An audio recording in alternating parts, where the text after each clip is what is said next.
Good morning, and thank you very much. I promise you this is going to be a great 3 days, maybe the most profound 3 days of your life. I started off my life quite humbly. I did not graduate from high school, and I worked at laboring jobs for several years. And when I could no longer find a laboring job, like many of you, I got into sales. And I struggled in sales for a long time, and then I began asking the question, why is it that some people are more successful than others? Later, I studied and I found that very often a key question will hit you at a particularly vulnerable time in your life, and your whole life will go off in a different direction. And my life went off in a different direction from that question. I began to ask, why is it that some people are more successful than others? Why is it that some people accomplish vastly more? They make far more money, they are more successful in their careers, they have better relationships, great families, fabulous health, they live a long time, they go on cruise ships and beautiful restaurants, and the great majority of people, as Emerson said, live lives of quiet desperation. I think quiet desperation means that they feel that they could be doing far better than they are. And the worst of all is when we look around and we see people who are doing better than we are, and we compare ourselves with them, it makes us both angry and makes us frustrated. And here's the great discovery. I thought at the beginning that people who were more successful came from better families and had more money and went to top colleges and were more intelligent and had more creative and had better personalities and were more attractive. I thought all those things were the reasons why people were more successful. And then when I was about 28, I came across some research from Harvard that said none of them are true. There's people who came from terrible families who are billionaires, people who came from billionaire families who are impoverished and driving taxi cabs. There's people with high IQs who are struggling. There's people with average IQs who are running large businesses. And so there was no correlation. We found there's only one correlation for success, and it has to do with the way you think, is that if you think differently, your whole life transforms. And I wanted to tell you just a quick story. Anyway, years passed, and I began to learn these principles and to practice these principles, and my life gradually got better and better. And then I became a really intensive student of what I'm going to teach you today, tomorrow, and Sunday. And as I began to use these principles, it was like stepping on the accelerator of a car or pushing down on a dynamite detonator. Wham! Things changed so profoundly for me and for everybody who began to use these principles. Well, anyway, I got to the point where I had a goal, and we'll talk about this later. I had a goal. It was a fantasy. I was driving a used car, and I saw a guy who was younger than me who turned out to be not as smart as me, and there's nothing will make you madder than to see somebody who's dumber than you who's making more money than you. And this guy was driving a brand new, beautiful 450 SEL silver gray Mercedes Benz. One of those big, beautiful luxury limousines. And I saw this guy driving this car, and I was so envious of the car. I said, that's the car I would love to have. I would love to have a car like that. And whenever I saw cars, by now, whenever you think of that, you trigger what is called your reticular cortex, which is a part of your brain that makes you alert to cars. So then you start to see Mercedes-Benzes everywhere. Everywhere you go, you start to see them. And time passed, I was working hard, I was doing something else, and I was calling on the general manager, his name was Mike Malone, I still remember, of a combined Mercedes-Volvo dealership, and we're talking about something else. He said, Brian, he said, I've got exactly the right car for you. And I said, no, not in a place like this. He said, come here. He took me, he was on the second floor, he said, there's the car for you. It was a 450 SEL silver gray Mercedes-Benz with blue leather upholstery. It was my dream car. And of course, like most people, said, no, I can't afford that. It costs too much. I said, well, don't be too sure. You have your own business, don't you? I said, yes. Well, under our laws, you can buy it through your business, and you can not only deduct depreciation, but you can also deduct 100% of the costs and the interest costs and all the fuel costs. So, and I said, but I couldn't afford the. He said, we'll take your car as a down payment, so you'll have no down payment. He said, let's work out what it would cost. It worked out, after everything, it would cost me $120 a month to drive that car. So I drove it home. And Barbara said, oh my God, what have you done? Anyway, so I'm driving this car. I'm very happy with this car. So even the boss for the company I worked at was a little bit, am I paying you so much you can drive a car like that? I mean, I had the biggest and best car in the whole company. And it was a large company. And so I was happy, and I would take it out, and we'd get on the highway, and I'd put on the gas, and it would be like a big land boat. And it would go, and it'd pick up speed, and it would just shoot down the highway 60, 70, 80 miles an hour, and so on. And so I was very happy with driving this car, and then I had to have a service, so I took it in to get it serviced. I went to pick it up. I still remember the mechanic's name was Mario, and he had been trained by Mercedes-Benz. He was an excellent mechanical engineer. And he said, I found a major problem with your carburetor. He said one of the previous service people had put in the valve, the acceleration valve, backwards. So instead of it spraying open, it was spraying down.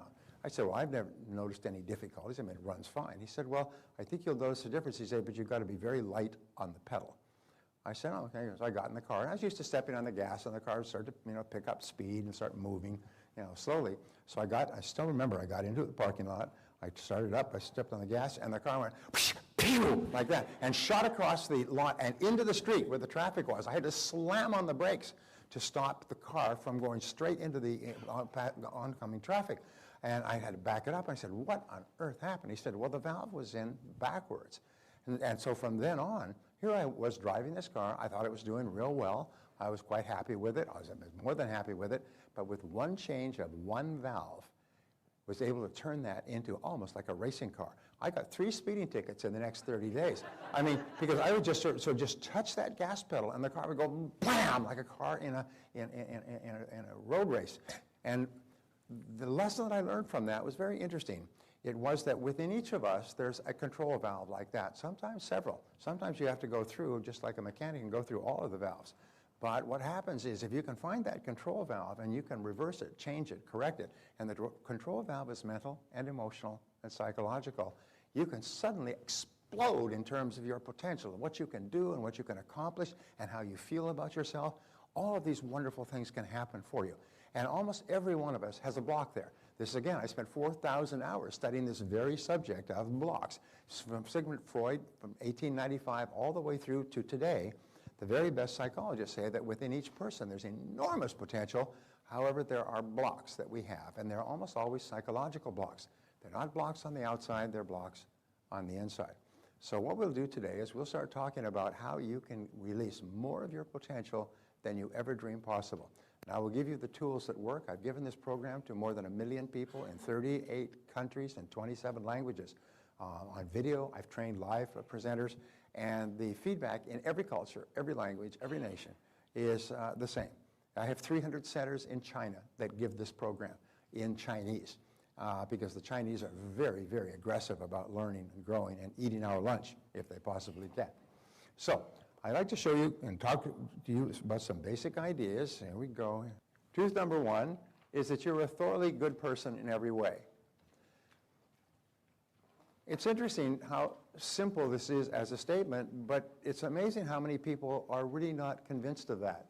They're not convinced that they're a thoroughly good person. We'll talk about the reasons for this. They question themselves, they question their goodness, they question their honesty, they question the depth of their character, but the fact is that you are a thoroughly good person. You're a completely good person, almost like a diamond in every way. And when you accept that as a truth, your whole life and your attitude toward life changes completely. The second thing we know is that you have more potential than you could use in 100 lifetimes. And this is a major subject, was a major reason why we started this, is that whatever you're earning today, you could be earning 2, 3, 4, 5 times as much. Whatever you're achieving today, you could be achieving vastly more. And you could never use all of your potential. There are average people, when you look at people, and I work with them, I work with people who are millionaires and multimillionaires and centimillionaires, 100 millionaires and billionaires. And almost every one of them started with nothing, started unsure about themselves, started doubting themselves, started off with limited background, started off with no money, and achieved extraordinary things in their life because they realized that they could use more and more of their potential. Now here's our discovery. The more of your potential you use, the more becomes available to you. The more you use, the more becomes available to you. It's almost like as you're coming out of a valley, as you come up higher and higher in the valley expands and expands, and what you can do expands as well. The third is that you have the ability to be, do, and have more than ever before. So whatever you've accomplished in your life today, this was Maslow's great breakthrough, is it's only a shadow of what is truly possible for you in the months and years ahead. And if you've accomplished great things, people say, well, I'm doing pretty well. I said, well, if you're doing pretty well without these ideas, just think what you could be doing with them. I mean, if you're doing really well already, think what you could be doing if you could unleash more of that potential. Once upon a time, I had a gentleman come to my seminar, and he looked very nice. He was very well turned out, very well dressed, a very confident, positive, happy person. And as he went through the seminar, he got vast amounts out of the seminar. But I said, so where do you come from? What are you doing? And he told me a story, which I thought was quite remarkable. I never forgot it. He said, well, his grandfather came out, this was in Western Canada, it was in Alberta, came out to Alberta at the turn of the century and homesteaded. At that time, that you get 160 acres and you could homestead, and if you worked the land for 5 years, then you owned the farm. Well, it was what we call scrubland. It wasn't very good land. And he said his grandfather eked out a living, basically raising a certain amount of grain, a certain amount of grass, raising cattle, and so on. And then he passed the farm on to his son, who turned out to be this man's father. And his father struggled with the land for years through the wars and into the 50s and 60s. And he died, and he passed the land on to his son. So it was scrubland, and he could never make it work. So the only thing he could do was raise goats. And he was raising goats, and he was on welfare. And he was living in the same crummy old house that his grandfather had built, and trying to raise 2 or 3 kids, and they never had any money, and they lived off goats and goat milk and welfare checks. And one day, an oil company came along and said, you know, we're doing some seismological tests in this area. Could we do some tests on your land to see if there's any oil down there? And he said, sure, do whatever you want. And because he said, I've got nothing going. So they put down a test well, and they found a pool of oil. And they immediately signed a royalty agreement. It's a standard royalty agreement that gave him, I think, $10 a barrel as a royalty. They began to pump 8,000 gallons or 8,000 barrels, whatever it was, 8,000 barrels a day, $10 a barrel, 8,000 barrels a day out of his land, and they reckon it would go on for at least 20, 25 years. He went from basically being a goat farmer on welfare to getting an income of, how much is that, $10 times 8,000? Yeah, about $80,000, I think it was $80,000 a month, I guess what it was. Please bear with me. It's an enormous amount of money. Now he's driving a Rolls Royce. He's living in a beautiful home in Calgary. He's got his kids in private schools. He flies around on private jets. He's making more than $1 million a year. He said, but the interesting thing about that is that the oil was always there. The oil was always there. The oil was there when my grandfather settled the land. The oil was there when my father had the land. The oil was there all my life. And he was probably in his mid-30s at this time. But I couldn't do anything with it till somebody came along and found it and showed me how to get it out of the ground. And it's the same with you or I. You and I have this great, enormous potential that has been there all this time. And I say you don't have to be somebody different than who you are. You just have to be everything that you are. You just have to get the potential out. And I am your oil company. I've come along and I've done the seismological tests, and I'm going to put down the test well, and I'm going to show you how to start getting enormous quantities out of that great reservoir that lies within you. Here's another truth about you. You can learn anything you need to learn to achieve any goal you can set for yourself. Now, my friend Les Brown says, to achieve something you've never achieved before, you must become someone you've never been before. And I say you have to learn something you've never learned before. But the wonderful thing is, the more you learn, the more you can learn, is that every person has enormous untapped reserves of intelligence. So you can learn any subject. You could learn how to be a doctor, a lawyer, a dentist, an architect, an engineer. You could learn how to do anything. The only thing that stands between us and great success is simply learning how to do things better and different. And the more you learn, the smarter you get. The smarter you get, the more you can learn. And we'll talk about this and how to do it. But the fact is that there's no obstacles standing between you and any goal that you can set for yourself. You just have to learn how to do it. And every single person who is successful today was once a failure. Everyone who's in the top 10% started where? In the bottom 10%. And then they set very clear goals, and they learned specific things, and they did things differently from the average person, and their life took off like that Mercedes-Benz touching on the gas pedal, blam, their lives changed. So sometimes the absence of one subject, one piece of knowledge, can hold you back for years. And I say never allow yourself to be held back because of the absence of a piece of knowledge or a skill, because all business skills are learnable. All money-making skills are learnable. All success skills are learnable. Everybody who knows them now at one time did not know them at all. And so you can learn anything you need to learn. Here's another one. Your life only gets better when you get better. It's amazing how many people want their lives to get better, but they don't want to change.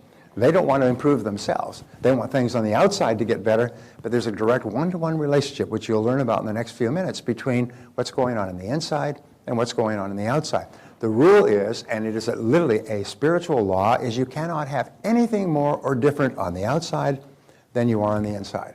But the wonderful thing is that there's only one thing in the world that you can control, which is what? What's going on inside of you. And by controlling that, you can control your entire world, which you'll learn in a few minutes. Now, another truth is it doesn't matter where you're coming from. All that matters is where you're going. One of the most important things in life that I've learned is most people are held back because of regrets. And Barbara and I came across this article a few years ago, and it said, analyzing a psychiatrist, it was an interview with a psychiatrist who had worked with unhappy people for 25 years, very prominent social psychiatrist, worked with top people. He said the most common words he ever heard when someone came to him for counseling, which would take anywhere from 6 months to 6 years, he said, were the words, if only. If only my father, if only my mother, if only I had, if only I hadn't, if only they, if only this, if only that. He said the words if only preceded an entire lifetime of grief. So what we did is we made a decision, and we passed it on to you, is no more if onlys. No more if onlys in life. Never say the word again. As far as we're concerned, the past buried the past is gone. There's no more if onlys in your life. And when you leave all of your if onlys, all of your regrets from the past, suddenly your whole life starts to open up. So from now on, just remember, all that matters is where you're going. You cannot change the past. One of the great rules in life is never be upset about something you can't change, and you can't change a past event. So what we do is just let the past events go. Probably 90%, 95% of all unhappiness is caused by past events, which can't be changed anyway. Once you let your past events go. I had this discussion with a very smart woman. She was interpreting for me in Kiev, in the Ukraine. And she said, you mean you can just forget about things that happened in the past? Just let them go? I said, yes. She said she had never heard that before. She thought if you had had a bad past experience, you had to carry it with you, sort of like a wounded animal. You had to carry it with you and pet it and stroke it and keep it alive and talk about it and share it with your friends and think about it at night and so on. She said she never knew it. You just get rid of it, just chuck it. And so she came back the next day and she was just beaming. She was so happy. She could not believe that it was possible to just let go of past events. One of the most important discoveries in all of human success. Well, the seventh is the only limit on what you can accomplish is the limit you place on yourself by your own thinking. This was such a breakthrough to me. I still, every time I look at that, I think, geez, that's interesting. Wow, the only limit on what you can accomplish is the limit you place on yourself by your own thinking. So if you change your thinking, everything changes for you. One of the exercises that we do, and it's not even in this program, but I'll just pass it on to you, is we say take your current income or your best year's income and add a zero to it as your goal. Your goal is your very best income in your life and put a zero on the end. Now the first time you think of that, your mind does a reject. It's like a reject, sort of like a body rejects a new organ. Well, your mind rejects it. It just kicks it out. And you say, well, I'll put it back in. It kicks it out. It just kicks it out. And it keeps kicking. It's impossible to go from what I've taken my whole life to earn what I'm earning today, and you're saying I should start thinking about earning 10 times as much. I say, so do this exercise. Just imagine that there's 1 in 1,000 probability or possibility that you could achieve an income goal of 10 times. Just 1 in 1,000. Is that true? Is that possible? Say yes. Yeah, there's at least one chance in 1,000 that's possible. Well, could there possibly be 2 chances? Yes. Maybe 3 chances. What could you do to increase the probabilities? And once you start to think like that, your thinking begins to change from, no, it's not possible for me, to I wonder how it would be possible. What would I have to do to earn that kind of money? And now your whole creative mind opens up, and you start to think and see possibilities that you never saw before. So let's say you don't make it to 10 times. Let's say you only make it to 8 times, or 5 times. What a tragedy. But the thing is, the starting point is to start changing your thinking about what's possible. Why are poor people poor? Because they think poorly. My friend Charlie Jones has a beautiful home. He's a very successful speaker and lives in Santa Barbara. And he grew up on a farm in Oklahoma, and his father drove out from the farm in a sort of an RV, drove out from the farm, drove out and visited him for a couple of weeks in Santa Monica, and then he was heading back. And he saw his father pounding away on something under the car, and he said, what's wrong? He said, well, my brakes are gone. My brakes are out, so I'm sort of pounding off the brake, the pipe which has the brake fluid in it, and I'll just be able to sort of pump it and until I get back to Oklahoma, and then I can get somebody to fix it for me inexpensively. He said, Dad, he said, that's crazy. You can't drive all the way back to Oklahoma with no brakes. He's going to use the emergency brake and everything else. He said, oh, let's get it fixed. He said, well, it costs a lot of money in a place like Santa Barbara. I said, but what are you talking about? I said, what if the brakes failed on a grade or on a winding road or something like that? He said, you could die. He said, why is it you're so cheap? He said, Charlie, he said, poor folks have poor ways, and it's really hard to get over them. Poor folks have poor ways. Always remember that. Poor folks have poor ways. They think poor. They think cheap. They think saving. They think spending as little as possible. They think how little money they have. But you find that successful people have successful thinking. They think very, very differently than poor people. And so remember that. Poor folks have poor ways, but rich folks have rich ways. It's because people who make a lot of money, my friend Jim Rohn said, he said, the most important part of becoming a millionaire is not the money, but it's the person you have to become a millionaire. You have to become a totally different person to go from zero to being worth more than $1 million. But the good news is that if you lost all of your money because of a crash in the economy or something else, you can make it all back again because now you're the kind of person who can make it. Once you become a millionaire in your thinking, then it's only a matter of time before you quickly restore that amount of money in your reality. So the starting point is to change our thinking, which we have said over and over again. Moving right along. Things to think about. I came across these last week. I thought you'd be interested. This is Dr. Seuss. Today you are you. This is truer than true. There is no one alive who is youer than you. Isn't that cute? I thought that was great. What, you don't like that? All right, the heck with you. Be yourself. Everybody else is already taken. Isn't that a great one? So it's really important that you realize that you have everything that you need within you right now to achieve everything you could possibly dream of in life.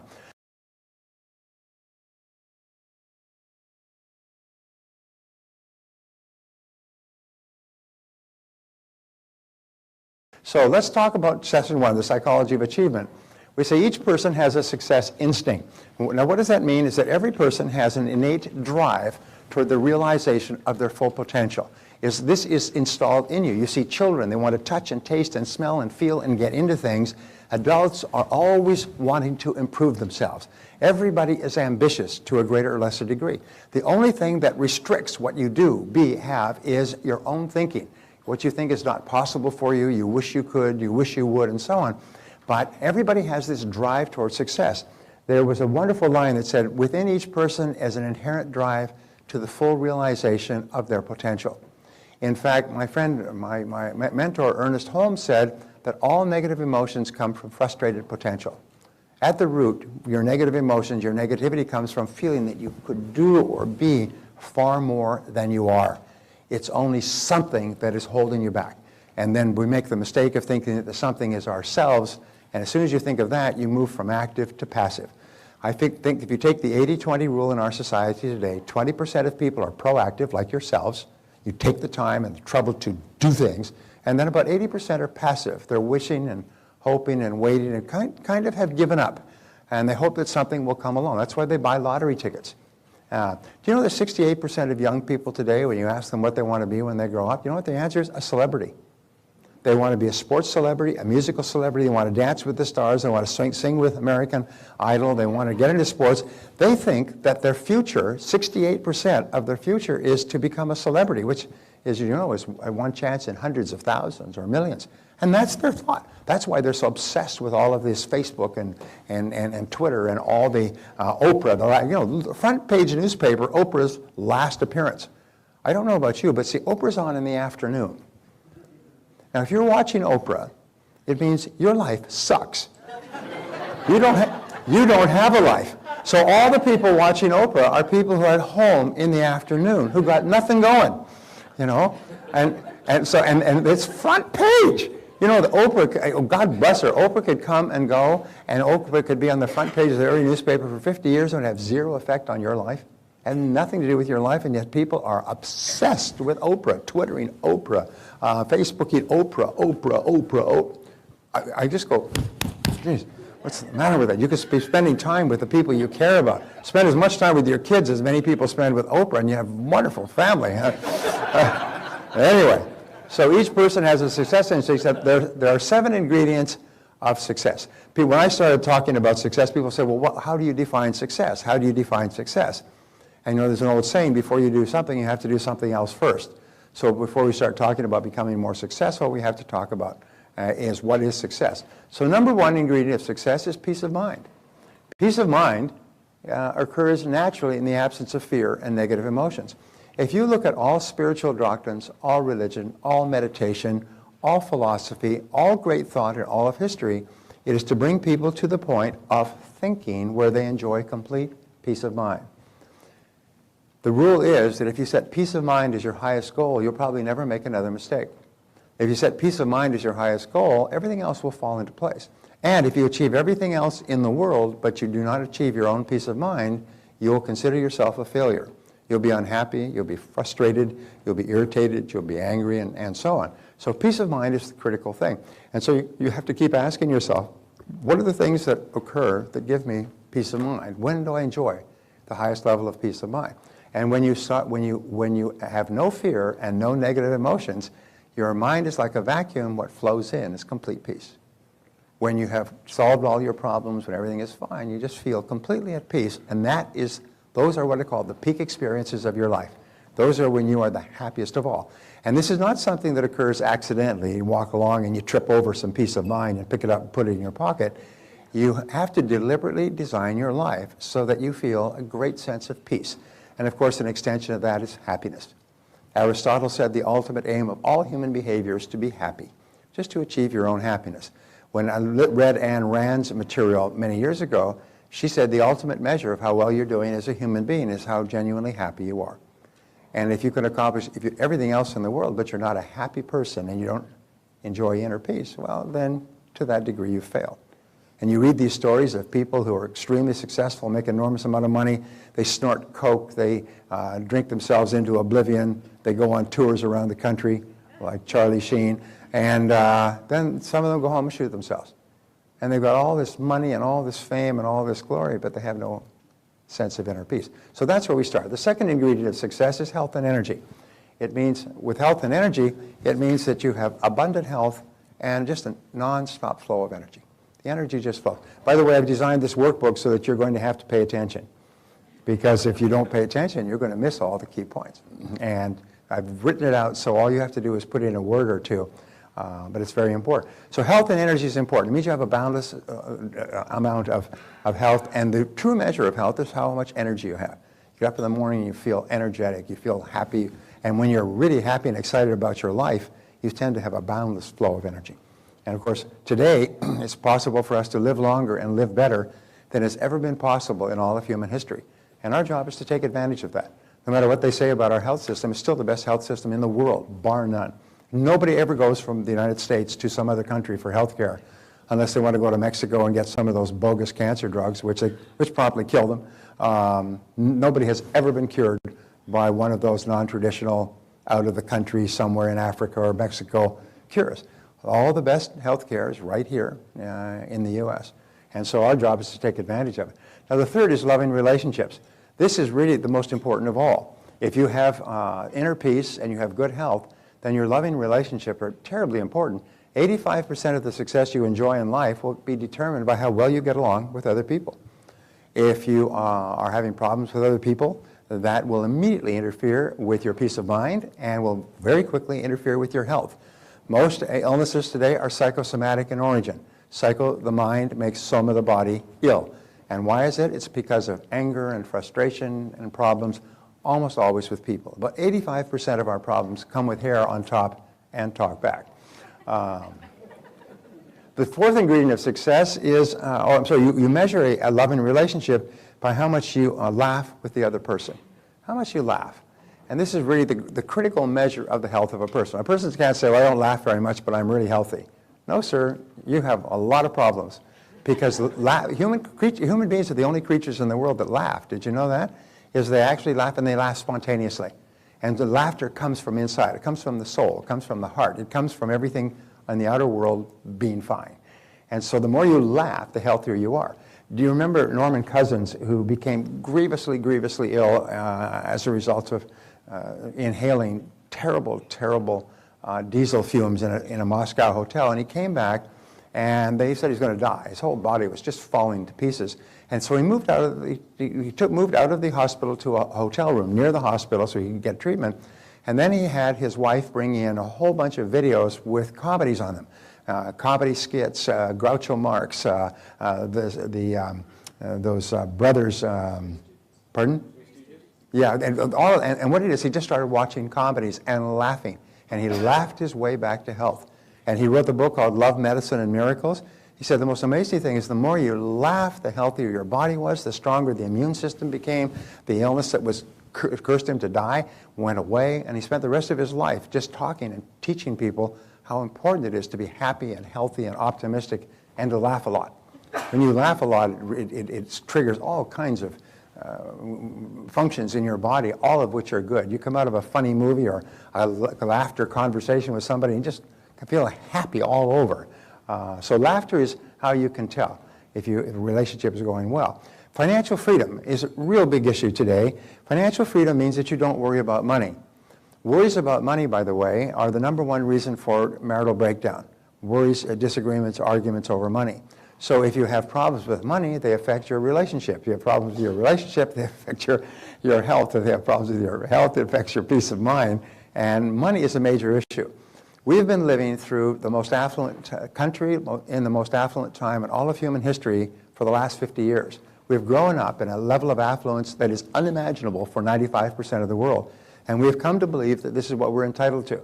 You grow up in America, you're entitled to a fat life. One of the things that is leading to major social disruptions is a lot of people are finding that it's not true anymore. Is today, if you want to be financially successful, you're going to have to work very hard. You're going to have to get up early and hit it hard and work all day and work into the evenings. You're going to have to work 6 days a week. There's no wealthy people who work 5 days a week. Zero, nada, nicht, rien de chose. None. There's no successful people who work 5 days a week. Because if you work 5 days a week, you actually only work about 4, and you start late, you leave early, and you waste time all day long. Successful people work long days and they work into the weekends. However, they're doing something they enjoy, and they're doing something they get tremendous satisfaction from because they're making progress, and as a result, it's really not work. You know the old rule, I found something I love to do and I never worked again the rest of my life? I worked 7 days a week, but I never worked a day. And you'll find that when you do that, which you will before we're finished, when you start to find what it is that you love to do and put your whole heart into it, you never work again, and you get paid more than you ever dreamed of, and you don't even care. You don't even count the money anymore because you're just getting so much satisfaction from using yourself at the very highest level. And so financial freedom, this is something people have to start thinking about. The worst thing you can do today is to be in debt. As you know, as they say, the debt comes and goes, but the interest payments stay forever. And it's the interest that kills you. It's the constant payment. Look at that. So one of our goals is to achieve financial freedom. And this isn't something that happens by accident. We don't say, well, geez, I got to show up, I'm financially free this morning. No, what we have to do is we have to set it down and make a plan, and we have to work on it for a long time. It's not something you can do once, it's something you need to do throughout your career. And too many people today are deeply in debt. You know, 70% of Americans live from paycheck to paycheck. 70% of Americans. What that means is that they have no money. They have no reserves. The average American family at the age of 40 for the major breadwinner has a total net worth of about $40,000. And that's including the equity in their home. At the age of 60, they have a net worth of about $62,000. An average of about $1,000 a year. Most people without pensions, that's why there's so much political controversy, without pensions, most people would be destitute. They'd be impoverished because they have nothing. 70% have nothing. Why? It's not because they haven't earned a lot of money. Do you know that if you saved $100 a month for your entire working lifetime, you'd be worth more than $1 million when you're retired? $100 a month. If somebody put a gun to your head, could you save $100 a month? Yes, if your whole future depended upon it, could you save $100 a month? Well, it does. And people don't even save that. They spend it and they buy stuff they don't need to impress people they don't like. Anyway, so number 5, worthy goals and ideals. And worthy goals and ideals are what really set you off. Worthy goals and ideals give you a sense of meaning and purpose. They make you wake up in the morning and you're excited. You can hardly get going. You know, there's a lot of people who love to sleep. They love to sleep because they've got no reason to get up. People who are doing something and achieving something that's important, they look upon sleep as an irritation. It's something you have to do so that you're fully refreshed, but you do it as quickly as possible so you can get back to doing the stuff that makes you happy, gives you peace of mind, fills your financial coffers, and so on. The sixth ingredient of success is self-knowledge and self-understanding. In the Delphic Oracle, in the temple of the Delphic Oracle in Delphi, which Barbara and I visited a couple of years ago, way out on the slopes of ancient Greece, on the slopes of Mount Halicarnassus, I believe it was, there's words, man, know thyself, the essence of all wisdom. And Socrates said, the unexamined life is not worth living. Is the essence of all human wisdom is self-knowledge and self-understanding, is to understand who you are and why you think and feel the way you do. Because that foundation is called intrapersonal intelligence. It's been identified at Harvard as one of the foundation intelligences of great success in life. It's really understanding yourself, understanding your strengths and weaknesses. You'll find that superior people are very honest about themselves. They know that they're not good at certain things, and they're not defensive. And they're better at other things, and they're quite proud of it. And the last ingredient is personal fulfillment and self-actualization. What Abraham Maslow called the ultimate aim of human growth is to achieve self-actualization. Self-actualization is where you feel each day that you're becoming everything you're capable of becoming. You feel that you're continually growing and that your goals are greater and greater. You're becoming better and better. You're learning more and more. You're doing more and more. And you find that what Maslow found is about only 2% of the population actually reaches the high level of self-actualization, where they really feel that their life is just terrific. It's just expanding and it's wonderful and they've got so many things going on and they're happy most of the time and they're cheerful and so on. Get along wonderfully with others. Only 2%. He called self-actualization being, and the achievement of self-actualization the fulfillment of a being need, a being as a person. He said the 98% of the population are plagued by what he called deficiency needs. Is they're constantly compensating for their inner deficiencies and their worries and their doubts and their fears and their past experiences and so on. Only 2% reach self-actualization. Before we're finished, we'll all be at that 2%, where the deficiency needs just drop off like the first stage of a rocket out of Cape Canaveral and are gone, and then you just have the command module. So what I'd like you to do now is I'd like to take, let me finish the last one. We say the key to success is, first of all, understanding. And understanding is, is understanding yourself and understanding your world. And that takes some time, it takes some study. And the second is effort, is you have to work. You have to be willing to make the efforts necessary. When I began to study Ouspensky and Gurdjieff many years ago, they called it the work. And there's always work that you have to do. If you want to become physically fit, if you want to lose weight, there's a lot of work that you have to do. And unfortunately, most people, the bottom 80% of people, are lazy. Actually, there are three types of lazy. They're lazy, very lazy, and bone lazy. And one of the greatest problems we have in our society today is lazy people who want the rewards that hardworking people get. And they call the lazy people the average person. They call successful people the millionaires and billionaires, the millionaires and billionaires, the millionaires and billionaires, without realizing that all of those people started with nothing. Many of them were poor, many of them were immigrants, and they worked 20 to 30 years to become financially successful, and they say, well, these people should just be made to share this wealth that just fell in their hands.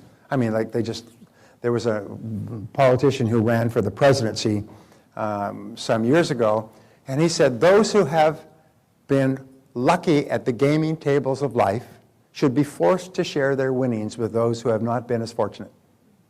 That's the mindset. In other words, if you're successful, just luck. So therefore, you don't really deserve it, so it should be taken from you and given to others. The fact is that it takes tremendous effort for you and I to achieve any kind of success. But wonderfully enough, that you can shortcut the efforts, which we'll learn how to do today. So I want you to give yourself an exam here and give yourself grades on, in this exercise, page 5, and just give yourself a grade on a scale of 1 to 10 in each of these areas. And just be honest with yourself. This is not for you to share with anybody unless you want to share it. But question number 1, on a scale of 1 to 10, how much do you agree with, I am completely free from fear, stress, anxiety, want, and other negative emotions? Give yourself a grade of 1 to 10. Interestingly, in a 1 to 10 scaling, which you can use for the rest of your life, your answer is always intuitive, instant, and accurate. Whenever you have a 1 to 10, how'd you like that movie, scale of 1 to 10? 7. I mean, it's bang, it's instantaneous. Question number 2, statement, I am able to enter into and fully enjoy complete fulfillment in my relationships. Give yourself a grade, 1 to 10, on how much you agree with that. I enjoy vibrant health and endless energy. So that's 1, and 10 would be the highest. From always sick and overly fatigued to vibrantly healthy and energetic. Number 4, I am completely free of money worries. Ooh, sorry about that. Give yourself a grade on that one. Number 5, I have clear goals and ideals that give purpose to my life. That's a great question. 1 is a totally undirected, and 10 is a very, very clear purpose. Number 6, I completely understand myself and why I do the things I do. This will be a real shock to your mother-in-law, whatever grade you give yourself there. Number 7, I sincerely believe that I am becoming everything I am capable of becoming. So give yourself a grade. And the reason we do this, and we say now on page 7, what one action are you going to take immediately as a result of what you've learned in this lesson? And your action can be simple. Improve on scale number 5, or is set clear goals for my life. Or it could be something simple, but it'll be something that pops into your mind. So here's a quick question. What is the most important part of this seminar? What is the most important part of this seminar? I see my coming here was an emergency. The answer is what you do afterwards. It's the actions that you take. One of the differences between successes and failures is successful people are intensely action-oriented, and failures are talk-oriented. Talk, talk, talk, talk, talk, talk, talk. But successful people are action-oriented. They get an idea and they take action on it. And they immediately get feedback, which enables them to correct and take more action. So whenever you come to a place like this in the workbooks where it says what one action are you going to take, just jot down the first thing that comes to mind. And then we can accumulate those later, and you'll end up with a whole series of actions that you can take when you leave here. And sometimes one idea that will pop into your mind during our time together will change your life.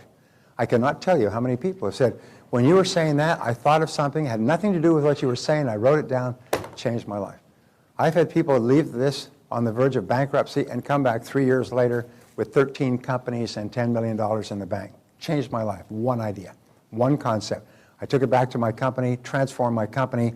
I duplicated it in a second company, third company, fourth company. He said, sold the concept, licensed other people. I mean, one idea. So if you get an idea, here's the rule. Catch the idea and write it down.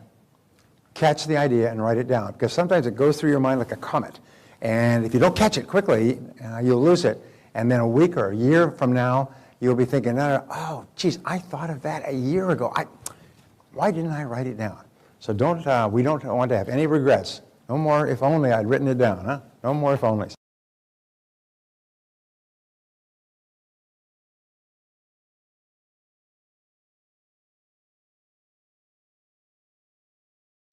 All right, 7 mental laws. The law of control. The law of control says that you feel positive about yourself to the degree to which you feel you are in control of your own life. And their psychologists call this a sense of coherence, a sense of control. It means that when you feel you're in control, you feel happy. You feel at peace with yourself. And you feel negative about yourself to the degree to which you feel you are not in control of your own life. You feel you are controlled by your bills, by your bosses, by your health, by your debts, by your family, by your obligations. When you feel that you're not in control or out of control, you feel highly stressed. And so we have this little diagram here, internal versus external locus of control. This is what psychologists use. They say you have an internal locus of control here where you are happy, and then you have a scale, and you have an external locus of control. The internal locus of control is where you feel that you're in charge of your own life. You make your own decisions. Americans in general, by the way, have a much higher sense of inner control than most countries in the world, than all countries. Europeans, 58% of Germans, for example, highly structured economy, believe that they have little or no control over their future. A person with internal locus of control says, I make my own decisions. I am where I am and what I am because of myself. I'm in charge of my life. A person with an external locus of control feels that other people are in charge of their life, their boss, their bills, and so on. Now, you are here, and you are moving in one direction or another with every decision that you make. The good news is that when you develop an internal locus of control, you feel really happy and strong, and you're much more positive and you're much more creative. And that's the goal that we're aiming for. The people with a high internal locus of control feel really, really good about themselves. They feel powerful, they feel empowered, they feel strong. And here's an interesting point, is you can never give away control, except to other people. You can give away your control to other people, but you still remain responsible. We'll talk about this later. So control begins with your thoughts, and your thoughts determine your feelings, and your feelings then determine your actions. I have a friend who has a little stick-on that he gives you to stick anywhere you want, and it just says C-Y-T. Control your thoughts. Control your thoughts. And if you can control your thoughts, you can control everything else. Your thoughts are the guidance mechanism of your life. So control your thoughts. And when you control your thoughts determine your feelings. By the way, great question, which comes first, thoughts or feelings? And the answer is always thought. And I'll tell you why. It's because it is the thought that creates the feeling. It's how you think about something that is happening in your life that triggers the emotion. For example, you could get stuck in traffic, and one person could be frustrated and angry and pounding on the horn and waving at the other drivers with one finger. And the other person could be sitting quite calmly and planning their day and listening to a Brian Tracy educational CD. The critical thing is the way you think determines it. At the University of Pennsylvania, they did 22 years of study, and they came up with a concept called explanatory style. You've heard the NLP people talk about framing and reframing. Well, explanatory style says that the way you explain things to yourself largely determines your emotions, it largely determines your thoughts, your reactions, your responses, largely determines the total quality of your life, how you explain things to yourself. And so if you explain things in a positive and constructive way, then what happens is you respond positively and constructively, you feel differently, you take different actions, and you get different results. Now, the next law is the law of accident. And the law of accident is actually a metaphysical concept. The law of accident says that everything just happens by accident. It's not what you know, but who you know. It's you can't fight City Hall. The cards are stacked against you. We have in our society an enormous number of people who are led to believe that they are victims, that there's nothing they can do about their situation. And you read all this stuff in the paper all the time by, unfortunately, ill-informed people who say, you know, there's great powers out there that are holding down the working person and so on. This is all nonsense. It's all sort of fantastical things like believing in life on the other side of the moon. But nonetheless, they convince themselves of that, and they feel that there's nothing you can do. The greatest enemy of human success is passivity, is people feel passive, feel helpless. It's called in psychology learned helplessness. They feel helpless. They feel there's nothing I can do. My debts are too high. The economy is too bad. Life is terrible. I was at a meeting with a bunch of people for 3 days on Sunday, Monday, and Tuesday. This room was full of people, almost all entrepreneurs, and some of these people are having the best years of their lives. Some of these people are generating embarrassing amounts of income. They're successful, and they're all hustlers. They're all working day and night, and they're there. It's a mind-storming, brainstorming to share ideas on different ways to create and sell more products and services and so on. They're totally proactive, and there's no negativity in the room at all. I mean, everybody is just sparkling because they're all bouncing off each other in terms of actions that you can take. Whereas the great majority of people have this learned helplessness. There's nothing I can do. My hands are tied. I mean, look at the situation. Nobody's got any money. The economy is bad. This wah, wah, wah, wah. And so the law of accident, as you see, is completely opposed to the law of control. We say failing to plan is planning to fail. Failing to plan is planning to fail. So if you don't have a very clear, specific, written plan with goals and actions and priorities that you're working on every day, well, then your life will just drift around in a circle. You know, they say a ship without a rudder will just drift completely, but a ship with a rudder and a compass will go straight and true to its destination through any type of sea. And once we have a very clear rudder and compass, which we will have tomorrow, then suddenly we start to make incredible progress at a faster rate than you can imagine.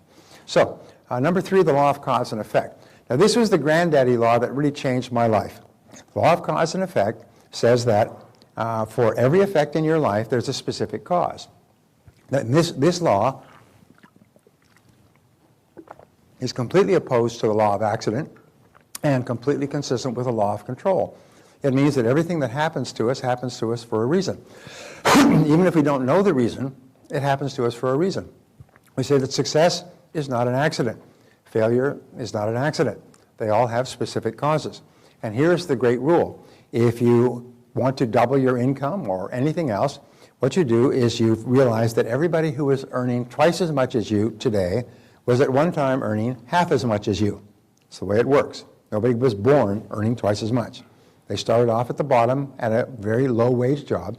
So then they did certain things differently from you, and now they're earning twice as much or 5 times as much or 10 times as much. Well, then what we do is go back and find out what they did, and we do the same thing. And we say success leaves tracks. Is if you find out what other successful people did, and you do the same thing, you'll eventually get the same results that they do. And if you don't, you won't. And here's the most amazing thing with regard to these laws. These are mental laws. A physical law you can see, like gravity. You can drop something and you can see. You can see the results of a physical law. Mental laws, you can only see the results over time. But physical laws are just as fixed as mental laws. And mental laws work 100% of the time. And what that means is that, it's interesting, they say that in all of human history, man has never invented a law. You know, we talk about all the laws of physics and mathematics and mechanics and velocity and the laws of Einstein and so on. Nobody's ever invented a law. We've only discovered the laws that already existed. Now, whatever your spiritual beliefs are, I remember listening to Billy Graham on a talk. I was driving through the Central Valley near Fresno many, many years ago, and it was on the radio. It was late at night. It's the only thing to listen to. And here's Billy Graham talking about all the laws that hold the universe in place. He says, if you have all of these laws, then there must have been a lawgiver. These laws could not have just happened spontaneously out of the primordial muck going back 1 billion years after the Big Bang. If you have all of these laws that really explain everything that happens, even laws of mathematics that take 100 years for a person to fully understand, that explains with absolutely unpredictable accuracy a mathematical formula. Where do these laws come from? Anyway, my point is that these laws are neutral. They work for you or they work against you. And so we say that nature is neutral. Nature is like justice. Nature is blind. Nature doesn't say you'll be a big success and your life is going to suck and you're going to be in between. Nature doesn't care. Now, this was a great breakthrough for me. Nature doesn't care. Nature says that if you do what other successful people do, you get the same result. And if you don't, you don't. And nature's not involved in it. Nature just says, here's the laws, here's the playing field, here's the rules of the game. If you play the game well, you have a great life. And if you don't, you don't.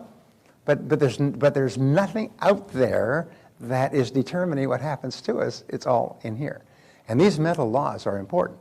I remember I was in Istanbul some years ago, and there was a story in the papers in Istanbul. I was traveling at the time, and it was about a young American student who had gone to Istanbul as a tourist. He was traveling with some other people, and one day they were sitting in one of the cafes, and there's a whole bunch of people marching with posters and chanting in Turkish, and they're marching down to the main square.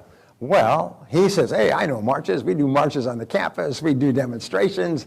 I know all about this. Hey, let's go get a piece of this. And they said, no, we don't know what they're doing. His friend said, we don't know what they're marching for. It doesn't matter. It's just a demonstration. So he went out there, typical American student. He said, yay, yay. He's trying to imitate the Turks, and they gave him a poster. And so he's going, yeah, yeah, and everybody's saying, yeah, and they're all slapping him on the back. He's going, this poster. And they march into the square, and the square was immediately surrounded by police. And all of these people were arrested. And what he didn't realize is they were advocating the downfall of the government. And in Turkey, it is a capital offense to advocate the downfall of the government. He was arrested. He was brought up in front of a military tribunal within 2 days, tried, convicted, and sentenced to death. And sentenced to be carried out in 2 more days. And by this time, his friends, who followed along at a distance, they'd gone to the embassy, they'd gone to the consulate, they ran it around in circles, and they did everything possible. And Turkey happens to have a colorful attitude toward money. So they managed to buy him out of prison.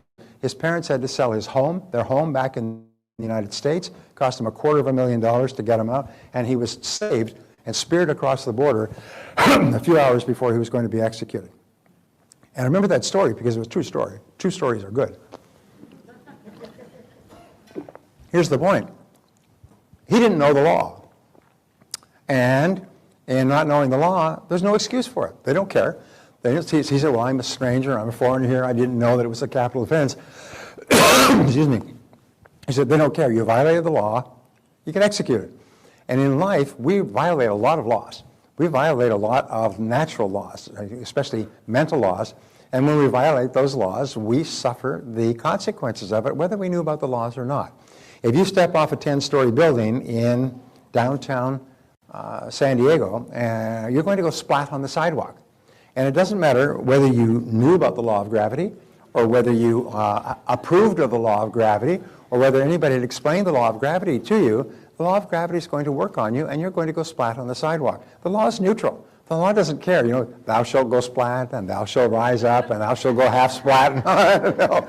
In other words, the law is there. So all successful people do what we call a harmonic convergence. Have you heard of a harmonic convergence?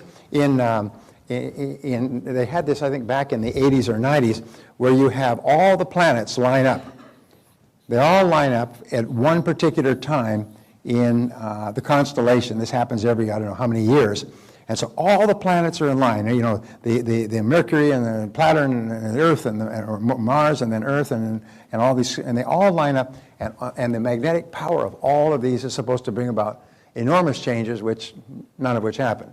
But it seems like a great idea. Our life, though, is to get our life in harmony with the great mental laws. And when you do that, things start to happen for you at an incredibly rapid rate. And you'll see, before this seminar is over, I can promise you, you will have experienced profound changes in your life. It happens all the time because you now have a harmonic convergence. You're now organizing your life and your thinking in harmony with these great laws. And they all start to work for you. So we say, okay, the B, it is the iron law of the universe. All other laws in the universe, I call it the umbrella law, all other laws, mathematics, physics, mechanics, all fall under the law of cause and effect. Aristotle proposed this in 350 BC, and it was called the Aristotelian principle of causality, which was a great shock to a world that believed in gods and coincidences and lightning strikes and Mount Zeus on Mount Olympus. What they said was, no, everything happens for a reason. And if we're not happy with what's happening, we can change the causes. If a person's overweight, people say, well, I'm overweight, it's because of my glands. Yes, sir, it's your mouth gland, and it's malfunctioning several times a day. You know, we know how to be healthy and fit and how to live a long time. We know how to make all the money that we want because there are hundreds of thousands of millions of people who have. Did you read the statistics in the paper this morning? Great statistics. Ta-da! In 2001, there were 7.7 millionaires in America. I'm sorry, 2001. 2011, 10 years later, after all the depression, recession, panics, crashes, and everything else, there's 10.2 million Americans with a net worth in excess of $1 million. Now, that would suggest that all these people, 90% of them started off with nothing, and they're still continuing to grow. That's a growth of what, 2.8 million? Is that what it was? It's about 2.8 million more millionaires now than there were 10 years ago. And all those people started off with nothing. So if you want to be a millionaire, then you can be a millionaire. Just do what other people who started with nothing did to become a millionaire. You know, which is probably become very good at what you do, earn good money, and don't spend it all. All right. Sorry about that.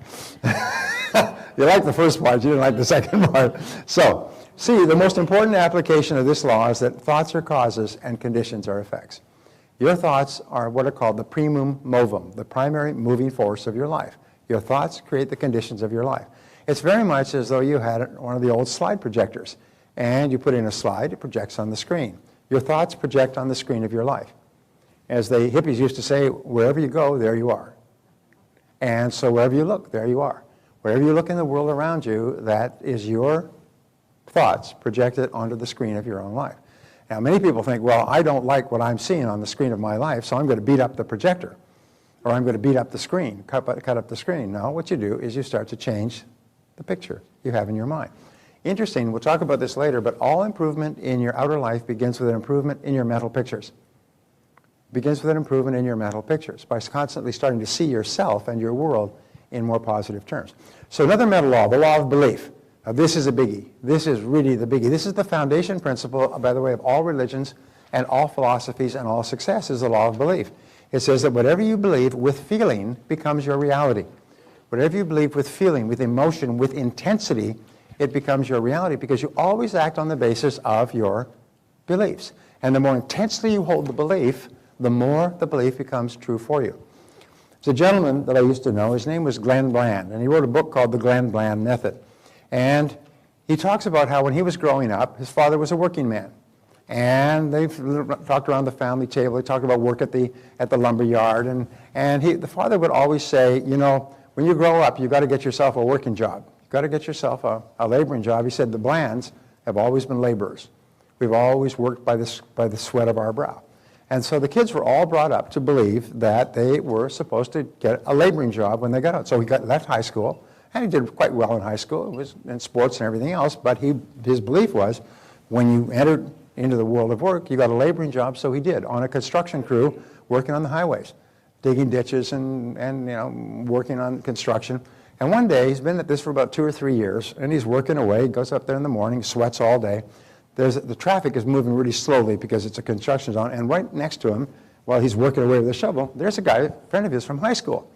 And he's driving the car. He says, "Hi, Glenn, how you doing?" To the window of the car. He says, "Oh, doing great." He's got his shovel here. And he says, "How's everything going?" "It's going fine." And he says, "How's everything going with you?" The guy's driving a brand new car. He's wearing a nice suit. He's well dressed. And this guy, you know, was no great flaming hell in high school, just an average guy. He said, "How you doing?" He said, "I got a great job." He said, "I'm selling, making really good money." He said, "I'm buying a new home next month and getting married at the end of the year." And he looked at him, and here's this guy, and he's living from paycheck to paycheck, sweating away. And he looked at that guy, he said, and it hit him like lightning. He had bought a bill of goods from his father. He said, this guy's no better, no smarter than he is, which happens to be the case. Yet he's got a different belief system, that you get out and you get a job and you get into business and you get into white-collar work. He threw down the shovel and he got up and he walked out of there and he said, "I'll never work with a shovel again."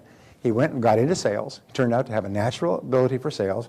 Within 2 or 3 years, he was doing extremely well. Within 7 or 8, he was a millionaire, had a beautiful home, beautiful car. He said the turning point in his life was when he challenged that belief that he was meant to be a working man all his life. Many people have beliefs, and there's 2 sets of beliefs. There's conscious beliefs that we have, and there's unconscious beliefs. And there's that wonderful line from Josh Billings, the humorist. He said, "It ain't what a man knows what hurts him, it's what he knows what ain't true." And many things we know about ourselves ain't true at all. What we do is we develop scotomas, or blind spots. Is once we've decided to believe a certain thing, we do not see anything that contradicts it. We may be doing wonderful things or wonderful work or being very successful. We don't even see that if we decided to believe that we will never make much more than we're making. Sometimes your parents will tell you, you know, you've got to be worried about money, you've got to be careful about money all your life, and you'll never make very much, so you've got to hold on to every penny. And so people just hunker down, and they're more concerned about security than anything else. And so we develop these beliefs, these blind spots. And sometimes you need somebody to come along and open it up. And so you can see this vast world of possibilities that you have. And when this happens, people change completely. So your biggest obstacle is usually self-limiting beliefs. Your biggest obstacle is usually self-limiting beliefs. So what are your self-limiting beliefs? What are the most common ones? Well, the most common ones are internally, I'm not smart enough, I'm not as smart as other people, or I'm not talented enough, or I'm not creative enough, or I'm not something enough. It's just the most amazing damn thing. I remember this great story. His name was Igor, and he came to my seminar in New York, and he came to my seminar in Palm Springs, and he was a Russian immigrant. And he said he'd arrived, this was 5 years before, he arrived 5 years before from Russia, when Russia was just opening up in the 90s, and he had everything he owned on the streets of New York in a box, a cardboard box with string on it.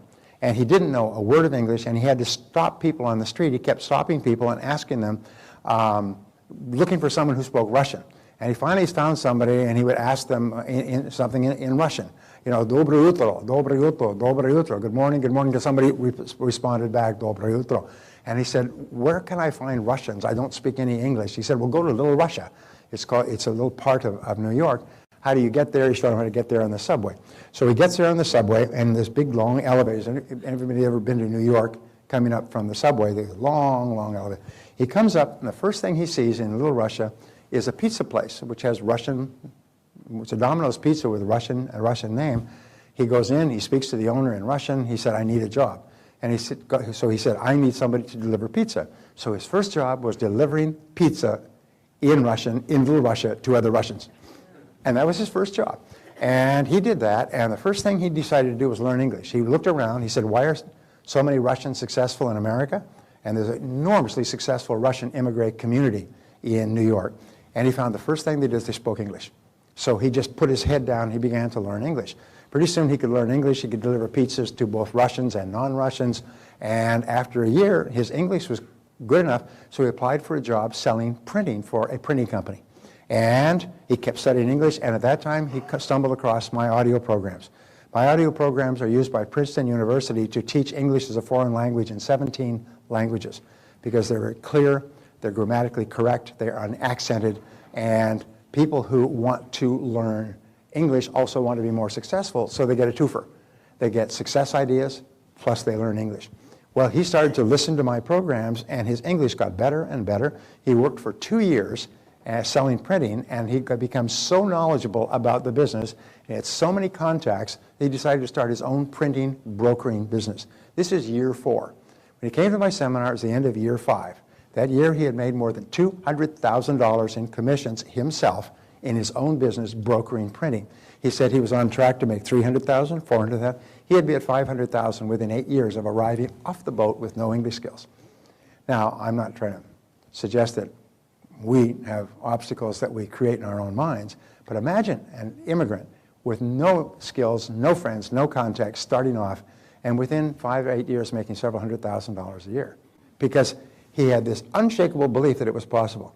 He absolutely believed it was possible. And to him, no matter what happened, everything that happened to him was just a learning experience, because he could not even imagine not being successful. When you reach the point where you cannot even imagine not achieving great goals, your whole life changes for you.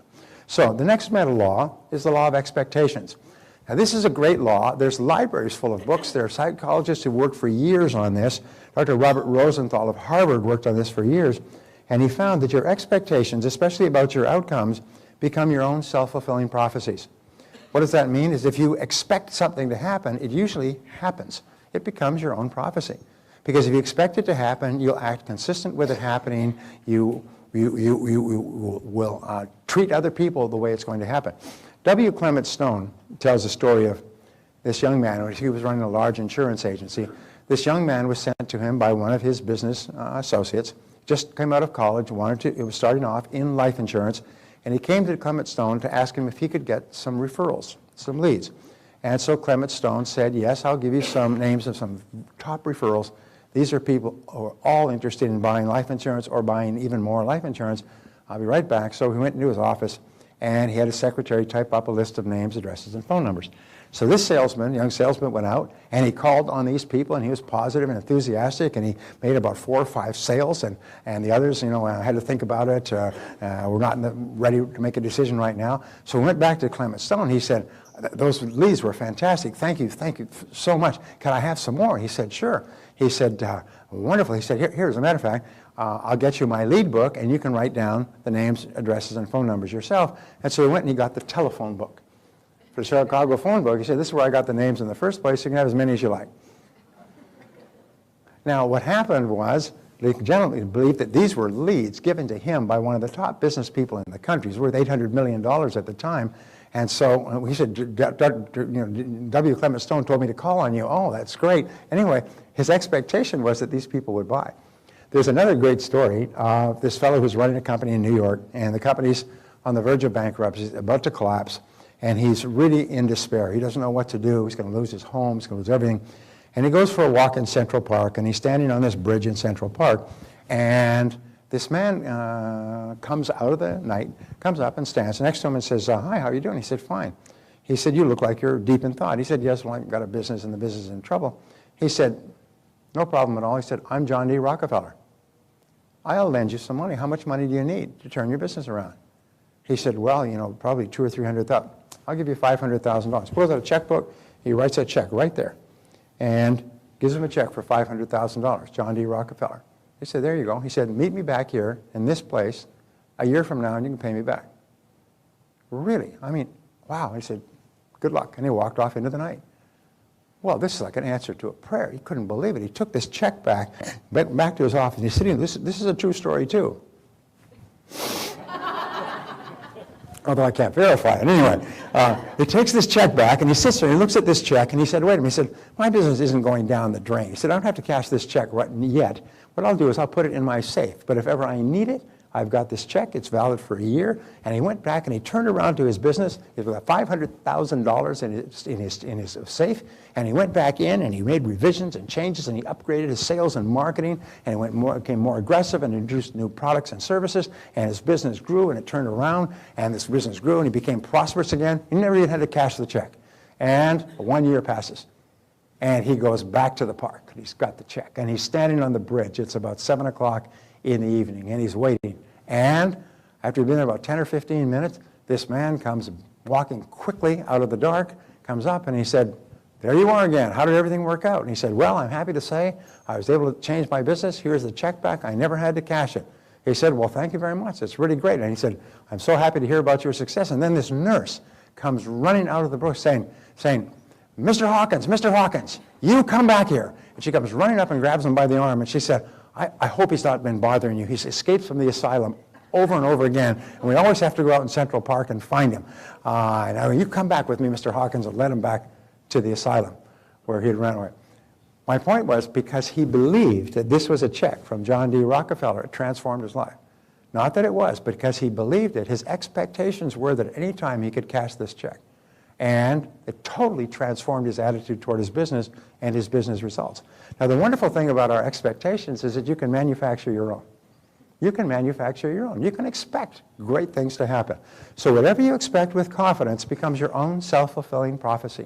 If you absolutely expect, we'll talk later about this, but the greatest of all attitudes, the catalyst that causes your potential to unlock, almost like a chemical catalyst that causes an explosive effect, is confident expectations. An attitude of confident expectations transforms your attitude towards your world. If you confidently expect that people will buy and confidently expect that products will sell and confidently expect that if everything fails, you'll learn a valuable lesson that you'll use to be more successful next time, if you always expect something good, you'll never be disappointed. And it has a total transforming effect on your attitude. So expectations play a critical role in your life. There's 4 types of expectations. First are the expectations of your parents. And it's the most amazing thing. I was reading a story yesterday about a fellow whose mother was alcoholic, father was gone, mother was alcoholic, and she was a mean drunk. And she would always tell him, you're worthless and you'll never amount to anything. You're worthless. She had about 3 or 4 children. She told them all that. You're all worthless and you'll never amount to anything. And so many parents have made the mistake of criticizing their children too much when they were growing up, and their children develop a feeling that they're not really very good. And so they set low standards for themselves and achieve them. The worst of all, they say, is to set low standards for yourself and be successful. So the expectations of your parents have an inordinate impact on the person you become as an adult. And so you have to look back and realize that many parents were raised by parents with negative expectations. And in the Bible it says the sins of the fathers are visited on the children. So what your parents, grandparents did to them, they will often have inflicted on you. And you'll often grow up not really feeling that you have great potential. Your parents will have expressed the thought that they didn't really expect you to do that well. You get poor grades, well, what can you expect? You're not that smart. And you're never on time. And you never fulfill your promises. And you probably won't do that well in life. And isn't it amazing the power of negative expectations expressed by our parents when we were young, the power that that has on us as an adult.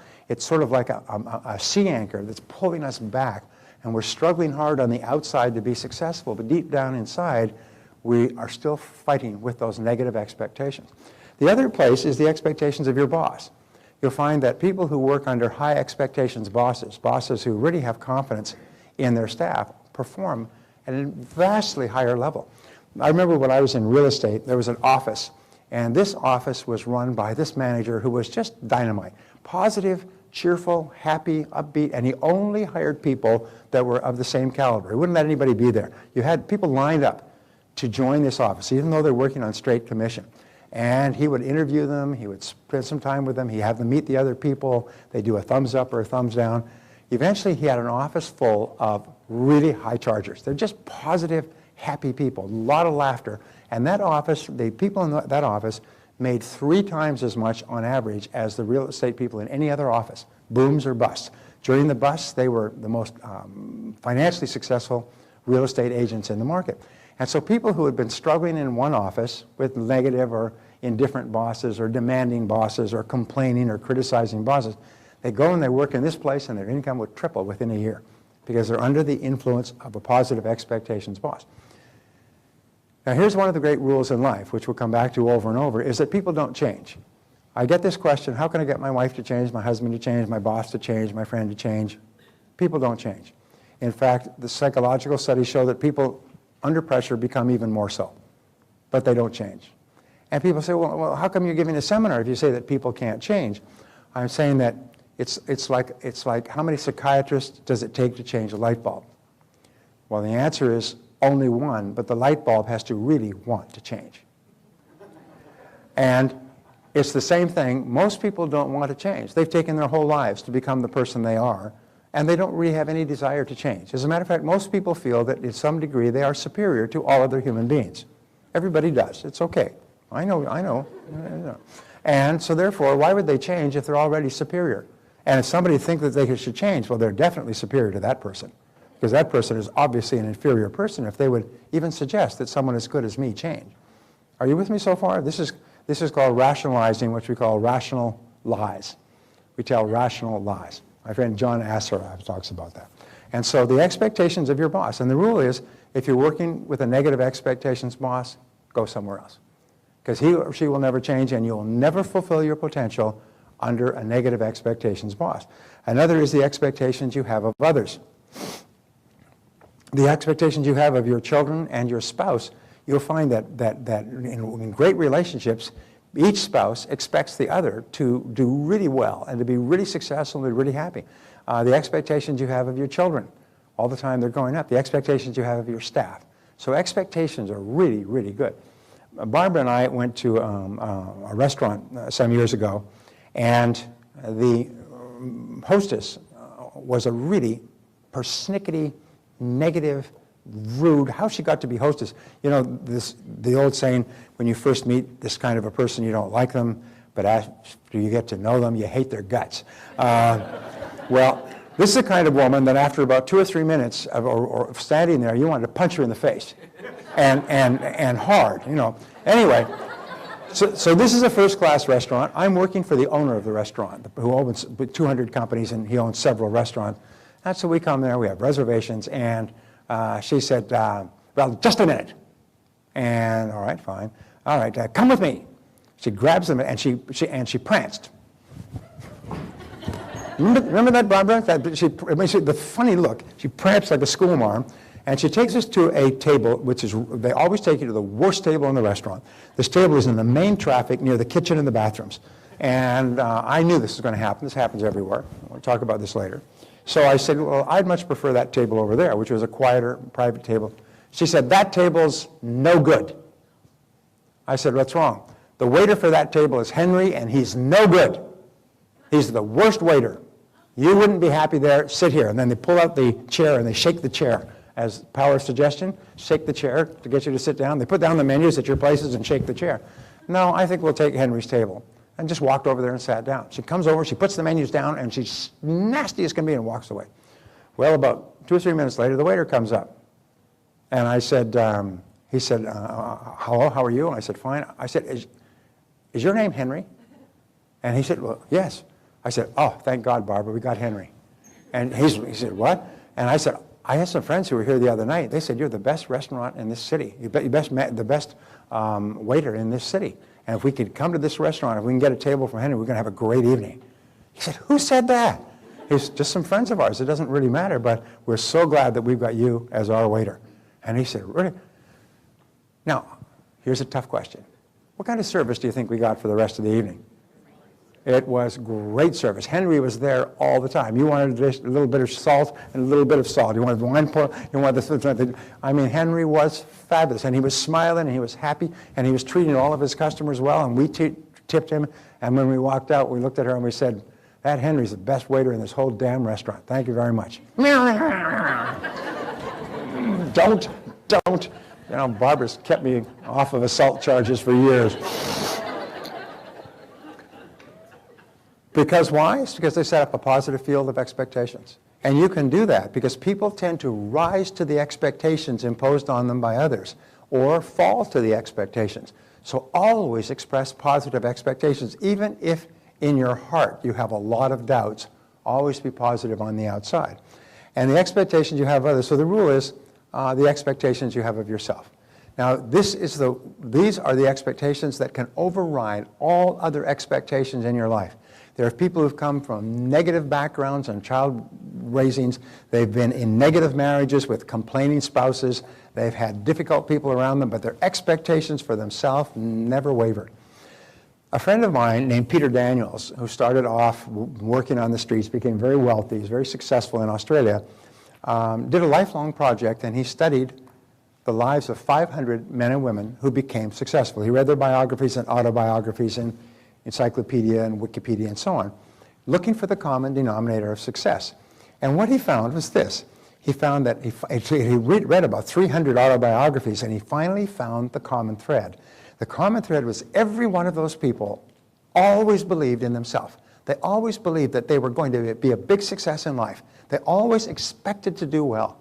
They said when Winnie Churchill was asked about Winston Churchill, even though he was washed up at the age of 66 and a secondary player in his party and had been laughed at for years when World War II started, they said that one thing Winston Churchill never lacked was an absolute confidence in Winston Churchill.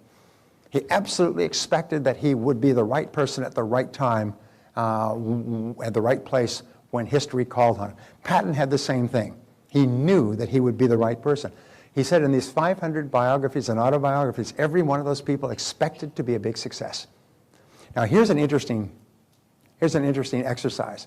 Imagine that you could go down to the computer store and you could buy a mental program and you could put it into your mental computer, and it would then become part of your continuing operating system. If you could buy any belief at all to put into your mental system, what would be the best belief for you to buy? And the answer is the belief that you are going to be a big success in life. That no matter what happens, everything is going to conspire together to make you a great success.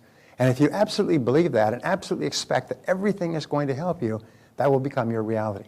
The reason why we do not achieve greatly is we hold ourselves back by our own beliefs. We wonder if it's possible. We over-exaggerate negative events. We catastrophize, and we blow them out of proportion as opposed to looking at them and seeing them as just ideas, stepping stones to success. So we say always expect the best. And remember that your expectations are totally under your own control. Now, here's an exercise for you. Da-da-da. Wait a minute. Oh, okay, jeez. I'm so okay. Repeat throughout the day these words. I believe that something wonderful is going to happen to me today. Now say that to yourself. Say it quietly to yourself. I believe that something wonderful is going to happen to me today. Now say it aloud. Say it. I believe there's something wonderful is going to happen to me today. Now every single morning when you get up and say that, something wonderful is going to happen to you that day. It's the most amazing damn thing. You go into a restaurant and you say, I believe something wonderful is going to happen in this restaurant. I believe something wonderful is going to happen to me today. And it's the most astonishing thing. If you forget to say it, your life will be okay. But if you remember to say it with confidence, you set up a force field of positive expectations, and something wonderful happens to you. And when I first heard this is really hokey. This is kind of, hey, this is la-la. This is like California where we sit, under triangles and put crystals in our armpits. This is, but it's the most amazing damn thing. When you say these words, what happens is something wonderful starts to happen to you. Okay, the next mental law is the law of attraction. The law of attraction says that you are a living magnet, and you attract into your life the people and the circumstances that are in harmony with your dominant thoughts. Is your a magnet, and whatever is in harmony, the people, circumstances, ideas, money, resources that are in harmony with your thoughts, you start to attract into your life. In the universe, all energy is in a state of vibration, including mind energy.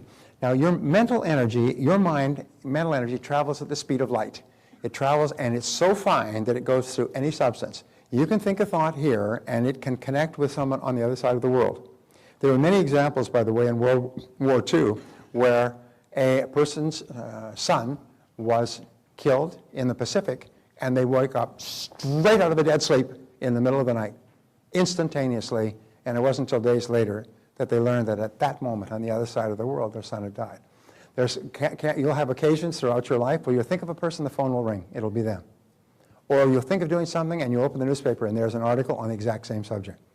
One of the things I wanted to talk about was self-made millionaires. You open the newspaper this morning, there's the most current figures on self-made millionaires from 2001, 2011. So I can come down and share it with you. So your mind is incredibly powerful, but it is a neutral law. If you think negative thoughts, you'll attract negative things into your life as well. Now this law of attraction, this is the basis of The Secret and all those things. The problem with the book, The Secret, and the movie and everything else is that it doesn't mention the word work. Which is why it's a wonderful thing. People read The Secret and say, oh, all I have to do is think happy thoughts and I'll be rich and happy. No, that ain't it. That's like as Shalene can tell you, watching and if somebody exercising on television, all I have to do is watch these people exercising and I'll be thin and fit. No, baby, you're going to get off your, you know what, and get on it. So this explains these laws. It explains the law of vibration, which says that all things vibrate outward. So thoughts vibrate outwardly from you. And the more emotion attached to a thought, the greater is the intensity of the vibration. The more emotion you have.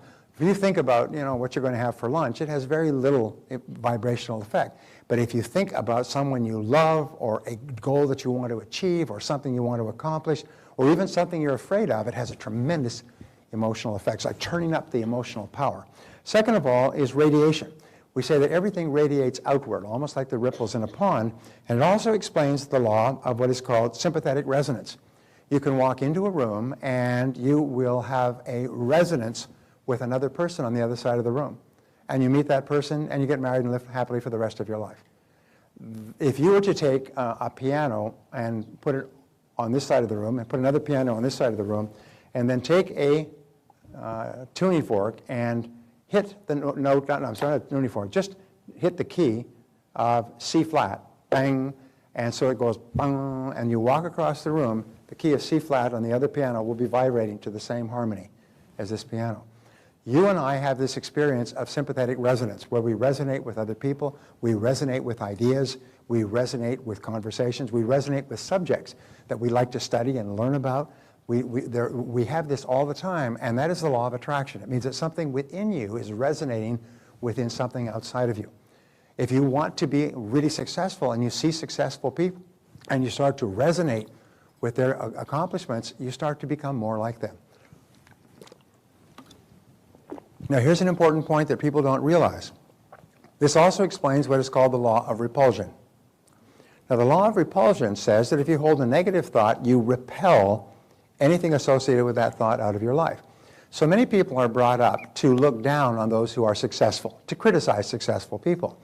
This is fatal, because if you criticize successful people, even in your heart, it drives success out of your life. It guarantees that you'll never accomplish anything with your life. You'll always be miserable and unsuccessful. If you criticize wealthy people, they'll never be wealthy. And so therefore, it's so important for you to admire people who are enjoying the success that you desire, is to admire them and look up to them, and don't look for chinks in their armor or flaws in their life or behavior. Instead, look for the things that they do right and say, that I could do that. Read their books, read stories about them, and admire successful, happy people. If you admire successful, happy people, you create this sympathetic resonance, and you begin to attract into your life people and circumstances and ideas that will enable you to be like one of those people. When people criticize other successful people, it has no effect on the successful people. It doesn't hurt them at all. They don't even know, and they don't care. But it destroys the criticizer's chances for success. They're shooting themselves in their own foot, blam, and admiring their own marksmanship. Geez, I'm a good shot. One of the characteristics of poor people is they look down on rich people. Do you know that people on welfare actually feel that people who work are suckers? And it's the most amazing thing. When you interview them, they're not grateful for welfare. They resent the welfare, but they look at the people who work, that have to pay taxes to enjoy the welfare. They look at them as suckers. These are suckers. I don't work. I stay at home, watch television, drink, snort, whatever I do. And these suckers got to go to work every day, isn't that? And they actually look down on their benefactors. Now, what is the chance of them ever having any success in life? In the zero range? Probably nothing. They'll never be successful, and they'll never understand that their own mentality is what drives out all possibility of success from their lives. So always admire success, and always want for others what you want for yourself. If you want to be a big success and you see somebody successful, say, that's great, congratulations, that's wonderful, because if you can get it, I can get it. Abraham Lincoln once said that some are rich as proof that others can be rich as well. And so what we do is we look up to successful people. Now, the law of correspondence, this is my favorite. I love this law. It says, as within, so without. And this brings us to my favorite ratio. And my favorite ratio is this, the 1-to-1 ratio. And basically what it says is what is going on in your outer world corresponds to what is going on in your inner world. As within, so without. One of the greatest of all spiritual principles. What's going on inside corresponds on the outside. We say your outer world is a mirror that reflects what is going on in your inner world. We say wherever you look, there you are. What you see is your own self, your own thoughts reflected back to you. And the places that you see this, most of all, you see it in your relationships. Is the person you are on the inside is perfectly reflected by your relationships. You see it in your financial situation. Your depths of preparation and work and attitude toward money is reflected in your financial world. You see it in your health. Your attitudes toward health, fitness, food, everything else is reflected in your physical body and so on. Always on the outside. There's one of my great spiritual teachers was Emmett Fox, and he wrote a piece, which the name of which is Enough. And the piece was called, it's called The Mental Equivalent. And he said, the great requirement of life is for you to create within yourself the mental equivalent of what you wish to enjoy on the outside. This is your responsibility, and God and nature will take care of everything else by law. So therefore, that's why reading, thinking, planning, visualizing, all the things we'll talk about, so you can create within your mind a mental equivalent of what you want to enjoy on the outside. And the greater vividness with which you can see it on the inside, the faster it comes into your reality on the outside. Most people have only a vague, fuzzy, unclear goal or idea of what they want, and as a result, what happens in their life is vague and fuzzy and unclear. Successful people have a crystal clear picture of what they want, and as a result, it comes into reality quite quickly. So we say here, as within, so without.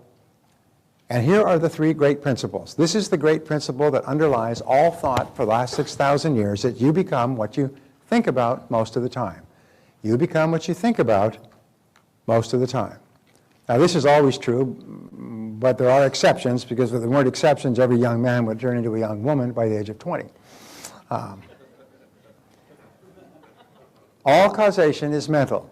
This, again, is the great, profound discovery that all causation is mental. Everything you see in the material world around you began with a thought in the mind of a person.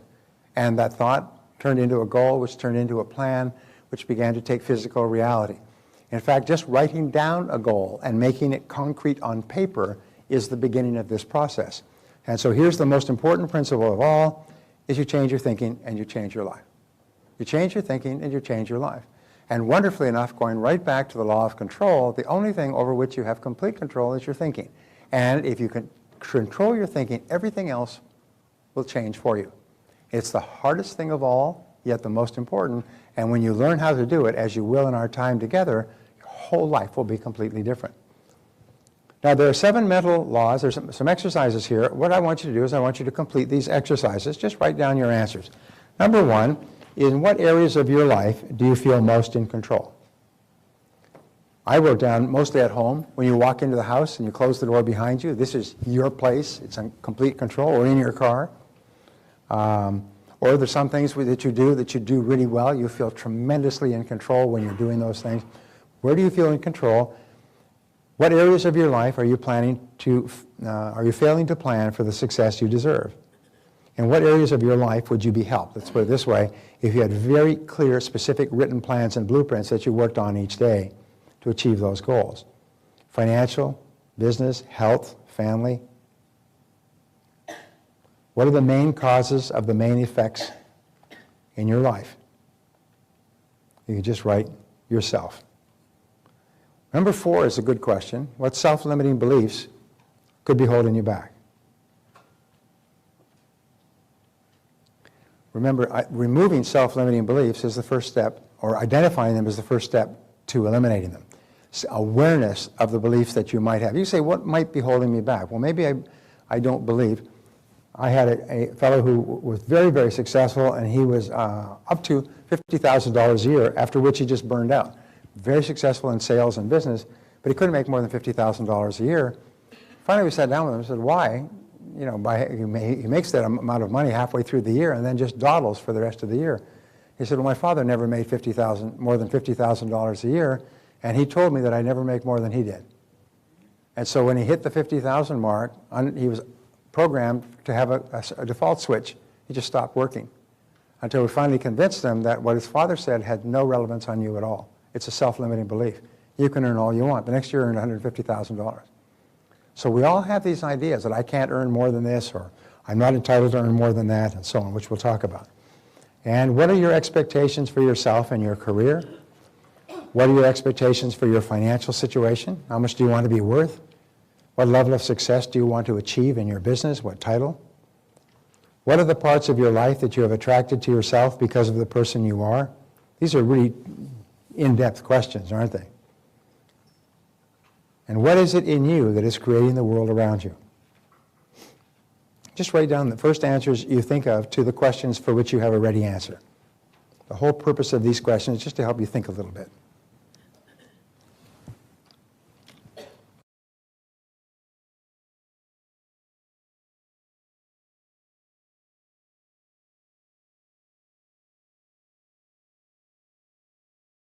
As you can see from the introduction here, we say everything in your life is attitudinal. Fully 85% of what you accomplished is determined by your attitude, which is the way you think going in. And you'll find that very successful people have very positive attitudes. By the time we're finished together, your attitude is going to be so positive, the people you meet will think you're smoking something.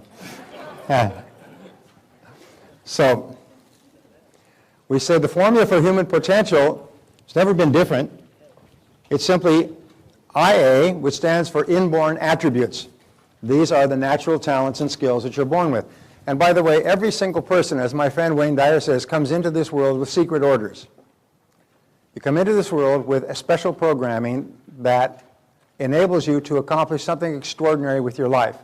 The great goal of life, the great goal of adult life, is for you to find out what it is. But you know the old saying, God don't make no junk. And God doesn't make anybody extra. So therefore, every single person has a role to play in the great scheme of things. And we'll talk about this a little bit later, talk about it tomorrow, but I love the quote from Einstein where he was asked, what is the purpose of human life? And he stopped. I thought about it. He said, well, we must be here to serve others. What other purpose could there be? We must be here to serve others. What other purpose could there be? Now, as you know, I am a capitalist. A capitalist is a person who believes in producing valuable products and services that people want and need and are willing to pay for. That helps them to improve the quality of their life and work. And that is one of the highest forms of service that there is to improve the quality of the life and work of other people. And so, anyway, we have inborn attributes, and our job is to develop those, to discover what they are, and then to develop them to a high level. The second is acquired attributes. These are all the skills and abilities and talents and education and knowledge and experience that you acquire through time, multiplied times your attitude equals your individual human potential, what we call IHP. This means that your inborn attributes are largely fixed. Your acquired attributes change slowly over time, but you can change your attitude in an instant by just changing the way you think about something. In aeronautics, Randy, what do they call your attitude? What is your attitude in flying a plane? Well, when they will ask you what your attitude is. I understand it's your angle of attack toward the horizon. It's your angle where you are relative to the horizon. If you have a high attitude, you're above the horizon, below. So therefore, I love the idea that your attitude is your angle of attack. It's the way you approach any particular situation. And the rule is that the more positive you are going into any situation, the better it's going to be. Even if it turns out poorly, it's still going to be much better than if you go in with a negative attitude. I studied military history, and Napoleon at one time ruled all of Europe. And Napoleon was an incredible general. He only lost, I think, 3 battles in his entire career, and he directed over 300 battles. And it was interesting because they said that Napoleon's presence on the battlefield was worth 2 divisions to the French army. Napoleon would actually sometimes travel overnight in his carriage to the scene of the battle to direct it personally. And when the announcement came out that Napoleon had arrived to direct the battle, the spirits, called the esprit de corps, the spirits of the French soldiers went up dramatically, and the spirits of the opposing soldiers went down dramatically, because Napoleon never lost a battle. So therefore, if Napoleon was directing the French, and the French never lost a battle under Napoleon, and you're fighting them, it's not going to work out too well for you today. And in those days, you didn't fight and run away and fight again another day. You are left on the battlefield. So his presence was worth two divisions. His attitude of confidence was unbelievable, and that's the same thing with you. So we say that your attitude has been called the most important word in the human language, and because it determines virtually everything. So 85% of your success will be determined by how much of a positive mental attitude you have. And wonderfully enough, this mental attitude can be manufactured. And it can be manufactured until it becomes automatic. And there are many people who are just positive all the time. No matter what happens, if they get knocked down, they just bounce back up again, take a deep breath, get a good night's sleep, and they're back. Your attitudes come from your expectations of how you think things are going to turn out. Where do attitudes come from? Well, if you expect that this is going to be a successful meeting, a successful seminar, a successful date, a successful restaurant experience, then that's going to have a major impact on what happens. Because your expectations, remember radiation, law of radiation, your expectations emanate out from you and affect other people. They cause other people to behave in a manner consistent with your expectations. The highest selling salespeople are people who expect to sell all the time. The highest performing parents are the parents that expect the best from their children all the time. And the kids know it, and people try to rise to those expectations. Your expectations about our outcomes create our attitudes. One of the things that we teach over and over and not here is that what top people do is when they have a setback of any kind, they simply see it as a learning experience. It was just a learning experience. Yes, it was painful, it was expensive. They say it's an expensive learning experience, painful learning experience, costly learning experience, but just a learning experience because they see it as all part of the process, and they just keep on going. So our expectations come from our beliefs and our values. Where do your expectations come from? From your fundamental beliefs about yourself. If you absolutely believe that you're going to have a big success in life and you're going to be popular and you're going to be healthy and you're going to be financially independent, then you will act that way. So your beliefs and your values about yourself, what you believe is really true, have an enormous impact on what happens outside of you, like a ripple effect. Now, each of us has a bundle of beliefs, and this was the turning point in my life when I discovered this. It's called the greatest breakthrough in the study of human psychology in the 20th century, and now perhaps in the 21st. Each of us has a bundle of beliefs which psychologists call the self-concept. This is the totality of all the beliefs that you have developed from infancy that makes up your total worldview. It makes up the person you are. Just like if you build a wall made of many bricks, the wall is composed of the bricks. You build a personality made of many beliefs, that wall is your self-concept. The self-concept is the command center of your life because you never act on the outside any differently than you are on the inside. You can never act inconsistent with your self-concept without suffering grievous problems. All changes in your outer world begin with a change in your self-concept. To put it another way, your self-concept precedes and predicts your levels of performance and effectiveness in everything you do. And this brings us to this graph that I want to show you. And this graph had a life-changing effect on me. And the graph says that this is your potential for effectiveness. This is how effective you can be in terms of getting the results that you want, achieving the goals that you want. And you've heard it say, and by the way, this was a profound thing for me, that the average person uses only about 10% of their potential for effectiveness. When I first learned this, and I was pointed out to me that if that is true, that means that what you're accomplishing is only 10% of what you're capable of. What you're earning is only 1/10 of what you're truly capable of earning, which is a shock for most people. The fact is, however, according to the Stanford Brain Institute, which has done research on this, the average person only uses about 2% of their potential. They're saving up the rest of it for some good purpose, but we don't know. But we use about 2%. And of course, the less of your potential, it's sort of like muscles. If you don't use your muscles, they become soft and they atrophy. If you don't use your brain by challenging it, by learning new things, by studying and so on, your brain becomes soft and weak, just like your muscles become soft and weak. And so what people do in an entitlement economy is they start to coast. And they say, come home and watch TV, and they go on social media, and they go to sports, and they drink, and they have fun, and they work when the boss is watching, and then they go home again, and so on. And so what happens is it goes down from 10% to 2%. They're using less and less of their potential, like an athlete's that's getting softer and softer out of competition, mentally, emotionally, and physically. So your potential for effectiveness, your self-concept, this is your, oops, let me just get this. This is your potential. This is your self-concept. And since your self-concept is limited, your potential for effectiveness is limited as well, and your self-concept is largely subjective. And what that means is that it's not made up of facts. It's made up of information that you've accepted from something as flimsy as a horoscope or a casual remark from a friend or something you read in the paper, or you took a Myers-Briggs test and came to the conclusion that this was you and it was fixed and there's nothing you could do about yourself. So it's subjective, and each of us has a series of mini self-concepts. You have a self-concept for every part of your life that you consider to be important. You have a self-concept for how you drive. For men, always very good.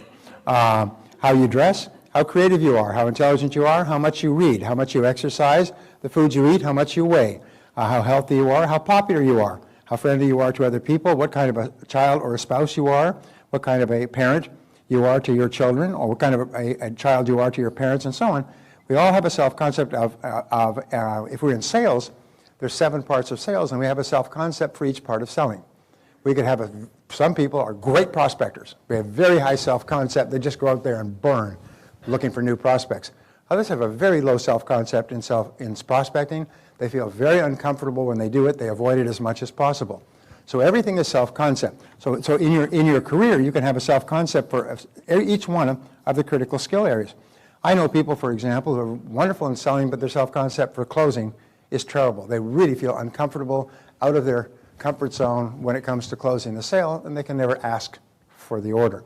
Managers will often have a very good self-concept for leading people and terrible for hiring. They're very poor at hiring, and they do it in a cursory way, and they hire the wrong people, and so on. Now, we also have a self-concept for how much we earn. This is what got my attention and transformed my life. Is what we find is you can never earn more than 10% above or below your self-concept level of income.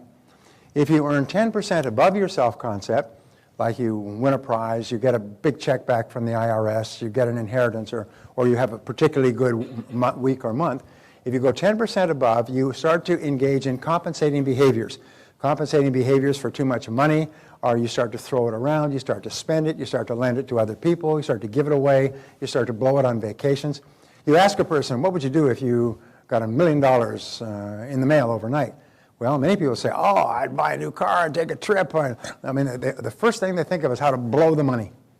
You know that 2/3 of lottery winners are broke within 2 to 3 years. Why? It's because the money is so far out of their self-concept range that they just go berserk. They go crazy with the money, and 2 to 3 years later, they're broke. If they were on, there are lottery winners who are on welfare when they won, and 3 years later they're back on welfare, and all the money's gone. They have no idea what happened to it. So now what they do, by the way, is they tell you if you win the lottery, have the money locked up in a lawyer's trust fund for a year. So you can start to get your mind around the fact that you have this money. But lock it up so that you cannot touch it for a whole year. After a year, you'll have had a lot of chance to think about it. Then when you start to think about how to spend it, you'll do it better.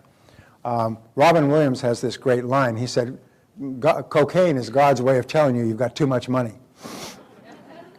And that's what happens to these actors. Look at Charlie Sheen is probably the perfect example of a person who's making $1.2 million per episode. He's completely outside of his self-concept range of income, even though he's used to pretty good income, and he goes into bizarre behaviors. He behaves literally like a person who is semi-insane. So when you go way outside your comfort zone, you start to scramble to get back into your comfort zone.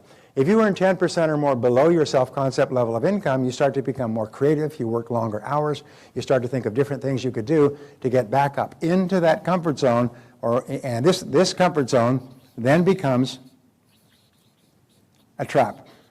And the greatest enemy, we'll talk about this later, the greatest enemy of success is the comfort zone, because we get into a comfort zone and we stay there. And when I learned this, I began to raise my personal income comfort zone. I found that over the time in your life, your income goes up, and you form a new comfort zone. It goes up, but you pretty much stay there. But if you really want to make a dramatic increase in your income, you have to completely see yourself at earning at a completely different level. That's why we say start off by adding a zero and just play with that idea for a while. And that's a fun idea to play with. And then you come back to reality and you say, well, what if I just increase my income 25% per year? Well, if you do that, you'll double your income in 2 years and 7 months. And then what do? Do it again, and do it again, and do it again. And the cumulative effect, as Einstein said, compound interest is the greatest force in the universe. So if you can increase your income by 25% per annum, you'll be rich, and you'll be on top of everything. And not only that, your comfort zone will adapt to 25%. That's 2% a month. You start to adapt, and you start to adjust. You start to be more intelligent with your money. You start to be more thoughtful with how you deploy it, and so on. So your overall self-concept will be an average of your self-concepts in every area of your life that you consider important. If you were to ask me with regard to my ability to sing, well, my self-concept for singing is very low. I like to sing, but I've been told that if I sing, I must go away by myself where nobody can hear me. My father, when I was young, told me that I am tone deaf, and I have no ability to sing whatsoever. And so I should never be allowed to do it around other people. I still remember that, very encouraging. But your overall self-concept is your average of your self-concepts in all the areas of your life that you consider to be important, which brings us to these two concepts here, is the upper and lower limits of your self-concept form your comfort zone in each area. And our overall self-concept is an average of our individual self-concepts, which brings us to the self-concept is made of three critical parts, like three wedges of a pie, each of which is adjacent to the other. The first is your self-ideal.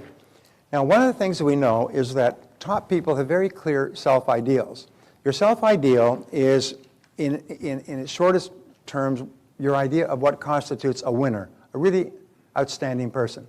Your self-ideal is made up of all the people that you have admired in your life and that you admire today, the qualities that they have. Ayn Rand once wrote that all love is a response to values.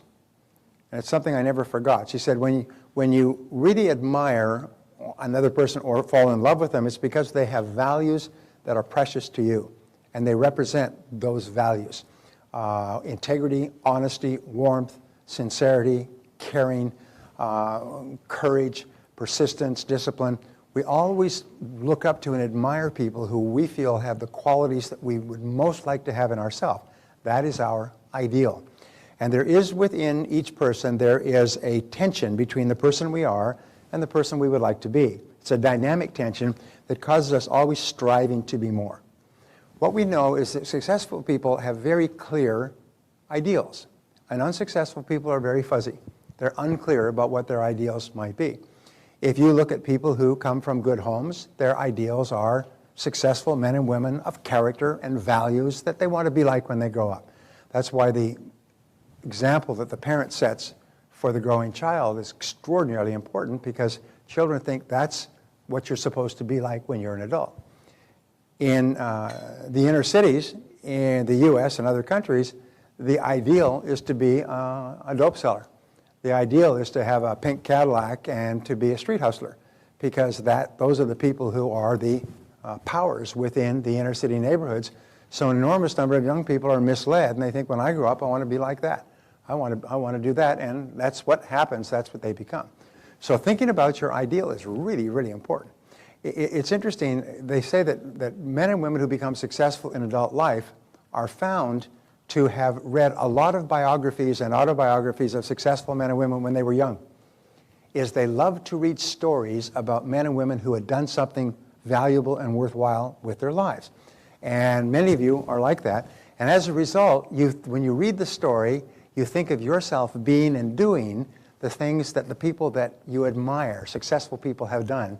And those actually soak into you at an unconscious level, and they become part of your model of what a really good person would be. So that's the self-ideal. And it's very important. When you think, what are the qualities that I admire the most in other people? Those are the qualities that you are most striving to emulate as an adult. And number two is your self-image. The self-image is the way you see yourself and the way you think about yourself in the present, in the moment.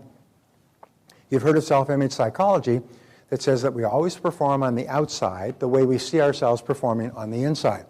We'll talk about this, but there is no improvement in performance on the outside until you improve the picture of yourself on the inside.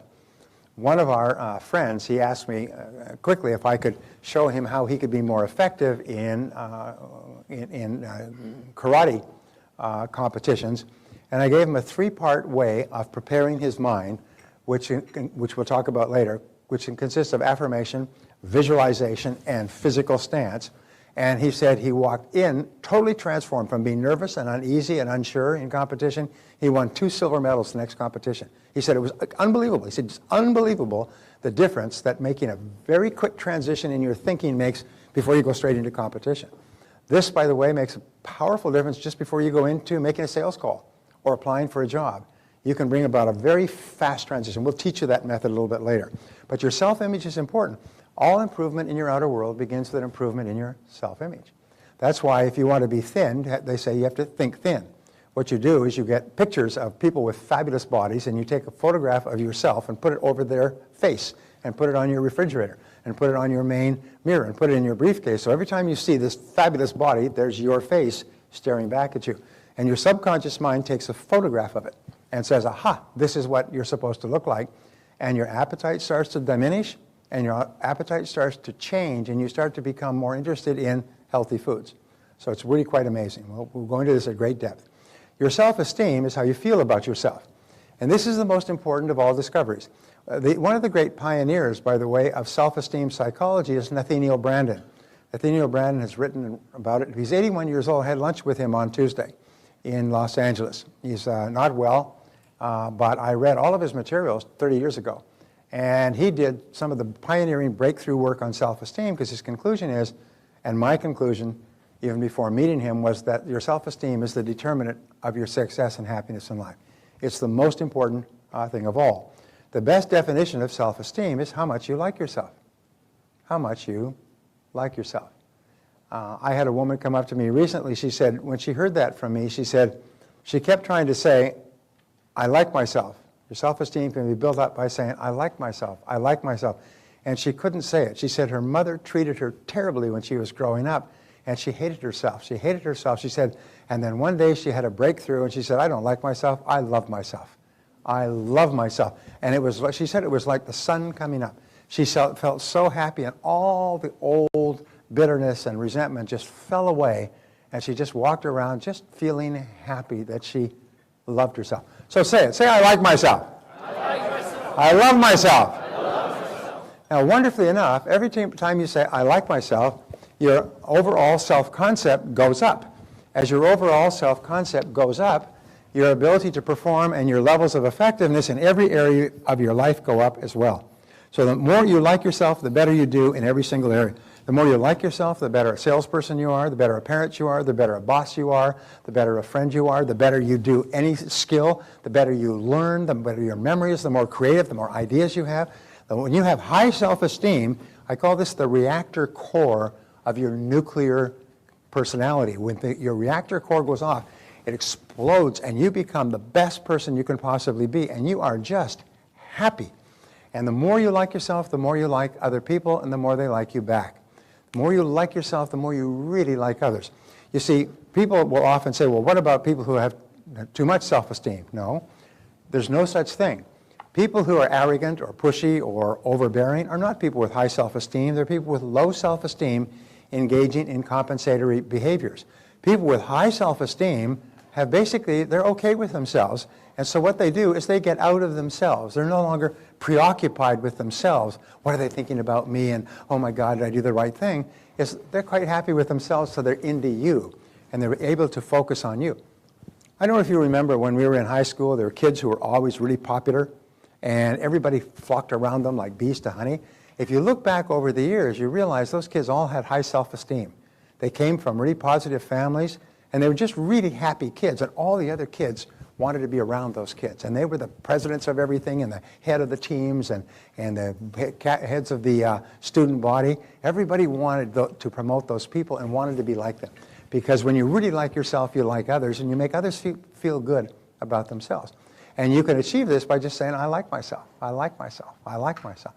We used to say, when you get up in the morning, start saying, I like myself, I like myself, I like myself, like pumping yourself up, I like myself. And as you go through the day, say, I like myself, I like myself, I like myself. When I first learned this, I'd say it 10, 20, 50, 100 times a day.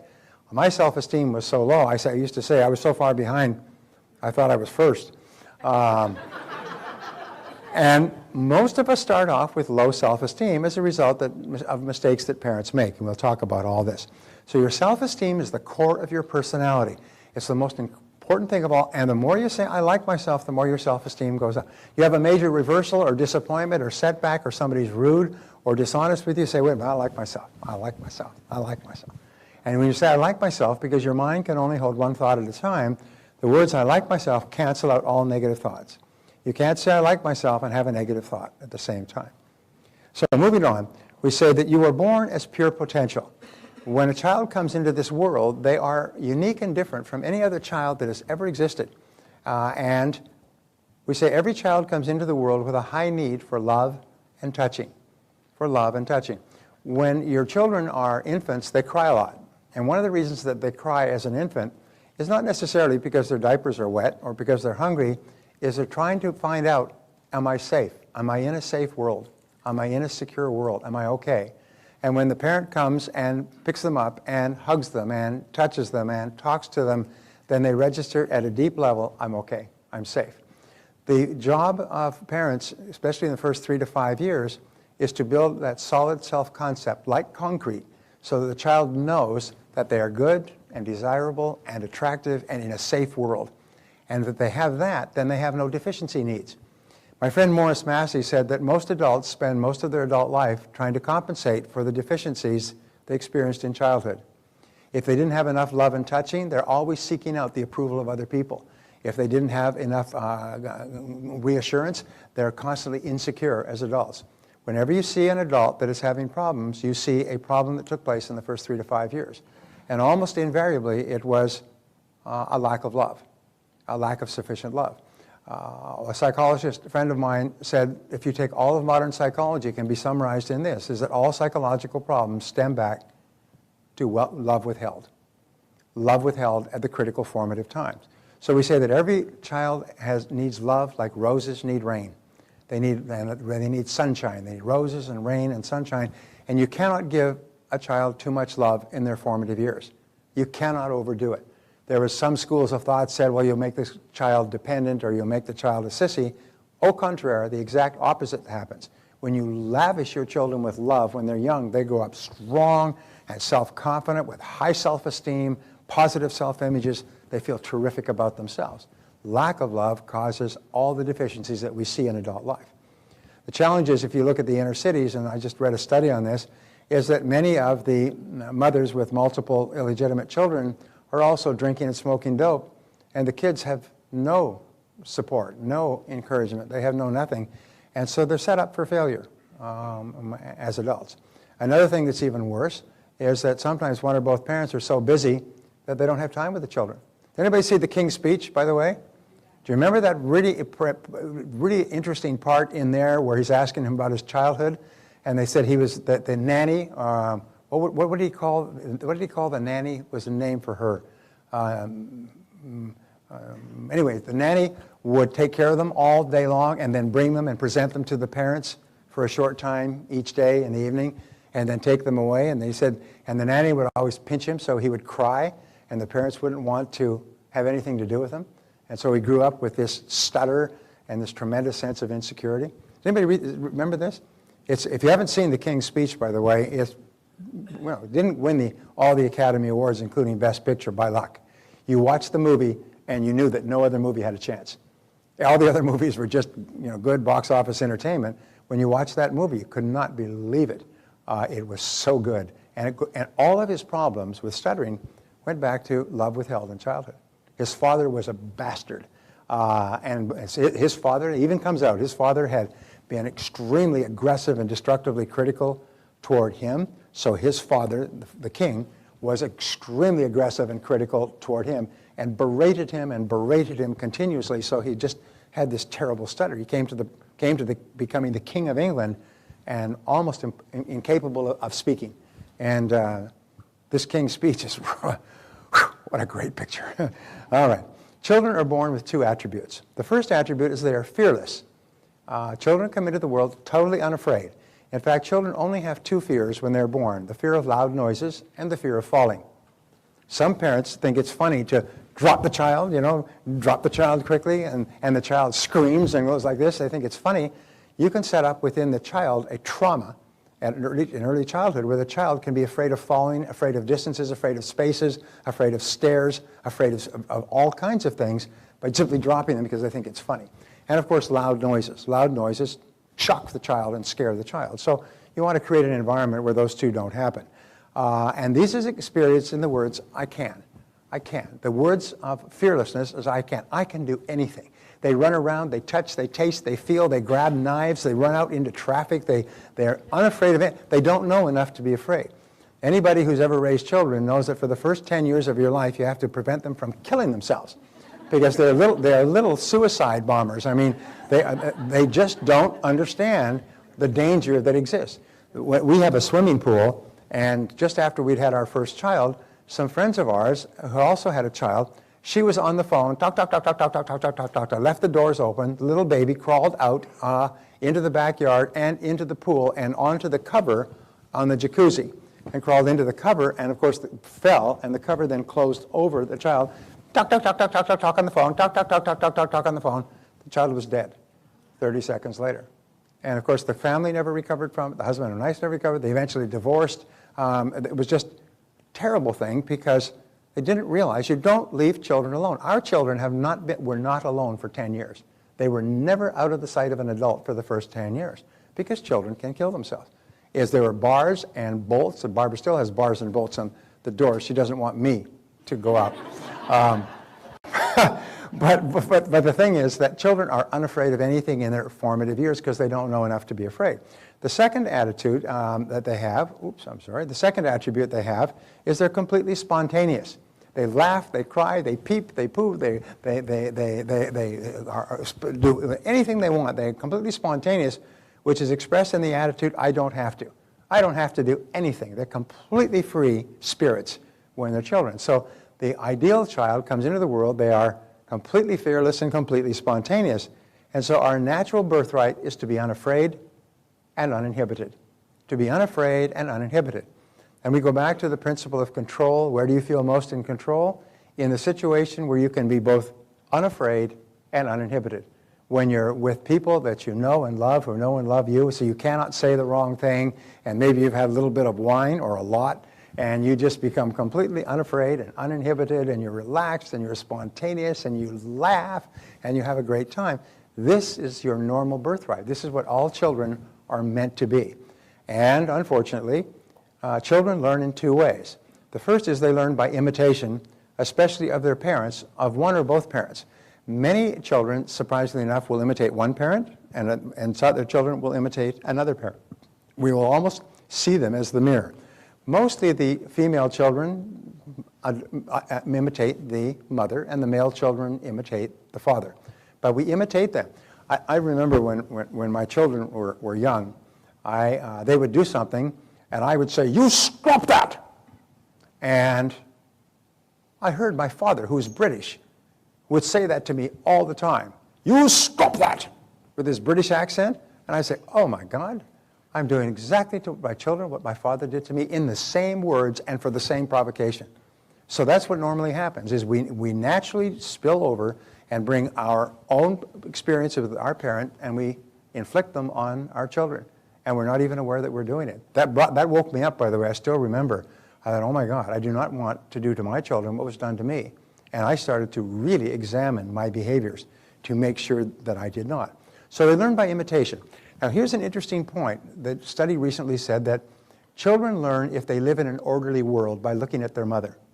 If their mother seems to be in control and on top of things and calm and in charge, making decisions, they believe, this is an orderly world. If their mother is harassed and nervous and upset and angry and gets upset about little things that happen and so on, they believe that they live in a disorderly world and they are insecure. And they have to be like that. So as adults, they will be insecure.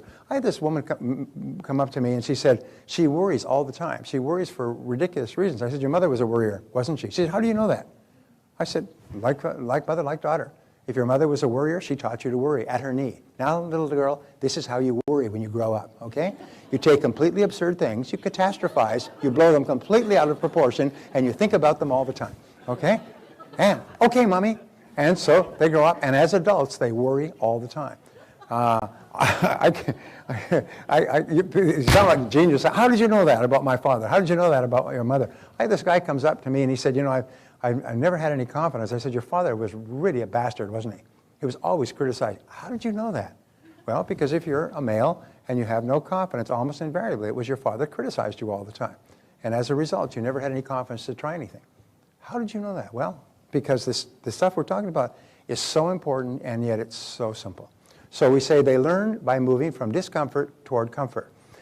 Sigmund Freud's great breakthrough was the pleasure-pain principle, is that people move from pain to pleasure.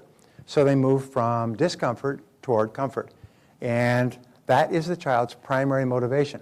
When children are young, they're totally emotional, and they're always moving away from lack of love toward love. They work away from fear and criticism toward love and acceptance. And they're automatic. They're just simply moving all the time from discomfort toward comfort. We as adults, by the way, move from discomfort toward comfort all the time. It is our primary motivation. We are seeking pleasure and moving away from pain.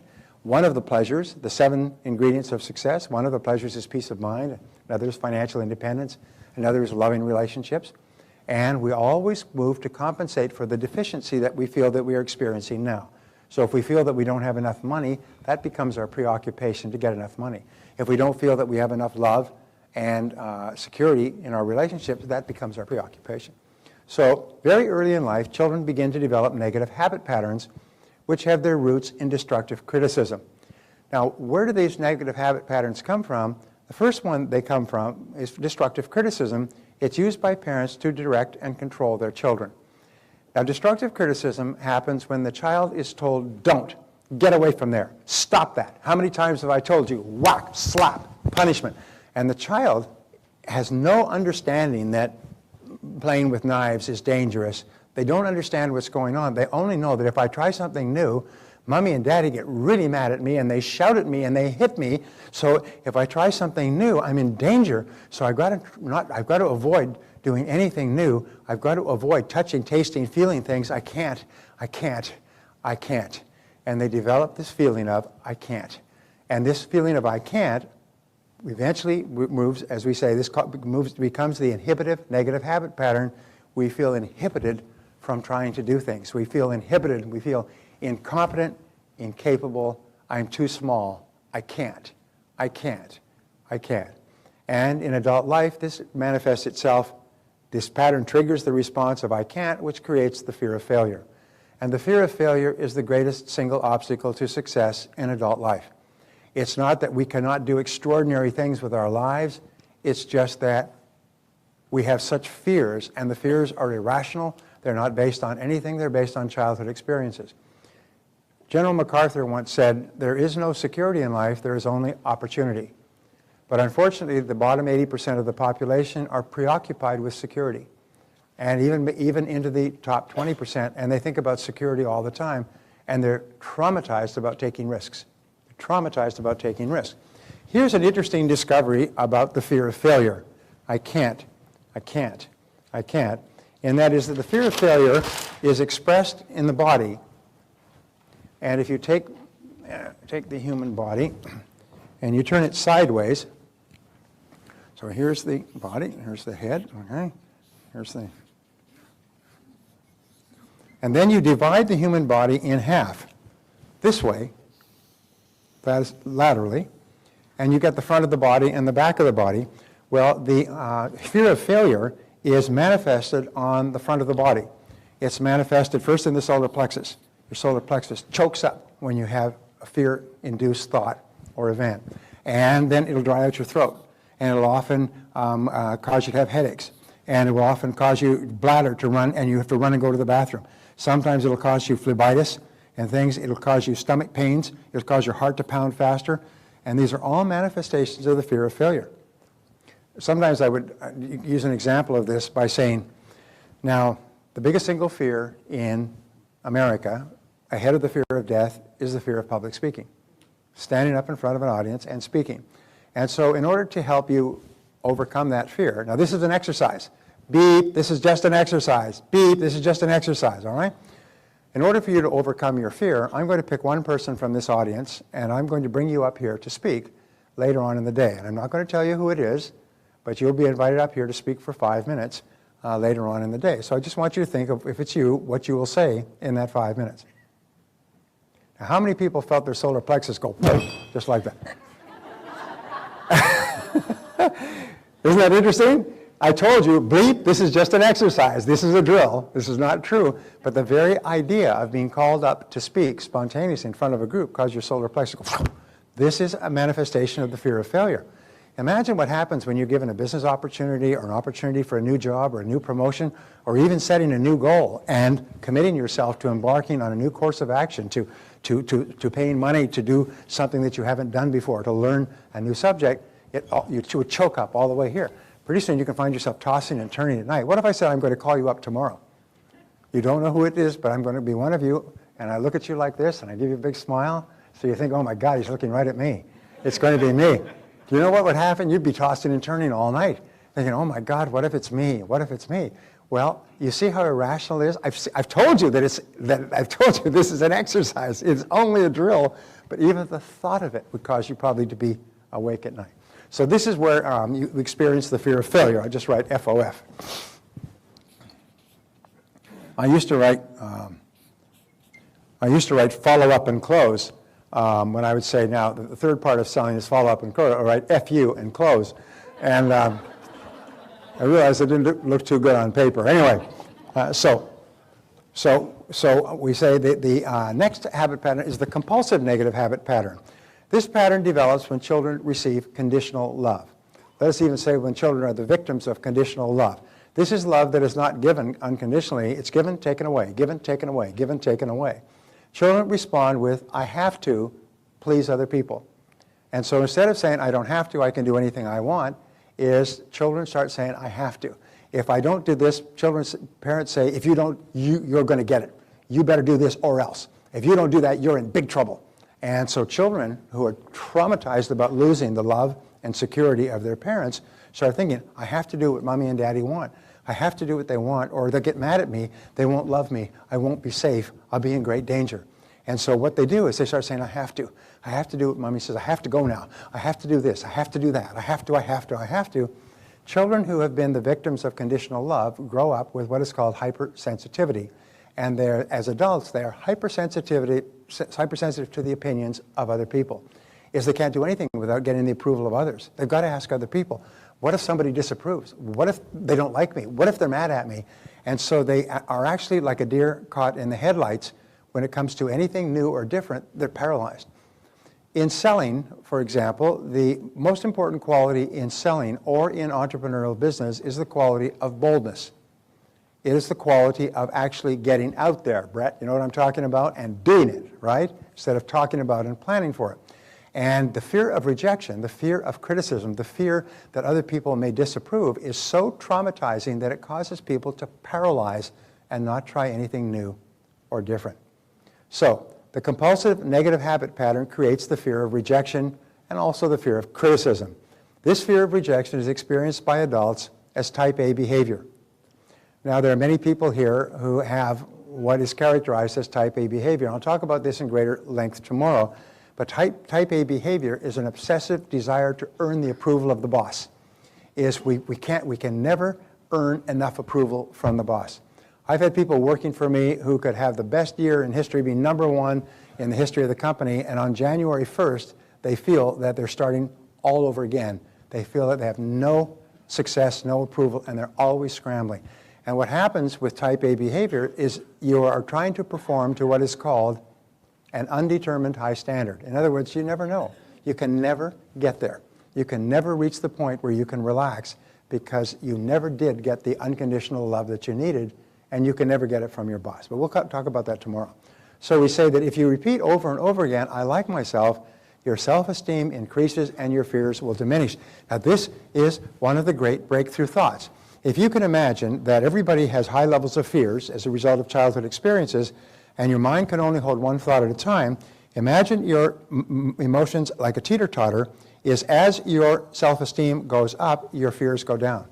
And the more you like yourself, the less you fear failure. The more you like yourself, the less you fear rejection. The more you like yourself, the more you realize that if you do fail, it doesn't mean you're a failure. It means you tried something that didn't work out. One of the things we say is, remember, there's no such thing as failure, there's only feedback. And there's no such thing as failure, there's only feedback. And obstacles come not to obstruct, but to instruct.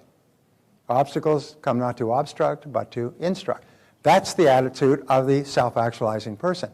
And in another attitude of self-actualizing persons is that they are concerned with the thoughts and feelings of others, but not overly concerned, as they please at least themselves in all things. In other words, they say, you disapprove of me, or you reject me, or criticize me when I call on you. Well, you have a nice day, because it doesn't bother me at all. And they just go on because they know that being rejected is not personal. When people are not supportive of you, it's not personal, it's their problem, it's not your problem.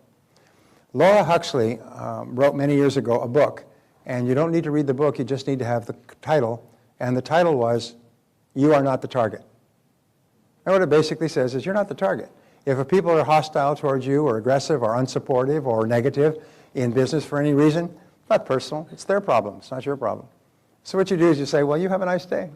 And you just let it roll off your back. And the more you say, I like myself, I like myself, I like myself, I like myself.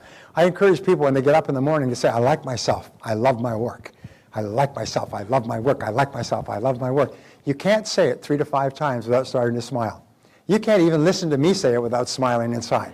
It just makes you happy. And of course you teach your kids to say, I like myself, I like myself. And you get them to look in the mirror and say, I like myself. And you tell your kids what wonderful people they are, and they just walk away feeling that the most important people in their life think that they are wonderful people, and they develop positive levels of self-esteem, positive self-image, positive self-concept. They see themselves, and they set really high standards for themselves in terms of realizing their ideal. So it's really important. So the more you say, I like myself, the less you fear. And if you say it over and over again, eventually you drive it down into your subconscious mind until it becomes locked in and permanent. Eventually, you reach the point where you become absolutely fearless. You become absolutely unstoppable. And you do it by pushing down this message, I like myself, I like myself, I like myself, I love myself, I love myself. And we'll talk more about this later. Now, come to lesson number 4. All right? Before I do that, why don't we just do this one exercise? What one action are you going to take immediately as a result of what you've just learned in this session? Please write down your answer to that question on page 22.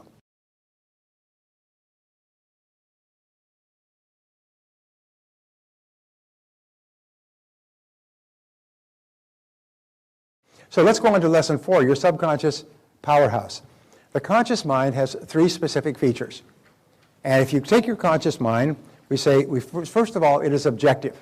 In other words, it's objective, it's skeptical, it's unemotional, it is rational. It counts facts and figures, and it is discriminating. It chooses between what is better, what is worse, what is higher, what is lower, what is prettier, what is not as pretty. Now, the second one, I want you to change your word. In your workbook, it says, does it say the conscious or the subconscious? It says, does it say the subconscious? Please cancel out the sub. This is a misprint. When I saw this, I had a heart attack. This is the conscious mind. The conscious mind has 4 functions. The first function is to identify incoming data. Let's say, for example, you're walking across the street and you hear the roar of an engine. And you immediately identify that it's a truck and it's driving down the street toward you. The second thing you do, you say, okay, roar of engine is moving truck. Is you compare it with previous experiences. You look at it and you say, how fast is it going? Well, it's driving 30 miles an hour and it's a block away, it's not a problem. If it's driving 60 miles an hour and it's 60 feet away, knowing how fast a truck will cross that, then it's a problem. You compare it with your other experiences with moving vehicles. Third thing you do is you analyze the current situation. Here you are in the street. Should you jump forward or jump back? And then number 4 is you decide what action to take. If the action is jump back, then you'll find that you'll do it instantaneously.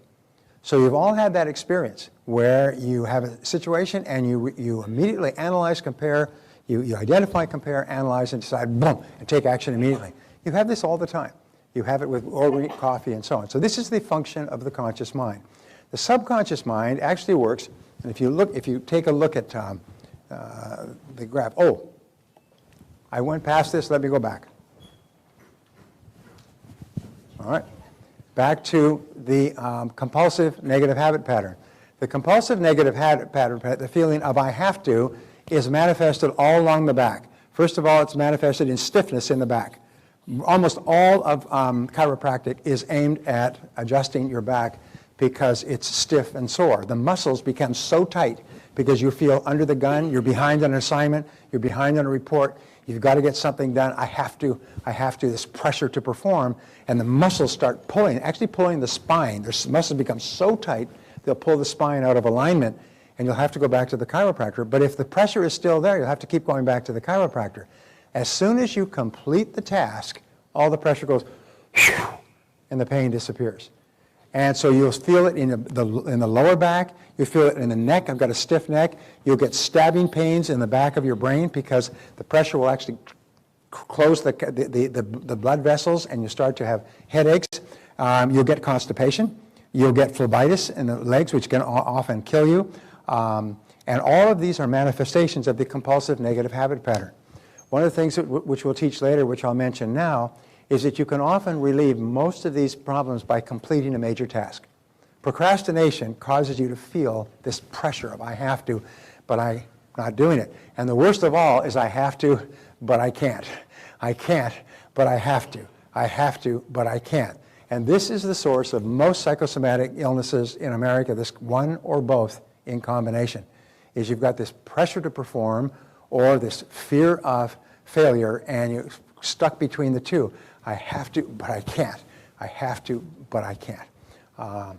So that's a very important thing for you to know. And as soon as you start working towards your goal, by the way, as soon as you take the first step towards your goal, the fear of failure disappears. As soon as you complete a major task, the fear of rejection disappears. At least the psychosomatic strains involved disappear. Which brings us to the relationship between the conscious and the subconscious mind. The conscious mind is very small. Let's say this is the one, it's like a golf ball on top of a basketball. The conscious mind works with tremendous speed. The subconscious mind, according to Ouspensky, works about 30,000 times faster. The subconscious mind works instantaneously. The conscious mind deliberates and reflects and reads and thinks and takes notes and analyzes and so on. The subconscious mind works instantaneously. One of the examples they used is that if you were to take a glass of whiskey, all right, and you were to take it to a chemical lab, and you were to break it down and to steam it and break it apart and analyze it in a microscope, that could take you 8 hours. If you took a shot of whiskey, you would feel the effect of that whiskey almost instantaneously. In terms of the 8 hours in the lab, it would be 1 second in the subconscious to completely analyze that whiskey. Sometimes you'll meet a person, by the way, and you'll have an instant feeling about them, spontaneous resonance, that sympathetic resonance, and it will be based on your entire lifetime of experience, will instantaneously give you a feeling or impression about that other person. Your subconscious mind works 30,000 times faster than the conscious mind. That's why it works beyond thought. When you have a subconscious impulse, it'll come so instantaneous it's almost impossible to stop it, at least initially. We'll talk about this as we go. So this is the subconscious mind. Your subconscious mind is like a massive data bank. It stores and retrieves data. It contains every single piece of information that you've ever taken in your entire life. It stores it away, and it stores it away neatly. And that's why sometimes you can recall something that you read 5 or 10 years ago. It'll just pop into your mind. Sometimes it'll be a factoid. Now, the recall is perfect. The memory is poor. The recall is there. That's why people who are under hypnosis can often remember things when they were 3 years old when they're 50. They can remember words that were said, what their mother was wearing, the bedroom they were growing up in. They can remember things that happened decades ago because it's all stored permanently. Just as the recall, the memory is good, but the recall sucks. Now, one of the roles of the subconscious mind is to store and retrieve data. You put the data away and to bring it back, and the conscious mind commands, and the subconscious mind obeys. The conscious mind commands, the subconscious obeys. Joseph Murphy wrote about the power of your subconscious mind. Well, he didn't really understand, because you'll learn tomorrow about the superconscious. The subconscious mind is a massive data bank that is like clay. You write on it with your thoughts. It has no thoughts of its own. Its job is simply to do. It's the gardener. The subconscious mind is the garden. It simply follows your commands. Whatever you tell it to do, it does, and it does it unquestioningly, and it does it without deviation or hesitation. So we say that either flowers or weeds will grow. If you plant flowers in your subconscious mind with your conscious mind, then flowers will grow. But if you don't plant flowers in your garden, what will grow anyway? Weeds will grow anyway. This is the great reason for failure in adult life. People say, well, I never meant to do this. No, but you didn't do the alternative. You didn't plant very positive, clear, constructive thoughts that you worked on all the time, and keep the weeds out. Keep the negative thoughts out. Because if you don't have very clear, positive goals that you're working on all the time, what happens is the weeds will grow. And the weeds are the fears and the doubts and the anxieties and the tensions and the frustrations and the negativity and the anger and all those things that preoccupy us. We say that you could take your mind like this, is that, and this is positive, this is negative, this is you, and it's hard to keep your mind positive. You have to work on it all the time, but the automatic default setting of your brain is negative. So if you're not consciously thinking a positive, creative thought, you automatically default to a worry or a problem. In fact, while I'm talking to you today, every so often, you have a couple of seconds and you think of a money problem, a relationship problem, a health problem, a family problem, a business problem. Your mind just keeps defaulting back to your problem. You can't stop it until it becomes a habit for you most of the time to think about the things that you want, which is where we are going. All right, so either flowers or weeds will grow. So we say that the key role of the subconscious mind is to keep your behavior consistent with your previous behaviors. So whatever you have done in the past, your subconscious mind keeps you consistent with that behavior. This is called the comfort zone. If you've earned a certain amount in the past and you earn too much, your subconscious mind will give you all kinds of ideas to get rid of the money. If you're earning too little, your subconscious mind will give you all kinds of ideas and goadings to earn more. The law of subconscious activity says that the subconscious makes all of your words and actions fit a pattern consistent with your self-concept. So, for example, I am a professional speaker. When I am speaking to a small or large group, I feel completely confident, probably because I've done several hundred hours of research and preparation. So I feel very confident. Also, I've done it 5,000 times and had positive responses. So therefore, when I stand up, my subconscious mind says, oh, I've been here before, and you're completely confident. Interesting point, by the way, is your subconscious activity, your subconscious mind cannot tell the difference between a real experience and one that you vividly imagine. You've heard this repeated over and over again. So let us say that you have a success experience. You're in business and you have a success experience with a client or a customer. And you're happy, makes you happy. Well, the subconscious mind records that as one success experience. You just won one contest. Every time you think about that success experience, you turn it over, you bask in it, you reflect on it, and you replay it. Like a replay, your subconscious mind, which can't tell the difference between something that's real or imagined, registers that as a new success experience. And each time you think about it again, your subconscious mind registers as a new success experience. So you can actually transform your thinking by taking one successful event, real or imagined, and just replaying it in your mind, just thinking about it in your mind. And each time you think about it, the subconscious mind says, there he goes again, he's successful again, there she goes again, she just had another success. Imagine you've had 50 successes in a row. What kind of confidence will your subconscious mind be giving you when you go into the next event? You'll be brimming with confidence and self-esteem, and your self-image will be positive. Your whole body language and stature will be different if you just won 50 times in a row. Are you with me so far? And you can do that just simply by replaying your success experience. Now, what if you haven't had a success experience? Create one. Say, if I was really successful, this is what would happen. Just imagine. It's called directing the movies of your mind. So what you do is you direct your own mental movie. You're the star, you write the script, you run the plot, you shoot the cameras, and you create a clear mental picture of exactly the way it would work out if it was perfect. And your subconscious mind accepts it as not only as an experience, but as a command. This is how you want these experiences to turn out. And then your subconscious mind will do everything possible to make sure that you have those experiences again. Very powerful, and it's so powerful, and it operates so quickly that once you're pre-programmed for success, you'll have just success after success after success. So we say the law of concentration, one of the great mental laws, you're going to learn about 27 mental laws in this course, is that whatever you dwell upon grows. Whatever you dwell upon grows. Whatever you think about more and more grows.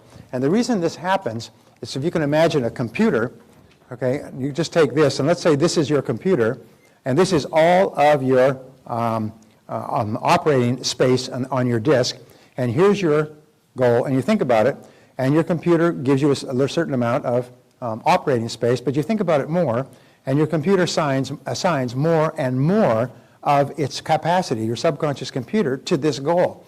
And that's why you'll find, as Peter Drucker said, whenever you find something getting done, you find a monomaniac with a mission. One of the most important success principles is that of commitment, is people are 100% totally committed to the achievement of a goal, whatever it happens to be. And as a result, more and more of their mental capacity is assigned to help you to achieve the goal. The more you dwell upon it, the more you think about it, the more of your mind, the more of your emotions are taken over by it until you reach the point you can't think of anything else. And all those incredible mental resources that you have stored away and all the ones that you can attract become available to you. Who are unsuccessful people? Is they think of 10 or 20 or 50 things at once, and half of them contradict the rest.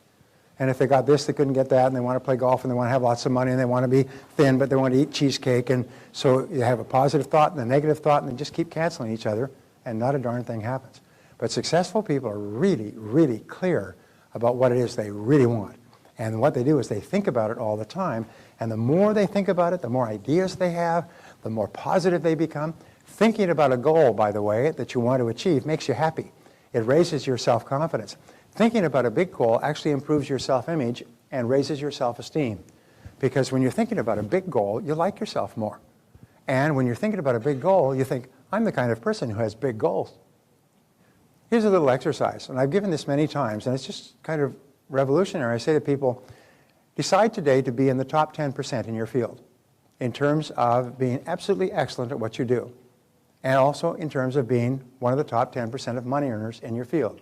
Make a decision today and write it down and set it as a goal and make a plan and just work on it until you get there. Realize that everybody's in the top 10%, started in the bottom 10%, and nobody's smarter than you and nobody's better than you, so you can be in the top 10% as well if you decide to be, and if you just keep working at it until you achieve it. Well, people think about that and they think, that's a neat idea. If I was in the top 10%, boy, that'd sure solve a lot of my problems. I'd make more money, I'd move up faster in my career, I'd be more respected and esteemed, I'd have greater pride and self-confidence. Wow, that's a great goal. And before you even move from the table, you already like yourself more. Your self-image is better. You're a different person because you have decided, I'm going to be in the top 10%. Even though you have not raised a finger to be in the top 10%, you've decided that you're going to be.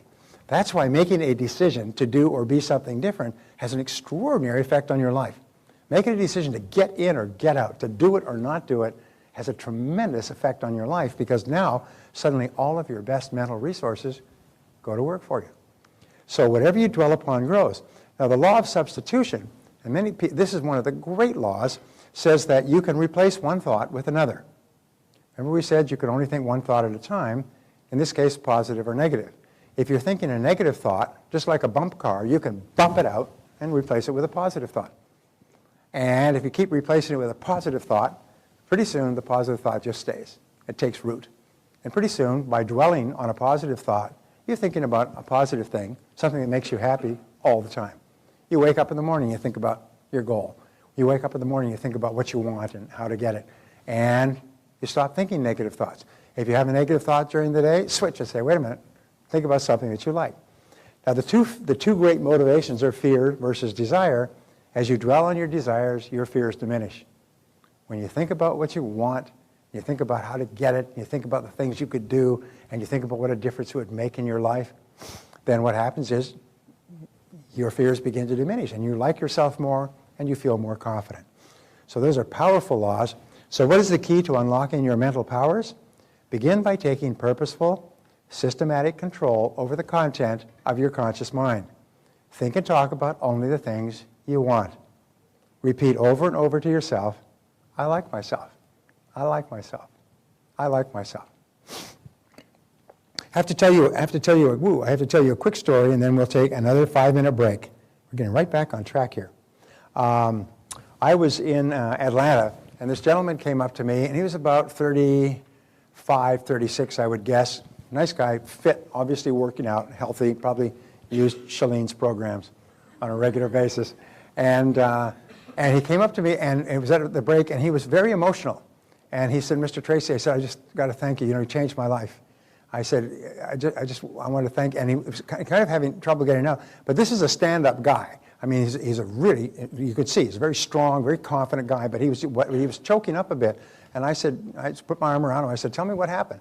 He said, well, about 12 years ago, he said, you were speaking here, and I was just starting off. I was in my early 20s. I didn't have any money, and I was driving an old car, and I wasn't doing well at sales. And I came to your seminar. Somebody came and sold your seminar. And in that seminar, you gave us an exercise to do. And you said, write down 101 goals that you'd like to achieve in your lifetime. And I'd never heard that idea. I said, it may take a long time. As a matter of fact, after you start writing goals, you'll run out of goals after 5 or 10. So get yourself a newspaper, get yourself some magazines, even go through the yellow pages, and just go through and just write down everything you want. House, home, car, travel, vacations, jewelry, stereo, computers, carpets, cars, votes, just write it down. So he sat down, he said, I followed your advice, probably the one person in the audience who did. Went home that night and he got a spiral notebook and he began writing down goals until he had 101 goals. And he wrote them down, and for the next few weeks he read through the goals. Every weekend he'd read through those goals and he'd think about those goals and he'd think, wow, if I could have this, double his income, get a new car, have his own home. He wanted to meet the woman of his dreams. He wanted to have a lovely home. He wanted to have children. He wanted to be able to provide well for his children, put them in private schools. He wanted to be able to do all these things for his wife. And he wrote it down, wrote it down, wrote it down. He was single. He was a bachelor. Well, I said, that's great. I mean, that's wonderful. He said, Mr. Tracy, he said, I eventually stopped looking at the goals, and I put the workbook away, and I forgot about it. He said, about 10 years ago, and he said, about 2 weeks ago, I was going through some old things, and I found that spiral notebook, and I took it out, and I said, look at that notebook. It's a little bit tattered because he looked at it several times. I said, I wonder how I did. So he took out the spiral notebook, and he took a pen, and he went through the spiral notebook, and he said, yeah. He said, I achieved this one. Yeah, achieved number 2. My income went up, it keeps going up. Number 3, I got a new car. Number 4, I got a home. Number 5, I met the girl of my dreams. Number 6, we got married. Number 7, we have 2 great kids. Number 8, I got a new boat. Number 9. He just kept ticking them off. He said, Brian, he said, I didn't achieve 90 or 100. I achieved all 101 goals that have been achieved in the last 12 years. 101. He said, not 99 or 100. This is what I ticked off every single goal. I hadn't looked at this list in 10 years. I ticked it off. Now, why do you think this happens? By the way, this is not unusual. I've heard stories like this before. Well, the reason it happens is when you write it down, you engage in what is called a psychoneuromotor activity, where you are writing it down, you see it, you verbalize it, and you physically move to write it down. And we'll talk about this tomorrow in greater detail. And so what you do is by doing that, you write it into your subconscious. You actually program it onto your hard drive, and it starts working 24 hours a day. Remember, the subconscious is working 24 hours a day, and it activates the law of attraction, it activates the law of correspondence, it changes your belief system, you trigger the cause and effect, everything starts to work, and just at the right time, kaboom, the goal is achieved, ka-chunk, and one took a year, and one took 5 years, and one took 6 years, and one took 30 days, but exactly the right time, ka-pop, it pops up, pop, pop, 101 in 12 years. Now, you can say, wow, that's really fortunate, but what if that would work for you? What if it works for everybody who does it? Would that be a good thing to think about? I have my good friend Dave Kekich, really interesting guy. He said, work on your goals as though you had a gun to your head. And so I came up with a variation on that. I said, work on your goals as though you're absolutely guaranteed of success. All you have to do is do it, and you will be successful. And you've got a gun to your head. Think about living your life like that you're absolutely guaranteed of success and you got a gun to your head. Think how much differently you would work and how much differently you would be committed and how much energy you'd put in. I mean, you wouldn't slack off and watch TV and read the paper if you were guaranteed. And I'm not talking about somebody else's goals. I'm talking about the things that you want to improve the quality of your life, and you're absolutely guaranteed. So we'll talk about that. But that's why how the subconscious works is what it does is it brings about everything that you want. One quick point with regard to the conscious and the subconscious mind is if you can imagine that this is the conscious mind, it takes in information, and the information goes straight into the subconscious. And the subconscious mind has two major parts, but let's just say that the bottom part is inaccessible information. These are things that happened and took place at a pre-conscious level without you being aware of them, which you can never access. You can't go back to infancy and find out what they are. But my feeling is it's like concrete that's cracked. And the concrete that's cracked, you can actually fill the cracks, like with a sealant, by driving this command, I like myself, I like myself, I like myself, into your subconscious mind. What it does is it affects and changes everything else, all of your other subconscious programming, but it also goes in and replaces and fills those cracks that in your psyche and subconscious going back from infancy where it may have caused you not to like yourself. So the power of those words repeated, it's almost like an oil well where they drive down a hydraulic fluid that goes deeper and deeper and fracks and goes into it. So as you drive that command, I like myself, into your subconscious mind, not only does it change everything else in your programming, but it also goes back and it heals the old negative ideas that may be holding you back.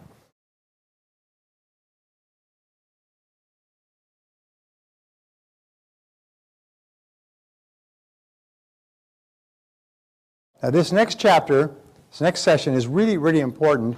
We call this your taking charge of your life. And many people who've come to me all over the world and say, you changed my life, and I say it was because of this, wasn't it? And they said, yes, that's what changed my life. This is where we talk about that valve that may be reversed. And if the valve is reversed, what happens is you could be living actually a good life. You could be having a great life, but you could have, or an average life, but you could have just one concept, one idea that is wrong, and it could be holding you back from achieving your full potential. Remember, our great goal in life, my great goal, is to fulfill our full potential, to become everything that you are capable of becoming, and whatever you've accomplished up to now is merely a hint or a shadow of what you're truly capable of.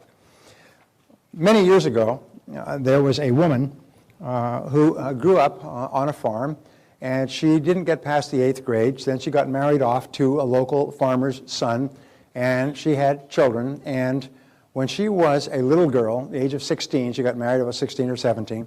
She was a little girl. She liked to draw pictures. She liked to paint and draw pictures. And of course, that was tomfoolery. She was a farm girl. Farm girls married farm boys and raised farm kids and worked the farm. This is the beginning of the last century.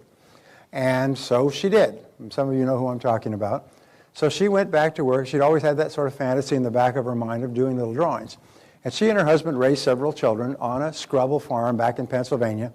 And she worked hard, and they worked hard her whole life, and then their children grew up, got married, and had children, and they had children. And finally, at the age of 65, 66, her hands were gnarled, she had arthritis, and her doctor told her, you can't work anymore. You can't work the farm anymore. You just can't be working 8, 10, 12 hours a day. And besides, you got a Social Security check. They'd never made any money. They'd scrabbled and mucked their whole lives. You got a Social Security check. Why don't you just back off? You know, you're older, you're worn out. In other words, you're not going to live that long, so you might as well enjoy what you have. So she said, well, to herself, what she'd always wanted to do in her life was to paint. So she got her first Social Security check, and she went into town, a small town, true story. She went to an art store, and she told the person that she wanted to paint. And he was very sympathetic to her, little old grandmother, farm woman. And he said, sure. He said, well, let me help you, and I'll get you some basic paints and some basic easels and things like that. So he got her set up, and she took this stuff back and set up her little easel behind the barn, and she began painting little pictures of the farm. These became known as primitive rural American landscapes. It's a whole new category of painting that was pioneered by Grandma Moses. She started painting in her late 60s and early 70s. When she was 99, they had a showing in New York at one of the great galleries of a set of original paintings from Grandma Moses.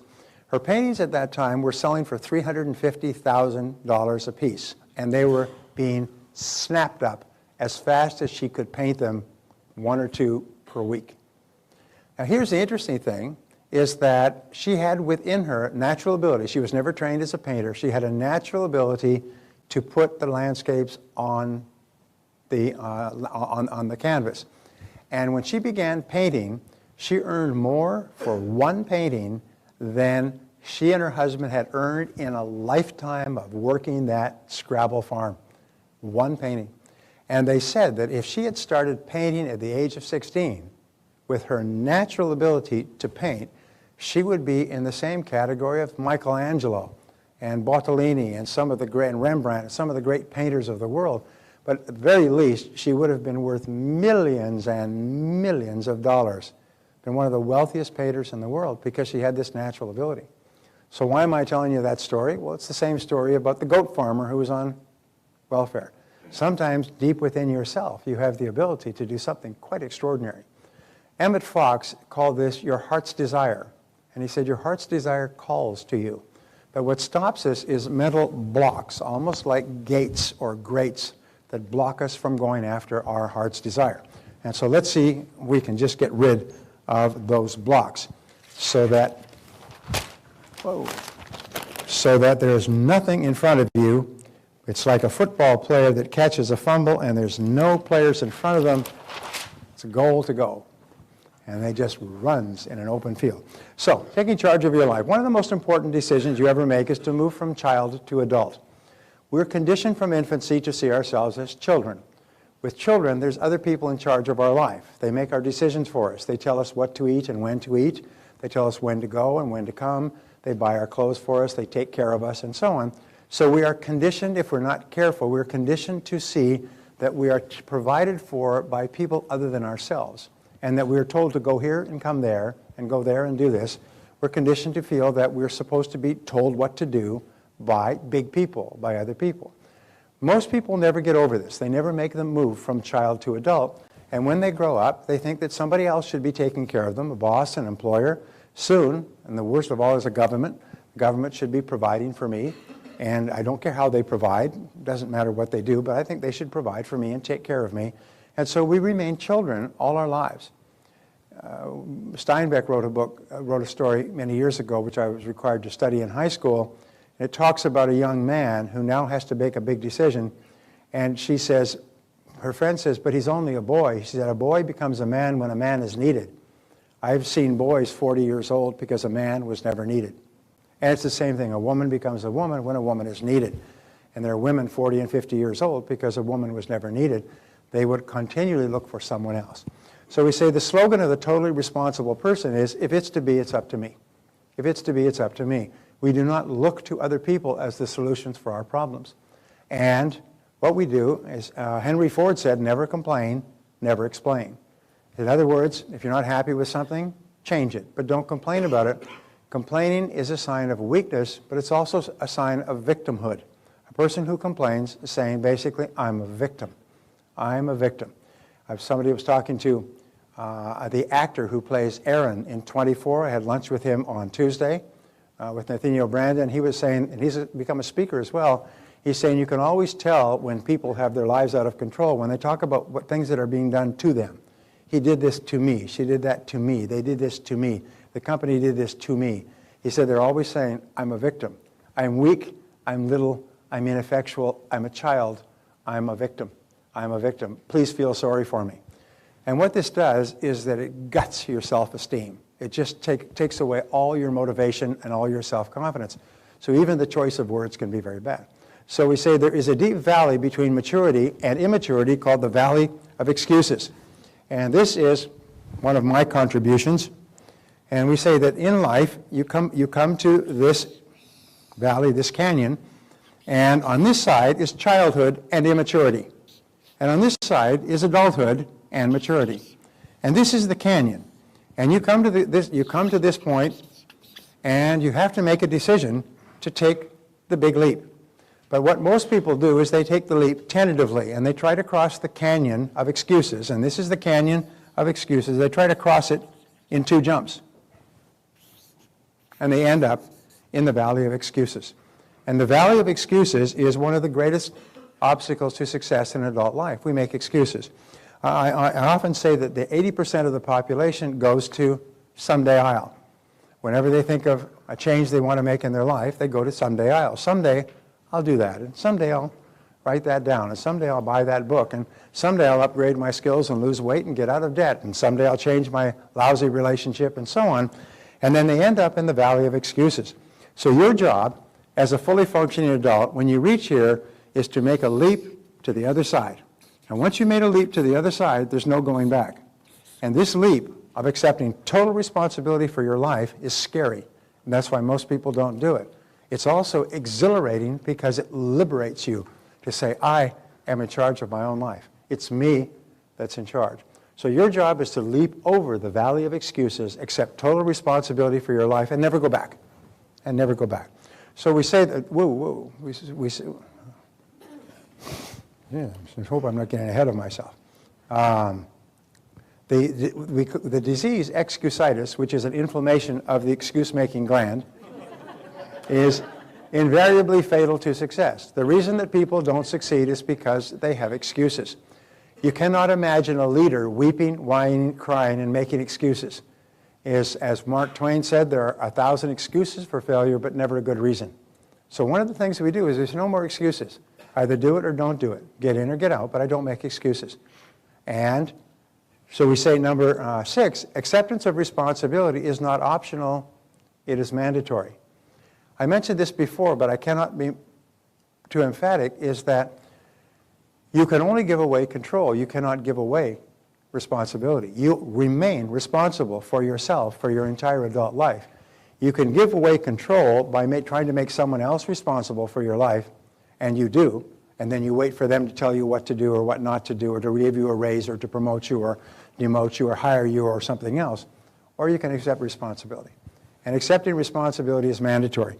You cannot go any further. You are literally blocked in place, almost like there's a wall in front of you, until you accept responsibility and make the leap and never make another excuse.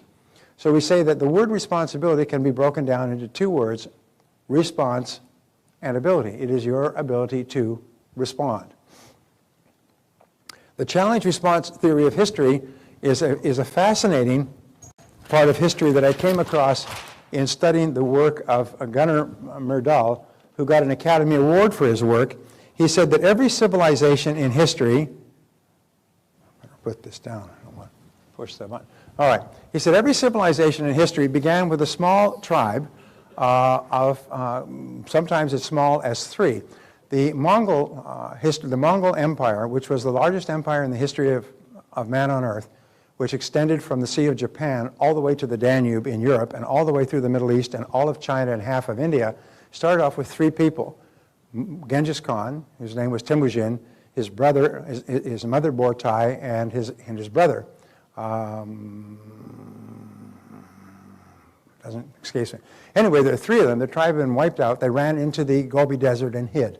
And what Temujin did was he sought out the tribe of his, and so what happens is every single tribe that became an empire started off with a major challenge to which they had to respond effectively. Well, this was a major challenge. The tribe was wiped out. So he responded by joining his uncle's tribe and becoming a valued member of his uncle's tribe. And if you respond effectively, the empire would grow. If then that tribe was attacked by other tribes, if they responded effectively and won, then the empire would grow again. As it grew, it would keep bumping up against other tribes and other kingdoms, and there would be conflict. And if they reorganized and responded effectively, they would grow again. And this would continue, and it would continue until they no longer were able to or had the will to respond. All of the last 26 civilizations in history, 25 collapsed from within. The 26th great civilization is the American civilization. And they all collapsed from within because they became weak. They collapsed like Rome collapsed on bread and circuses, welfare for the masses, buying them off with massive taxation on the ones that were productive, until finally they gutted themselves from within, and the barbarians came from outside and just took over the city, and the Roman Empire disappeared. Well, in our life, every time we respond effectively to a challenge, we grow and become stronger. And we become more tenacious, and we become more confident, and we become more powerful. So the only thing that we can be sure of is challenges. Your life will be one series of challenges after another. They will never stop. They will come like the waves from the ocean, problem after problem after problem. The only question is, can we respond effectively? And if you do, you continue to grow. As soon as we stop responding effectively to the challenges of outside life, what happens is we begin to implode. So whenever you have a challenge, remember, you just say, well, here we go again. This is what I do. I respond effectively to challenges. And the wonderful thing is, and I learned this in the metaphysics, make the decision that no matter what happens, you will respond effectively. And pre-program yourself, so no matter what happens, I respond effectively. No matter what problem I have in life, I take charge of it, I accept responsibility, and I respond effectively. If you make that decision in advance, then when the problem occurs, it's almost like they push the automatic button, you're already set, and you respond effectively. You don't even have to think, what should I do in this situation? You just respond in an effective way. You don't get upset or angry or weep or cry or lash out at other people. What you do is you say, it's a problem, so we respond effectively. What do we do from here? Very, very important. This attitude is the attitude of the leader. So civilizations grow and decline to the degree to which they meet challenges and respond effectively, just as individuals grow or decline to the degree to which they meet challenges effectively. So there are three areas of life where responsibility is essential. First of all is the political area. The more you vote for politicians to do things for you, the more you give politicians control. And unfortunately, every civilization in history has elected politicians who promise to rob from Peter to give the money to Paul. And as they say, when someone promises to rob Peter and pay Paul, they will always have the support of Paul. Okay? And basically, this is modern politics in the Western world today. Japan has almost collapsed on this. Most of the other Western countries are in a state of bankruptcy or collapse because the politicians are too weak not to give people what they want, which is free money. So whenever you vote for somebody who promises to give free money to other groups, remember, they're going to get it from you. And what happens is the less money you have, the less power you have over your own life. The second area has to do with the economic world. The economic world is where you become an economic adult. As an economic adult, you take charge of your own career. You make your own career decisions. You don't hope that somebody else will give you a job and a place to sit and tell you what to do and what not to do. You see yourself as self-employed. You see yourself as in charge of your own personal career. I write on this on a regular basis. I do books and articles on it because there's so many people going through unemployment. And what they do is they go hat in hand and they say, please hire me. Please give me a place out of the cold. Please give me money for something, please. And instead of taking charge of their lives, they look upon someone out there who's supposed to be responsible for them. And this just makes you a child. And you switch the childhood focus from your parents to your boss, and your boss becomes your new parent. And the third area is health and wellness. As many of us do not take good care of our bodies, we expect the doctor to take care of us once we become sick. If there were no doctors, or if you were in a place where doctors were very hard to come by, you'd probably take much better care of your health. But responsibility, taking charge of your life, is very important because there's a direct link between responsibility and self-esteem. Is the more responsibility you accept, the more you like yourself and the more powerful you feel. The more you blame your problems on other people, the weaker you feel and the less you like yourself. The two go down in tandem. High responsibility, high self-esteem. Low responsibility, low self-esteem. Low self-confidence, low potential for realizing all that's possible for you. So we say the important key is this: you are always free to choose the quality of your emotional life. You're always free to choose the quality of your emotional life, your physical life, and your financial life. Now this is quite a remarkable thing. It's your choice. Barbara and I realized this many years ago. Our daughter, Christina, confronted us and said, she was under 13, 14, attractive, blonde, beautiful girl. Fathers have a sort of a soft spot for their daughters because fathers spend the first half of their lifetimes trying to get other people's daughters to do what we try to talk our daughters out of doing for the second half of our lifetime. And so we know that boys are no damn good. And so we're trying to protect Christina. And she sat us down and she lectured to us like we had been brought home from the home and we were just being lectured to as not very intelligent adults. She said, look, you can't watch me all the time. So I was setting up all these boundaries and markers and do this and you must call me here and everything else. You can't watch me all the time. I'm going to make my own decisions. You just have to trust that you've raised me well enough so that I'll make good decisions for myself. And Barbara and I realized that she was right. And we said, okay, from now on, you make your own decisions, and whatever decisions you make, we'll support you 100%. And that's just become the mantra in our family. Whatever decisions you make, we support you 100%. And I have a little joke with my children. I say, I've never forced you to do anything, and I've never forbidden you to do anything. And they have to agree. I've never forced you, you must do this, and I've never forbidden you, you cannot do that. Unless, of course, they want to spend enormous amounts of my money, in which case we just have to have a longer conversation. But I've always encouraged them to make their own decisions. And I've not always agreed with their decisions, but I always back them 100%. And most of the decisions that they've made have turned out to be very good decisions. It's amazing how good their decisions are when they are responsible for making their own decisions. And wouldn't you agree with that? Would you agree? Okay. My son is here, and he told me not to call him out, so I won't mention. So I won't mention that he's here. I won't mention that my son is here. He could be sitting right next to you. You never know which one he is in this room. All right, so you're always free to choose the quality. You're always free to make your own decisions, and that's important. You mean I can make my own decisions? Yes, you can make your own decisions. When I was growing up, I was always told, do this, do that, do this, do that, and I hated it. And so in my family, everybody's encouraged to make their own decisions, and my deal is whatever decision you make, I back you 100%. And there's nothing more wonderful, I think, than for people to know that the important people in their lives back them 100%. Does that mean that you always make good decisions? No, but you always know that you're backed 100%. And you know that if it's your decision and it doesn't work out, they'll change that decision very fast. They will reverse themselves very quickly if it's their decision.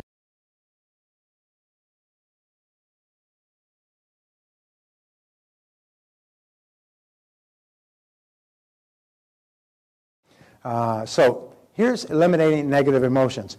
Now this graph, I've actually managed to get it mounted in PowerPoint so I don't have to write it out. Negative emotions, we say that this is responsible and this is irresponsible. And everybody is on a graph somewhere in between these two.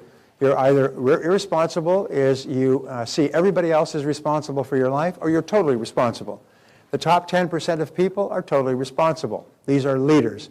And you can be a leader without followers. You can be a leader without a staff. A leader is a person who behaves like a leader, and a leader is someone who takes total responsibility. Now, the more responsibility you accept, the more control you feel you have over your life. Not only physical and financial control, but emotional control. You feel you are in charge, and the more control you have, the more freedom you have. If you were to ask people why they want to start their own business, why they want a lot of money, if you ask them over and over again, the final question they will always give you is to be free. We all want to be free. We love freedom. No human being has ever said, I have too much freedom, please take some away from me.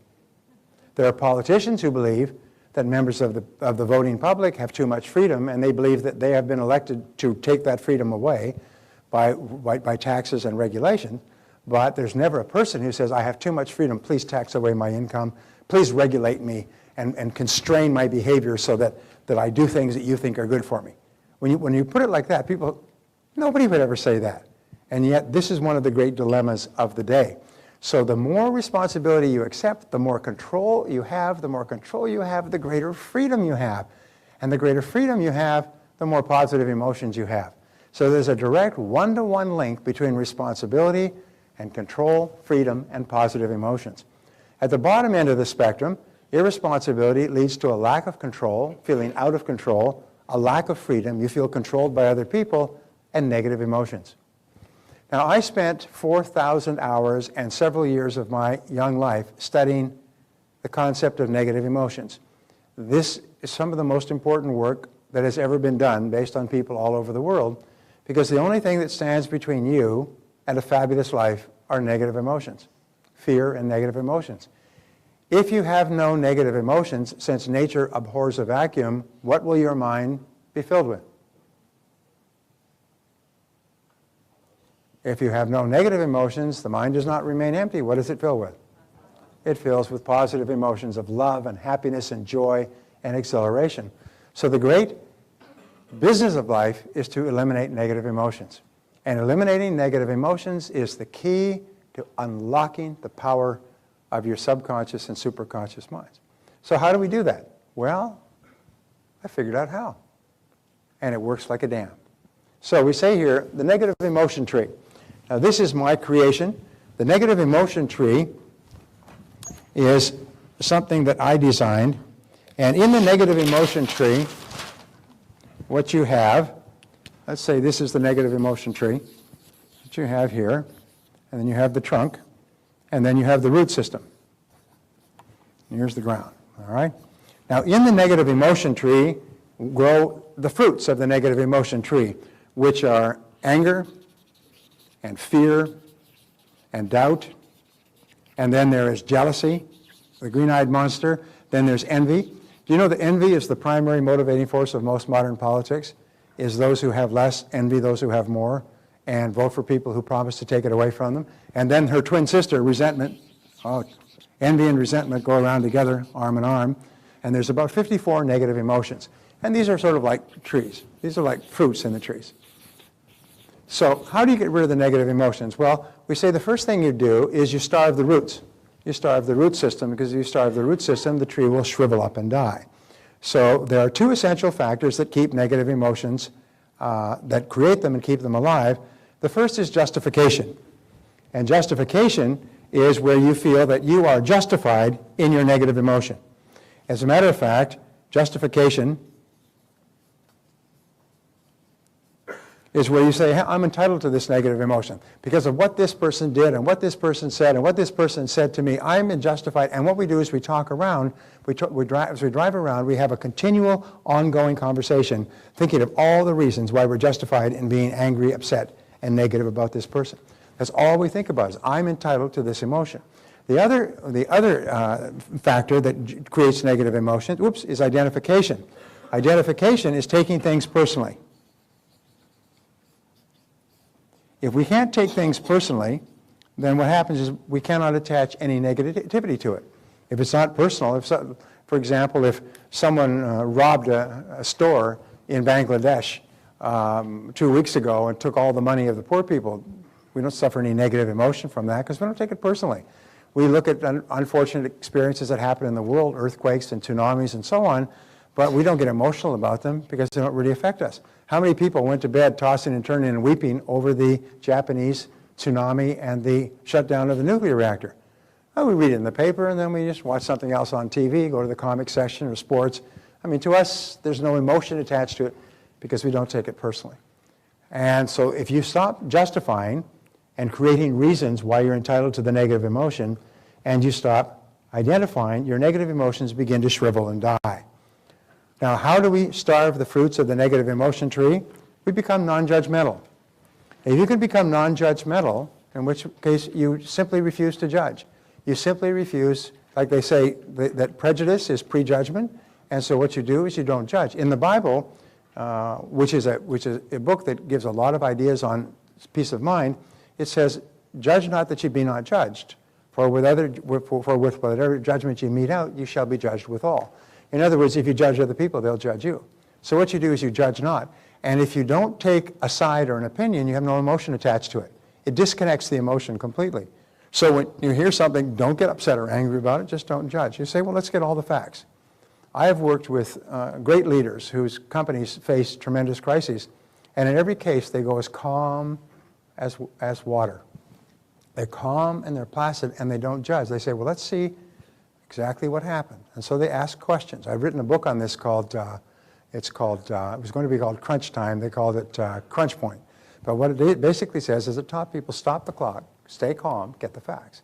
And they don't judge, they don't get angry, they don't get upset, they don't get worked up, they stay calm. And the measure of how successful you are as a person is how calm you can remain when there's turbulence in the world around you, as opposed to getting caught up immediately. The second thing is identify, don't take things personally. And so we say here, we become non-judgmental, and second of all, we disidentify, we practice detachment. The entire Buddhist religion, by the way, which affects about 600 million people in the world today, and which has some beautiful precepts, is detachment. It's non-attachment. It's only when we become attached to an outcome, when we become attached to money, when we become attached to a relationship, when we become attached to a job, it's only when we become attached and become emotionally caught up in it that it can cause us any unhappiness or anger or resentment or negativity. That's why it's so important to stand back and detach emotionally so you don't get upset about it. And you say, well, it's just like when you think of things that happened in the past, you say, well, things just happen. Simple as that. Things just happen. And we say that, things just happen. Well, this happened, blah, blah, blah. Yeah, well, things happen. You know the old one? Rhymes with spit happens? Yeah, stuff happens. And if you can say that, then you remain calm. Now, here's an interesting point, is calmness is what leads to peace of mind. Calmness is also coextensive with self-esteem, self-confidence, effectiveness, creativity. When you become emotionally involved in anything, all of your creative, your higher mental powers shut down, and you revert to fight or flight, your limbic system, fear, anger, and so on. As long as you become emotionally involved, you cannot think clearly. There's a line from Francis Bacon, it says, where it maketh a man who can in no way be true to his own ends. In other words, we get so excited. So the key is to stay calm. That's why they say, take a deep breath, count to 10, stay calm, detach, get the facts, don't get upset, don't get involved. Well, this is how we starve the negative emotions. You'll find that people who have no negative emotions are much calmer and much more positive than others. However, there's something even better, and that is the key to ridding yourself of negative emotions is to cut down the trunk of the tree, is to cut down the trunk of the tree, which is blame. And blame lies at the root of 99% of negative emotions. Is we find that if this is blame,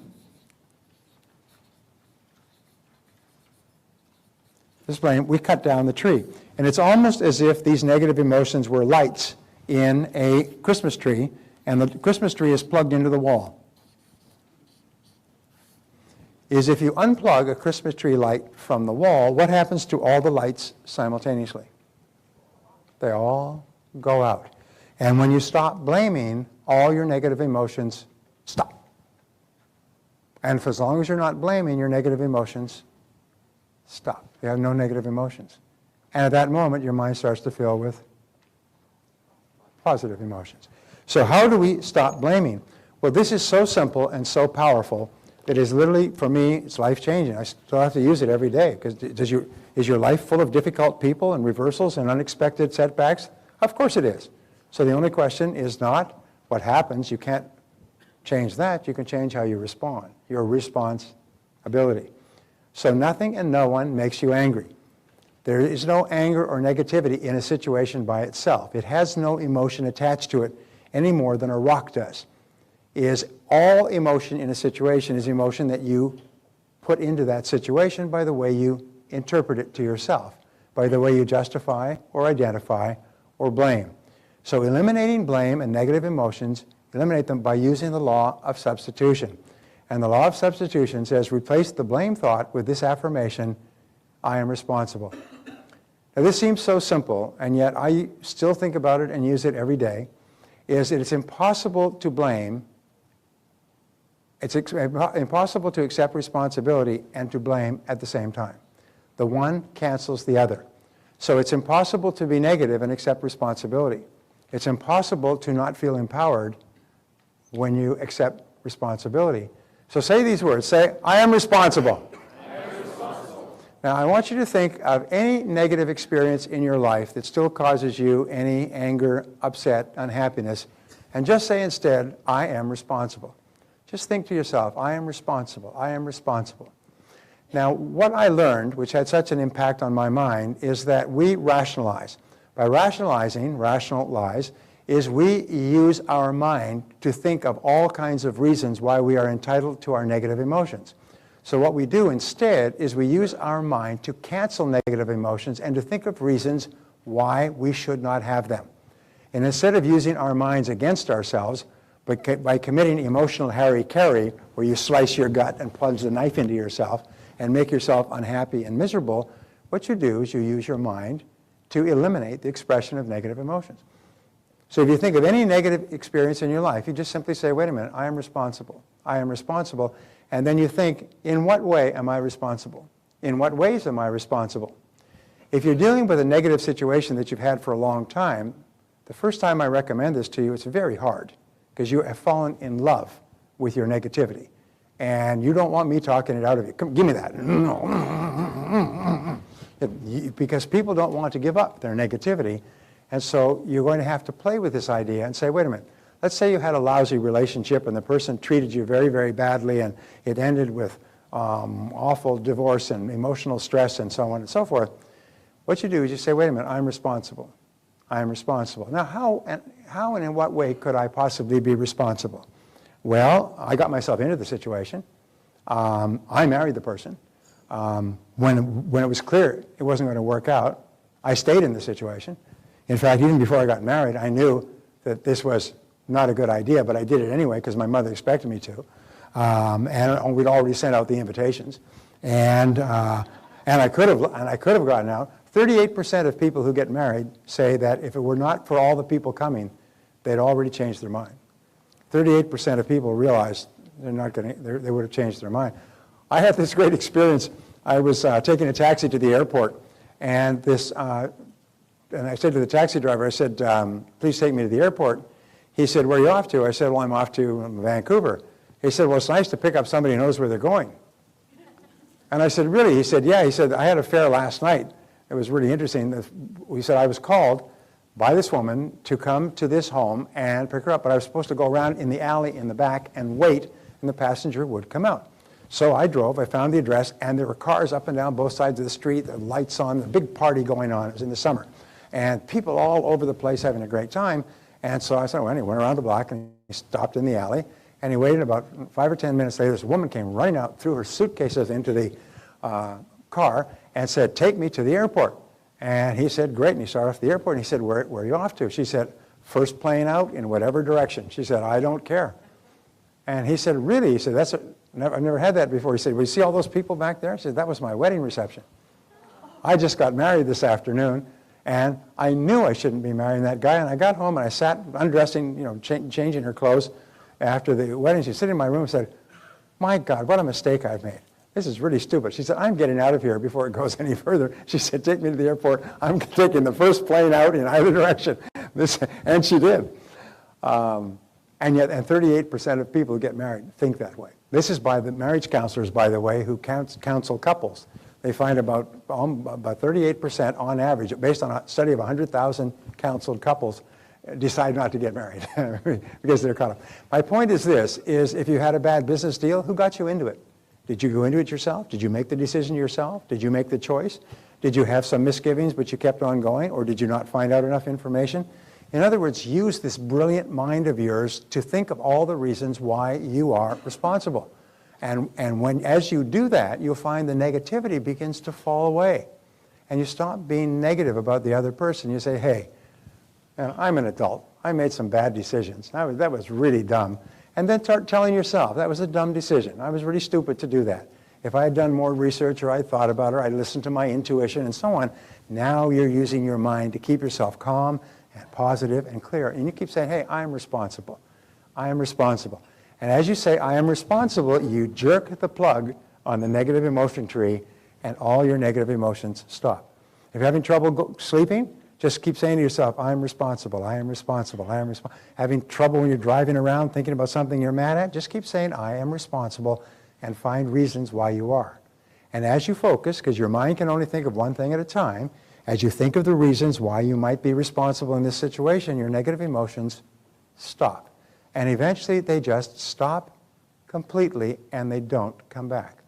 If you apply this, by the way, to one negative situation in your life that still makes you angry when you think about it, if you apply this in a matter of a few days, each time that memory pops up, you cancel it by saying, wait a minute, I'm responsible.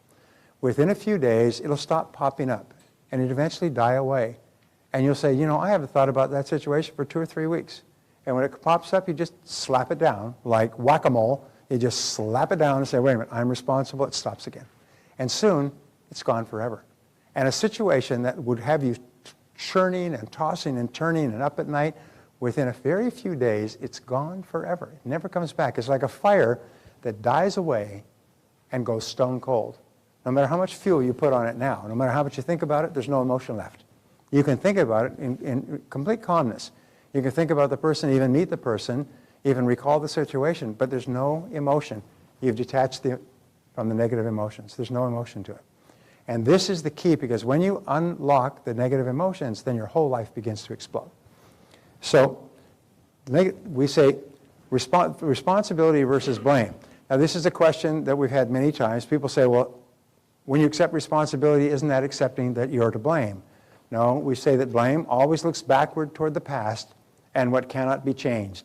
What he said, what she said, what he did, what she did, and if only he or she had done or not done something. But responsibility always looks to the future. Responsibility always asks is, what can we do from here? Where do we go from here? Remember, the conscious mind can only hold one thought at a time. If you're thinking about the future and where you're going and what you want to do now, you can't think of the past and what happened, what makes you unhappy. So thinking about the future makes you happy, gives you a sense of power, gives you a sense of freedom and control, and forces you to think about what you want.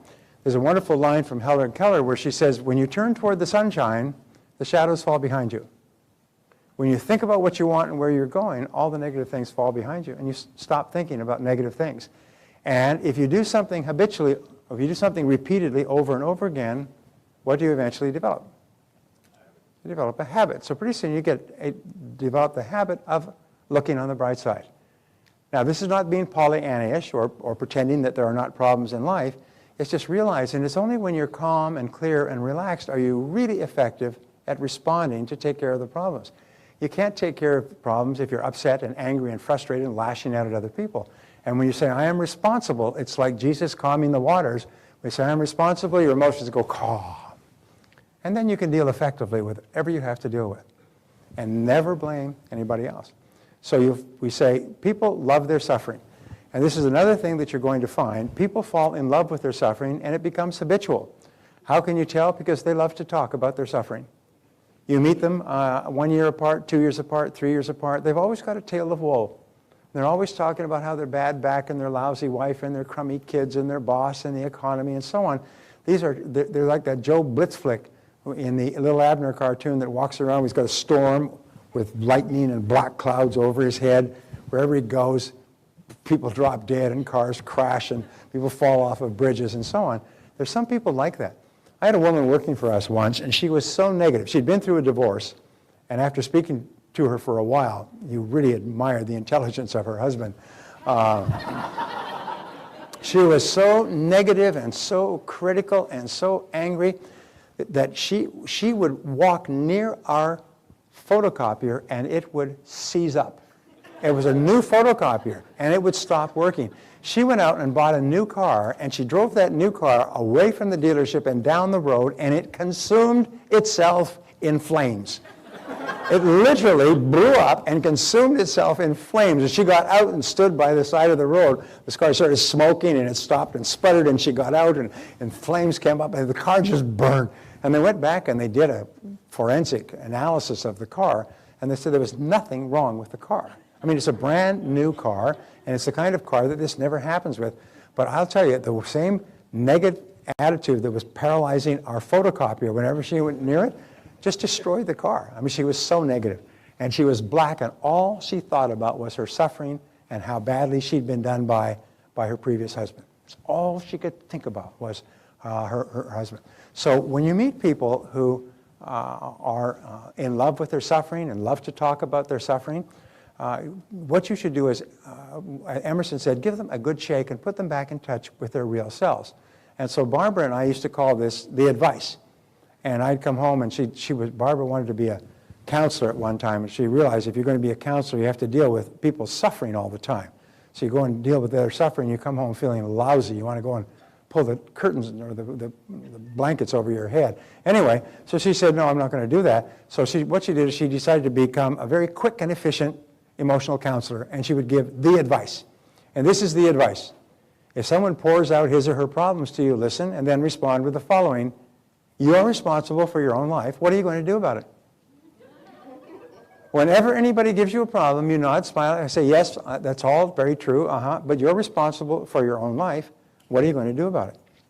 Now, as you keep reminding that you are responsible for your own life, I'm responsible for my own life. If I'm not happy, it's up to me to change it. Tell other people, you're responsible for your life. What are you going to do about it? No, I don't want to hear about this. I don't care what he did, she did, any of this. I don't want to hear about it. Remember, when you reward people by encouraging them to talk about their problems, that's all they talk about is their problems. And pretty soon they come back and they phone you up and they call you late at night and they come over and visit you on the weekend. You become an emotional first aid station that they keep stopping at.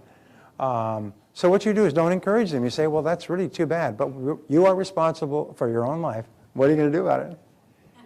And they'll say, well, yes, yes. They'll go, yes, but, yes, but, yes, but, yes, but. And they'll tell you all the reasons why he did, she did, he did. So, yes, I know, I heard that, but you're responsible. What are you going to do about it? And you know what will happen is two things. One is to say, you know, you're right. I can't sit around complaining all the time. I might as well do something. Or the second thing is to just stop coming around. They'll find that you're not a very interesting person. You're not very compassionate because you're not willing to spend half of your life while they pour out their troubles to you. So, the existence of one negative emotion that you will not let go of will cause you to stay in the same place, spin your wheels, and go in circles for the rest of your life.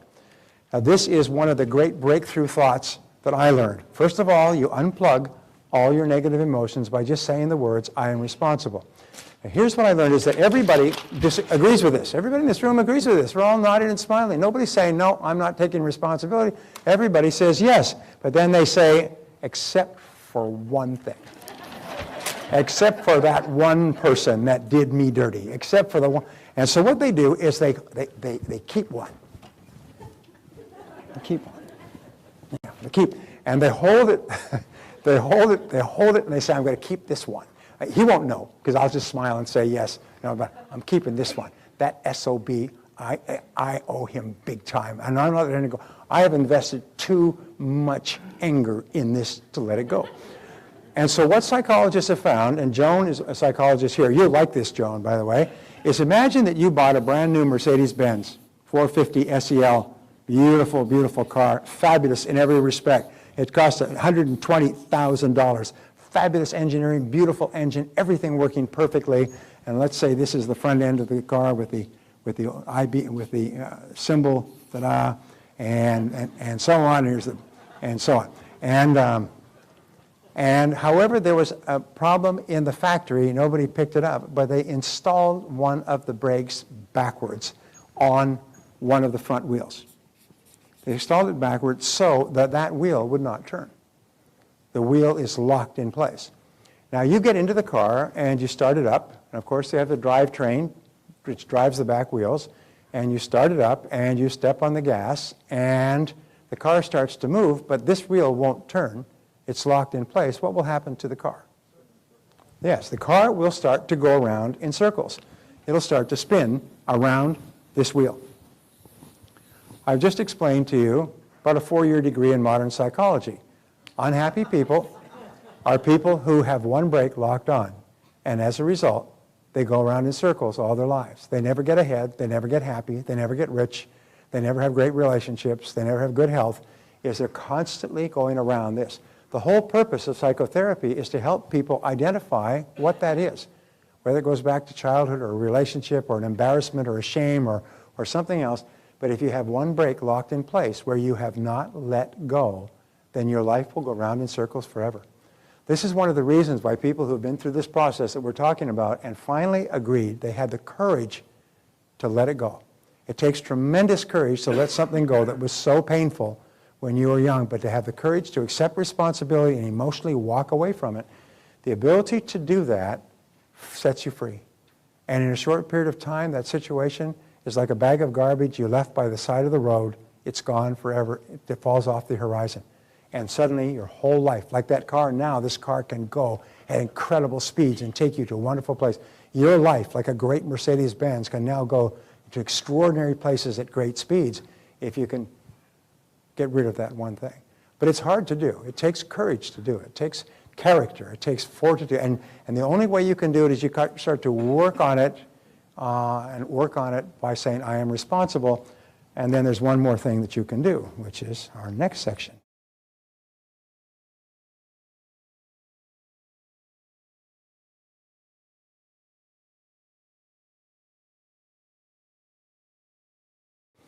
Called releasing your brakes. This is the brake that you have on. How do we release the brake? You see, if it was easy to release your brakes, everybody would be happy and joyous and popular and thin and rich. It is the brakes that we have on that are holding us back, and they are invariably psychological and emotional brakes. So what we have to learn to do is release our brakes so that we are free, so we can just fly. So, the starting points of the development of negative habit patterns are, first of all, destructive criticism. In early childhood, destructive criticism is more painful than a lash. Because destructive criticism, we used to talk about this like a neuron bomb. You know, a neuron bomb has a special characteristic that you set it off over a city and it kills all the inhabitants and it leaves all the buildings. So if you're in the serious business of warfare, looting, plunder, and things like that, you don't want to destroy all the property, so what you destroy is just destroy all the owners, and then your army goes in, buries all the bodies, and you keep all the buildings. I mean, that's what the neuron bomb was for. Neutron bomb, I'm sorry. They used to call Jack Welch Neutron Jack, because he would shut down entire divisions and lay off 30,000, 40,000 people and leave all the buildings standing. Called him Neutron Jack. So destructive criticism is like a neutron bomb in that what happens is the neutron bomb destroys the person, leaves the building intact. Destructive criticism destroys the emotions of the person and leaves the person intact. So there's the person walking around with their emotions completely destroyed from destructive criticism. Destructive criticism early in life, as you know, leads to incredible feelings of failure and feelings of inadequacy. Now, anything said by a PP, which is a prestigious person, parent, sibling, older relative, teacher, is taken to be a true representation of reality by the child.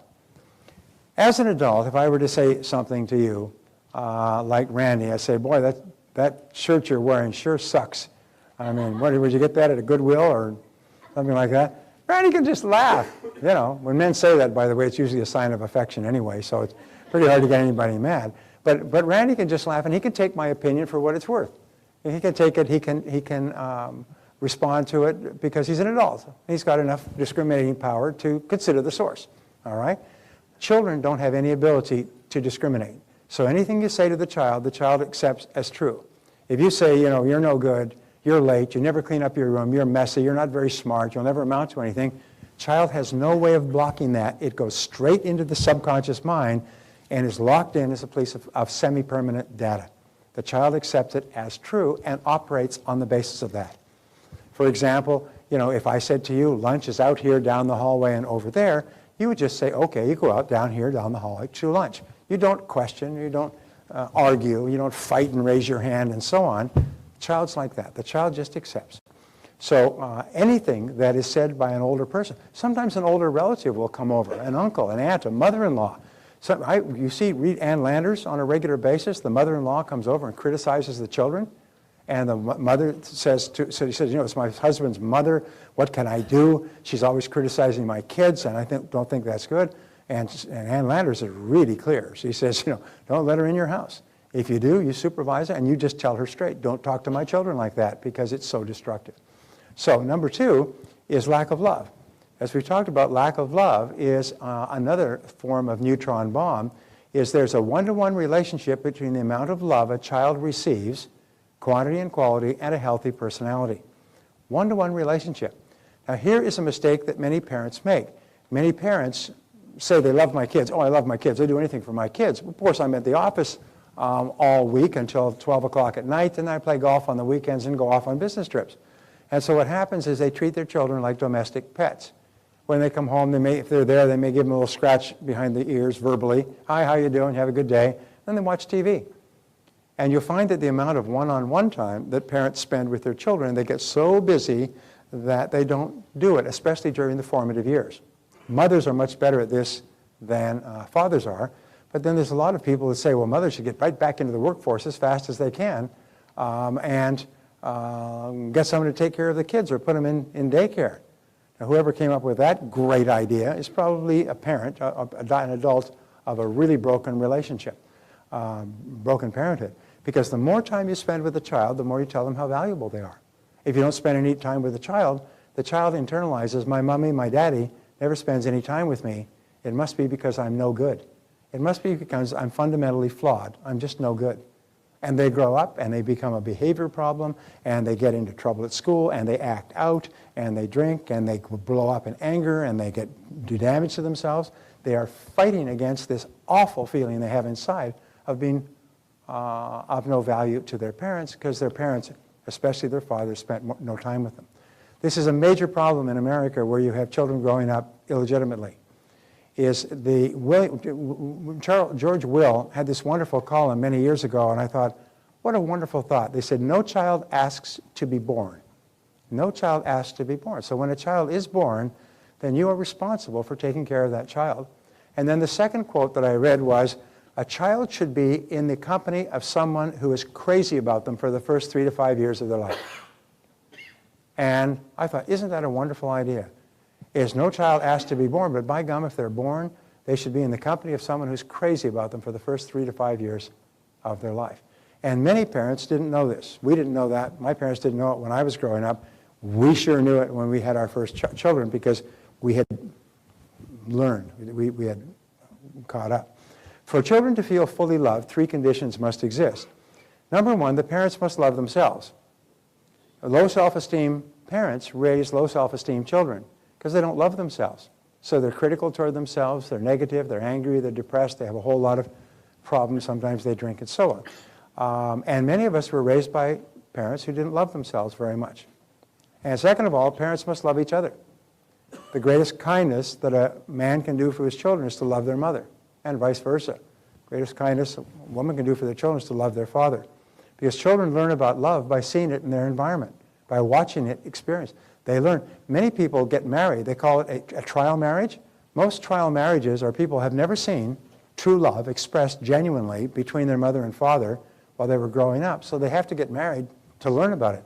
And it's a trial marriage. It lasts a few years, breaks up in flames, usually in the 20s, mid-20s. And then they go on, and now they have an idea what it's like to be in a marriage with another adult. And often the second marriage takes. The statistic was out the day before yesterday was 50% of first marriages now end in divorce.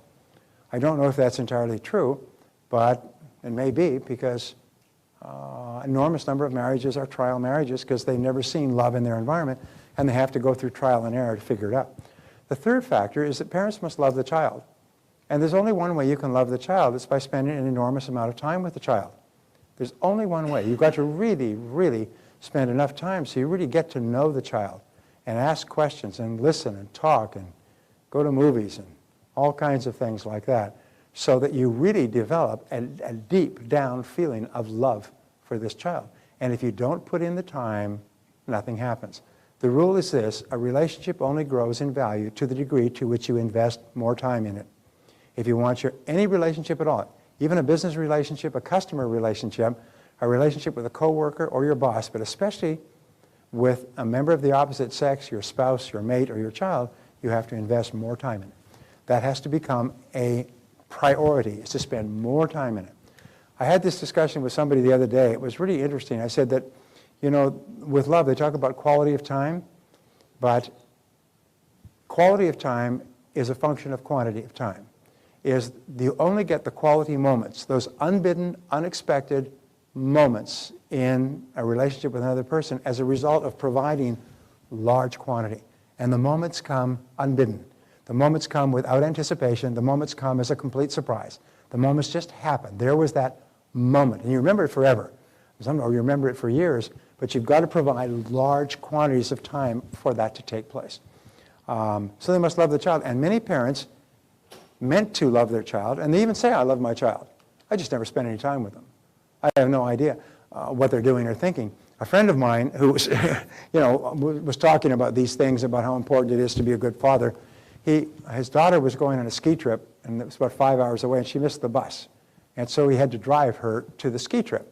And so the bus left at 7 o'clock, and she overslept. So he had to drive her to the ski trip, so he drove to the ski strip, and they're going through mountains. This is in Utah. So remember this, they couldn't pick up any radio. So there was no radio on, so they talked for 5 hours. And she was 16 years old. She said he learned more about his daughter in 5 hours than he learned in 16 years. He had no idea who she was, what she thought about, what her concerns were, what her fears, her ambitions, her desires, her goals. And he thought he was just a great parent. He was just shocked. I mean, he never got over the shock. And from then on, he always drove his daughter to skiing. He always created that 5-hour block to drive her to the mountains for skiing and never had the radio on. One of my rules is never travel with someone in your life with any music on. Leave it off. Leave it off so that you can just talk. Because if you create a vacuum of silence by not having it on, it'll fill with conversation. If as soon as you turn it on, all conversation stops, shuts down completely. So just a very small thing. Barbara and I travel all the time, and we never have anything on. We will never listen to anything. We just talk. Actually, I just listen. The only, which nobody believes, all right. The only way you can really love a child is by spending a high quantity of time with the child. And this has to take precedence over all things. They did a study of 50 parents on, I believe it was Mother's Day. I think it was Mother's Day, or Father's Day. Maybe it was probably Father's Day. But they asked them, what's the biggest regret that you have with regard to your grown children? And 49 out of 50 had the same regret. Can you guess what it was? I wish I had spent more time with them when they were young. I wish I had spent more time with them when they were young, because if you miss that time, you can never get it back. You can never go back. You can't make it up. You can't go back and catch up on those years. So 49 out of 50 said their biggest regret as parents is I did not spend enough time with my children when they were young. So when Barbara and I heard that before we had Christina, our first child, and we made a vow that that would never be the case with our children, that we would spend enough time with them. So releasing your brakes, if one of the three above conditions existed in combination with destructive criticism, you'll have grown up with guilt. And guilt is the feeling of not being worth very much. Guilt is the most powerful and biggest negative phenomena in our society today. We have a plague, like an epidemic of guilt, that is pulling our society down and destroying the hopes of so many people. And guilt is an insidious, it's like a low-grade emotional infection that sits in there and that fouls up everything that we try to do, say, be in life. So, when we don't feel that we are worth very much, we feel worth less. And the greatest problem, a feeling of guilt, leads to a feeling of worthlessness. Interesting, I've spoken with the doctors who work with AIDS patients when AIDS was much more of an epidemic. They say the one characteristic of an AIDS victim was an overwhelming feeling of worthlessness. They felt absolutely worthless, and as a result, they engaged in promiscuous behavior that led to them getting AIDS. And it's because they just felt so worthless, they just punished their bodies because they felt so worthless for a whole variety of reasons. The feelings of guilt and worthlessness are expressed in the thought or attitude of, I'm not good enough. I'm not good enough. And this is one of the greatest single problems we have as adults. We look at others who are doing better and we think they're better than us. I'm not good enough. We think we want to start our own business and we say, I'm not good enough. We want to start our own practice. We want to do something new and different. We want to run a marathon. And the first thing that axes us, it cancels the thought, is, wait a minute, you're not good enough. Hey, when I started off, I didn't graduate from high school. It took me a decade to get over this feeling of I wasn't good enough. And even if you work hard and succeed and do well, you feel like an imposter. It's called the imposter syndrome. You feel guilty. You feel they're going to find you out because you're successful. Really, they don't know. Way down inside, you're really not that good. They are going to find out. People who've been raised with feelings of guilt have this feeling that somehow they're going to lose it all and be put back to the beginning again. They're always in danger of losing everything. No matter what they've achieved, they have this uneasy feeling that it's all going to be taken away. I don't know if anybody here can identify with that. Now, those who have been raised with destructive criticism and lack of love experience self-hatred and self-doubt. Whenever you see an adult who is having problems, you can trace it back to the first 3 to 5 years. Whenever you see an adult who engages in destructive behaviors, either for themselves or others, you can trace it back to the first 3 to 5 years. And that's why it's so important that we get rid of the feelings of guilt. So we find that guilt is used for 2 reasons. Number 1 is punishment. Parents use guilt because guilt was used on them, and it was used on their parents. And throughout the ages, there has been what I call negative religion. Negative religion is based on guilt. You must inculcate in the child a feeling of being guilty before the age of 6 or 7, or you'll never get them. They've got to feel awful. They've got to feel like sinners. They've got to feel like they are bad, like they came into the world as a sinner and are bad. I have a friend who was an evangelical missionary in Mexico. And I asked him, I said, how do you go about evangelizing in Mexico? He said, well, we pull in, we get a donor, a supporter, a sponsor who translates, and we pull into the center of a small town, and we say we're going to have a meeting, and we call people around this truck that's got speakers on it. He said, and then my job is to convince them that they are evil and sinners and have fallen short of the glory of God and are going to hell for eternal punishment. We've got to get them to accept that, or they won't be open to the evangelical message. That's the opening line. I think, oh. And so you find negative religion is based on beating the emotional crap out of the child. So they are raised feeling guilty and unworthy and undeserving. And if you can't do that, you can't get them later in life, because later in life they say, this is BS. I try to say you're an evil person and you're going to hell. You'd say, yeah, go stuff it where the sun don't shine, you know.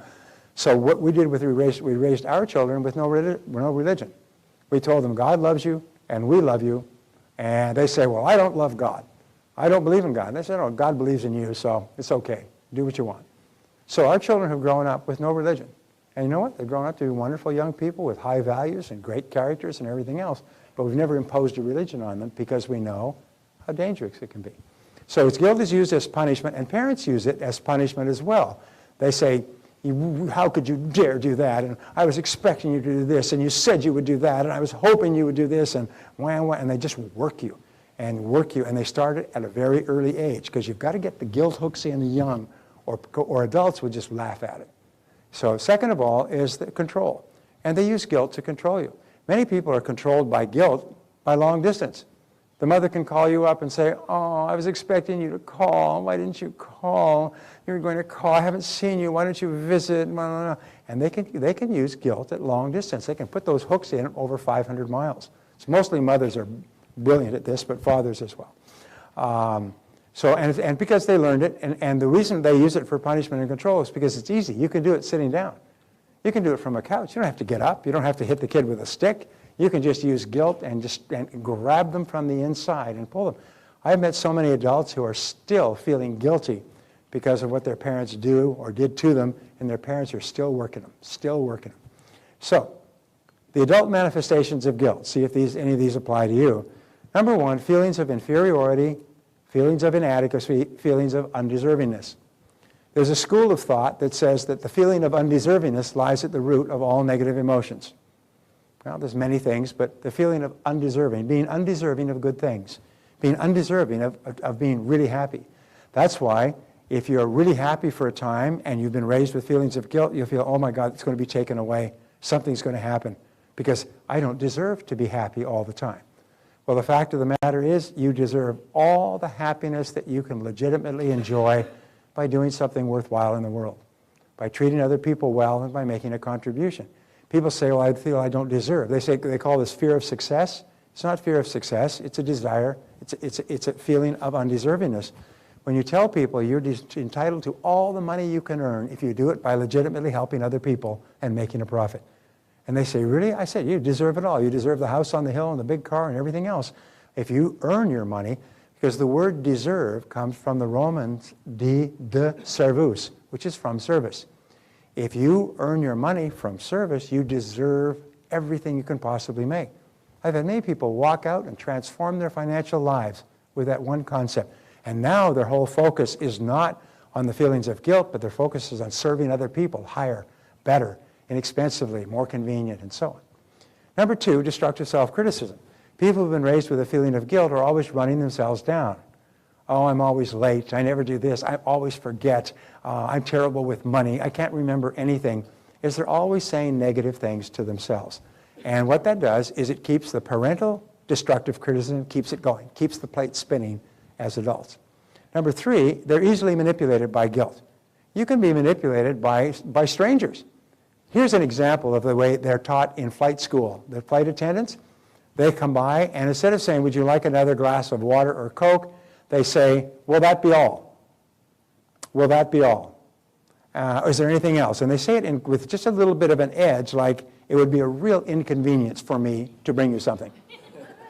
And what they'll do is they say, oh, no, I'm fine. I don't mind sitting here for the next 3 hours with nothing to drink while my whole head implodes from lack of moisture. So what you do is you realize people are trying to use guilt on you, and they use it in restaurants. They use it in aircraft. They use it everywhere. And just don't allow them to do it. That person is a victim of a drive-by guilt shooting. They were taught to use guilt by their mother. And now they just pass it on. And why? Because it works. They get really good bang. They don't have to serve you anymore. Because you said, no, I'm fine. I don't need any more. Yeah. Number 4 is they use guilt and blame generously. Remember, the evil that's done to the children is done onto their children. So they use guilt and blame all the time. They're always blaming their other people. You did this and you did that, and why did you do this and how did you do that, and so on. I'll give you an example. My kids come home and they get a lousy grade. I never get angry for them for lousy grades. They go off to college and they get lousy grades and they don't even send them home. Imagine that. They're even getting the grades. And so what happens is that they use the blame on other people, and it works. And we just keep it going generation after generation. And you can tell, if a person has been raised with guilt, it was the mother that was raised with guilt, and the grandmother that was raised with guilt, and the great-grandmother that was raised with guilt. And why? Because it works. And the 5th is they use victim language. Now, victim language is, I can't, I'm too weak, I'm too little, I'm too small, I don't have the ability. Other victim language, one of the worst of all, is I'll try, I'm trying. A friend of mine uses this example. He takes a person and he puts a pen down on the stage, and he said, here, and he takes and grabs a hold of his back of his shirt and belt. He said, pick up that pen for me. And so the person goes to pick it over and he pulls. He says, pick up the pen. And he goes to pulls again. He said, pick up the pen. This is in front of the whole audience. And he said, go, I'm trying to figure it out, but you're holding me back. He said, great. He said, come on, thank you very much. Sends him back to his seat. He said, see, the fact is, you're either picking up the pen or you're not. There is no trying. It's like Yoda. No try. Do or no do, but no try. So eliminate the words, I can't. Eliminate the words, I have to. Eliminate the words, I'm trying, or I'll try, or I'll do my best. Have you ever invited somebody to a party and they said, I'll try to get there? What does that mean? It means I am not coming. I'm trying to signal you in a nice way. I'll do my best to get there. I'll try. I'll do my best. Winston Churchill had this great line when he'd given a command during World War II, and the general said, Mr. Prime Minister, I will do my best. And he said, stop here, just a second, he said. It is not sufficient that you do your best, but that you do what the situation requires, and that you do it with dispatch. I don't want to hear about doing your best. I want to hear that the job will be done. Because when a person says, I'll do my best, they're kicking the back door open for failure. I'll try, it's kicking the back door open for failure. So don't use victim language, and don't allow people to use victim language. Say, I will or I won't. I would like to, but I'm not going to. I decided not to.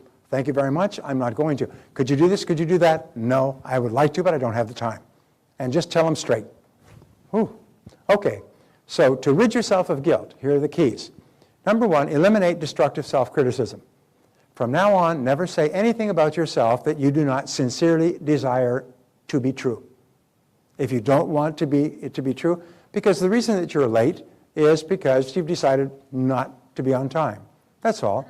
I can guarantee that you would be on time for every appointment. What if you've got $10,000 for every appointment that you showed up 5 minutes early for or 10 minutes early for? You'd be on time for every appointment for the rest of your life. In other words, if you decided to be there, you'd be on time. The reason you're late is because you have not decided to be on time. That's all. Cher was once accused. She arrived at a meeting and the person said, "You're almost late." She said, "Where I come from in Hollywood, that's called being on time." I thought that was funny. All right. Yeah. All right. Number two, refuse to be manipulated by guilt. When a person tries to manipulate you using guilt, you say, "Excuse me, are you trying to make me feel guilty?" And you smile at them. And nobody will admit it. They'll all lie through their teeth. And they'll say, "Oh, no, not at all." You say, "That's good, because I thought you were trying to make me feel guilty." And when they try it again, mother, say it again. "Are you trying to make me feel guilty?" And just say it with a cheerful voice. And the third time you say, "Are you trying to make me feel guilty?" They'll finally burst out. They say, "Yes, I am." You say, "Well, it's not going to work anymore because I don't feel guilty and I'm not going to do anything if you try to make me feel guilty. And if you keep trying to make me feel guilty, I just won't talk to you anymore." But. And what that does is it forces them to start to engage in adult behaviors, in adult conversation. You have to break people of the habit of manipulating you with the use of guilt. So you just say, "Excuse me, I'm just curious, are you trying to make me feel guilty?" You're not attacking them. You're just saying this. And when they finally admit yes, you say, "Well, it's not going to work anymore. It's not going to work. I'm not going to do anything because I feel guilty." So what else you got? But that's all I got. Been working for years. Number three, refuse to use guilt and blame on others. Refuse to use guilt and blame on others. Guilt is often a punishment. My mother was raised Catholic, so I say I come by my feelings of guilt and unworthiness, honestly. But my mother would take a mistake I had made when I was 5, and she'd still be reminding me of it when I was 15. One of the rules we have in our house is if somebody breaks a dish or makes a mistake, it's never mentioned again. It is never mentioned again. We never bring up a past mistake. We say that when you're growing up, you make mistakes, and life goes on, and we never mention it again. We never get angry, we never blame, we never remind. It's just past event. It's like something that happened in a previous town, and it's never brought up again. Because only by reminding you of a mistake you made are you made to feel guilty over and over again. Now the fourth is to use the law of forgiveness. And this is perhaps the most important thing that I can share with you, because this is what changes people's lives. The law of forgiveness says that you are mentally healthy to the degree to which you can forgive and forget the grievances against you. In the Bible, in the New Testament, it said the principle of forgiveness. If a person hurts you, go with him 70 times 7. If you remember that you've hurt somebody, go and apologize to them. The principle of forgiveness, right up to the end of the life of Jesus, is the fundamental principle of Christianity. The ability to freely forgive is the mark of the truly developed, the superior human being. And that's why when you think of what they call the great mystics or the great lovers throughout history, they have been people totally without rancor or anger toward anyone, even people who put them to death. The ability to forgive is really the mark of how far you've come as a human being. So we say the people that you must forgive are, first of all, you must forgive your parents. Children grow up with ideas of things that their parents should or should not do. And those ideas may be based on reality or falsehood. It may be based on something someone said. When our daughter Christina was growing up, she was thinking of becoming a psychologist, so she visited a psychologist. And the first thing the psychologist told her was that she had terrible parents. Because we asked Christina twice in her lifetime to babysit for Catherine, just take care of her while Mom went shopping. And the psychologist told her, and when she was a very impressionable age, that that was an awful thing for her parents to impose on her, to ask her to babysit for her baby sister, which was at home while Mom went shopping. And she thought, wow, she didn't realize how badly she'd been treated. It took her years to recover from that. It took her years to get over this first impression. Remember, a prestigious person giving a piece of input to a vulnerable person. And it turned out, this psychologist turned out to be a bit of a wacko. And eventually nobody would send anybody to her. She was a teenager psychologist. But she would plant these sort of things in other kids' minds and turn their kids against their parents and raise their kids feeling that their parents had abused them because they'd asked them to wash their dishes or clean up their bedroom, and children should be free and not have to clean up their bedrooms. And I mean, it was just, anyway. My point was, the first people you have to forgive are your parents, and you have to forgive them for everything that they ever did that you still feel angry or unhappy about. And the way that you do it is one of three ways. You can just say to yourself, I forgive them completely for everything, and I let it go. I forgive them completely for everything, and I let it go. And whenever you think of them, you say, I forgive them completely for everything, and I let them go. What I did to clear my mental decks is I forgive them completely for everything, I wish them well, and God bless them. I forgive them for everything, I wish them well, and God bless them. And I did this before my parents died, which is a good thing, because often people are still angry with parents who've passed away, and there's no ability to settle. But you can just say it to yourself. Just say, I forgive them completely for everything. I had one gentleman in my seminar who was still, he's 35 years old, still angry about something his father had done or said when he was 15. And he decided, because he was still making him mad, because he realized it in the seminar. So he decided he'd go over that night and tell his father, who was a working guy, rough, gruff, never showed any affection at all. So he went over to his father's house. It was a Saturday after the seminar. And he said, Dad, I just want you to know that I forgive you for that thing you did when I was 15 years old. And he said, I don't know what the F you're talking about. I never did anything that requires forgiveness. I have no idea what you're talking about. And he suddenly realized he had been mad for 20 years, and his father never even knew he did it. What a stupid waste of time, life, and emotion. He said, okay, Dad, no problem. And he left, and he was free at last. And he was just completely free. In most cases, your parents never even knew what they did. Your parents only did to you what they knew how. Some people complain, my father and my mother didn't love me enough. But why do you think that was? It's because they weren't loved when they were children, and they didn't have enough love for themselves to give any away. And so the rule is your parents gave you all the love they had. They had no more. It wasn't as if you did something that caused them to withhold it. They had no more to give you than they gave you. They gave you all they have. And so therefore you can't be mad at them any more than you could be mad at a person who's in a wheelchair because they don't get up and run. Sometimes people are emotionally crippled, and all you can see is from the results. So what you do is you say, God bless them, I wish them well, and you forgive them. Sometimes you can go and see them personally. We have found in many cases that parents feel extremely guilty about all the mistakes they made with their kids. And so they're hoping against hope that their children will come and sit down and say, I forgive you and I love you. I spoke to a gentleman a couple of days ago, very interesting guy, very successful.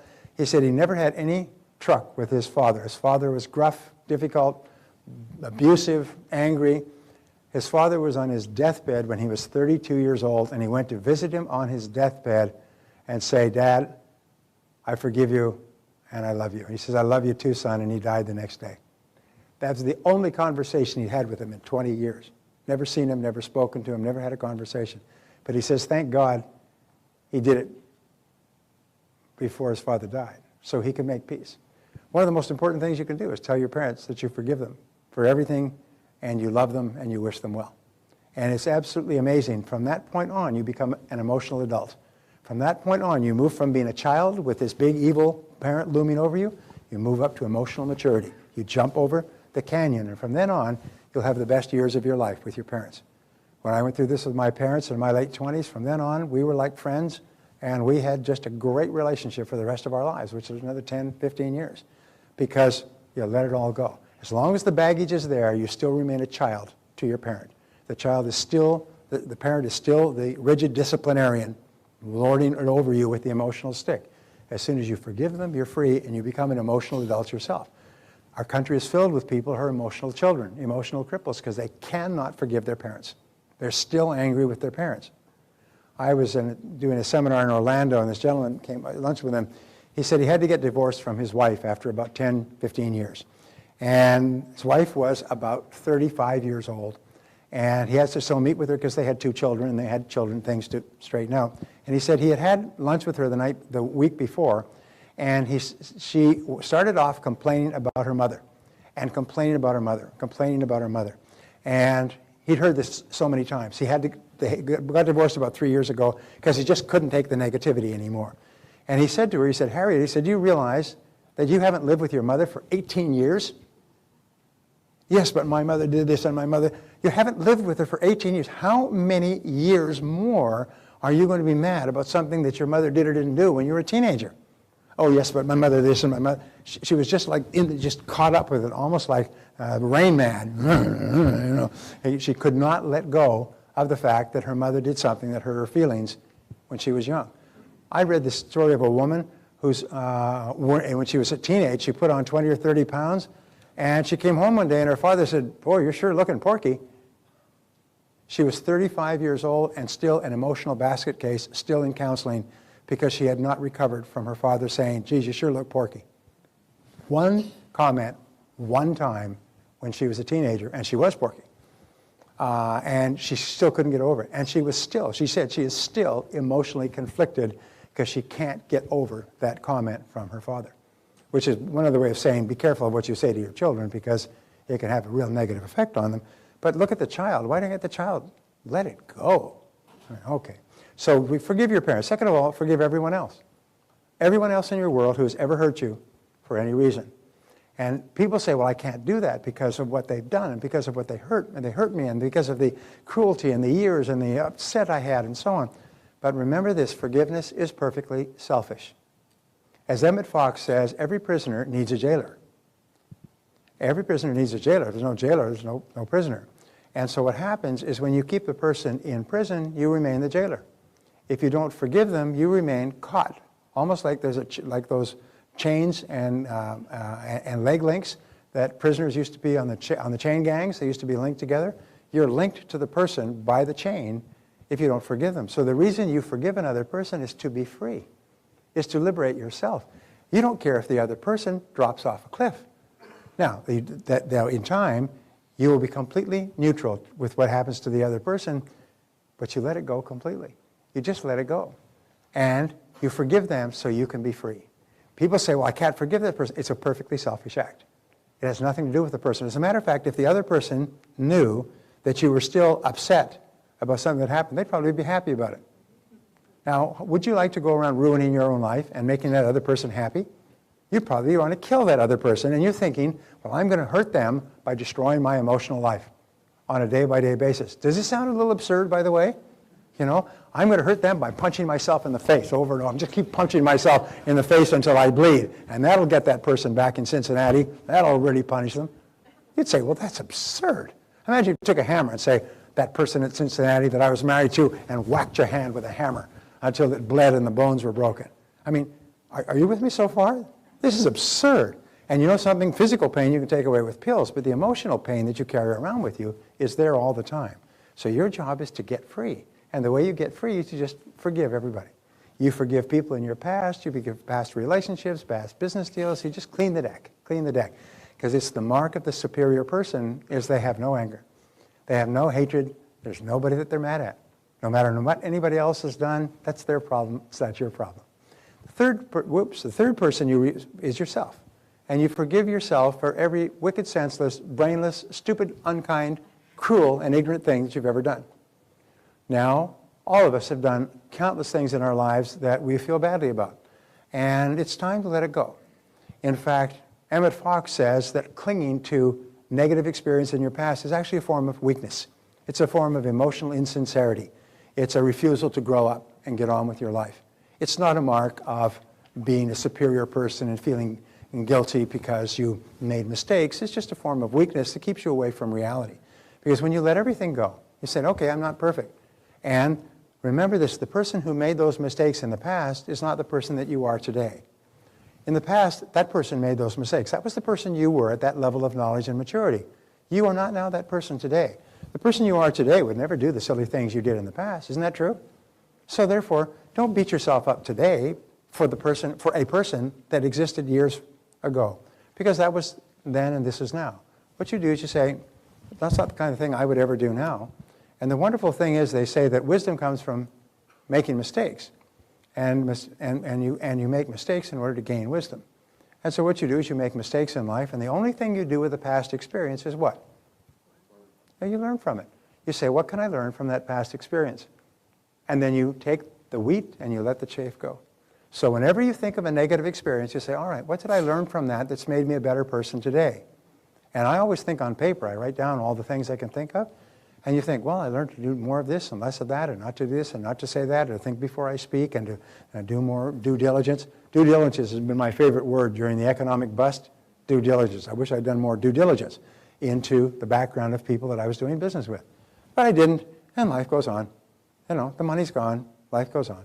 So what you have to do is you say, okay, I learned to do due diligence and do lots of research, and let it go. Let it go. Remember, we never become upset about a past event, because you can't change a past event. Imagine a guy comes up to me in a seminar, and I said, how you doing? He said, oh, I'm doing fine. I said, you seem a little bit perturbed. Yeah, I said, I'm really pissed off.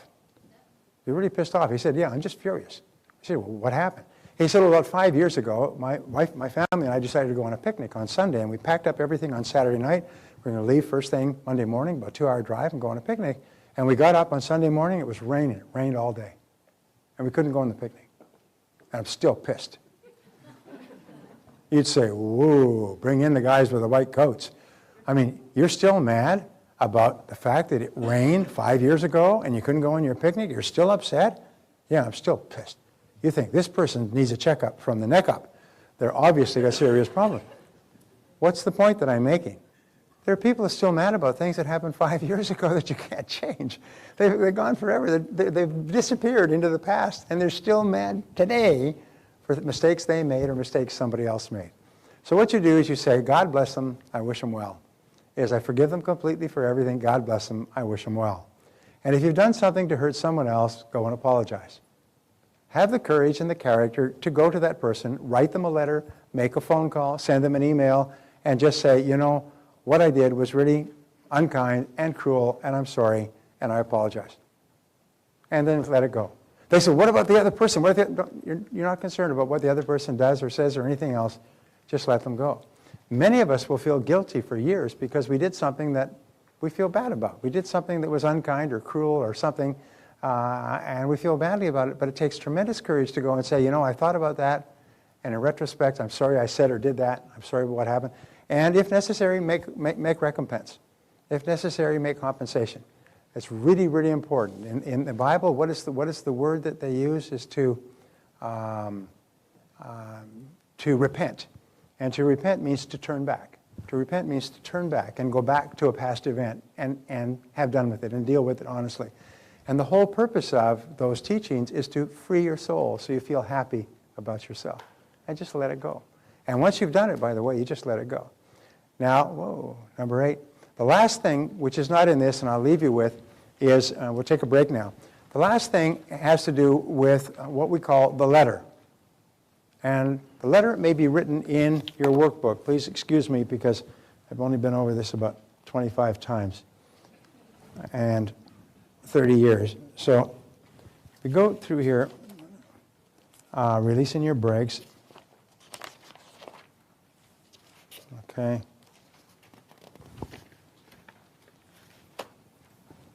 Yep. List 3 people. The last exercise, 42, list 3 people you are still angry with who you are now going to forgive completely, and what one action are you going to take immediately as a result of what you have learned in this session. And let me just tell you about the letter. And the letter is where you have been through a bad relationship or even worse, a bad marriage. And I've met people 10, 15 years after a bad marriage who are still bitter. And as a result, they never meet anybody else. And they end up alone for the rest of their lives because anybody who comes near them is like trying to stroke a porcupine. The first thing that they do is they start to spew all their venom about their bad marriage. And remember, what you dwell upon grows. So the more you think about your bad marriage, the angrier you get, and it just keeps you angry all the time. It's sort of very much like putting hot water onto black tea and letting it steep for a long time. What happens to the water?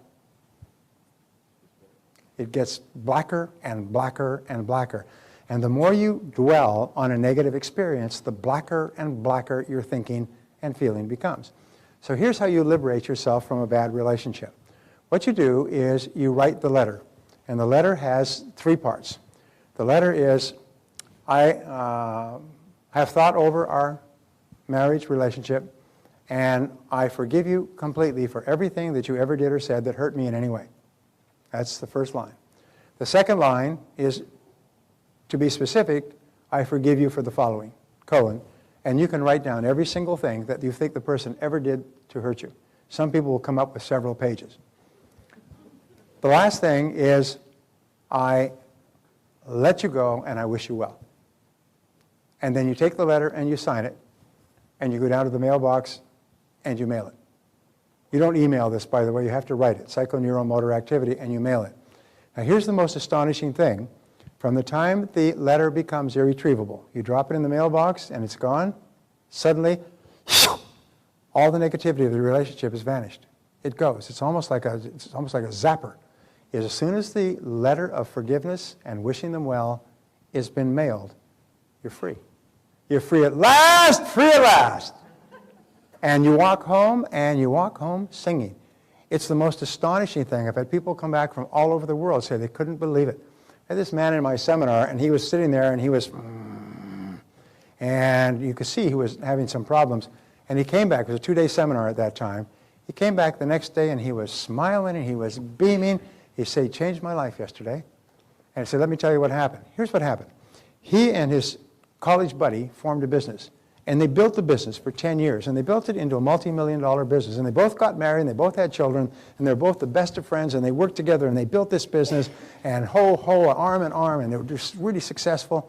And one day, he went to the office, and his partner was gone. And his partner handled all the money, accounting, bookkeeping. And so he just went to work, went home that night. His wife was gone. And what he found was that his partner and his wife had been having an affair. They had carefully closed up everything. He had stripped the company bankrupt, and they had both moved away to the other side of the country.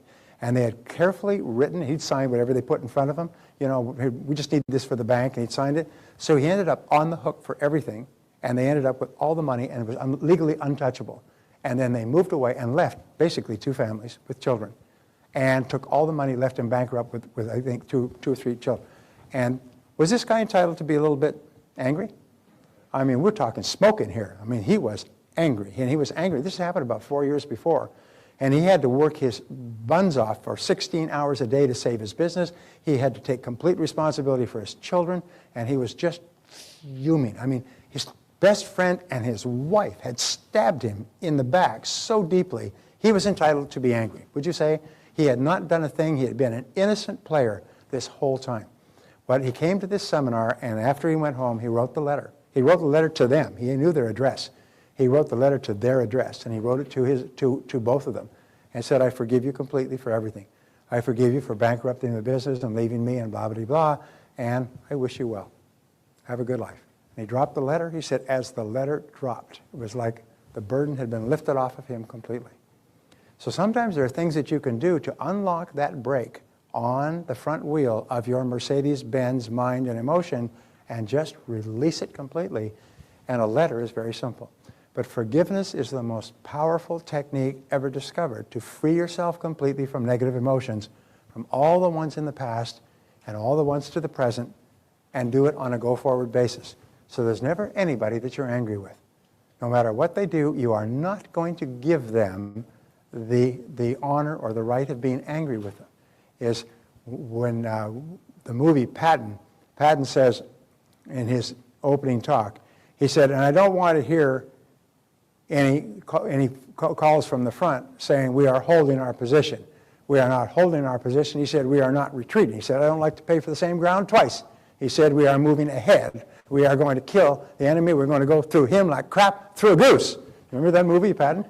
But he said, we're not going to pay for the same ground twice. My point there is that we're not going to have the injury plus pay for it by being negative and unhappy and angry and frustrated and have it affect our lives and the lives of our family. Pay for it with money, pay for it with lost time, but don't pay for it twice. Just pay for it by saying, okay, it happened. I forgive the person completely and get on with the rest of your life. So I want you to think in your mind, and every time you think of that person, say, I forgive them completely for everything, and I wish them well. And then I say, it's God bless them, I wish them well. I've already forgiven them. God bless them, I wish them well. God bless them, I wish her well. God bless them, I wish them well. Whenever the thought of the person comes up, I just throw a bucket of water on that negative emotion, and it goes out. And in less than a week, it stops coming up. The fire is out. And you think, geez, I was upset about that for weeks, months, years, and it's gone.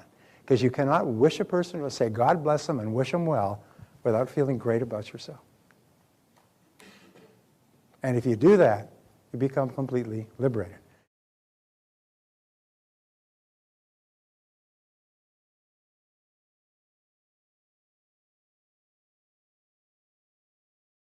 You know, a friend of mine was once asked, how long does it take to develop a new habit?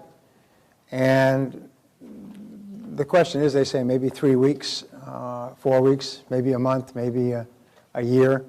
But some habits you can develop instantly. For example, if you sit on a hot stove or put your hand on a hot stove, you'll develop the habit of not putting your hand on a hot stove instantly, and you'll never have to relearn it.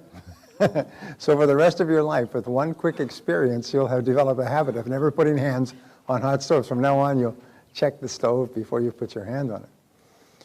There's a little thing in biology where they talk about if a cat sits on a hot stove and burns itself, that cat will never again sit on a hot stove. It'll learn immediately. But the problem is the cat will never sit on a cold stove either. The cat will never sit on any stove. Never take another chance at all around stoves. Human beings are often like that. Often we have one negative experience and we say, that's it, and we won't ever try in that area again. And yet you'll find that most people who are successful have failed so many times they've lost track of it. They just try and fail and try and fail and try and fail. And they don't like to fail. Nobody likes to fail. But they recognize that, well, this is part of the experience. You have to make mistakes in order to learn how to be successful. And so the critical thing is don't make a mistake and then never try something else. You just learn from it, pass on, move ahead, especially in relationships, especially in business. I sometimes will ask an audience, is there anybody here who's been lied to or let down or cheated or betrayed or swindled or badly done by or treated poorly when they were growing up and had a bad childhood, bad marriage, bad relationship, went broke, lost all your money, anybody like that? And by this time, everybody's got their hand up. I say, well, good, get over it. Let's get on with the rest of your life. People are just shocked. You know, wait a minute, I've paid a lot for that suffering. You can't ask me to just give it up. But they think that they have to hold on to it. Like, I paid for that. I own that suffering, and you're not going to talk me out of it. And you start to think, isn't that amazing? Amazing. Like leaning on your hot stove and saying, take your hand off the hot stove. No damn well. No damn way. I'm going to stay here and burn until the skin starts to smolder. Well, why? Well, because I put my hand on this hot stove. And you know, the old days where they say, well, if you made a bad marriage, well, you made your bed, you have to lie in it. The idea was that if you made a bad marriage, well, you just stayed in that bad marriage for the rest of your life. I had a woman in my seminar, a very nice woman, attractive woman, about 28. And she came to me at the break, and she'd come by herself. She said her husband, she was gone out with him for about 2 or 3 years, and they'd been married for 2 or 3 years. And she said, you know, you're saying that if the marriage is not working out or if I'm unhappy, I should think of leaving. Well, I never put those words in people's mouth. I said, well, she said, I've got almost 6 years of my life in this relationship. But he's abusive, and he's negative, and he criticizes me all the time, and he runs me down, and he drinks, and I mean, it just never what I expected. And she's, as I say, a very nice woman, very smart, attractive. So I said, well, let me ask you a question. I said, how long are you intending to live? I said, well, how do you mean? I said, well, you're 28 now, and so let's say you live the lifespan, average lifespan of females in our society, 80 years. How many years is that? 52? Yeah, it's 52 years.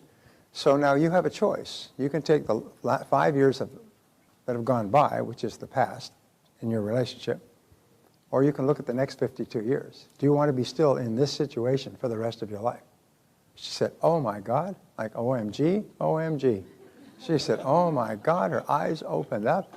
And I ran into her about a month later, And she was just shining. I said, how are you doing? She said, great. I said, you dumped the bastard, didn't you? She said, I sure did. She said, I'm not going to spend the rest of my life in a negative situation like that. And so the mark of superior people, the top 10%, is they think about the future most of the time. Is they don't think about the past, because you can't change the past. But you can change the future by changing the present moment. You can change the future by making new decisions today and taking new actions today. It's almost like you've been driving, and no matter how far you've driven, it doesn't matter, but you can change the future by changing the wheel of your mental or emotional mind right now and go in a different direction. But you can't change the past. So sometimes people think that they've invested so much in the past. One of the great obstacles to change is investments of three kinds. One is investments of time. You've invested a lot of time in something and it hasn't worked out, and people are reluctant to let it go. But I say, if you've invested time in something and it hasn't worked out, and obviously it's not going to work out, then the question you ask is, if I were not now doing this, knowing what I now know, would I get into it? And this is something we teach in the Total Business Mastery Seminar, called zero-based thinking. If you were not now doing this, knowing what you now know, would you get into it? And I call it a Kwink analysis, K-W-I-N-K. Knowing what I now know, what would I do? And so I say to managers, if this person applied for their job again today, knowing what you now know, would you hire them? If the answer is no, then how do you get rid of them and how fast? If you would not get into a relationship that you're in today, knowing what you now know, then how do you get out and how fast? Because once I have found a situation fails the Kwink test, it's finished. It's unsavable. Can never be saved. People keep thinking, well, maybe something will happen, a miracle will happen. I like Peter Drucker's comment. He said that it's not that miracles don't happen, it's just that you can't count on them. And a lot of people think a miracle will happen and save them from all the mistakes that they've made or the time or money they've wasted. So just ask at every part of your life, is there anything that I'm doing today that, knowing what I now know, I wouldn't get into? And if the answer is no, then how do you get out and how fast? Going back to investments, the second investment is of money. We invest a lot of money in something and we lose our money. And what many people do is they throw good money after bad. They say, well, I've invested in this stock and it went down, so I'll buy more. Instead of saying, knowing what I now know, would I invest in that stock at all? Would I invest in that business at all? And if the answer is no, how do you get out and how fast? I have a friend who's a professional poker player, goes to Las Vegas and plays in the no-hold'em poker rooms. I don't know if you've ever seen those, but they're quite interesting. They've got tables full of professional poker players, and they come from all over the place and they play poker all day long, 10, 12, 14 hours. Anyway, his observation was this. He said that once you've made a bet, as far as you're concerned, the money's gone. You don't get it back. You can't say, well, I really made a bad bet there, so can I take my money back and give you your cards back? No, that's not how it works. If you get your cards and you make a bet, and you get another card and you make a bet, and then a card comes up and you make a bet, and so on, is each time you make a bet, that money's gone forever. So what you do is you make every decision based on the cards that you have now, based on the cards on the table now. This becomes your criteria. And you ask yourself, knowing what I now know, with the cards the way they are now, would I have bet? And if the answer is no, it's time to fold. Know when to hold them and know when to fold them. If you would not bet, again, but always remember the money that you've put in is gone money. So in accounting, they have an expression called a sunk cost. Does anybody know what a sunk cost is? Well, a sunk cost is a cost that's gone forever. If you buy a piece of equipment and it's worn out and it's thrown away in the trash, it's a sunk cost. If you run an ad 6 months ago for your business, it's a sunk cost. It's not a capitalized cost. It's not part of your business. It's gone forever. It's like dropping a big anvil off a ship in the middle of the ocean. You can't just go get it back. It's gone. It's called a sunk. That's what they call it, a sunk cost. It's sunk. And it's amazing how many of us try to invest time or money or emotion to preserve a sunk cost or to try to get the sunk cost back, when in reality the time, money, emotion is gone. So the third type of investment is emotion. We put a lot of emotion into something, and it can be a career or a relationship or something else, and at the end of the day we realize that knowing what I now know is not a good investment. The emotion is gone, the investment is gone, so how do you get out and how fast? And here is the great discovery, is that when you finally make the decision to end a situation that, knowing what you now know, you wouldn't have gotten into in the first place, you'll only have one reaction afterwards, and it will be, why did I wait so long? Why did I wait so long to make this decision? Why did I hang in there for so long when I've known it was the wrong situation for such a long time? And so once you've decided you wouldn't get into it, now the only question is, how much more are you going to suffer? How much longer? This is purely a personal choice. You could choose, well, I'm going to suffer for another 3 months or 6 months or a year. Just go ahead, suffer, suffer, suffer. And at the end, you will then fold your cards because it's over. It's over now. You already know it's over. In most cases where you use a zero-based thinking model, knowing what I now know, there are situations in our life that knowing what we now know we wouldn't get into. So the question is,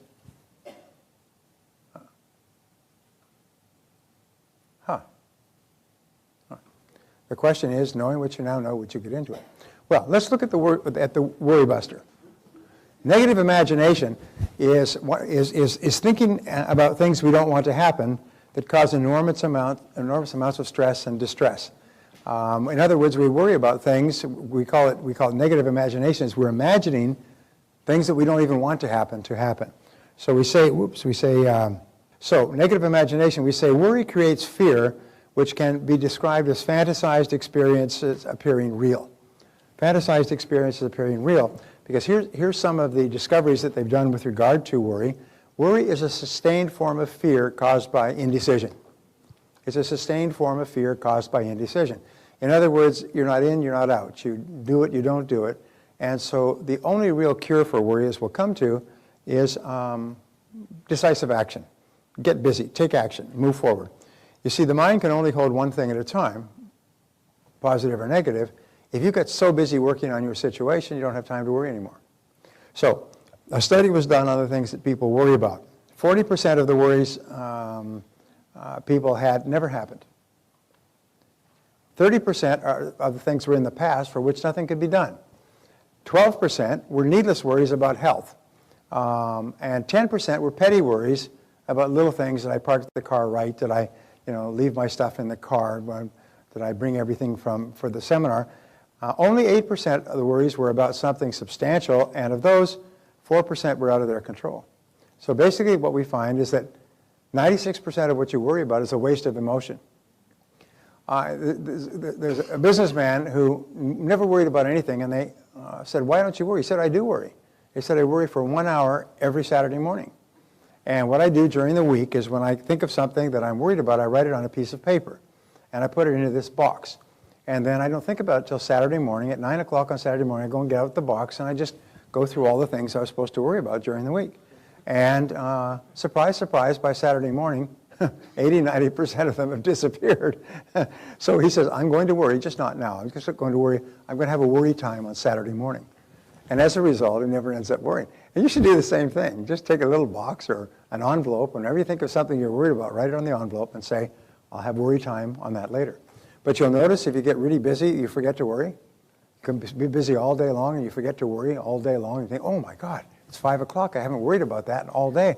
I've got to get some wood on the fire. I've got to get it burning again. I've got to think about it and get myself worked up. So to eliminate worry, live one day at a time.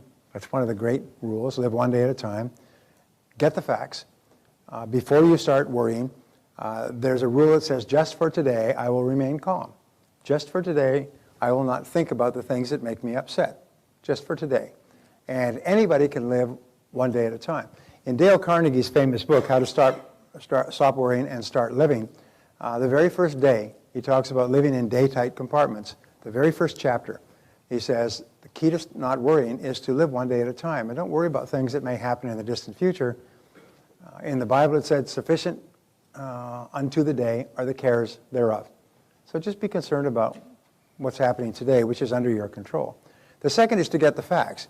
Many times we get upset or angry about something or we worry about something because we don't have the facts. We have a half fact or we have a partial fact. And so the first thing you do is ask what exactly has happened. And you ask questions. And how has this happened? And what is the situation? And what's going on? And you find it is impossible to worry while you're asking questions and trying to get more information because of the law of substitution. So you focus on asking questions. And you ask several people, what has happened here?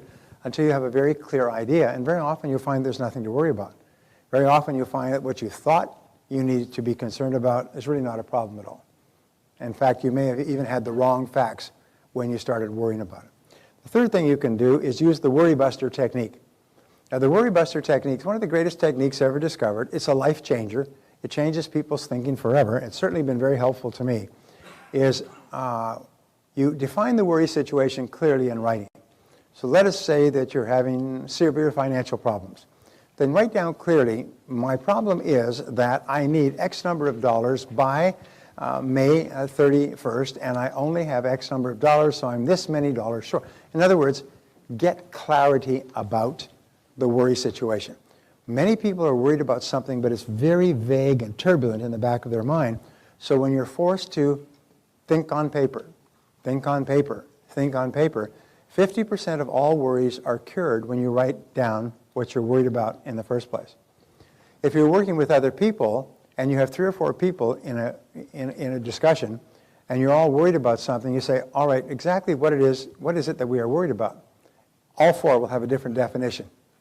So all 4 of you are trying to solve a problem situation, but none of you are really clear about what it is until you write it down. So we use a flip chart or a whiteboard and write it down so everybody agrees with the definition. Once everybody agrees with the definition, often the solution just pops out. The second thing that you do with the worry buster, and coming back to yourself as an individual, is determine the worst possible outcome of the situation. We call this the YPO, the WPO, worst possible outcome. What is the worst thing that can possibly happen as a result of this worry situation? And whatever it is, you say, well, it's something you can live with. It may even be the worst possible situation is that you'll die, all right?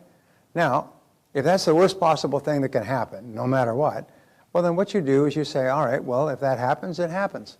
And so number 3 is you resolve to accept the worst should it occur. We run out of money by the end of the month, or I could die from an incurable illness, or the house will burn to the ground or something else. So you say, okay, if it does happen, then I will accept it. And it's interesting, resistance to a negative situation is the major cause of stress. Once you say, okay, if it happens, it happens. You know, there's that famous story about George Burns. And let me see if I can, no, it wasn't George Burns, but it might as well have been George Burns. This older gentleman goes to his doctor, he's about 80 years old, goes to his doctor and he wants to get a complete medical. And he also wants his fiancée to get a complete medical as well before they get married. His fiancée is 26. And he's about 80 years old and he's wealthy and she's 26 and obviously just a loving person. Anyway, the doctor looks at this situation and does the medical on both of them and he says, you know, Sam, could I talk to you? I've been your doctor for many years. He said, Sam, he said, you know, getting married at your age, you know that vigorous sexual activity can be fatal. And he said, well, he says, if she dies, she dies. In other words, resolve to accept the worst should it occur. If she dies, she dies. By the way, the George Burns' story was he was 80 years old, and they said, Mr. Burns, what would you like people to be saying about you 50 years from now? What kind of legacy do you want to leave? He said, well, 50 years from now, I want them to be saying, George Burns just happily celebrated his 130th birthday. Anyway, so resolve to accept the worst. The interesting thing is it's like deflating a balloon, is once you resolve to accept the worst, all the tension goes away. You don't have any tension, and your mind clears and goes calm. Okay, the business goes broke, it won't kill me. If the house burns down, we get another house. If they lose all our money, we lose all our money. In other words, just accept it. And then, number 4, begin immediately to improve upon the worst. They teach this, by the way, in the universities. They call it the minimax regret analysis. They say minimize the maximum possible regret. And so business people are taught, when they make a decision, is to say, what is the worst thing that can possibly happen here, and how can we minimize the maximum? How can we minimize the very worst thing that we do? So the worry buster is very powerful. Whenever you find yourself worried, say, wait a minute, what am I worried about? What's the worst possible outcome? What's the WPO here? And if you want to help other people, there's a wonderful observation. We say you become what you think about. You also become what you teach. And one of the fastest ways to internalize these ideas so that you think this way is to teach other people. When they have a situation of concern, say exactly what is it that you are worrying about? And then what's the worst that could possibly happen? And so if that were to happen, would it kill you? If the answer is no, so now what could you do to improve upon the worst? J. Paul Getty was famous for saying whenever he went into a business deal, the first thing he would do is say, what's the worst possible thing that could happen? He said, and then make darn sure it doesn't happen. And he would have his executives make darn sure that the worst possible thing doesn't happen. So begin immediately to improve upon the worst. And sometimes by simply facing it squarely, you can solve the worry situation quickly. All right, worry is a form of negative goal setting. It's setting goals for things that you absolutely don't want to happen. Thinking and talking about what you don't want to happen. And remember the law of cause and effect, the law of attraction, law of correspondence, law of belief, all these laws are neutral. They work with devastating effect on negative goals, just like they work with wonderful effect on positive goals. So if you're really worried about something, actually you're setting up a force field of energy to attract that into your life. There are some people who seem to always have bad luck. They seem to always have difficulties in their lives. But when you talk to them for 5 minutes, you know why. Because that's all they talk about. All they think about is possible negative things that could happen. Or negative things that have already happened that they can't do anything about, which they just keep rehashing. 6, worry is a sustained form of fear caused by indecision. One of the most powerful techniques, which we talked about, is decisiveness. Make a decision. You'll learn tomorrow why decisiveness is so important. But decisiveness is so powerful. It gives you so much control. And the only real antidote to worry is purposeful action. So what I want you to do is use the law of substitution. The law of substitution says get so busy working on your goals that you don't have time to worry. And the interesting thing is that if you get so busy working on a goal, minimizing the worst that can happen, soon you reach the point where you just don't worry anymore. Remember, worry is something you probably learned from a parent. One of your parents taught you to worry because they worried all the time. And they worried about little things and big things and little things and big things. And you grew up with a worldview that worried is what you do when you're an adult. And the other thing is the higher your self-esteem, the more you like yourself, the less you worry about things. People who worry about things think that if something goes wrong, it's a reflection on them. Something fails or it doesn't work out. And you have to say, no, if things just don't work out, it's not a reflection on you. Just because you fail when you try something, which is much better than trying nothing, doesn't mean that you're a failure. It means that you're a learner. Interesting point in America. Some of the most admired people in America are the entrepreneurs who started from nothing and built great fortunes. 3 or 4 who come to mind are, of course, Bill Gates, and then Warren Buffett, and Larry Ellison of Oracle, and Michael Dell, and then the Waltons. 5 of the Bill Walton or Sam Walton's descendants are among the 5 richest people in the world. Nobody knows how, but he was able to split his entire $100 million worth of fortune amongst 4 kids and 1 wife, $20 million each.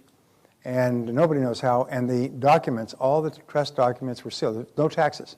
It passed, everything passed straight to his relatives with no taxes, none of those massive 55% taxes. And they sealed the agreement with the IRS. I don't know what it was. They sealed it, and nobody's ever been able to see it. Did you know that? That's one of those factoids, little facts of very little value, but nice to have. The interesting thing about these people is that these are successful entrepreneurs, and everybody's happy about them. In America, we really, really admire people who try and fail. We were talking about this the other day. If somebody tries a business and you meet them a year later, said, how'd your business go? I said, it went bust, lost everything. Geez, you say, wow, that must have been a great experience. What did you learn? What are you going to do next? In other words, there's no negativity about going broke in a business. The only person who feels really bad about it is probably you. For other people, what they're going to have for lunch is more important than the fact that you are bankrupt and living out of your car. What we do is we admire successful people. We admire them, and we look at learning from them. In Italy, if you start a business, like even a barbershop, and you go broke, it's published in the paper like you're a criminal wanted for child molestation. Yes, this is what you did. It's an awful thing. It's an embarrassment to your family. You often have to leave that city and go and live somewhere else. You're not allowed to start another business for 10 years because you went broke in your business.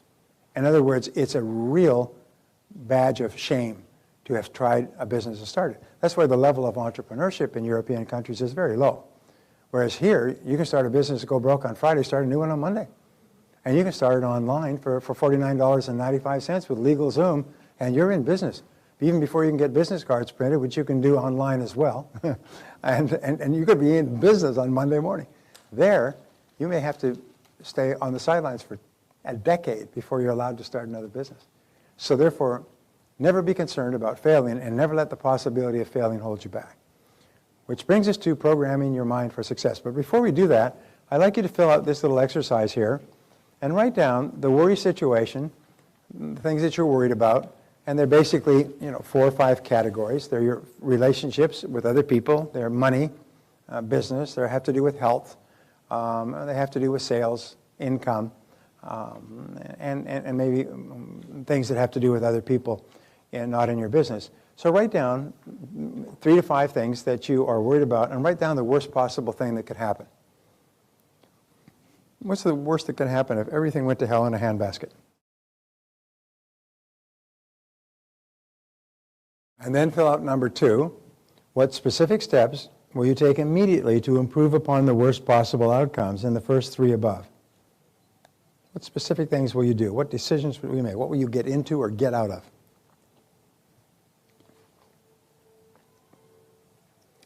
And then finally, what one action are you going to take immediately to stop worrying and start living?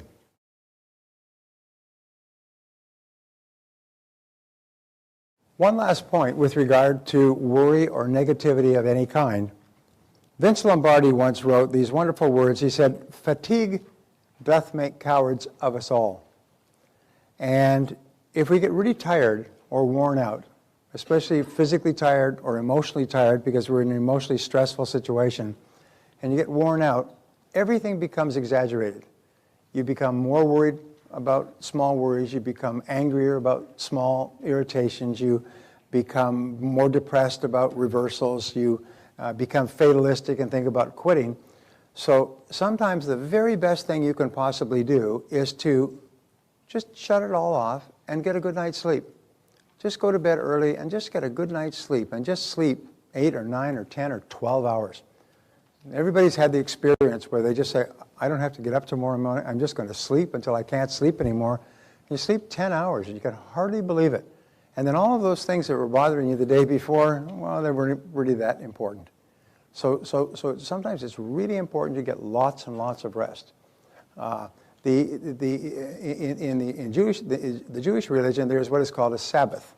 And it's been one of my favorite concepts for years. There was a wonderful book written on it by a Jewish scholar about the Sabbath. And a Sabbath is they stop work at 6 o'clock on Friday, and then they take all of Saturday is the Sabbath, and they don't do anything. Now, they don't work, they don't catch up on their books, they don't even do anything intense. They just relax, spend time with the family, maybe in our time go for a walk, go to a movie, and so on. And it keeps going for 36 hours. It goes till 6 o'clock Sunday morning.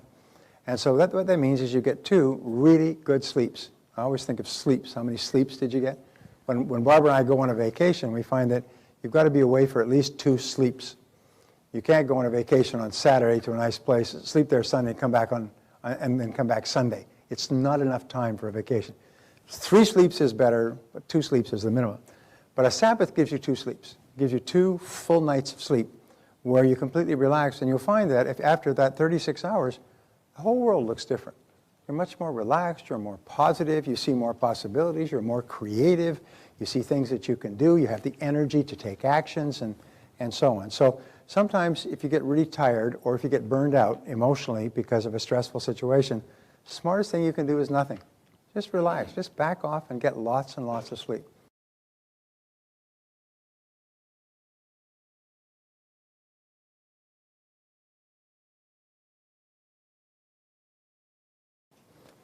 Okay, moving right along here, programming your mind for success.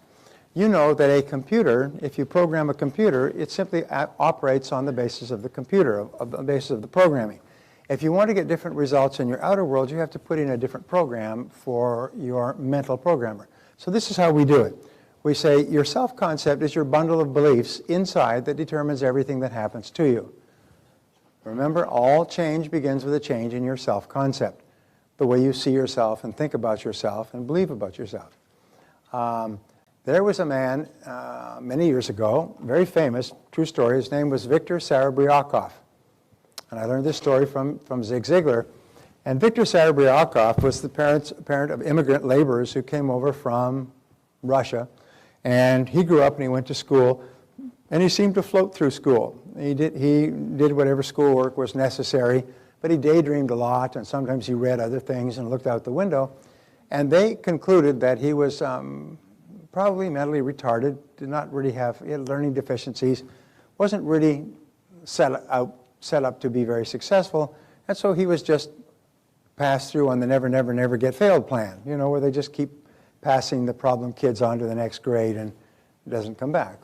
And so he went all the way up to the 10th, 12th grade, and he was still looking out the window, and he sat down with his counselor in the 12th grade, and they suggested that he join the Army.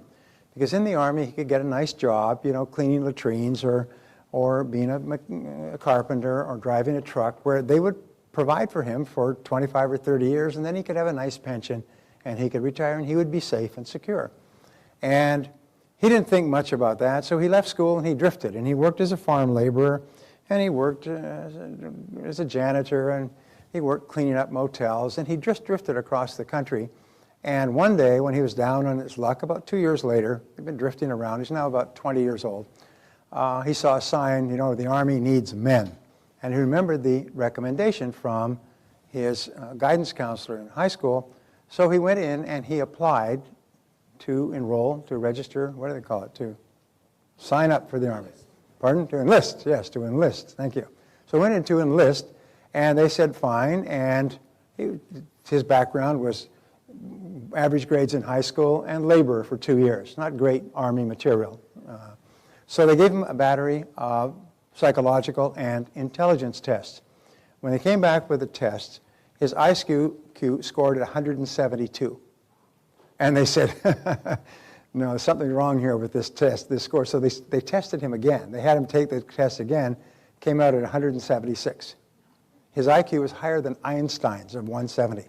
They couldn't believe it. They took him in and they sat him down, and they said, Mr. Sarabriakov, you're one of the smartest. You're the smartest person who's ever tried to enlist in the Army. And he said, yeah, but I got terrible grades throughout school. And they had a psychologist there, and he said, well, it's because you basically have a photographic memory. You memorized everything there was to learn in school the instant it was first mentioned. It was completely boring for you. That's why you were looking out the window all the time. He said, that's true. He said, I never failed an exam because he learned everything like a sponge absorbs water. They said, Mr. Sarabriakov, if you'll join the Army and you'll go into our nuclear physicist training, we will put you through university if you will stay in the Army for 4 years after your degree. And he said, sounds good to me. And so he did. He went through, first of all, he had to retake high school. He finished all of high school in a year, took 4 years of university, very tough courses in 18 months, took the PhD in a year and a half, and he had his PhD by the time he was 25 and a half years old. Then he went to work for the Army for 4 years. While he was there, he developed 2 or 3 new technologies, defense technologies, that 2 of which the Army was very interested in. The others said, we're not interested in this. When his time was up at 30, he started his own company, which is in Los Angeles, and Sarabriakov Industries. Within something like 2 years, he had 6 major high-tech patents, each of which was sold and licensed for millions of dollars. By the time he was 35, he still lives in Los Angeles today. He's worth millions and millions of dollars, one of the brightest people that they'd ever seen in terms of his creative ability. But he didn't know. He'd been programmed from his poor parents and his poor kids in his childhood and the teachers that paid no attention to him to believe he was not very smart. And when they finally showed him how smart he was, he just changed his programming. When he changed his programming, this guy became a mental machine. He was a genius of the highest order. So it's very possible for us to change all of our external results by changing our programming about ourselves. So how do we do this? We say all change begins by you taking in new information that changes your self-concept. New information that changes your self-concept. So that you start to see your world and you start to believe about yourself in a different way.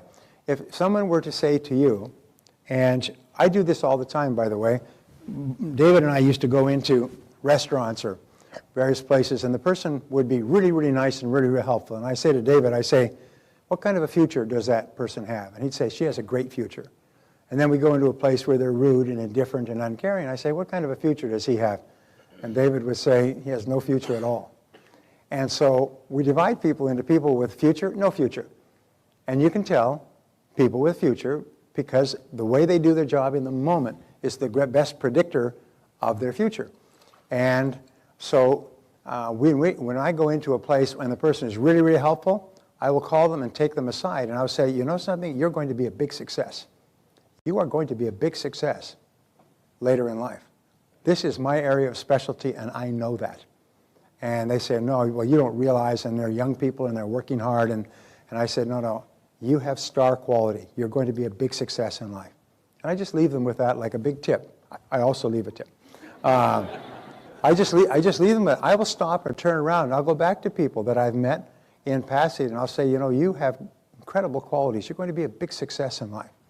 And I've always told my children that. They're going to be a big success in life. And sometimes one person who they respect, an important person, well-dressed, customer, who tells them that will change their self-concept forever. Now, will it work consistently? Who knows? But you know that you miss every shot you don't take. So whenever I get a chance to take a shot, to put in an injection that will change a person's self-concept, and I've had countless people have come back to me and say, remember the seminar I came up to you and I asked you that question and you told me this? It changed my life forever. And of course, how can I remember? I've spoken to 5 million people. I say, oh yes, I remember you well. And so changes come with changing your belief system. Now, what if there was a special gene for becoming a millionaire? Okay? And this gene could be detected by new DNA testing, some of these gene tests that you have. And you're working along and you're doing well and you're making a good living, you're struggling and so on. And you go in for the doctor does your annual medical, comes back with a gene test. Geez, you got the millionaire gene. I had no idea. You got the millionaire gene. The millionaire gene, yes. You're going to be a millionaire in your adult life, probably in less than 5 years after you decide to become a millionaire. You say, you must be kidding. No, it's been tested. Every single person, every single millionaire who's been tested has this gene. It's a very rare gene. You're going to be a millionaire. You better get going. Find out how you're going to do it. If you walked out of that office absolutely believing that the gene test was right, you'd become like a house on fire. You'd become like a force of nature. Nothing would stop you. You'd say, I'm not going to do work at this chicken shit job anymore. I'm a millionaire. I'm a millionaire in training. Excuse the expression. I'm a millionaire in training. You'd be out looking for opportunities. You know something? You set up a force field of energy that would start to attract ideas to you and people and resources and things like that that would change you completely. So, I brought my magic pen.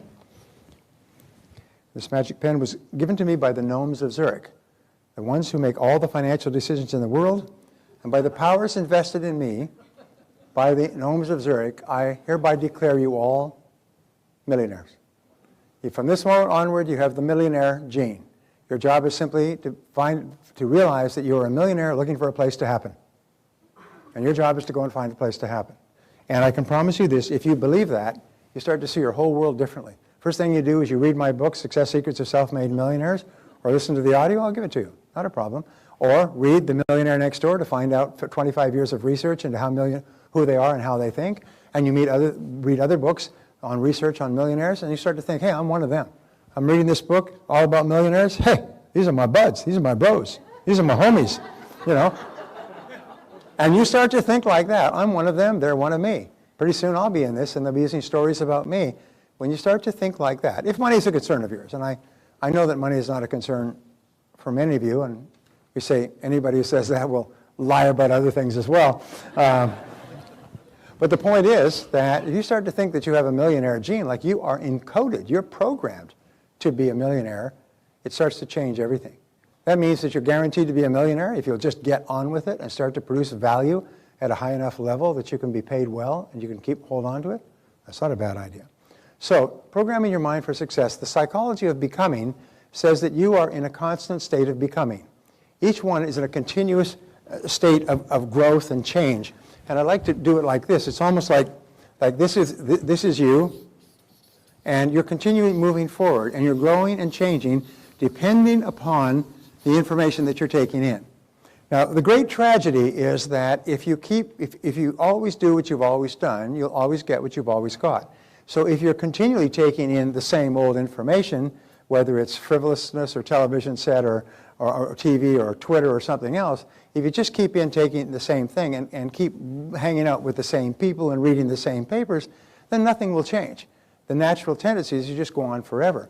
But if you start to take in new information and new ideas and read new things and talk to new people, you start to evolve and grow in a different way, in a different direction, and at a different speed. Remember, the natural tendency is for people not to do this. So we say if you want to evolve and grow more rapidly, you must make your goals clear and describe them in detail. Make your goals clear and describe them in detail. The interesting thing is, as soon as you are absolutely clear that you want to achieve a particular goal, you start to get all kinds of ideas to achieve that goal. You start to see all kinds of possibilities. You activate your reticular cortex and you start to see ideas that can help you everywhere. You start to run into people and meet people. You start to see things in the newspaper. It's really quite astonishing.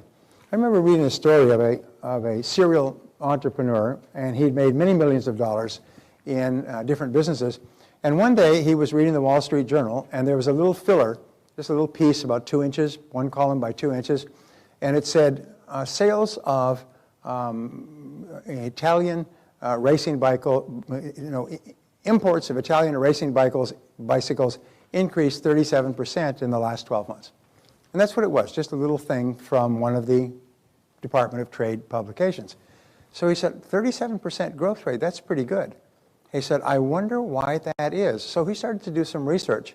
And what he found was, this is many years ago, is Italian racing bicycles, which is very popular today, were almost unknown in the U.S. And a 37% increase meant that they'd imported 1,000 the year before, and they'd imported 1,370 this year for a bicycle market of maybe 25 million bicycle riders. So he began doing some inquiries. He sent away for some information. He got in touch with the major Italian bicycle manufacturers. He opened a store that was a bicycle. He actually went to a bicycle store and agreed to take half the space. He imported the bicycles. He advertised, and they started to sell. By the time he was finished, he had 32 stores selling Italian bicycles by the shipload, and he made something like $15–20 million before he sold the business. It all came from just noticing that little notice. But the thing is, he was looking for the notice. He was looking for business ideas. My friend Peter Thomas was sitting on a beach, and it's an entrepreneur. He was from Canada, from Vancouver, sitting on a beach in Hawaii and reading the Wall Street Journal, and it talked about this new franchise for real estate offices that had just started up in Irvine, California, where they were combining mom-and-pop real estate companies into a single company and putting the banner on it so they had nationwide exposure. He got up from the beach, he went back to the hotel, he checked out, he flew to Irvine, he had no money, flew to Irvine, walked into the offices of Century 21 and said, I'd like to buy the franchise for Canada. And they said, Canada, where's that? I said, big blob of land up to the north. He said, well, you can have it. How much is it worth? He said, I'll give you $10,000. I'll give you $5,000 now and $5,000 in a year. He said, good, you can have it. He signed the agreement right there. Exclusive rights for Century 21 for Canada. Today, they have like 500 offices in Canada. He's a multi-millionaire, retired, living in Phoenix. He was well known throughout the country as one of the great entrepreneurs. He made an absolute fortune from one little story, but he was looking for the story. So when you start to think that you want to make a lot of money, you're going to see, it's almost like opportunity is going to be waving, hey, here I am, hey, me, pay attention to me, read this. And people will come up to you and say, here's a great business opportunity. You say, no, I'm waiting to make my first million. No, you nitwit, that's probably it. Anyway, so keep your mind open, because once you're clear about it, you're going to start to attract opportunities for everything you could possibly accomplish. Now, you must dwell on them most of the time. Remember, you cannot have a goal and think about it once a month. It's just like being married and thinking about your family once a month. It does not really mean you're really committed. It's like the story of you heard the story of the chicken and the pig on Farmer Brown's farm. And it's Sunday morning, and the chicken comes to the pig and says, you know, Farmer Brown's been pretty good to us. Let's give him a ham and egg breakfast. What do you say? I'll provide the eggs and you provide the ham. And the chicken pointed out to him, he said, the pig pointed out to the chicken, he said, well, for you it's a donation, but for me it represents a big commitment. Well, you have to make a big commitment in order to achieve a goal. So there are two obstacles to becoming everything you are capable of becoming. Obstacle number one is homeostasis. Homeostasis, depending on what side of the country you live in, is called a hardening of the attitudes. It means that you become rigid and fixed in the way that you think. Homeostasis is another rephrasing of the comfort zone. It's a major reason that people don't grow is because they get locked into what they've already done in the past, and they're very uneasy about doing something new. Whenever someone suggests something new, and you use those miraculous words, yes, but, it means that you're probably trapped into homeostasis, the status quo. Yes, but what about this? You could do this or you could do that, but yes, but, and it always brings you back to what you were doing before. So we like to maintain the status quo. Human beings love the comfort zone. The second obstacle to change is psychosclerosis. And psychosclerosis is, as I say, the hardening of the attitudes. What that means is that you become very rigid in your thinking, and you're not willing to try new things. This is normally caused by low self-esteem and by fear. Is we don't want to try something new. What if we lose our money? I remember when I was growing up, by the time I was 15, I was earning more than my father was. I had my own lawn mowing business, and I had to buy my own equipment. I had beautiful equipment, and I had to get them to sign for it because I was only 15. And I cannot tell you how hard it was. They said, but what if you lose your money? And what if you lose the machine? And what if you lose this? And I mean, they always talked about what would happen if you lose, if it doesn't work out. And because my parents had gone through the Depression and were just hypersensitive about losing. And as a result, the only thing my father ever bought was penny stocks. And you know something? Every one of those penny stocks ended up worth how much? A penny, yeah. And so be alert to these, the natural tendency to slip into a comfort zone and fight to stay there, and the natural tendency to resist new ideas. So both of these lead to getting stuck in the comfort zone, the great enemy of success. In order to get yourself out of the comfort zone, they found that if I like to use an example like this. When Warren Bennis did his study called Leaders, which was one of the best-selling book on leadership of the 90s, they'd studied 93 leaders, and they studied them for 5 years to find out what qualities they had that made them different. And they were completely different industries, and they found there were 5. And one of them was they refused to get stuck in a comfort zone. And so what they did is they would get into a comfort zone. We say the only difference between a comfort zone and a rut is the depth. No, between a rut and a grave is the depth. And where they would get into this comfort zone very quickly, and the only way they could get out is by using a grappling hook, if you like, and throwing a grappling hook up to pull themselves out of the comfort zone, and it was always a big goal. Now, they have another word for this now, and they call it a BHOG, big, hairy, audacious goal. And so what you do is by creating BHOGs, you're forced out of your comfort zone because you cannot stay at your current level of performance and set a big goal for yourself.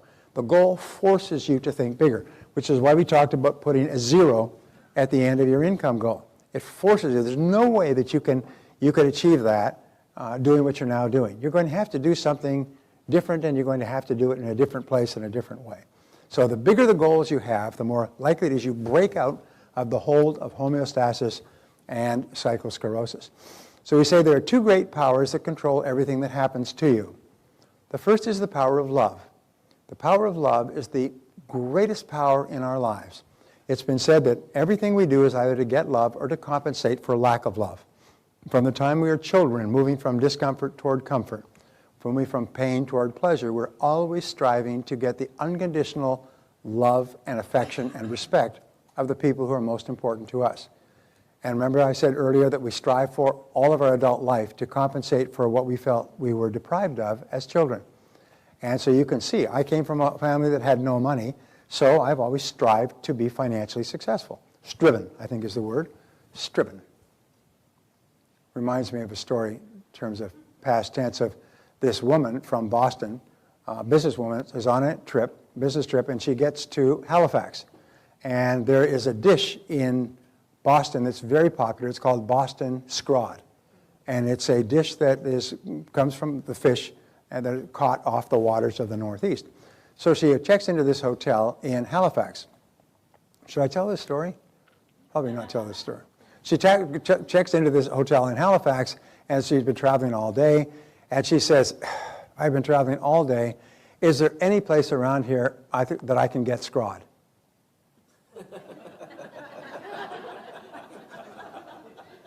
And the desk clerk says, well, yes, madam, there's several places, but I've never heard it asked for in the past pluperfect subjunctive before. Anyway, everything, I was too quick for you, I can see that, all right. Everything we do is either to get love or to compensate for the lack of love. And it's love, it's approval. People who have an extremely high need for love are driven into politics, into show business, they're into areas. Do you remember that wonderful line from Sally Fields when she got the Academy Award? You like me? You really like me? I mean, this was the greatest thing in her life, is that the people that were her peers in Hollywood, they really liked her, and they gave her the Academy Award because all her life she has been striving for love and acceptance from her peers. The second great power that controls everything that happens to you is the power of suggestion. And you and I are inordinately suggestive in that we're constantly affected by the suggestive elements in our world. Everything counts. Every single word we hear, every conversation we have, every song we listen to or news story, everything we read has an effect on us, and it's helping us or hurting us. Everything counts. Everything counts. If I were to say to you, geez, there's some great research. It says that if you eat really, really healthy foods, you're going to feel much better and have more energy and sleep better, and your skin will be better, and your digestion will be better, and everything else if you eat really, really good foods. Did you know that? You'd say, come on, give us a break. We've known that for 50 years. We know what we should eat, we just don't eat it because we like delicious things, and really good foods are not always delicious. So, of course, we know that. But if I were to say that everything that you take into your mind affects your personality and your temperament and your self-confidence and your goals and your clarity and your intelligence, it has a profound transforming effect, you'd say, wow, that's an interesting thought. Everything you take into your physical body affects you physically. Everything you take into your mind affects you mentally and emotionally, and it affects the results that you get in life. For example, when Barbara and I found that Christina was on her way, we went out and bought more than 30 books on child raising. And we read them back and forth and discussed them for 9 months. We had read thousands and tens of thousands of words on child raising. And after our children were born, we read baby's first 3 months of life, baby's first 6 months, baby's first year, baby's second year, and so on, so that we were keeping current with everything that we possibly could, so that we knew what we were doing. Do you think that that had an effect on what kind of parents we were? Flooding our mind with hours and hours of reading on how to raise happy, healthy children? An enormous impact on our parenting because we flooded our mind with it. I then meet people who have children who have never read a book, never taken a course, never read an article, never talked to anybody. They say, oh, you just do it naturally. You wonder why your kids are wearing their pants down to their ankles and have got earrings in their nose and mohawk haircuts and smoking dope and drinking, and they're 9 years old, aren't they? Number 6, the law of habit has an inordinate impact. The law of habit or inertia says that in the absence, the law of inertia says in the absence of a specific decision on your part to change some aspect of your life, the natural tendency will to go on the same way indefinitely. In other words, inertia says that a body in motion tends to remain in motion indefinitely in the same direction. And a body at rest tends to remain at rest. And unless you make a decision to do something different, you remain at rest. Einstein had a wonderful line. He said, nothing happens until something moves. Nothing happens until something moves. So it's really important that you think of moving. So, I say 95% of everything we do is by habit. And 95% of your success or failure will be determined by your habits, either good or bad. I've written a book on this called $1 Million Habits, which is a great book. And it takes 12 critical categories of life: health, money, technology, learning, growth, family, relationships, and so on. And it gives the habits that the top people have in each of those areas. The interesting thing is that no one is born with any habits. It's all habits that we have learned through practice and repetition over time. And we can override bad habits with good habits. Sometimes people have a smoking habit. How do you get over the smoking habit? You develop habits that override that habit. Exercise, self-discipline, not putting yourself in harm's way, not going to places where they smoke. You do everything possible to develop a new habit until you have the non-smoking habit. There's some people who have been chronic smokers, now they're chronic non-smokers. They're religious about not smoking. So you can develop any habit you need to develop. And 95% of what you do is habit. From the time you get up and brush your teeth in the morning, to the way you mix your coffee, to the way you drive your car or park it, to the way you dress, everything's a habit. Now there's some habits that are good to have because they make things automatic and easy. You don't even have to think about them. There are other habits that can be very, very harmful and need to be challenged if they are not serving you. My friend Ed Foreman said the rule of success, he said, is to, he said, good habits are hard to form, but easy to live with. Bad habits are easy to form, but hard to live with. And the rule is to form good habits and make them your masters. And so what you say to yourself, if I had a habit of this, being punctual, a habit of planning every day in advance, a habit of exercising for 30 to 60 minutes each morning when I get up, a habit of going to bed by 10 o'clock, if I had these habits, would they serve my life? Well, surprise, surprise, you look around and find really successful people, they have these habits. And nobody had them to start with. So Goethe said, with regard to habits, everything is hard before it's easy.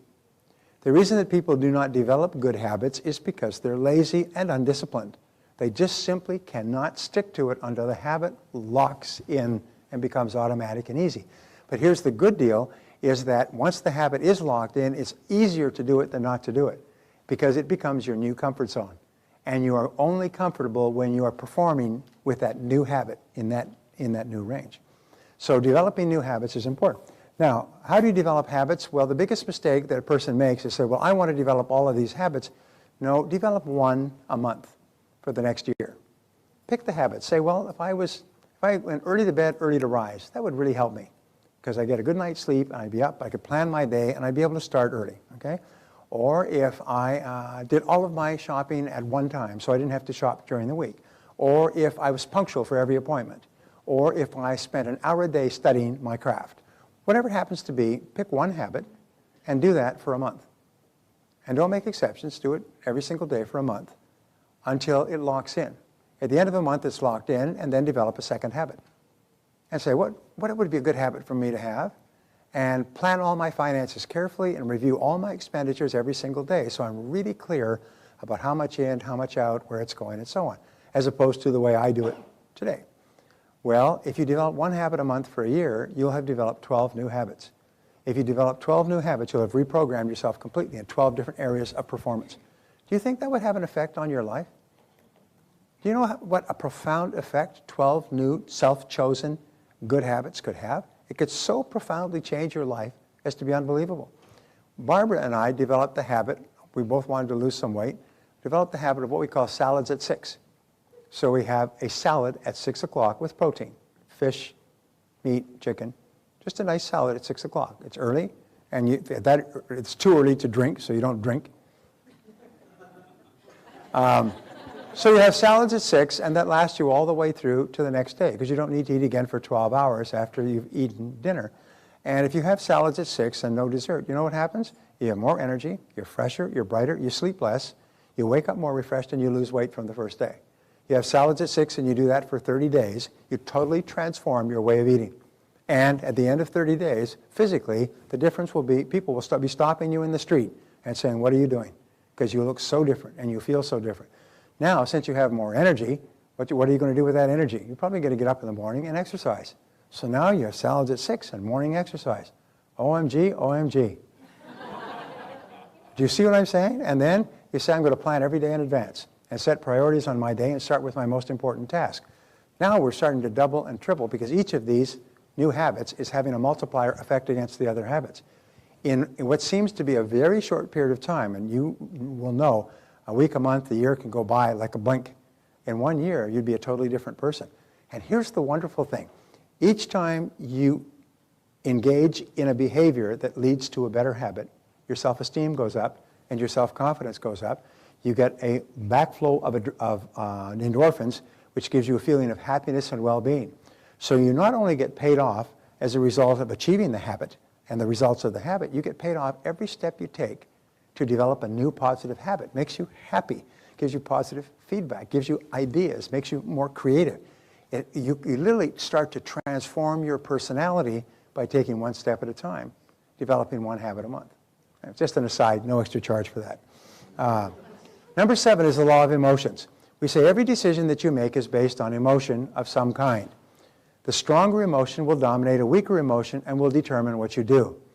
In other words, if you have an emotion of desire to become successful in your work, but you have an emotion of fear and insecurity, you don't want to lose your security, whichever emotion is the most intense is the one that will dominate the other.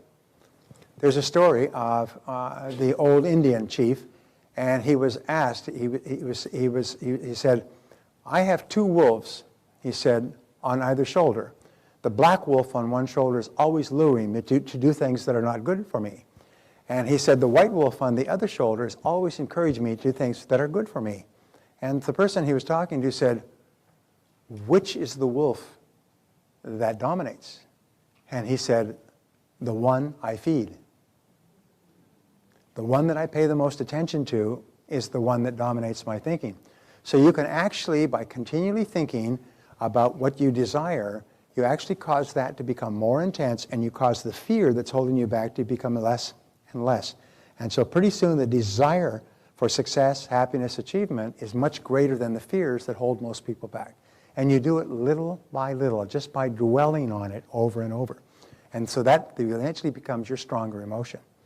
The law of emotion says every decision you make is based on emotion, Okay, the 2 major emotions that constantly wrestle within us are fear versus desire.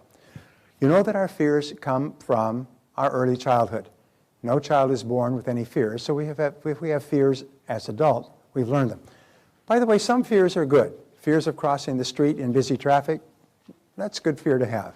Fears of driving carefully, parking your car in lighted areas, locking your doors, properly insuring. These are good fears to have because what they do is they create a cocoon of safety around you. It's the other fears that act as brakes that hold you back and that trip you up that are fears that we need to get rid of. So we say the law of expression says whatever is impressed is expressed. This comes from Aristotle, by the way, the law of expression. In other words, whatever you take in to yourself, you read, listen to, talk about, and so on, you express in your life and your conversation. You can always tell what's going on inside a person by listening to their conversation, because they're always expressing what they're thinking about. In Freudian analysis, they call it the talk cure. The talk cure is the person lays down comfortably and the psychoanalyst asks them questions to get them talking, stream of consciousness. And what they are looking for is what is called the Freudian slip, which you're familiar with, which is what slips out. The word slips out. Well, tell me a little bit about your childhood. Well, I was raised in a wonderful home, and my parents were just the most wonderful people and very supportive and everything else, and I always hated my father. And bing, bing, excuse me, this is not an uncommon situation where the person feels that I have to love my parents. And in reality, they hate one or both of their parents for what their parents did to them when they were growing up. But they've been taught that they have to love their parents. If they're a good son or a good daughter, self-ideal, they have to love their parents. So they keep repressing the fact that they hate one of their parents, and they keep talking about how much they love their parents. I've seen this happen. As a matter of fact, the last person I saw this with actually went out after this great, monstrous paean of tribute to his father, went out and blew his brains out. He actually killed himself. He used to work for me. Actually killed himself. Why? It's because he was living this lie. And this lie caused so much turmoil within himself. He kept saying, oh, what a wonderful father he had. But once when he had not been paying attention, he told us how this father was a drunken brute who'd brutalized him and his whole family, physically, mentally, and emotionally. And then later on he said, I never said that. I never said that. And yet he'd gone into great detail. So it was not just a one-liner. Got into great detail of the years of turmoil that he experienced at his father's hands. And later he said, no, my father was loving and kind and one. Just could not deal with it. So whatever is impressed is expressed. So be very careful that you impress into your mind only really positive things, because those are what will be expressed. And you only want to be expressing really positive, healthy thoughts. So number 9, the law of reversibility. This is one of the great laws. And what it says is this, is if you achieve a certain level of success or good health or happy relationships, then that accomplishment will create a subjective state, a feeling or emotional state that goes with it. In other words, if you win something, you feel like a winner. And you act like a winner, you get the emotion of winning from the act itself. But what happens is the objective reality, the fact of success, creates the subjective state or the emotion. And this is what we say, so that if you are a winner, you feel like a winner. But if you haven't been a winner, if you create the feeling, just think how you would feel if you succeeded in this area. And you start to think and create a visual picture of yourself succeeding. I remember Mary Lou Retton had this visual picture in her mind for 10 years of being on the top stand at the Olympics and getting the gold medal in women's gymnastics. She had that picture for 10 years, and she trained toward it and trained toward it and trained toward it, and she could see it. And every single person she ever saw in the Olympics on there, she could see herself in the Olympics until it became her reality. And the thought of being up there drove her and motivated her and inspired her. So she trained and trained and trained and so on. And then the most amazing damn thing happened. Here's Mary Lou Retton working as hard as can be, doing well in local gymnastic competitions, but realizing she'd reached a ceiling. I think she was living in Chicago. And the greatest trainer of young women gymnastics in history, Bella Caroli, who had trained Nadia Comaneci, I had trained her, defected from Romania and set up a school in Florida, just when she was about to hit her peak of training. And so she told her parents she's got to train with this man. And her parents shut down their business, sold their house, and moved her and the whole family to the city in Florida where Bella Caroli's studio was. And she worked under Bella Caroli straight through to gold medals in the Olympics. I mean, it's just a great story. And what she had, though, was this very clear picture of winning, and the visual picture of winning created the objective reality. So the principle of reversibility says if you really feel great about yourself, you'll behave in a great way.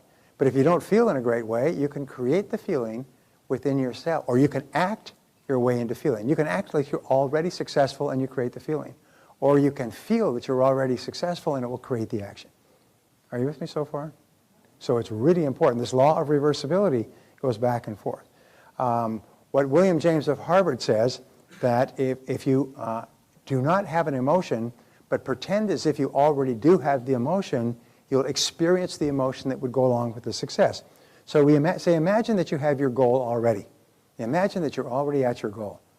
One of the great exercises, if what you want to do is have a big, beautiful, ideal home for yourself, is to go to open houses on a regular basis in the kind of neighborhoods that you dream of living in.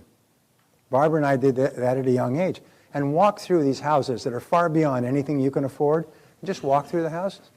Just walk through the houses and think about living there. And as you do that for a while, it's sort of like those webcams that take a look at the whole house that you can watch online. You can actually visit a house online. Well, you become a webcam. What you do is you just take a moving picture of the kind of house and you file it away, and then you go to another house and you say, I like this staircase and I love that backyard and this kitchen is beautiful, and you start to create a composite by going and looking at all these beautiful, expensive homes. And what happens is your subconscious mind begins to believe that you live in a big, expensive home and begins to adjust your behavior so that you become the kind of person who can afford to live in that kind of a house. Now you say to me, oh yeah, but what if it doesn't work? No, you idiot, that's the wrong question. The question is, what if it does work? It doesn't cost you anything. I'm not saying cut off your arm or your leg to see if it works. I'm just saying go and feed your mind with beautiful pictures of the kind of homes that you like to live in and see what happens. Because I'll tell you that every person I've ever spoken to who did that ended up in their dream home within 3 years, including us. They ended up within their dream home in some of the most incredible ways. Did anybody see the movie with Kirk Douglas and, not Kirk Douglas, anyway, and it's called the War of the Roses. Remember that movie where they go looking through homes in the most expensive neighborhoods, and it turns out this woman has to leave this house, and they get the house for nothing? You remember that? They dreamed of it. They couldn't afford it, didn't have the money, but they ended up in the house anyway. That's a wonderful little metaphor for how it works. They went in there and they said they fell in love with the house, and they spoke to the owner, and they ended up in the house. So imagine that you have your goal already. Get the feeling. Create the feeling as though you were already a big success, as though you're already successful, as though you already were achieving what you achieved, and then replay and recreate that feeling over and over again. I had a friend named Bryce some years ago, and he went through my course in January, and he was working at a crummy job, and he was driving a junker, and his goal was to have a brand new BMW. And he set that down as a goal, and he went down to the BMW dealership, and he took a BMW for a test drive. And he sat in there, and he sniffed it, and he thought about it, and he felt it, and he touched the leather. And every week or two, he'd go and take a BMW for a test drive until they got sick of seeing him, I can tell you. And in the meantime, he lost his job, and he got another job, and he was fired from that job, and he got another job. And this job was in straight commission with a very fast-growing company, and he started to make more money than he ever made in his life. And December 15, he walked in, and he bought that BMW and drove it away.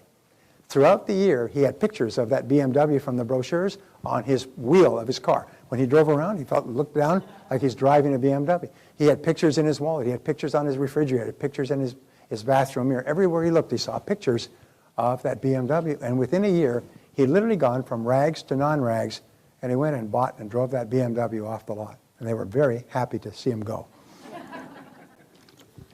Does it work? Replay and just recreate the feeling. And the way you get the feeling is go and do it. Test drive the car. Drive the perfect car for you. Go and test drive it so that you actually have a feeling. You know what it's like to drive a car like this. And then see what happens. Just see what happens. And the law of practice says that whatever you do over and over again, often enough becomes a new habit. So you can develop new habit patterns of thought and action just simply by repetition. Every habit you have today was by repetition, so you can cancel the old habits and start new ones. A new habit takes about 21 days to develop. So follow a 21-day positive mental attitude diet and resolve that for 21 days you're only going to think and talk about what you want, and you're not going to think and talk about things that you don't want. Your goal is to become a purely positive person, what we call a PPP, so that you're just positive all the time. And if you do have a setback or an obstacle that causes you to become upset or angry, you bounce back quickly. My friend Charlie Jones used to say, it's not how far you fall, but how high you bounce that counts. And so what you do is you just pre-program yourself, and this is one of the great pre-programmings that I learned, is that no matter what happens, I will respond to it in a positive way. Just file that in, okay? How do you want to handle things when they go wrong? Well, when something goes wrong, I just handle it in a positive way. I look for the good, and I remain positive and cheerful. Program it in. And what happens is the next time you have a reversal, your natural tendency may be to become angry, and then you'll, wait a minute, I always respond in a positive way to new information. And so you do. You need 4 qualities to make great changes in your personality and your character. Quality number 1 is desire. The only real limit on what you can accomplish is the question, how badly do you want it? Many people think, well, I want to be this and I want to be that, and I want to be rich and I want to be thin, and I want to be successful and I want to be happy and I want to have a great relationship or marriage. But people in mental institutions have the same wishes. These are not goals, they're just fleeting wishes. I call them cigarette smoke goals. They just disappear in the air. Because then they want to go partying, they want to go drinking, they want to go have fun with their friends, and they want to tweet, and they want to waste time at work and so on. So they want all of these conflicting things. The achievement of one, the time wasters, makes it impossible to achieve the others that are worthwhile. They want to eat whatever they can eat, they want to live without exercising and so on. So the question is, how badly do you want it? And if you really want it badly enough, then what happens is you stop doing the things that are contradictory to it. Decision. You must be willing to do whatever is necessary to achieve your goal. Now I have to give you a word, and this is one of the great words, and it comes from about a 30-year study. And I said, what is the difference between successful people and failures? And the conclusion was willingness. Now willingness means that successful people are willing to do whatever is necessary to achieve the goal. They said unsuccessful people are willing to do many things, but just not everything. They're willing to work hard, but not stay late. And they're willing to work during the week, but not on the weekends. And they're willing to upgrade their skills, but they don't want to take time away from reading the sports pages and watching the football game. And they're willing to exercise, but they don't really like to sweat too much, you know. So they're like really gentle exercises, like getting up from the couch and getting back down again. things like that. In other words, they're even willing to do this, but they're not willing to move to a new city. I've met people who decided the only way they could be successful was moving to LA, and they moved to Los Angeles from Iowa, from Indiana. They've got to move to Los Angeles or San Francisco or New York. In other words, they were willing to do, as Mary Lou Retton was willing to uproot her whole family and move to Florida to train under Bella Caroli. And as a result, and there's no question at all, as a result, she became the most respected gymnast in the world.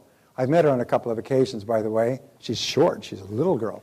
And she's one of the loveliest women you'll ever meet. She's married now. She's got 2 children, happy as can be. And she's just a lovely person. And you think, isn't that great? She deserves her success. Just such a good person. So decision. Make a decision and then be willing to do whatever is necessary within law. I'm not saying be dishonest, but be willing to pay the price. Be willing to pay the price. Number 3 is determination. Back your plan with iron willpower. Remember, when you start working on a new plan, as Confucius says, a journey of 1,000 miles begins with a single step. It's hard at the beginning. It's hard to get started. It's hard to keep going. It's easy to quit. But once you get going, you start to develop momentum, and it becomes easier and easier for you to get up and get going. You know, if you decide I want to get up and exercise every morning, the first time you do it, it's going to be very hard. Second time, not so hard. Third time, not so hard. After you've done it for 3 weeks, you can hardly wait to get up tomorrow morning and exercise. Because after you've exercised, you feel pumped, you feel high, you've got endorphins in your brain, you're energized, you feel good about yourself. You can hardly wait for that, what's called the exercise effect, after you've done it for 2 or 3 weeks. After that, you start to feel real irritable and antsy if you don't exercise. Most people who are into exercising just cannot not exercise because they start to feel really irritable. Discipline is the master key to riches. And this is really the most important key of all, is the ability to discipline yourself to do it whether you feel like it or not. To just keep on keeping on until it becomes a habit. But remember this, wherever you are today, you've gotten here by the things you have done or failed to do in the past. Wherever you want to go in the future, there's no limit because you can control it. And when you start to practice self-discipline, which Napoleon Hill called the master key to riches, when you start to practice self-discipline, it becomes easier and easier. And here is the great discovery, is that every act of self-discipline raises your self-esteem and your self-confidence. Every act of self-discipline deepens your persistence and your determination. Every act of self-discipline makes you stronger and more confident in yourself. When you practice self-discipline, you actually build yourself as a person. And that's why you find that the greatest men and women in history have worked on themselves, like working out with weights, to become very disciplined and focused in doing the things that they need to do to be successful. So every step you take toward becoming more disciplined actually raises your self-esteem and self-confidence and makes it easier for you to take the next step. So self-discipline is really the master key to riches. It's the foundation skill that makes everything possible. If you develop discipline, which is a learnable skill, you can accomplish anything in life. You can achieve any physical, mental, emotional, or spiritual goal. And especially you can achieve any financial goal if you just simply develop the disciplines that are necessary to achieve it.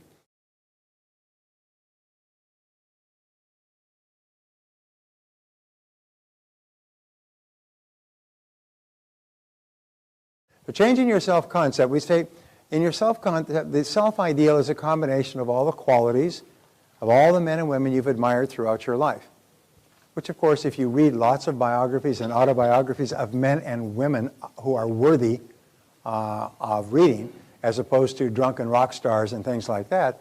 But when you read about Madame Curie or Thomas Edison or Mother Teresa, when you read stories about men and women who have done wonderful things with their lives, and all of them from humble beginnings, you start to think, I'd like to be that way. And when you read about their qualities and how they persisted, you start to absorb through the skin being like that when the condition requires it. When the situation requires it, yes, I'll be courageous too, and I'll be determined too, and I will be cheerful as well. So the more you read about people, the more you form a higher and better and clarified ideal. So this becomes your internal role model. And there's always this dynamic tension between the person you are and the person you would like to be. A person who thinks that they're already fine is not a person who's really open to any improvement. And people who think that they're already fine are usually people that are not really that admirable. Because every admirable person you'll ever meet thinks that they could be much better than they are. They could do much better. They always feel that I could be much more successful than this, or a better person, or I could be more compassionate and more patient and more loving. Even though other people think, geez, you're doing very well, they always compare themselves against an ever higher standard, which means that they're always in this state of dynamic tension toward becoming better and better and better. When you admire these people, you have an unconscious tendency to be more like them. And that's why it's important that you think and talk about people that you admire.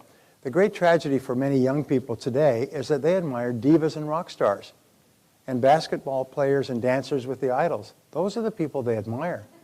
And you can tell who they admire by who they watch, who they tweet, who they look at, who they replay, who they discuss, and so on. And that's not really very healthy, because these people are not good role models for young people. They're not good role models. I have had my life so profoundly and positively changed by role models, mostly men who kind of took me under their wing when I was growing up and coming from a lousy home. And they became role models to me, as even to this day, decades later, I can remember still wanting to be someone that they would approve. Somerset Maugham was once asked why he wrote so prolifically, and he had a beautiful line, which I think applies to life. He said, "I write to earn the respect of the people I respect." And what I have found is that that's what we do in life, is we do the things we do to earn the respect of the people we respect, and at least not to lose their respect. And many of us would go through tremendous privations and sacrifices not to lose the respect of someone whose respect we value. And so thinking about whose respect you value is a really important point. Who is really important in my life? Who do I really respect? And then you think, what would I need to do or not do to earn or to keep this person's respect? And you don't even have to know them. They can be people that are very admirable. So there is a difference between your self-image, the way you see yourself now, and your self-esteem, which is how much you like yourself. And here's an interesting discovery. Ta-ta-ta-ta-ta. Here is your self-image, and here is your self-ideal. This is the ideal person that you could be, and this is the person that you are today. And there is a dynamic tension between the two. And whenever you do anything in the present that is consistent with the person you would like to be, your self-esteem goes up. You like yourself and respect yourself even more. Whenever you do anything or say anything, you get mad or impatient or short-tempered or something. Whenever you do something in the short term that causes you to move away from the person you would really like to be, your self-esteem goes down. So successful people are always trying to adjust their behavior so their behavior is more and more like the person they would ideally like to be, the person they admire the most. And then each time you do something that's consistent with the best person you could be, you like yourself and respect yourself more. And it becomes a lifestyle to constantly be doing the things that you know that others would admire. The things, the quality, doing the behaviors that the people that you admire the most would engage in. Very small thing, but a very big thing. So your self-esteem is largely determined by the gap between your self-image and your self-ideal. And is it contracting and getting smaller? Then your self-esteem is high. If it's getting wider because you fell off the wagon, you did or said something, that you're not happy about, that's not me, then your self-esteem will go down. So striving to be like your ideal causes your self-esteem and self-confidence to go up. And then when somebody gives you a compliment that is consistent with your being a better person, then you really feel happy because you really feel that you're moving toward that great goal. So the stages of changing your self-concept are, number one, the change must be perceived by you as being both desirable and necessary. Remember we said before, changing a light bulb, the light bulb has to really want to change. Well, for you to change, you must consider it to be desirable, is something that you want, and necessary. This is something I need to do if I'm really going to realize my potential. And so if your self-concept, you want to have a self-concept of a very well-controlled and organized, positive person, you say, this is something that's essential if I'm going to achieve maximum influence in my circle, or even become a great salesperson. If your self-concept is you want to be very well organized, and you need to be well organized to be successful in a competitive business, then you consider it to be both desirable and necessary. And that's the motive force that drives you. Number two is begin thinking about yourself as you would like to be. Sort of turn it over in your mind. John Asseroff, who you see tomorrow, great guy, he's done a program which he'll tell you about. It was called The Inner Game of Financial Success. And he got a call from a man named Timothy Galway. And Timothy Galway, 30 years ago, I read the book, wrote a book called Inner Tennis. And he's also written Inner Golf. And what he says, which is completely consistent with what we are learning here, what he said is if you want to be a better tennis player, imagine that you were a world champion tennis player already. Just imagine you're a world champion. As you move, as you swing the racket, you've seen them on television, just act as though, and think, I'm a world champion. And think of how you would act if you're a world champion. And surprise, surprise, your performance actually improves. You actually play better tennis just playing with the idea that you're a world champion. And if you're if you want to be a better golfer, then play with the idea that I'm already a great golfer. I am a great golfer. And just imagine, this is what you like, just imagine that you're already a great golfer and you'll actually end up playing better golf.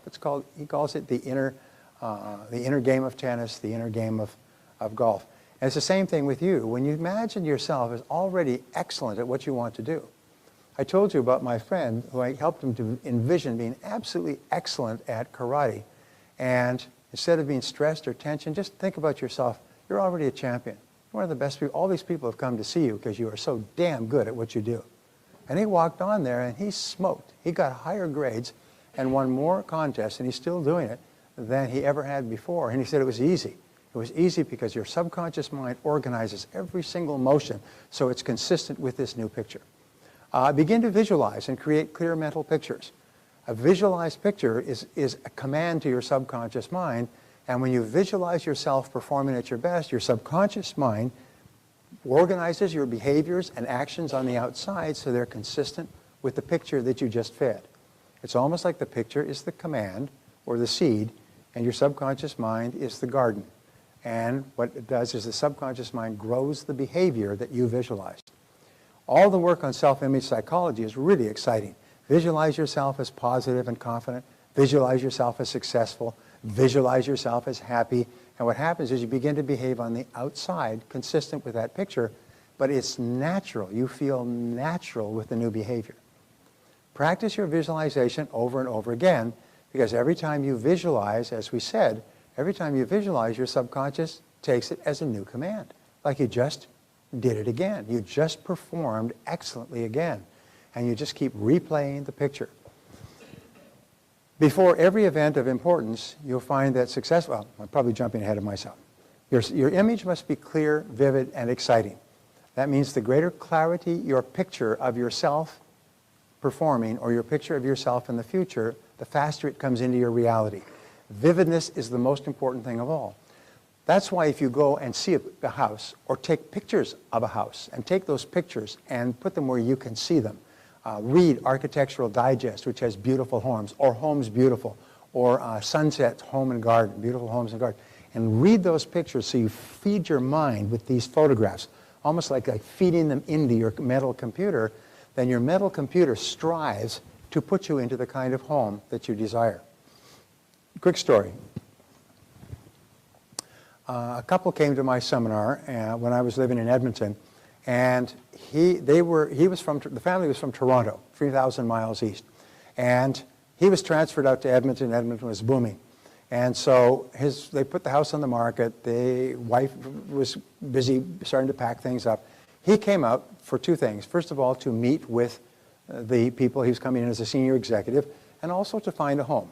So he met with them for 2 or 3 days, and then he called a couple of real estate agents in the paper, and he called one, and he said, I'm looking for a house like this. Okay, let me jump back.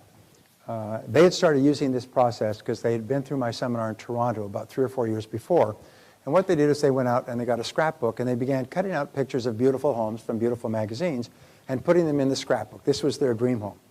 And then after about 3 years, he got transferred. Well, they put picture after picture after picture, and what they told me was one day they came across a spread in the magazine Better Homes and Gardens, and it was a perfect house. It was beautiful. It was composite of everything: a living room, bathrooms, views, yards, view from the front over the valley. It was lovely landscaping inside, bedrooms upstairs. This was a composite of everything that they wanted in their house. So they cut out this complete composite and put it into their scrapbook. And every weekend they would take it out and they would just open it up and they'd look at it. Just kind of feed their mind with this picture. And they'd open it, they'd turn the pages, they'd think about walking in this house and going in this living room and cooking in this kitchen and in this bedroom and a view from the house. They did this every single week until he got transferred. Well, coming back to Edmonton now, he phones a couple of real estate agents. One is of no interest. The other one says, you know, the house that you are describing, and he was describing his house, dream house from Better Homes and Gardens, he said, it's not available right now, but it's going to be listed on Saturday by my company. He said, I can take you out to see it at that time if you're interested. And he said, sure. So his wife arrived on Friday night, and they had dinner, and the next morning the real estate agent picked them up at the Westin Hotel, downtown Edmonton, and took them out into West Edmonton, which is the best area, drove them up to this home, and it was the home from Better Homes and Gardens. It was exactly the home they had been fantasizing and visualizing for 3 years. And they walked in, and they said, oh my God, this is the house. This is the house. It's the only house they looked at. And the next question, could they afford it? It turned out the price, the terms, the down payment, everything, even including the occupancy date, was perfect. And a couple of months later, they sold their home in Toronto, packed up, moved out, and were living in that house at that time. They said it was unbelievable. It was the home, it was the house from Better Homes and Gardens. It was their dream house, not a composite, but the very house that they had dreamed about owning. So, does it work? Yes. Barbara and I are in the house that we're in today. We wrote down 42 things we wanted in a house, and we moved twice before we moved down to San Diego. When we walked into this house, it had 41 of the 42 things. The 42nd thing was a built-in vacuum cleaner system, which it didn't have, so we hired a maid. Does it work? Yes. And what does it take? A piece of paper. If you can't afford a piece of paper, your mother will lend it to you. She wants you out of the house anyway. All right. So, your image must be clear, and the greater clarity you have, the faster it will come into reality. Affirmations are strong, positive statements that you say to yourself and believe. The most powerful words in your world are the words you say to yourself and believe. With affirmations, your future potential is unlimited. In other words, you become what you say to yourself most of the time.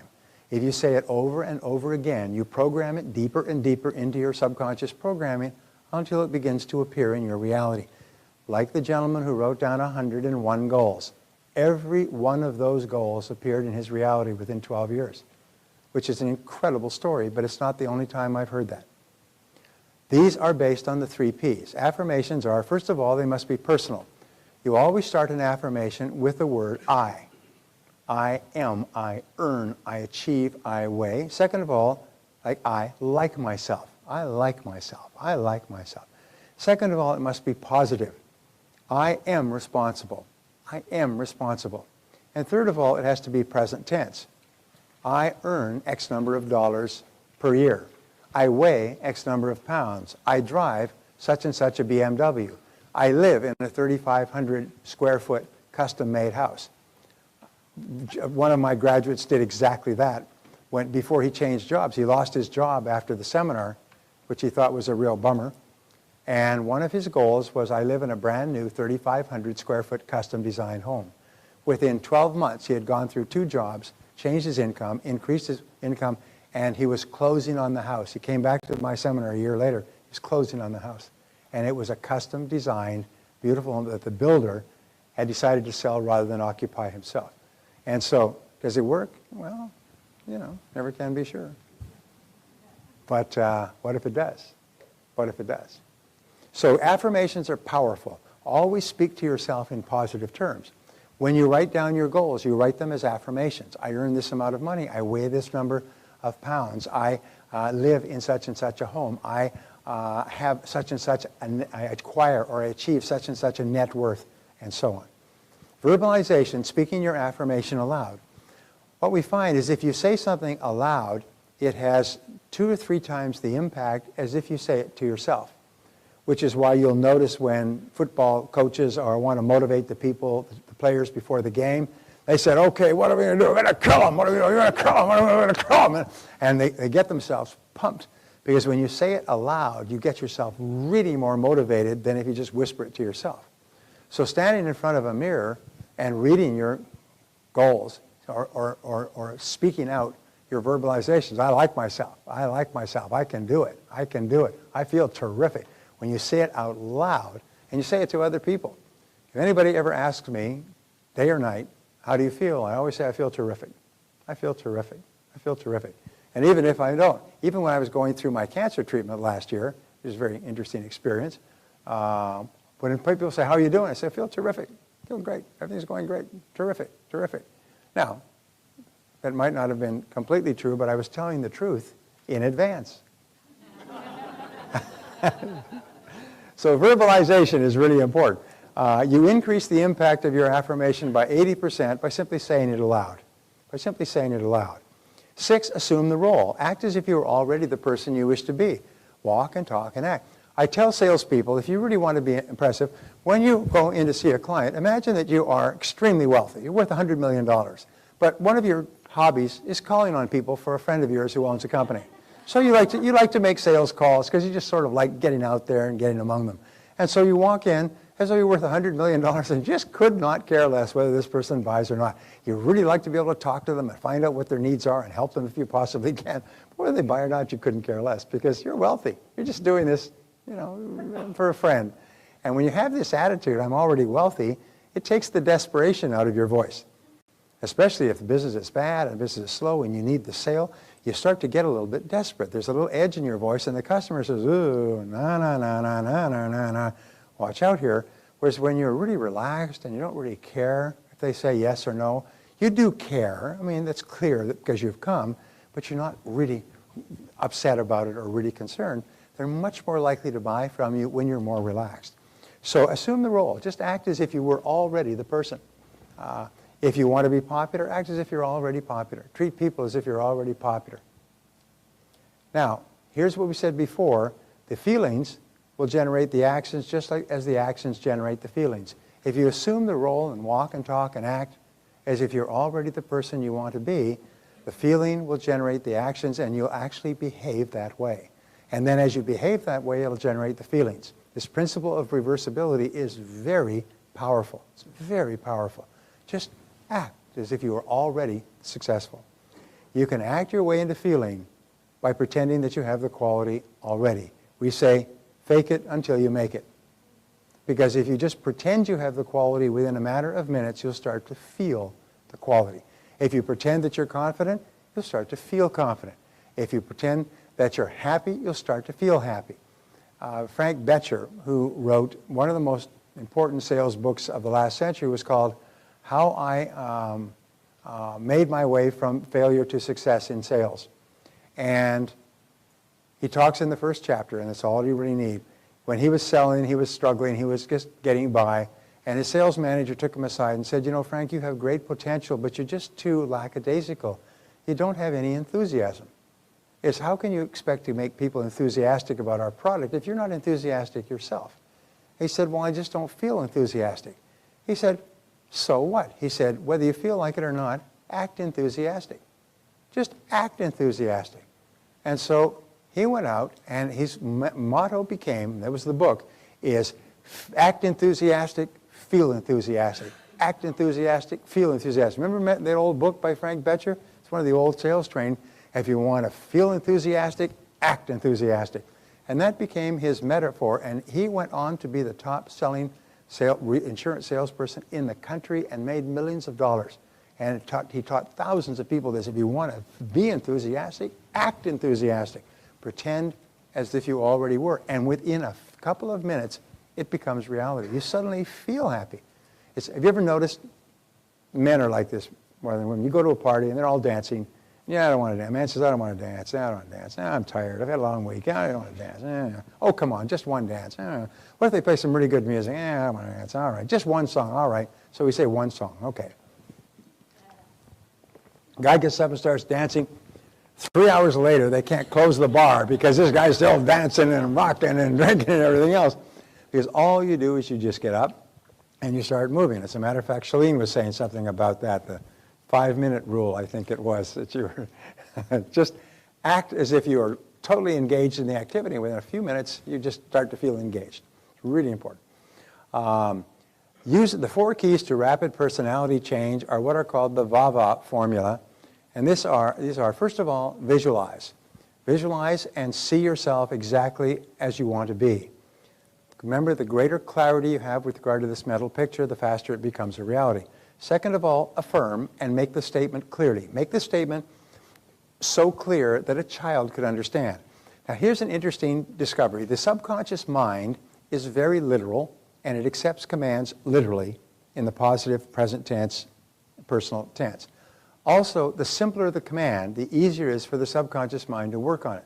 So you wouldn't have a command like, I drive a new car that I get from the dealership after I've been there a few times and have learned to get a clear picture of it in my mind, and I finally earn the money and I can sell it, I can buy it, or make a down payment.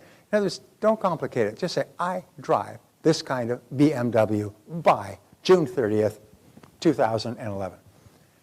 It's so simple. The rule is that a 6-year-old child should be able to know what your goal is, tell you if you achieved it, and also tell another child what your goal is, and the other child would understand as well.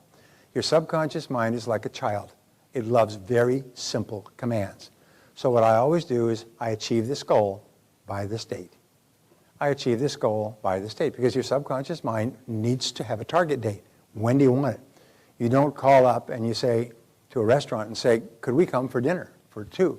Or could we come there for dinner? And they say, sure. How many? We don't know. When? We haven't decided. What time? We'll let you know. How could even the dumbest person in a restaurant take a reservation if you're not clear about time, place, date, and number of people? So therefore, make it easy for your subconscious to go to work on a goal. I'm going to tell you something. Sometimes when you set a goal very clearly and you say it, you visualize it and affirm it, it materializes within 24 hours. A 1-year goal. I've had people, with the exercise that we're going to do tomorrow, which is a 1-year exercise, say that most of the goals in the exercise, which were 1-year goals, were accomplished within 5 days. Just literally, the phone rang off the hook, people walked up, the mail, stuff that would amaze you. They could not believe how fast they come into reality when you program them in, when you learn why tomorrow. Verbalize. Say it aloud. You possibly can. Just say it very clearly. I earn X number of dollars. I drive such and such a car. I live in a beautiful home. Say it aloud. Say it to yourself in the mirror and smile like you really enjoy it. And finally, assume the role. So those are the 4. Visualize, affirm, verbalize, and carry yourself as though you already had the goal, as though you're already a big success.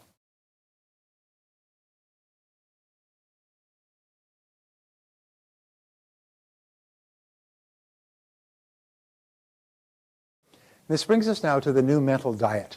And the new mental diet is a more detailed, in-depth plan for reprogramming your mind. We say that the power of suggestion works on you continually. What does that mean? It means that every single element in your external world has an influence on you, positive or negative. You can have somebody call you up and curse you, and you can be angry and frustrated in a second. You can have somebody call you up and compliment you, and you'll be happy for the rest of the evening. The power of suggestion, 1 or 2 seconds.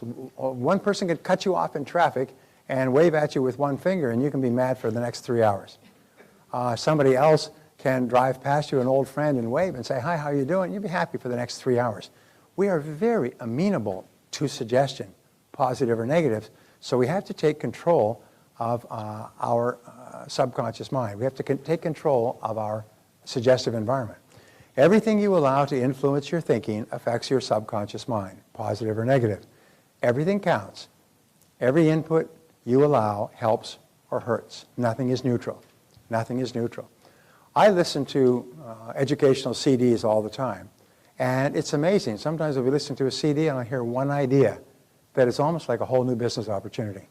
One idea, one insight from one smart speaker, not myself in this case, but other people will have something that is, geez, that's a great idea.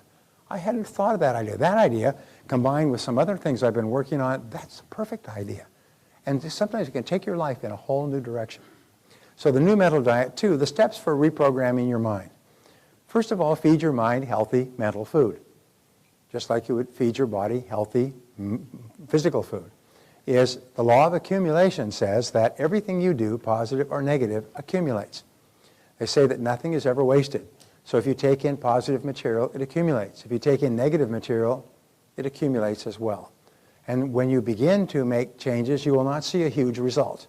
But as you keep working, accumulation will grow and grow. Read 1 hour per day. Read 1 hour and underline. I am quite amazed. Many people went to school and they were told don't mark up the books because subsequent students will need them. So I always carry 2 pens, blue or red. My kids say, Dad, have you got a pen? I say blue or red. Blue or red. Red is for writing certain things, blue is for writing certain things, red is for underlining. I never read anything, not a magazine, not a book, not anything, but that I don't underline and mark and close up. Because when you read it and then you reread it and underline it, you double the amount of it that you memorize. And sometimes, remember, it's all being memorized, and sometimes a week or a month later, you'll remember something that you read, a critical fact or statistic. People are always saying, where do you get all those statistics and numbers? I read all the time. I read and I underline and I think about how that number might be helpful. So read 1 hour per day. 1 hour per day of reading for 2 to 3 years will make you an authority on your subject. Whatever field you're in, an hour a day will make you an authority. An hour per day will be about 1 book a week. 1 book a week will be 50 books a year. 50 books a year will give you the equivalent of a PhD in any subject that you choose. Whether it's medieval European history or Japanese haiku or marketing. You'll have the equivalent of a PhD by reading 50 books, by reading an hour a day. And where do you get an hour a day? Well, the best is to read first thing in the morning. But other than that, carry the book around with you. And read a little bit in the morning, read a little bit at noon, read a little bit in the evening. Get your hour each day. You'll be absolutely astonished. And the things that you read, I met a good friend of mine who was working at a bank. He was making $35,000 a year. And I told him, you've got to start reading every day. And he argued with me because it was not his worldview. Nobody in his family read. He said, I know what I need to know. And I just saw him in Memphis the other day at a seminar. And he said, I still remember when you kept telling me I've got to read every day. I still remember that. And he said, because it changed my life. His income went from $35,000 within 3 years to $350,000 a year. He said he attributed it all to the things he learned. Whenever he met with a business person anywhere, he knew more than they did about their subject because he was so well read. He still reads voraciously. He said he increased his income 10 times in 3 years just by reading an hour every day in his field. So he kept getting new ideas. And read the best stuff in your field. Ask what's the best stuff. Ask the top people what they're reading. Read the reviews. Go online and read the reviews. Get the stuff with the most stars. Get the stuff that's been the bestseller. If it becomes a bestseller, or even better, if it goes into paperback, it means that it's been a bestseller in hardcover. And so that's what you need. People say, what should you read? Well, what is your need? What is your specialization? What is it that you want to be better at? That's what you should read. 3 to 5 years of reading will make you an expert. 5 to 7 years will make you an international authority. You'll be one of the top people in the field. They'll put your house on the bus, on the tour bus route. 20 minutes will follow you around with cameras. They'll be calling you from Fox News for your opinion on the issues of the day relative to what you do in an hour a day for 7 years. It's quite amazing. You'll become one of the foremost experts in the world on your subject if you read an hour a day. Now, people say, geez, that's 7 years of reading before I'm a world expert. Geez, that's a long time.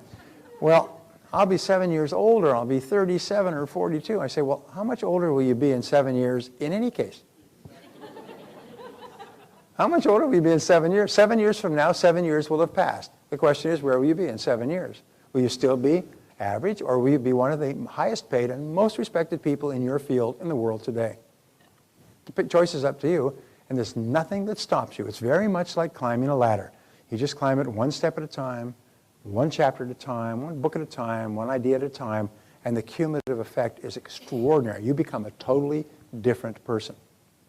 Now, you can join the top 1% in the nation simply by reading one educational book per month in your field.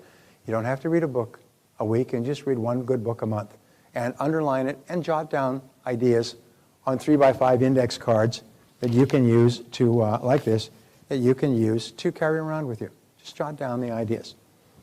Number 4, listen to audio programs in your car. Again, we talked about this before, is turn your car into a university on wheels, a classroom, a mobile classroom.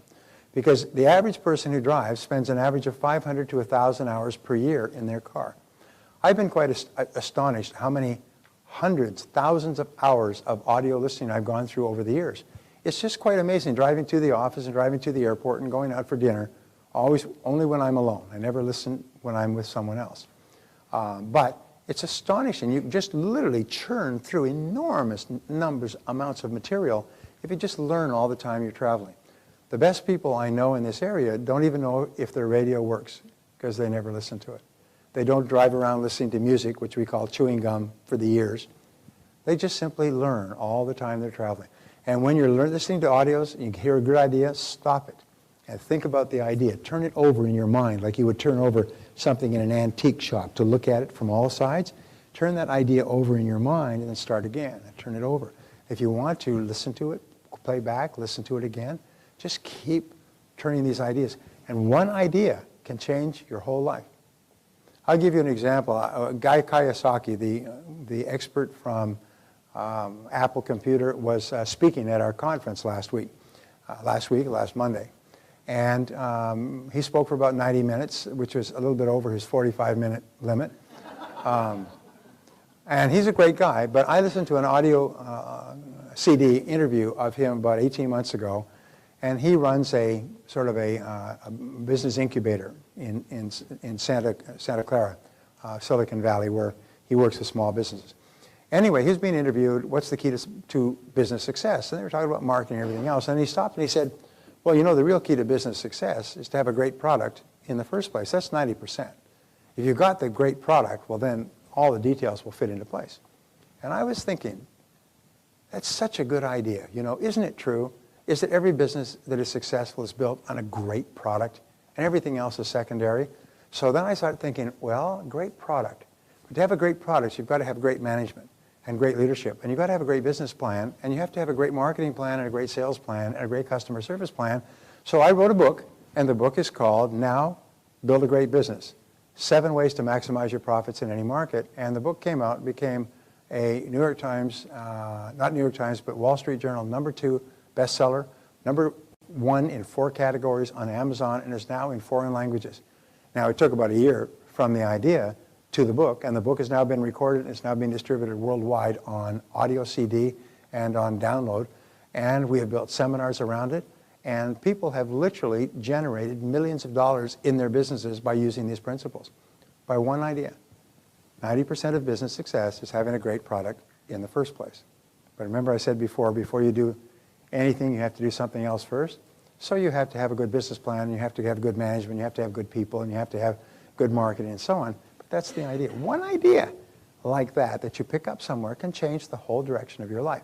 But here's what I have found, is you never know where the idea or when the idea is going to come. You never know the source. So what you have to do is you have to keep feeding your mind with lots of ideas. You keep feeding them, keep reading lots of stuff, and keep listening to lots of programs, and keep associating and talking to lots of good people, because you never know where the idea is just going to fall out. And remember, the greater number of ideas you expose yourself to, the greater likelihood it is that you'll expose yourself to the one idea that will change your life and make you rich. Many people have become rich by one idea that just fell in their lap after they decided to become rich. So we say here is 500, listen to audio programs, 500 to 1,000 hours in your car is the equivalent of 12.5 to 25 40-hour weeks. Imagine your boss said, look, I want to give you 25 weeks off a year to study to become better. Okay, 25 weeks off a year. Would you think that would help you? Next is 25 40-hour weeks is equivalent to 1 to 2 university semesters. That's the equivalent of almost full-time university attendance. Now here's the difference though. With audio learning, you're learning only practical things you can learn immediately. Because if you're not, stop listening. Never listen to audio learning on a subject that is of no direct concern to you. Only listen to things that can help you immediately. And if you take university courses, much of what they teach in university is theoretically correct, but functionally useless. In other words, you can't apply it. It's just really interesting stuff, and it is true, but it has no effect on your work or on your results. So with an audio program, you can actually learn much more than university attendance because you're only learning material that you can apply immediately. And so constantly learning transforms your life. I had a young guy who came back to my course after something like 2 years. When he went to the course, and I've had this story all over the world, by the way, When he went to the program, he was living at home, driving a junker, and barely getting by. And he had to go home at the break and borrow the money from his mother to come back to the seminar and buy 6 of my audio programs. He said, when he came to my seminar, 18 months later, his income had gone up 500%. He said he had a new car, he had a new apartment, he was one of the top producers in his business, he had transformed his life completely. And I've heard that story thousands of times. I got your audio programs, that's all I did from then on. Instead of listening to the radio, I just listened to the programs over and over and started over again. One person told me recently he must have listened to that program on selling 50 times. And now he makes more than $1 million a year, and he was struggling and living at home when he started listening. So there's nothing that can so profoundly change your life than learning how to become really good at what you do. And fortunately, all the answers have been found. All the answers are already there. All the answers are in the books and the CDs and the courses. You don't have to spend years of struggle to learn it yourself. It's all there, and it's usually there, inexpensively, immediately available, and sometimes you can just listen to one thing on the way home that will change your business. So we say take additional courses and seminars. Take a minimum of 4 seminars each year. Most people, when they leave school, they say, thank heavens this is over. I'll never read another book as long as I live. And they're 45 years old and they've never read a book or been to a seminar. And they can't understand why their life is going nowhere. Well, basically their life is just in a backwater because they're not growing. Remember we said 7 truths about you? One truth is your life only gets better when you get better. If you're not getting better, how can your life get better? And the world is full of people who actually want to believe a complete fantasy. They want to believe that their life is going to get better, but they don't have to get better. I know what they'll do. They'll spend some money on a get-rich-quick scheme, and that will solve all their problems. And so they borrow money on their credit cards and buy get-rich-quick stuff, and they find that stuff just sits there dead, like an inert substance, and they didn't get rich. So what do? Is they take a deep breath, and 2 months later, they go and buy another get-rich-quick scheme, and then one more get-rich-quick scheme. And they don't understand that unless you change yourself totally, nothing works. But if you do change yourself totally, everything starts to work for you. So take a minimum of 4 seminars a year. Practice. Remember, practical knowledge is power. Learn from experts in your field. Learn from the experts in your field. Some years ago, after I had read his 4 books, Kopmeyer, a man who spent 54 years studying success, made millions of dollars as a businessman, business owner, and consultant, studied success and came up with 1,000 success principles. And he put these into 4 books, 250 success principles per book. Each principle was explained in 1 or 2 pages. And he took these books and they sold 44 million copies in something like 50 languages, back in the 60s, 50s and 60s before our time. I bought the books. They've been out of print for decades now. And I also listened to the audio program because a friend of mine, Ty Boyd, recorded the entire program. It was 16 2-hour-long or 40-hour-and-a-half long cassettes. So I listened to it hour after hour after hour.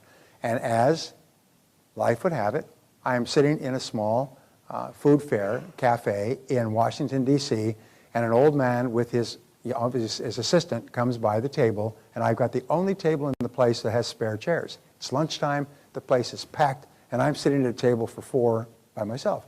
So I got up and I said, "Excuse me, sir, please sit down and join me. I've got lots of room here." He said, "No, I wouldn't want to disturb you." "No, it's no problem. Please sit down. We've got lots of room here. We have to share." And so he and his assistant, nice young woman, sat down and we began talking. It was Kopmeyer. I said, "Geez," I said, "I've read all your stuff. I've listened to it all on cassettes. It's really wonderful stuff." And I said, so we began talking. He said, "Thank you very much." He was very flattered. He's about 89 years old at that time. He died very shortly afterwards. He wanted me to take over his work, and I never did. By the end of the luncheon, he wanted me to take over his work because we got along so well. Anyway, so then I asked him a question that you would ask me if you had been there. "Mr. Kopmeyer, of all of these 1,000 success principles that you've discovered, what's the most important principle you ever discovered?" And he smiled and he beamed. He had this old look, and he beamed as if he'd heard the question 1,000 times. And he said, "Brian," he said, "the most important success principle I ever learned is learn from the experts." And he said, "Brian, you'll never live long enough to learn it all for yourself. Learn from those who've already learned it. Go and ask them. Read their books. Listen to their programs. Phone them up if you need advice, and they'll give you advice. Learn from the experts. Say, who's the best expert in this field? Who's the most successful person in the field in which I want to succeed, and go to that person one way or another and ask for their advice, and they'll give it to you. And you know something? They always will. The top people in every field will always help others who want to be successful. He said it's the most important principle I learned in life. And I pass it on to you when you go to seminars. By the time a seminar is available to you, it's being taught by somebody who's got years and years of experience, who's invested hundreds or thousands of hours in learning that material, and you can get it all in a couple of days and save yourself all those years of hard work. Number 6, get around the right people. This is another way of totally transforming your thinking. Your choice of a reference group determines 95% of your success or failure in life. Now, a reference group, according to Dr. David McClelland of Harvard, a reference group are the people that you identify with, that you say, these are people like me. These are people like me. And so when we're young, our first reference group is our family. As we get older, our reference group are the ones we hang out with at school. As we get a little older, our reference group is our first job. When we go to college, our reference group is other university students. Today, you know, most of people who go to college, we have some college graduates here, about 90% of what you learn has no practical impact. And 80% of people who graduate from college will be doing something completely different than their area of specialization within 2 years, and they'll never go back. So college is a very, very expensive place to go. And it takes a lot of time. And most people who are in college do a lot of partying. Most of the time, the whole first year, they're drunk. The second year, they sober up. The third year, they start to concentrate. The fourth year of their 4-year degree, they realize they're not going to make it in 4. So most people are taking 5 years to get 4-year degrees. And by the time they leave, they've had a great time. The average college student forgets 80 to 90% of what they learned within 30 days of their final exams. Our methods of teaching today are primitive to the quick caveman drag knuckles along the ground level. These people forget everything. Do you know how you could clear out all the colleges and universities in America? It's 30 days after final exams, say, we've had a computer glitch, we've lost all of your exam results. You have to come in today. This is 9 o'clock in the morning. You must be in today to rewrite. And every single person who came in would fail flat. They wouldn't get more than 20% on their exams, because in 30 days they've forgotten everything. And anybody who's been to college knows what I'm talking about. By the time 30 days is over, you've blotted it out of your mind forever. So why do we go to college? Because in college you form a reference group. You form a reference group of other bright young people who are ambitious, who have goals, who are there to learn things so that they can have a career and they can do stuff. And forever after, you see yourself as a college graduate. You see yourself as a person who, and you can relate to any college graduate. You went to Harvard, I went to UCSD. I went to University of Southern California at San Diego. So what? You're a graduate, I'm a graduate, we're graduates. We're Harvard, we're college graduates. So your whole mindset is that you have a really good mind that you have demonstrated and proven in reading and studying exams. So you forget everything you ever learned, but your self-concept is fixed for life. For the rest of your life, you know you're a college graduate. You know you can start courses and you can complete them. You know you can learn stuff that you need to learn. You know you can do stuff that you want to do. You know that you can persist and discipline yourself to get through the courses and the final exams. The whole purpose, in my estimation, of college is to develop that mindset. And those of us who did not go to college, I eventually did, not go to college, always have felt uncomfortable with college grads because they seem to have some, as the French say, je ne sais quoi. They seem to have this je ne sais quoi, this kind of something about them that people who didn't graduate from college don't have. So your reference group is really, really important. When you go to work, your reference group are your work team. Your reference group are the people you socialize with, the people that you go to church with, the people in your political party who believe the same way you are. So your choice of a reference group determines 95% of your success because you always strive to act like your reference group. If you're growing up in the inner cities and your reference group is people who run dope and steal and everything else, that's your reference group. Your goal is to be respected by them by being really good at stealing and running dope. So it's very hard to escape that kind of a background if that's your reference group. Interesting thing that happens, by the way, in the inner cities, they'll often get a person who's committed a crime and they will say to them, the judge will say, either you go into the army or you go to jail. What's it going to be? This is quite standard in the inner cities. You know, you finished high school, you may not have learned much, but they'll take you in the army. And so the person says, I'll go in the army. And they go in the Army and they go through basic training and they go through training and they are taught discipline and taught to dress and taught how to make their beds and taught how to brush their teeth and they're taught how to do their jobs and they're taught how to march and to get organized and disassemble things and put things together. 4 years after a person goes into the Army, a completely irresolute, hopeless, loser, street kid comes out, and this person is straight and strong and self-disciplined and clean and sharp and focused and knowledgeable and confident. Have you seen, you know what I'm talking about? Is they've transformed his self-concept in the Army. And from that point on, this person goes on to do wonderful things with his life. And he looks back and he said, whoa, I dodged a bullet. If I hadn't gone into the Army, I'd be back there dead on the street with my friends. But they changed his self-concept by changing his inputs and his suggestive environment and his reference group for 4 solid years. So it's so important. When you start to associate with better, more successful people, you start to become like them and think like them and feel like them and walk and talk and dress and act like they do. So these are the people you identify with. So fly with eagles, we say, form mastermind alliances. Get together on a regular basis with other positive, ambitious, goal-oriented people and share ideas with them. Napoleon Hill, in his years and years and years of studying of success, found that it was the formation of mastermind alliances that transformed people's lives. Once they had formed a mastermind alliance, they were completely different for the rest of their lives.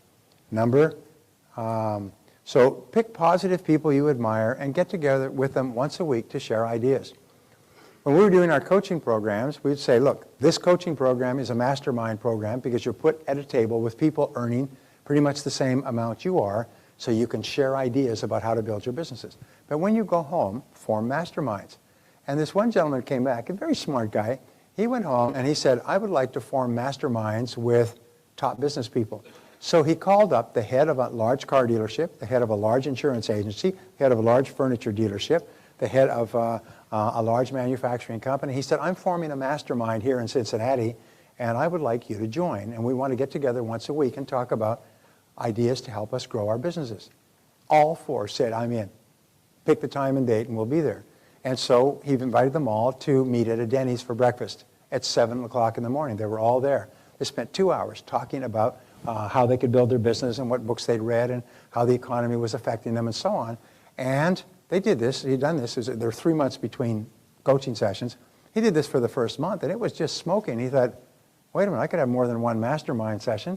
So he called 4 more senior business people. All 4 said, I'm in. Never talked to them before. Complete strangers. They all joined his mastermind. So now he said, I've got 2 masterminds going. And I meet with them, one on Monday and one on Thursday, one for breakfast, one for lunch. And we get there and we just talk about how we can make our businesses better. And we share ideas and things that we've read and so on. Getting together in masterminds will double, triple, 5 or 10 times the speed at which you achieve your goals. Because the rule is you can't do it by yourself. And one person who's from a different business may say, why don't you do this? And your whole life will be different thereafter. Now, are masterminds going to fall on you? No, you have to form them yourself. The very best mastermind, by the way, is a husband and wife who are really well attuned. That's the really good mastermind. But then your staff can be your mastermind. You sit together and just brainstorm for an hour each week on how you can do your business better. Or people in related industries or people in different industries.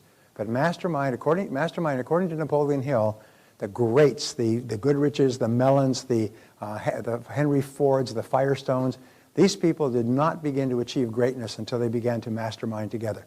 They were brought together by people like J.P. Morgan, brought these people together to sit in his boardroom and just talk about ideas, and all of their industries began to grow. Pick positive people you admire, okay? The new mental diet, there are 2 times during the day when your subconscious is most open to new information.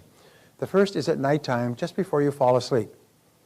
Now, that's why it's very important to write out your goals before you go to bed. If you write out your goals before you go to bed, and I'll teach you how to do that tomorrow, then what happens is your subconscious mind works on your goals all night long.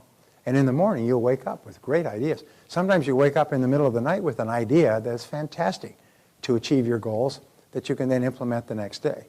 So just before you fall asleep, write down your goals. But as you fall off to sleep, think about your goals. Visualize your goals as complete. Imagine your goals. Think about success. Just feed your mind with this picture and the feeling of your goals succeeded, just as you fall off to sleep. It's as good as a sleeping pill, by the way, because it calms you down completely. The second thing is in the morning, the first hour after you wake up. When you wake up in the morning, your mind is most amenable to new suggestions. So if you review your goals in the morning, if you think about your day and visualize your day in the morning, if you read something really helpful in the morning, Henry Ward Beecher, a great teacher, once said that the first hour is the rudder of the day. The first hour is the rudder of the day. So what you do in the first hour actually sets you up for the whole day. If you get up in the morning and drink coffee and watch television and read death and disaster and murder and rape and corruption and bribery, and that's just the political part of the newspaper, if you do that in the morning, what happens is you're set up for the day with negativity. I say it's the difference between drinking a glass of fresh orange juice and drinking a glass of crankcase oil. If you drink fresh mental orange juice, then you're set up for the whole day. And so therefore, the first thing you do in the morning is read something uplifting. Read something positive. Read something that makes you happy. I say read something educational, motivational, or spiritual. First thing in the morning. It sets you up for the day. You'll be more creative and more positive all day long. And then loop back to the newspapers later, if you must. Get up and repeat several times, I feel terrific. I feel terrific. Say it. Say, I feel terrific. I was talking to Jack Canfield a couple of days ago, and I was telling him I get up every morning and I say, I feel happy, I feel healthy, I feel terrific. And I said, that's W. Clement Stone. He said, absolutely. Power, not the power of positive thinking, but what is W. Clement Stone's book?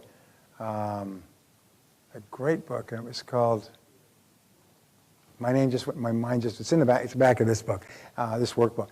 But anyway, he would get up every morning and say, I feel happy, I feel healthy, I feel terrific.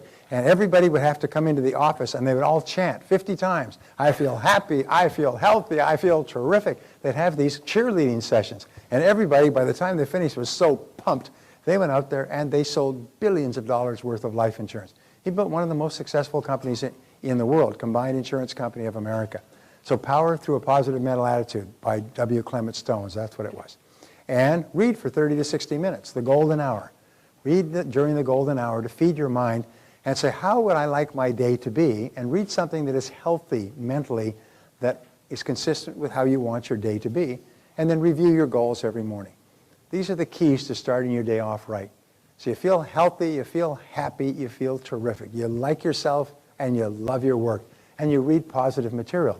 And this may sound hokey, but if I said to you, get up in the morning and do really good physical exercise and then eat a healthy physical breakfast, and it'll be good for you for the whole day, you would not argue with that. This kind of stuff that sounds hokey for your mind is even more important. Because you can get up in the morning and forget to exercise and eat a lousy breakfast, but if you feed your mind with great stuff, it'll have a positive effect all day long. So an important part of mental programming is to discard past labels. Remember, William James of Harvard said, as I see myself now, as I was in the past, my past must resurrect itself and become my future. So in other words, if you think of yourself now like you were in the past, it's exactly as if you were doing it again now, and your subconscious mind records that this is how you want to behave in the future. So when people tag you with a label from the past, you say, like, you're never on time. You say, in the past, I was late for meetings, but now I'm always punctual. In the past I was, but now I am. You always eat lousy food. In the past I ate lousy food, but now I eat healthy food. And you never use your time well. In the past I didn't manage my time well, but now I do. In the past I was, but now I am. And it just cancel. Just cancels anything in the past. If you think of yourself in a negative way from the past, always cancel it. Say, yes, in the past I was, but remember, that was a different person. That was a person then. This is me today. This is a new person. This person does it this way. When you make a mistake, you respond with, next time I'll do it this way. Next time I'll do it that way. You make a mistake, you say, darn, next time I'll start earlier. Darn, next time I'll plan more in advance. Darn, next time I'll call to confirm. In other words, whenever you make a mistake, always say, next time I'll do it this way. And what that does, it cancels the mistake, forces you to face the future, and the future is always bright. You can accelerate your new programming when you teach what you know to others who are interested. This is a wonderful way. Remember, you become what you say to yourself, you become what you think about, you become what you teach. And the more you teach people these ideas, the more you internalize them. You become what you teach. A proven way to speed up your mental programming is to express an attitude of confident expectations. Always be confident. Everything's going to work out fine. Don't worry. It'll be all right. We'll be there. We'll be fine. It'll work out. Something will happen. And you notice there are people like this in your life that you want to punch because they're not being realistic, like you. And something always happens for these people because an attitude of confident expectations is the mental chemical catalyst that causes extraordinary things to happen.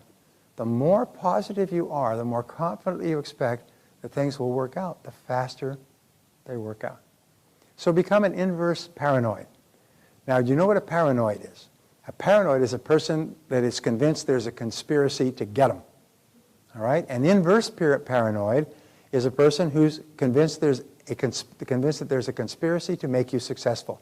Everything that's happening in your life is part of a big plan to make you a big success.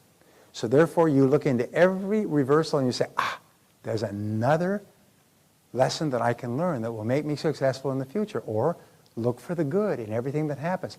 Have this attitude that everything that's happened, every mistake, every failure you ever had in your life was sent to you as a gift to help you to be successful.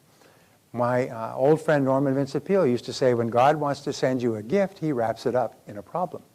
And the bigger the gift that God wants to send you, the bigger the problem he wraps it up in.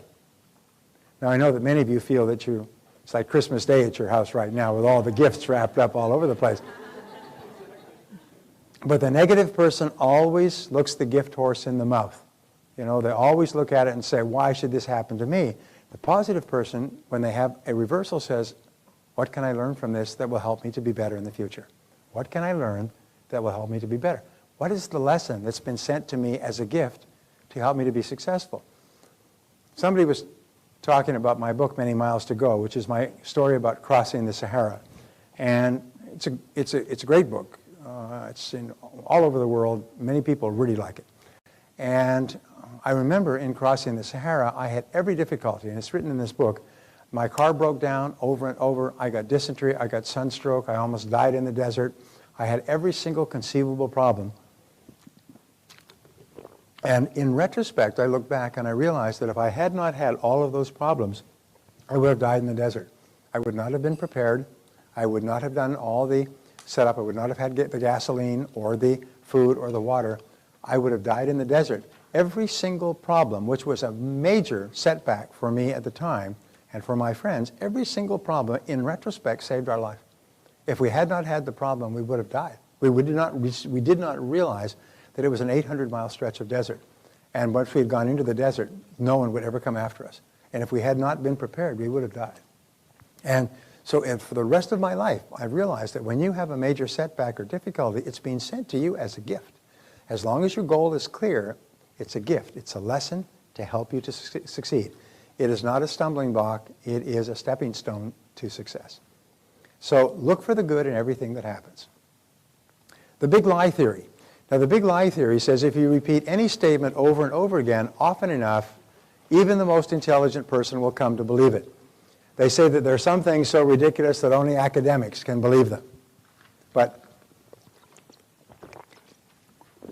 we had a situation not far from our home where there was this cult of fairly well-educated people, doctors, lawyers, dentists, engineers, well-paid business owners, and they were convinced by this couple that this couple had some great insight into the cosmos and that Halley's Comet was coming, and that if you did not hook on to the end of Halley's Comet, the world would be destroyed and you would be dead forever. But if you hooked on to the end of Halley's Comet, which you would do immediately after you had taken the poison and died, you would hook on to Halley's Comet and it would take you to heaven.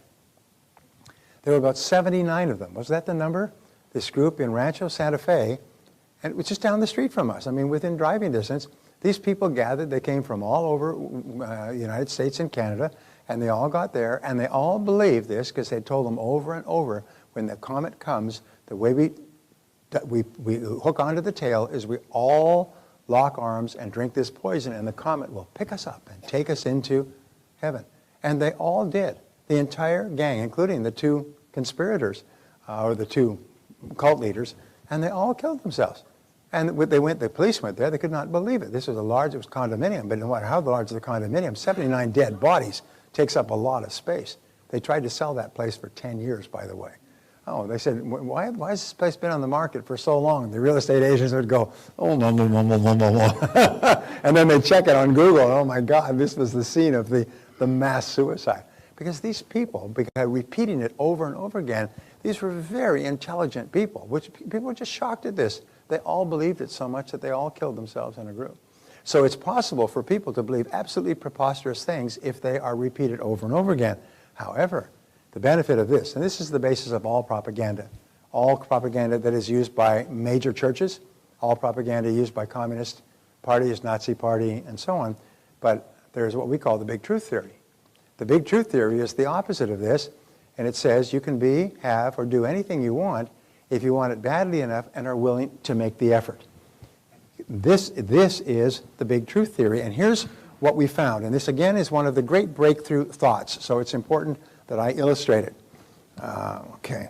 The great truth says that when you decide that you want to double your income or lose weight or start your own business or become financially prosperous, and you decide it because of your natural skepticism and your natural negativity and all the experiences you've had in the past that have caused you to be doubtful, to question whether it's possible, you'll have a big D for disbelief.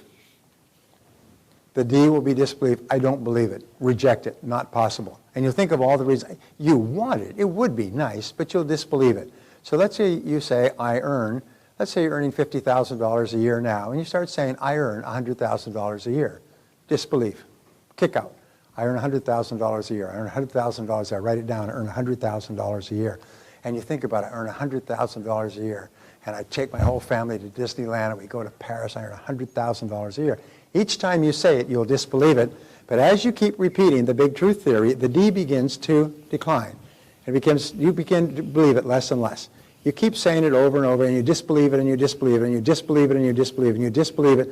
But the D becomes smaller, and you disbelieve it, and you disbelieve it, and then you reach this point right here, and then something happens. Like you get a raise, or you get an idea, or you get a promotion, or something happens with a new product, and you start thinking, hey, and you're making more money. You start thinking, hey, wait a minute, maybe there is something to this. Maybe it is possible. And it's kind of a scary thought, and you start to develop a little B of belief. Little tiny B. You believe it, maybe there's a one chance in 100 that I could do it. And then you keep repeating, I earn $100,000 a year.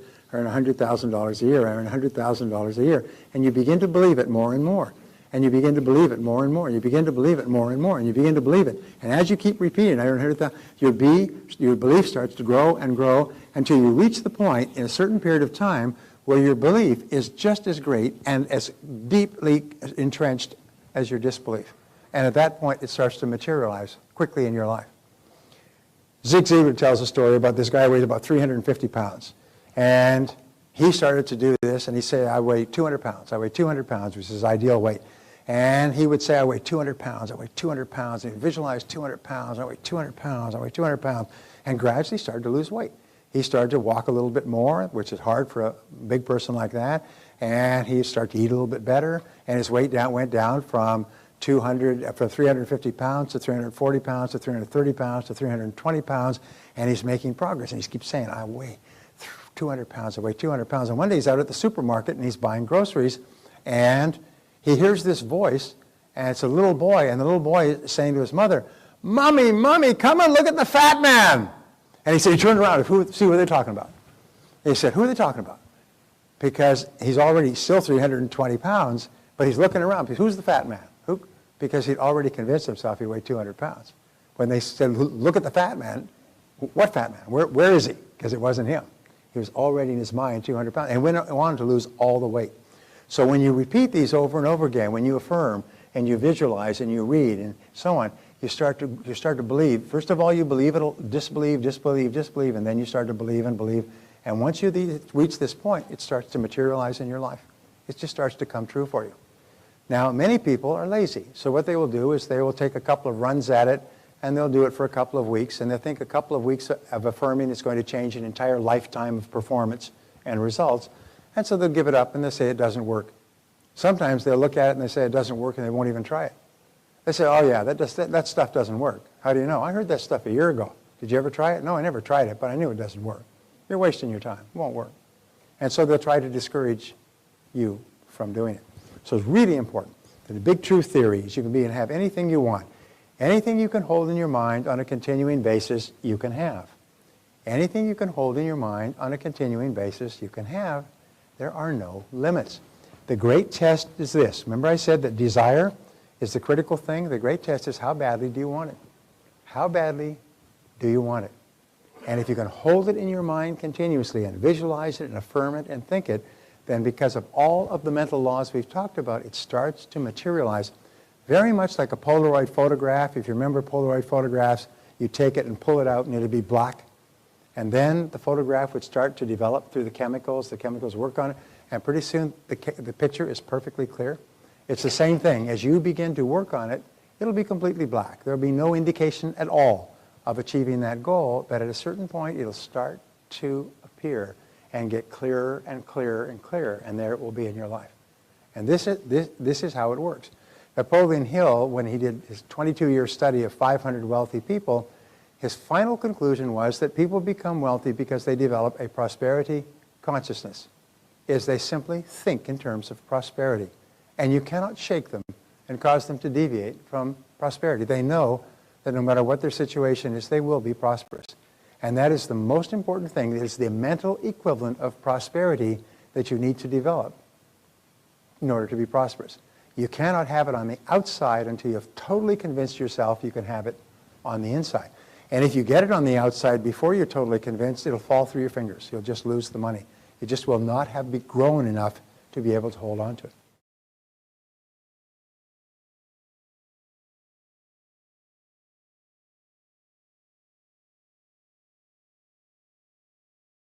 Now, we talk about you will become what you think about.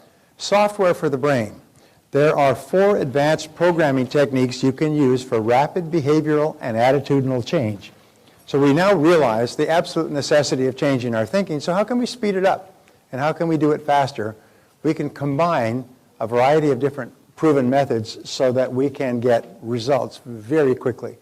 The first is written programming technique. It's based on the fact that we take in information 3 different ways. First of all, auditory. We hear information, and when you write something down, you actually sub-vocalize it. You say it to yourself. And visual, we see it, so you see the words that you are writing down, which makes an impression on your subconscious mind, on your brain. And third is kinesthetic, feeling. And when you're writing, you're actually feeling. Your body is involved in it, and you actually think about and feel the emotion that goes with the goal. So every time you write down a goal, and I write down my goals almost every single day, write them and rewrite them over and over again, you're reprogramming them into your brain using all 3 senses, auditory, visual, and kinesthetic. So what you do is you practice this technique each morning. You rewrite your major goals as positive, present tense, personal affirmations. Tomorrow I will show you exactly how to determine what those goals are, but you know that every goal that you write down always begins with the word I. I earn, I achieve, I weigh, I am, I make, I do, so it's always I plus an action verb. Then you close your eyes and you visualize your major goal or goals of the day as if they were already accomplished. So you say, I earn X number of dollars, and visualize yourself actually performing the service from which you would earn the money. Is I weigh X number of pounds. Visualize yourself actually exercising or eating very lightly or doing something that you would be doing in order to achieve the goal. I acquire a certain net worth. Visualize yourself depositing money in the bank so that it builds up. If I live debt-free, imagine yourself paying off your debts one after another. Just write it down and feed your mind a picture. And it goes straight, it bypasses your critical conscious mind, it goes straight into the subconscious. Imagine the feeling of pleasure you would have as if you had achieved the goal already. Just sort of feel the pleasure. Feel being debt-free. Feel being light and thin. Feel driving a beautiful car. Feel yourself, I take a 2-week Hawaii vacation to Hawaii. See yourself or visualize yourself walking on the beach in Hawaii. And the law of relaxation says that in all mental working, effort defeats itself. So if you want to drive nails, you hit harder to drive the nail. If you want to achieve a goal with your mind, you relax and you make no effort at all. You completely relax as you feed the goal in. When you go to work, you work with intensity. But when you're feeding the goal in, you just completely relax and just allow it almost to soak into your subconscious mind with no effort. The rule is no trying. No trying. You don't make any effort to try while you're writing, visualizing, and feeling your goal being achieved. Now, the second method is the quick programming technique that I told you that our friend Rob uses prior to his karate competitions. The quick programming technique is for something that's immediately coming up, like you are going into a meeting or you're about to make a sales call. It's for a single event that is happening once. And this technique is used immediately before any significant event of importance. You want to be at your very best, so what you do is take the 3 steps. One is visualize the perfect outcome. I have worked with salespeople and 2 groups of salespeople, and I had the same interesting feedback. One person said, I tried that method and it didn't work. The other one said, I tried the method and it worked like a darn. So what the first person did is they visualized a really good sales conversation. Positive, they were confident, the prospect was happy and confident, and it went really, really well. But it did not end with a sale. It ended with a, let me think it over. The second salesman went in, but he visualized the person signing the contract and giving him the signed contract with a check at the end of the sales meeting. And he walked out with the check. They had a situation between 2 of the major league teams. One was the Miami Dolphins, and I think the other was the New York Jets. I forget what it was. But they were in the Super Bowl, whenever that was, some years ago. And the Dolphins ran roughshod over the other team and won the Super Bowl. And they asked them afterwards, what happened? And they gone back and did all kinds of postmortems. They said, well, all through the season, the New York Jets were visualizing in their locker rooms. They were visualizing getting to the Super Bowl all season long, and they got into the Super Bowl.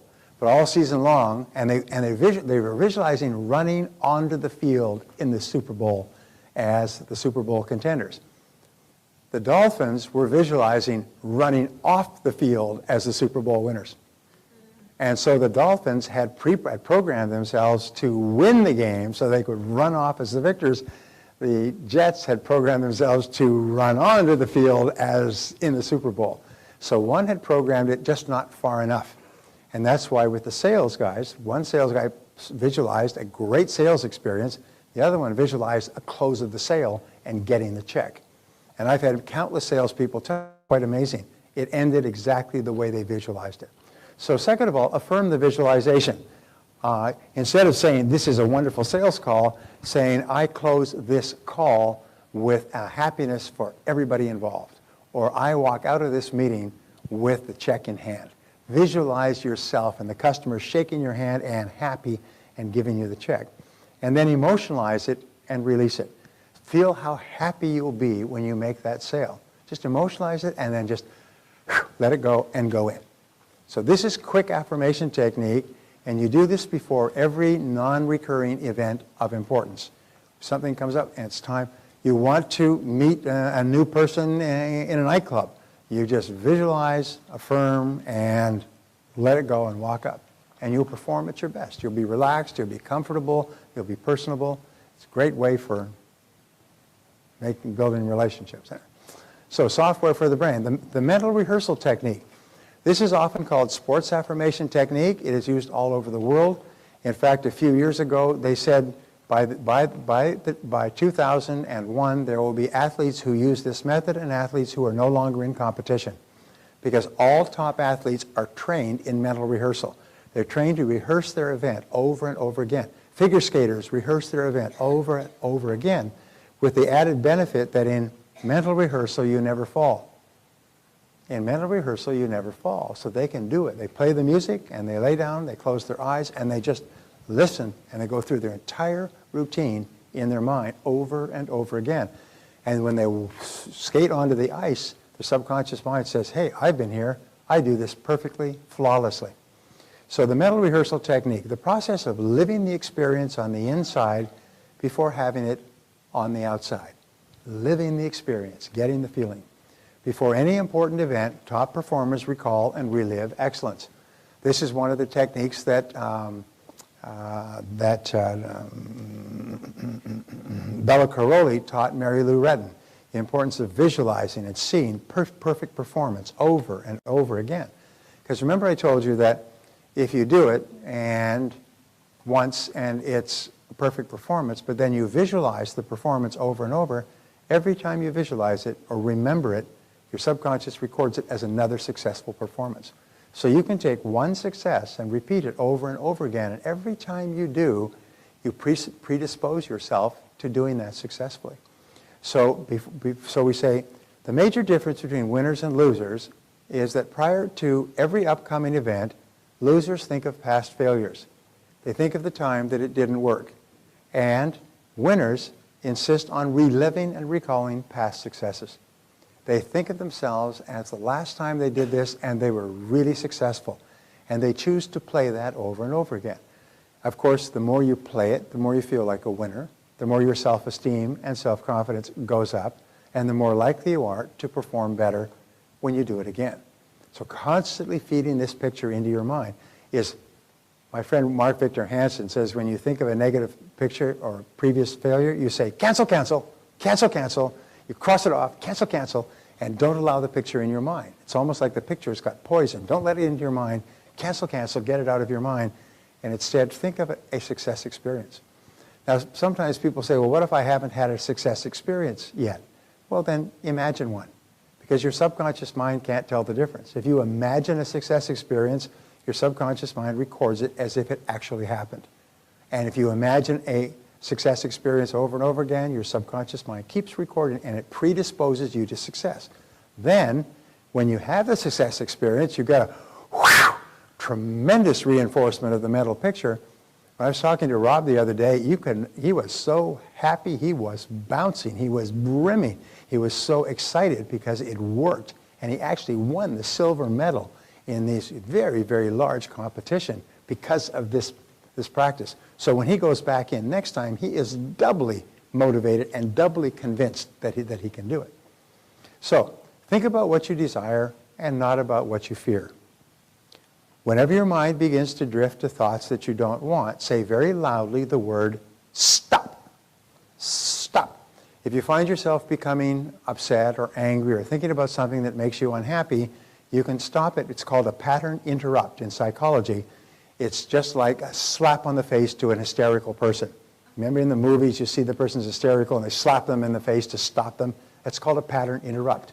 It's a verifiable method to stop a particular behavior. When you start to think about something that makes you unhappy, what you do is you say, stop, stop, and you just sort of slam on your mental brakes. You're driving around and you can speak to yourself, or if you're even in a meeting or with other people and you start to think of something, say to yourself, stop. And what happens is it stops. It's like whacking the arm of the needle off the record. It stops and immediately replace it with a positive thought. Immediately replace it by thinking about your goal or thinking about something that you want. But you've got to have a clear mind. So just stop and interrupt the pattern. Immediately shift your thinking to your desired outcome. So you're starting to think and worry about whether or not this is going to be successful. Immediately go, stop. Start thinking about what it would look like if it was successful. The standard affirmation technique has 7 steps. And this is a method that you can use that is extremely powerful. You can set up to 10 to 15 goals in the standard affirmation technique. Your mind can work on 10 to 15 goals at a time. Beyond that, in most cases, it goes into overload. And besides, it becomes too cumbersome for you to start reviewing 20 or 30 goals every day. So 10 to 15 goals is ideal. You do the exercise 2 times daily, morning and evening. And this method is very powerful. You arrange for no interruptions. You sit quietly by yourself where there's no interruptions. And then you write your goals as positive, present tense, personal affirmations on index cards. So you take an index card like this, and we'll be providing you with index cards tomorrow to write down goals. And you just write the goal in big, bold letters. I weigh X number of pounds. I earn X number of dollars by December 31st, 2011. You write it down so it's big, bold, clear. A child can understand it, and you can see it clearly. So when you look at it, your subconscious mind takes a photograph of that, like a Polaroid. It takes a flash photograph, and that photograph is filed into your subconscious mind. So you look at this, you write it down, and make it clear, one goal per card, big, bold letters. And so you look at and then you read and you repeat it. I earn X number of dollars by December 31st, 2011, and then you close your eyes. And you just see yourself receiving a check for that amount. You see yourself depositing a check. You see yourself with a stack of money in front of you. You see yourself driving a new car, whatever the goal means, or you even see yourself doing what you would be doing to earn that amount of money. And then you visualize the outcome. You see yourself completely successful. You see yourself as the top person in your field. You see yourself with the money or driving the car or wearing the clothes. And then you imagine the feeling. How would you feel? So to say again, you write it on the card, you visualize it, you close your eyes, you see yourself enjoying it, you feel, you repeat it, you visualize the outcome, and then you get the feeling that would go with it. And then you go to the next card. And you do this twice a day, first thing in the morning and in the evening before you have dinner. It takes about 5 to 10 minutes to do it, and it just keeps feeding these commands into your subconscious mind until at a certain point they lock and things start to happen for you. When you do it in the morning, all day long, you'll be seeing opportunities to achieve your goal. When you do it in the evening, you'll be programming your mind with these goals for the night.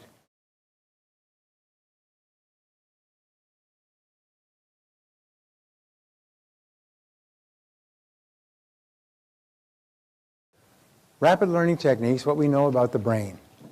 Okay. What we know about the brain is that intelligence is developed through effort, like physical muscles. So your IQ is malleable over 25 points. There are certain exercises that you can do, like muscular exercises, to build your IQ. You can go from average intelligence, which is 100, to 125, 126 IQ by doing certain exercises that activate more of your brain cells. Many people, by the way, who have high IQs allow their minds, like their muscles, to atrophy so they're not as quick or not as smart as they might have been. You can actually become smarter by doing some of the things that we'll talk about both today and tomorrow.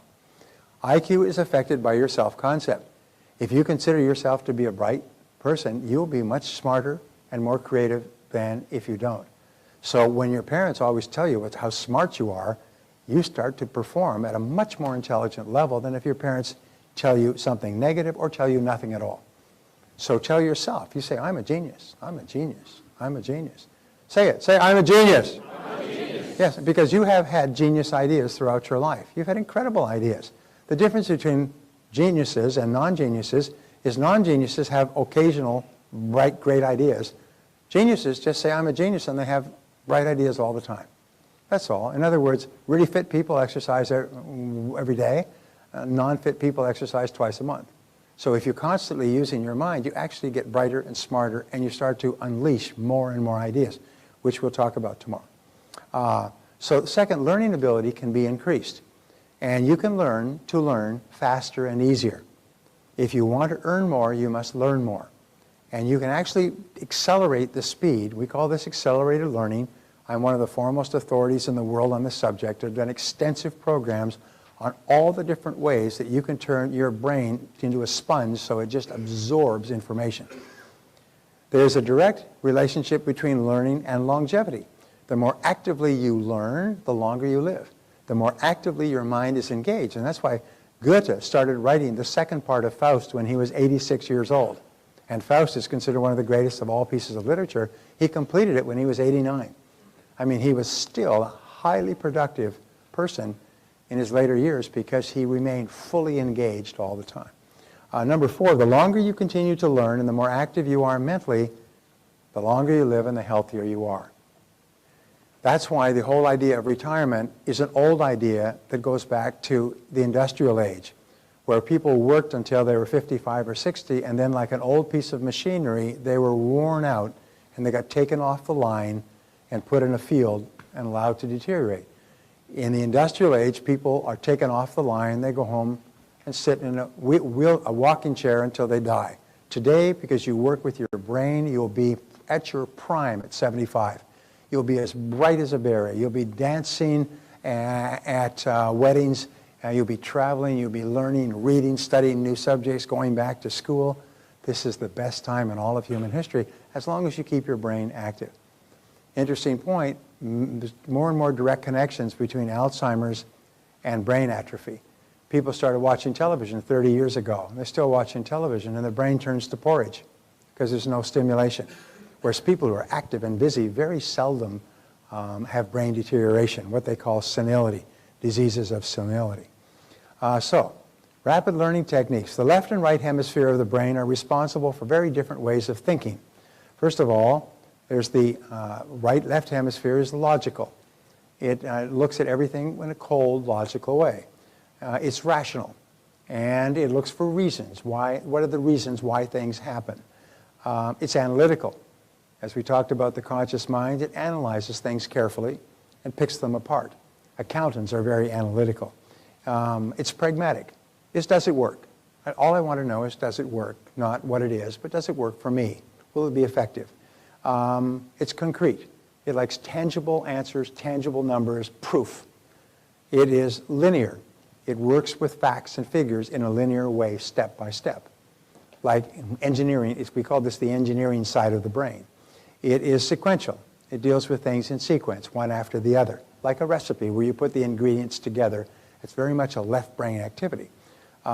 It's responsible for language, but it's responsible for language in that it is responsible for words. I sure hope they got this down properly. It's responsible for learning the individual meanings of words. And that is why, have you noticed that people from East India win all the spelling bees? Because they have a particular way of memorizing words, and they memorize jillions of words. Now, that doesn't mean they're fluent in speaking the language, but damn are they good with the words. And it's responsible for math as well, because math is a logical, rational, sequential, linear form of thinking. The right hemisphere of your brain is responsible, and for words. There we go. It's responsible for words. The right hemisphere is visual, and it sees things. The right hemisphere takes photographs of things and will look like when you look at me, you see me and the whole room up here at one time. It is holistic. It sees the totality of things. It goes into a room and sees everybody in the room, short depth, long depth, motion, movement, and so on. It is intuitive. It operates from feelings. It has a gut feeling about things. This is a right brain activity. It is abstract. It sees concepts and ideas. It can create pictures in its mind or pictures in the air. It's musical.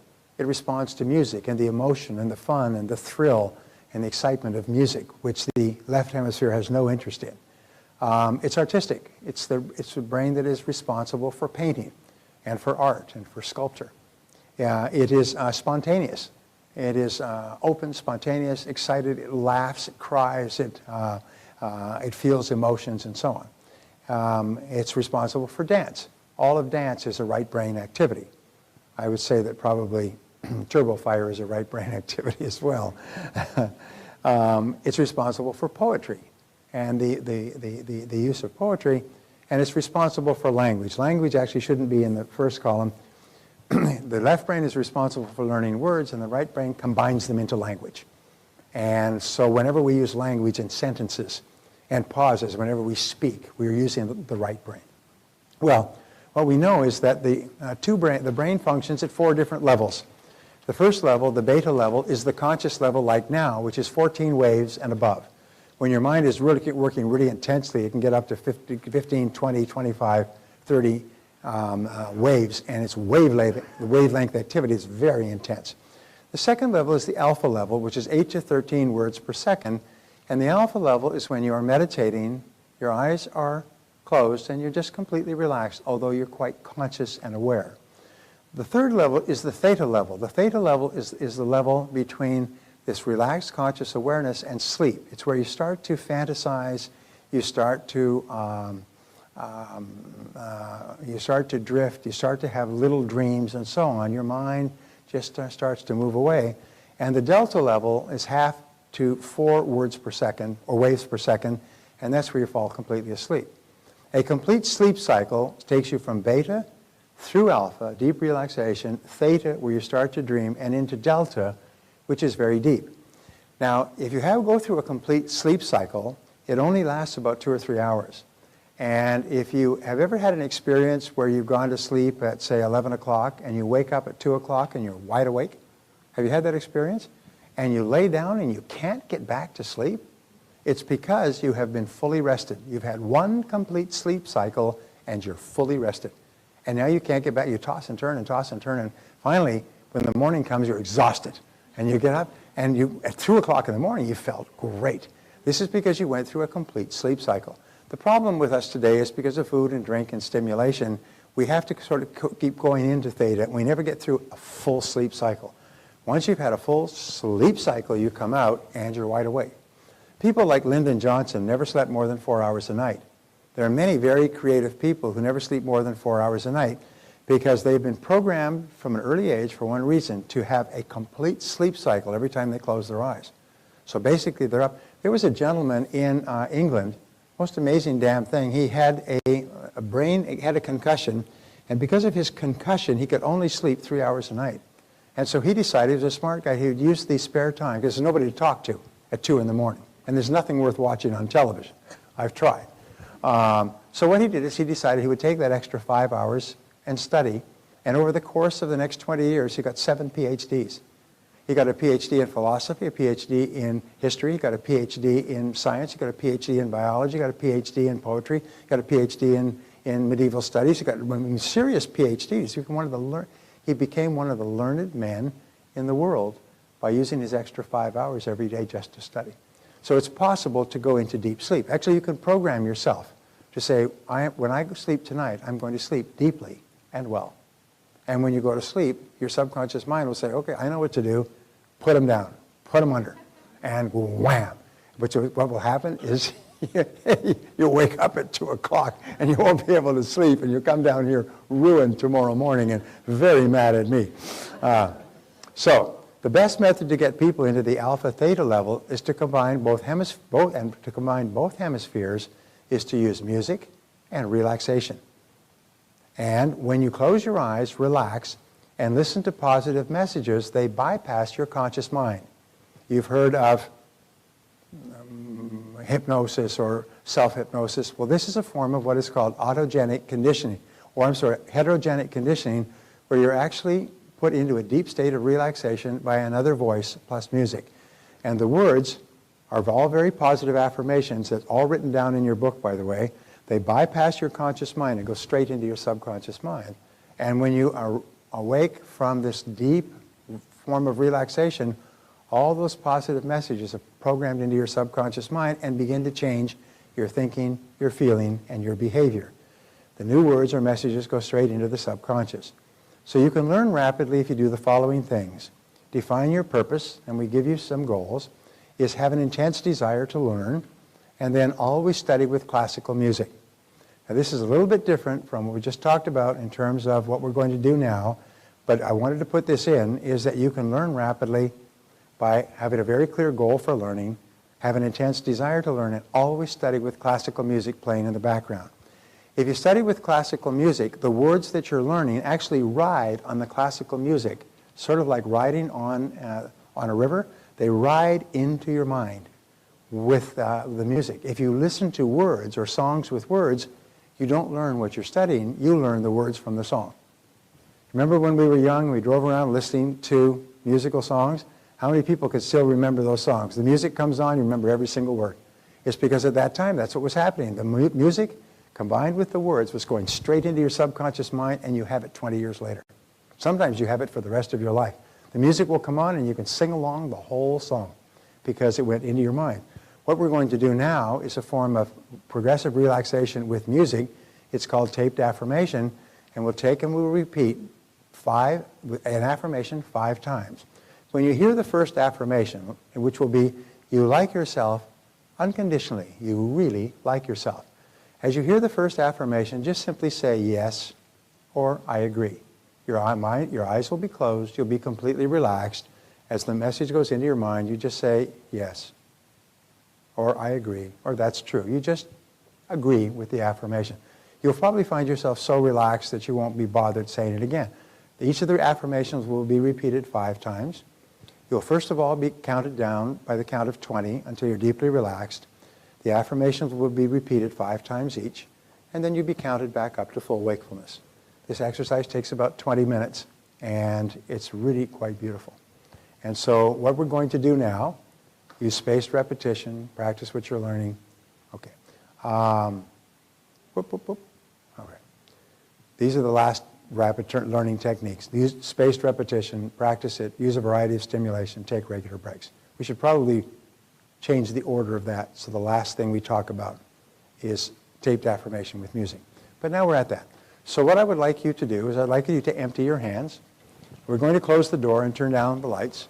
And what I'd like you to do is empty your hands and get your hands free and just put your hands in your lap and then close your eyes and listen to this music and listen to the words of the music and just completely relax and just let go. Remember, the less you try, the faster these words go into your subconscious mind and change your thoughts and feelings and behavior. Please begin.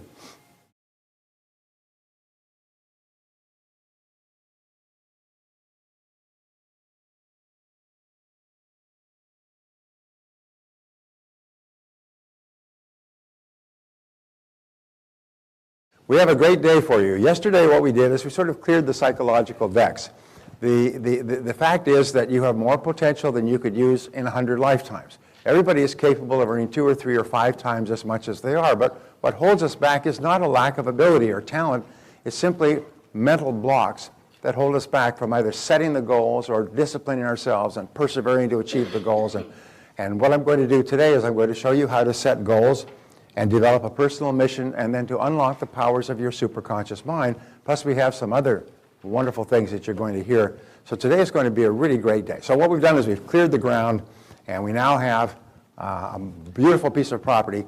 In Rancho Santa Fe, they started settling that back in the 40s and 50s, and it became one of the most expensive postal codes in the United States, if not the most expensive. Minimum lot size was 2 acres. And they built homes in the old days. And so now we lived right near Rancho Santa Fe, so occasionally we go and look at homes there. The homes go up to 25, 30 millions with helipads and so on. But they have in Rancho Santa Fe a type of home which is an old home that's been on a beautiful piece of land, and they call it a scraper. And a scraper is where you buy the home for the land, and then you bring in a bulldozer and you just scrape it off.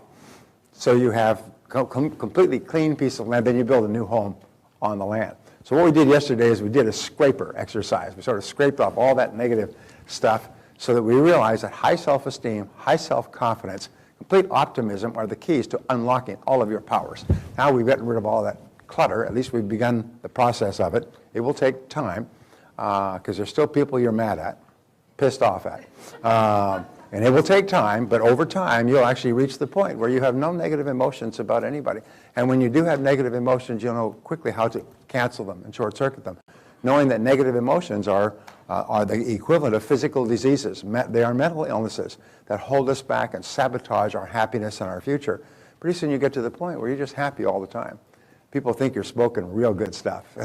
You're just happy all the time. So now let's talk about goal setting. Are you going to change this monitor at the break? So we've got it on the right monitor? All right, thank you. The first key to goal setting, we said in 1953, and everybody disputes this study, it doesn't really matter. Some studies are good, whether or not you can find the foundation stuff. 1953 at Yale University, they did a study of the graduating seniors, and they said, how many people here have goals and have made plans to accomplish them when they graduate?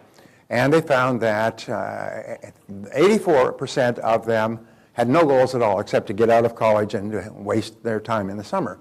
13% had goals but were not written down. 3% had written goals and plans. So they went back 20 years later, 1953, and they found that the 3% who left the university with written goals and plans were worth more than the other 97% put together. In financial terms, they were worth more money. And they'd gone to different industries and different companies in different parts of the country, and they started and tried different things, and they'd failed and so on, but they were worth more than the other 97% put together. So in 1979, 1969, not to be outdone, Yale University or Harvard University did a similar study, found the same things. They found that the average person, 84% of them had no goals. It seems to be consistent. 13% had goals but not written, which means they're just like rattling around like marbles in a big box. And 3% had written goals and plans. And they went back from 79 to 89, 10 years later, and they found that the people who had goals but had not written them down were earning an average of twice as much as people who had no goals at all, the 84%. But they found that the people who had written goals and plans were earning on average, the 3% were earning 10 times as much as the people without written goals and plans.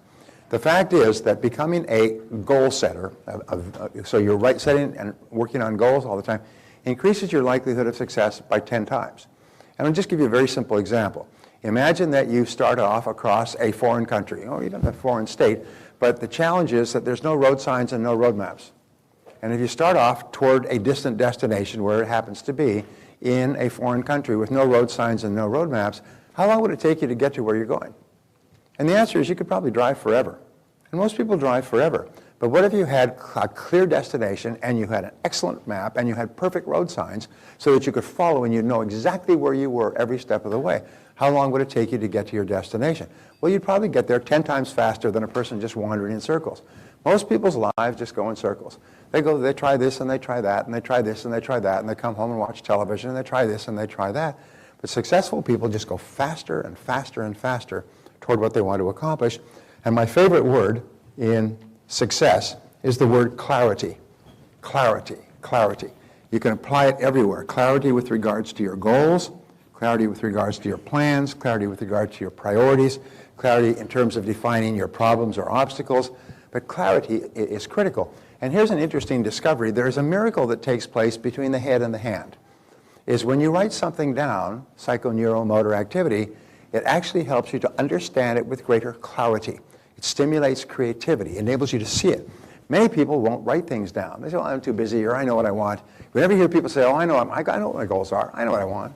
What are your goals? Well, I want to be rich, and I want to be thin, and I want to be happy, and I want to be successful, and I want to travel, and so on. But these are not goals. As I said yesterday, these are fantasies.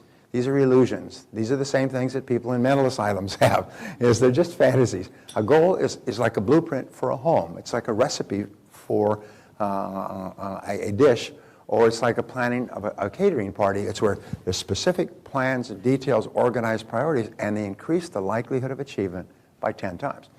Are there any guarantees in life? No. A lot of people had great goals up in 2005, 2006, 2007, even 2008, 2009. We had to do a complete reset.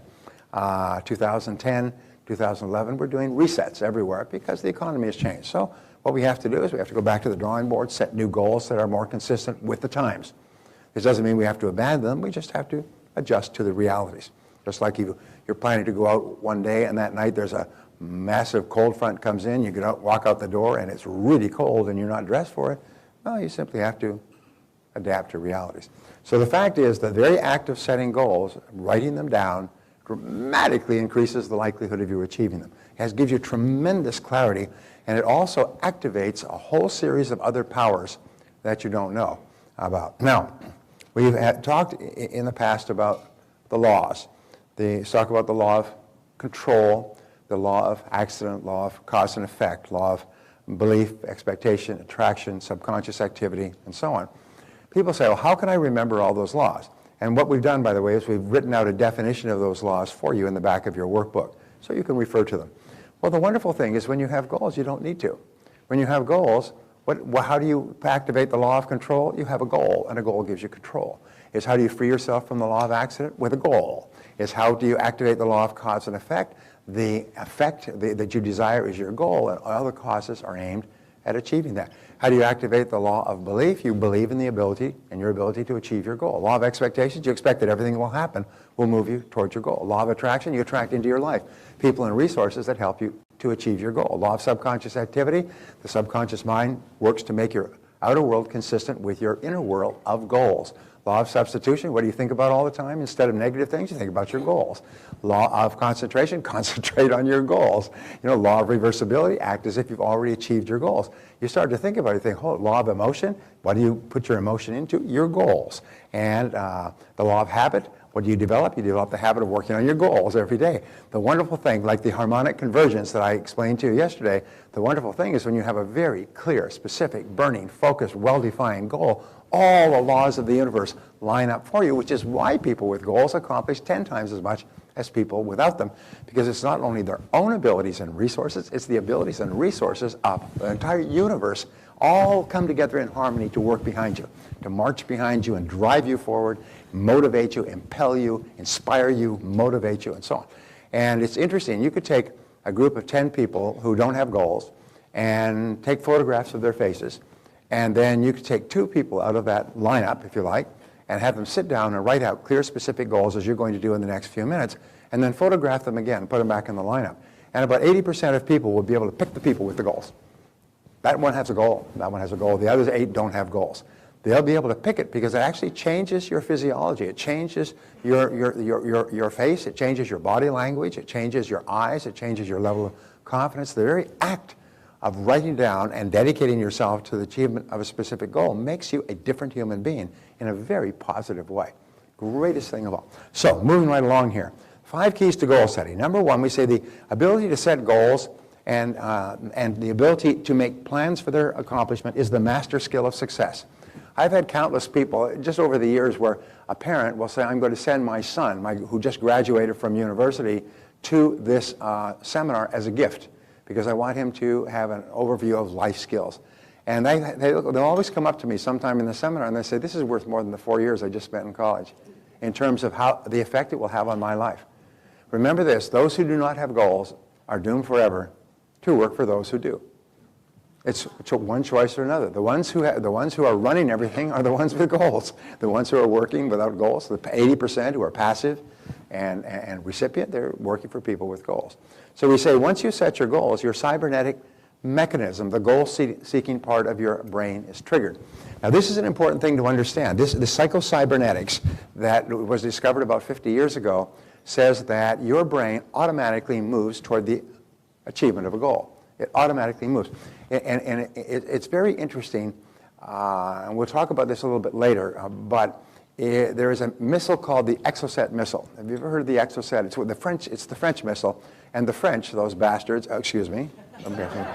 what the French did is when Britain went to war in the Falklands, the French not only sold Exocet missiles to the Argentinians to shoot down and sink British ships, but shoot down British planes, and then they worked very closely with the Argentines to target the missiles by long distance, by satellite. And the Exocet missile has a very interesting technology, is once it is fixed on a target, the target could go anywhere it wants, and the Exocet missile will follow and adjust and hit the target. So once you're targeted by an Exocet, it's not a good thing. It's not going to be a good day. The interesting thing is your brain also has a cybernetic mechanism that targets a goal. But here's the interesting thing, is when this Exocet missile is fired, it has to be targeted on a target and then move toward it. When you set a goal and you fire, you start working toward it, you don't have to know where it is. Your cybernetic brain mechanism will actually find the target and keep following the target without you knowing where it is to start with. So people say, I want to double my income or start and build my own successful business or become wealthy, but I have no idea how to do it. No problem. Just be clear about the goal and begin. And we say the most important step to success is to launch. Take the first step, shoot the missile, and as you start to move toward it, 2 things happen. You'll start to make course corrections, and you'll start to get the goal moving towards you. You'll move toward it, it'll move toward you, almost with unerring accuracy, like 2 missiles trying to find each other. And you just have to have confidence in that because some of the things that will happen for you will be absolutely remarkable. But this brain mechanism you have is activated by a goal. Once you have put a goal in here, it begins to move automatically 24 hours a day to find the goal. And very often, in the studies that they've done, the 13-year studies at Babson College, they found that people started off thinking that was where their goal was, but it turned out it was somewhere completely otherwise. However, they found they would not have found or achieved their goal if they had not been in motion, if they had not been in flight. Even the finest missile in the world like the Exocet, is of no value until it's fired, until it's in the air and moving. This is the great challenge that people have. It's always ready, ready, ready, aim, aim, aim, never fire. And they wonder why their lives don't get any better. So each of us has both a failure mechanism and a success mechanism built in. Remember I said right at the beginning of the seminar, we are designed for success. We are engineered for accomplishment. And this is built into us. However, there's our default setting, our automatic setting is always failure. It's underachievement, which is why the great majority of the world do not achieve what is possible for them. So the failure mechanism is activated by three factors, and you have to be fighting them, like the little white wolf and the black wolf on the shoulder. Which one you feed is going to determine your whole life. The first that we've talked about is the comfort zone. Now the comfort zone is we become comfortable doing what we're doing, and we are uncomfortable not doing that. Remember, we try to move from discomfort toward comfort, but we don't try to move from comfort toward discomfort.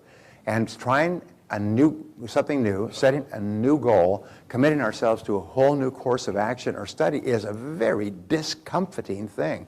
And what we do is we pull back into our comfort zone. So the comfort zone is the great enemy of success. It keeps us in a homeostatic situation. It keeps us constant with our previous behaviors. It keeps us at a low level of accomplishment.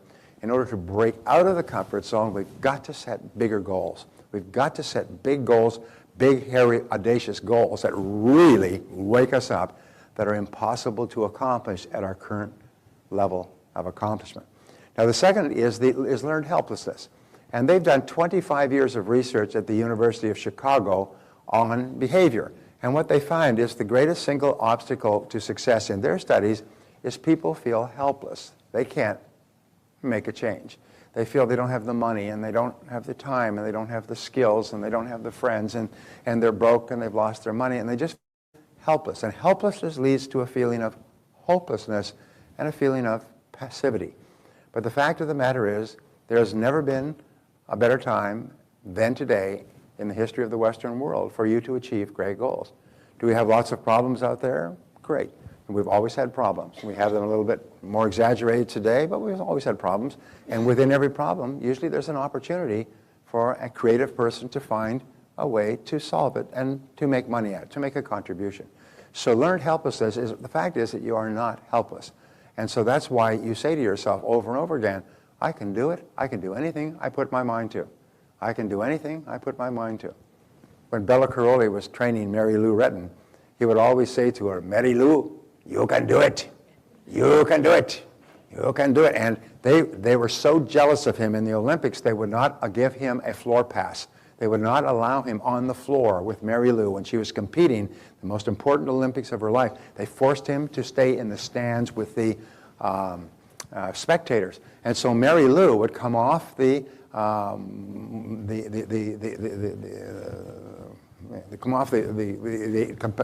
area of competition, and she'd have to run up and run up the stairs and talk to her coach over the barriers. And he would say he'd give her advice on the next run, the next jump, the next so on, give her advice, and the last thing he would always say is, Mary Lou, you can do it. You can do it. And that just motivated her. 10 gold medals, made her the greatest Olympian in the world of her time. But it was always Bella saying, you can do it. And for yourself, always say to yourself, I can do it. I can do it. If I have a goal, the fact that you can conceive of a goal means that you probably have within you or around you the ability to achieve it. There is a factor that in life, you cannot conceive of a great goal without simultaneously having the ability to achieve that goal. And so the very fact that you could think of it means that it's probably possible for you. We said yesterday you become what you teach, so from now on, whenever anybody around you has a goal or a dream or a hope, what do you tell them? The Bella Caroli advice, you can do it, you can do it. Sometimes one piece of encouragement from one person at a time when a person is not sure, and you say you can do it, will change that person's life. And from then on, they'll say, I can do it. And they'll become self-motivated. So learned helplessness, we get over learned helplessness by taking action. And the third is the path of least resistance. And I've written extensively on this, but the path of least resistance is a really big killer. What it is the tendency to look for the easy way, the fast way, the cheap way, the method of least effort or least cost to achieve things. And what we have in our society today, which is as a result of several generations of affluence, is we have an enormous number of people who are literally addicted to the shortcut, the easy way, the fast, quick way. There's an old saying with regard to these get-rich-quick schemes. When a man with experience meets a man with money, the man with money is going to end up with the experience, and the man with the experience will end up with the money. So you'll find that the newspapers and magazines and television are all full of get-rich-quick schemes, because there's always people who think it's possible to get rich quick, get rich easy. All you have to do is find a trick or a gimmick. And there's an enormous number of people who say rich people are just people who were lucky. You know, they just had a gimmick. It was a trick. The fact is that the rich have been studied at great length. It takes about 22 years from the time you decide to become a millionaire before you hit $1 million net worth, X your house. It takes about 22 years on average, based on the studies of many thousands and tens of thousands of self-made millionaires. People say, wow, that's a long time. If it is, get on with it. So people start at 20, by the age of 42, they're millionaires. By the age of 45, they're dual millionaires. By the age of 50 or 55, because as we say, the first million is hard, the second million is inevitable. And so what you do is you have to make the first million. Why? It's because you have to become a very different, disciplined, higher form of human being to actually make such a contribution that you actually earn and hold on to more than $1 million. It forces you to become somebody really different than you've ever been before. So the idea that you can short-circuit this, you could just jump to the head of the line with no work, is an idea that people fall for all the time. Just poor suckers. And what happens is it never works. It's not possible. It'd be the same if somebody says, I weigh 300 pounds, I want to find a 30-day method to be fit and have Olympic abs and be perfectly fit and have my ideal weight. You'd say, well, that's impossible. That's preposterous. If you want to get to your ideal weight, you must put in at least a year or 2 years, and then you have to keep it for your whole life. Well, it's the same thing. Anything worthwhile accomplishing takes a long, long time of hard work. So if that's the case, then get on with it. You might as well get started because the time is going to pass anyway. You might as well get started. So those are the three enemies, and they're always there like that black wolf. Come on, take the easy way. Come on, it's okay. You can't do that. Now, you're not smart enough. Or, hey, aren't you comfortable now? So always trying to talk you into taking it easy. The only way to override the failure mechanism is to activate your success mechanism. And your success mechanism is triggered by a goal. Once you set a goal, you become a different person. It's almost like throwing a switch, and wow, your whole life begins to change. So there are the four major reasons that people don't set goals. Number one reason is they don't realize the importance of goals. People always say, oh, I have goals. This is a real mistake. If a person says, I have goals already, well, then they won't set any. But goals are clear, written plans, blueprints with organized lists of activities organized by priority and sequence and prioritized that you work on every day. That's a goal. A goal isn't a wish or a fantasy. A goal is something specific. Like, imagine building a building, and you hire a contractor. The contractor arranges to have an architect design the building. Then they pick the land. Then they lay out the land. Then they lay down every part of the foundation. And each part of the building is built step by step according to the blueprint. That's how you build a life. You build a great life by thinking through. I have to tell you a quick story. There was a fellow who was visiting a friend of his around Christmas time, about December 15th, and they just had a party there the night before. And he was going around the house, and he was taking all the tailings in the glasses and the bottles, pouring them into one whiskey bottle. And he had a little bit of beer, a little bit of wine, a little bit of vodka, a little bit of whiskey, some Coke and everything, poured it into this bottle. And his friend says, Bill, he said, what are you doing? He said, I'm collecting up all the tailings from the drinks from all the people here last night. He said, well, what are you doing that for? He said, at Christmas time, people are always dropping in, around Christmas, dropping in without warning, and they show up and knock on the door and say, I just thought we'd just drop in and see you. So I come on, and I say, we have to be polite, say, would you like a drink? And they say, well, yeah, thank you very much. What would you like? Well, anything. Well, this year they're going to get anything. That's what people do in life, is they basically get anything. If they don't have goals, they just get the tailings. They get whatever is left over. So they don't realize the importance of written goals. And I've worked with people for years who finally wrote down goals, and they said it was like pushing down a dynamite detonator. Their whole life exploded. They could not believe the pre and post. Just like the gentleman I told you about yesterday who accomplished 101 goals and transformed his life. I could sit here and tell you stories like that until the sun went down. There are so many of them that people were just staggered by the impact of the exercise you're going to go through. So number two, they don't know how. You could take an entire master's degree. I eventually got an MBA, which is equivalent of 15 years of university, for 15 years of schooling, 12 in high school and 5 in college, and not once did you get 1 hour of instruction on goal setting. Not once. And so people will come out of colleges and universities have no idea how to set a goal. They'll have all this book learning, as they say, but no goal setting learning. Number three is fear of criticism. Is people are afraid that others will criticize them if they set a goal. I want to change my life, start a business. I want to pay off all my debts, move to a nice place, achieve financial independence. People say, you can't do that, you're too young, you're too old, you're not well enough educated, the economy sucks, wah, wah, wah. And so they're afraid of criticizing, so they don't set goals at all. Because remember, many people are very sensitive about the criticism of others. So here's the secret. Keep your goals confidential. Don't tell other people about your goals. Sometimes I found that telling other people about your goals queers the goals. It kind of trips you up. So what you do is the only people you tell, like our staff in our company, we have goals, and everybody knows what our goals are. And at home, Barbara and I have goals, and Barbara and I know what our goals are. So only share your goals with people who are in complete harmony with you and your goals, who are really committed to them as well and want you to be successful. Other than that, keep them confidential. The key is demonstrate your goals by achieving them. And in retrospect, and have people say, geez, how did you accomplish that? Well, now you can tell them, is I had a very clear plan, and I worked on it every day until I achieved it. Number four is fear of failure. And this is the biggest killer of all. The fear of failure is the fear that if I set a goal, I won't achieve it.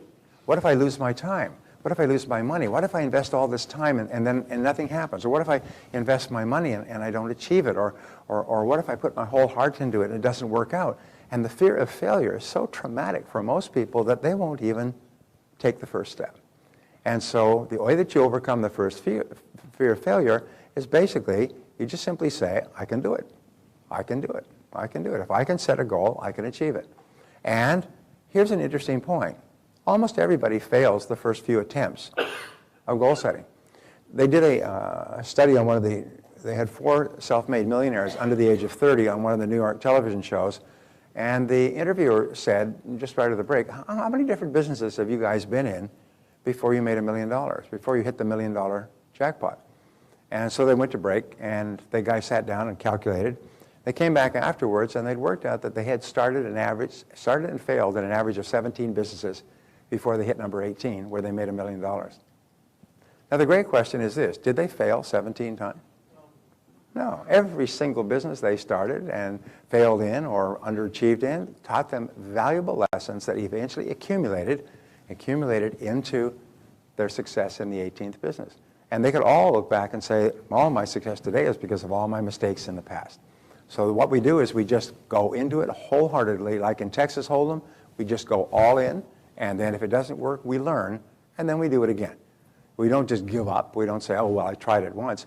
I've met people who tried to start a business with no business experience, and they failed, and for the rest of their life, they just cursed and were angry and worked for wages and sulked and hated other people in business and so on because they tried it once and it didn't work out, instead of just trying it again and again. So don't be afraid of failing, because I can promise you this, you're going to fail. You're going to fail over and over again. Successful people are great failures. They fail all the time. They don't like it, but they fail vastly more times than failures fail. But they don't look upon it as a failure. Successful people never use the word failure. It does not appear in their vocabularies. They did a Harvard study on this. They find that top people in every industry never use the word failure. They call it learning experience, expensive learning experience, painful learning experience, but it's never a failure. It's merely an opportunity. As Henry Ford said, failure is merely an opportunity to more intelligently begin again. Merely an opportunity to more intelligently begin again.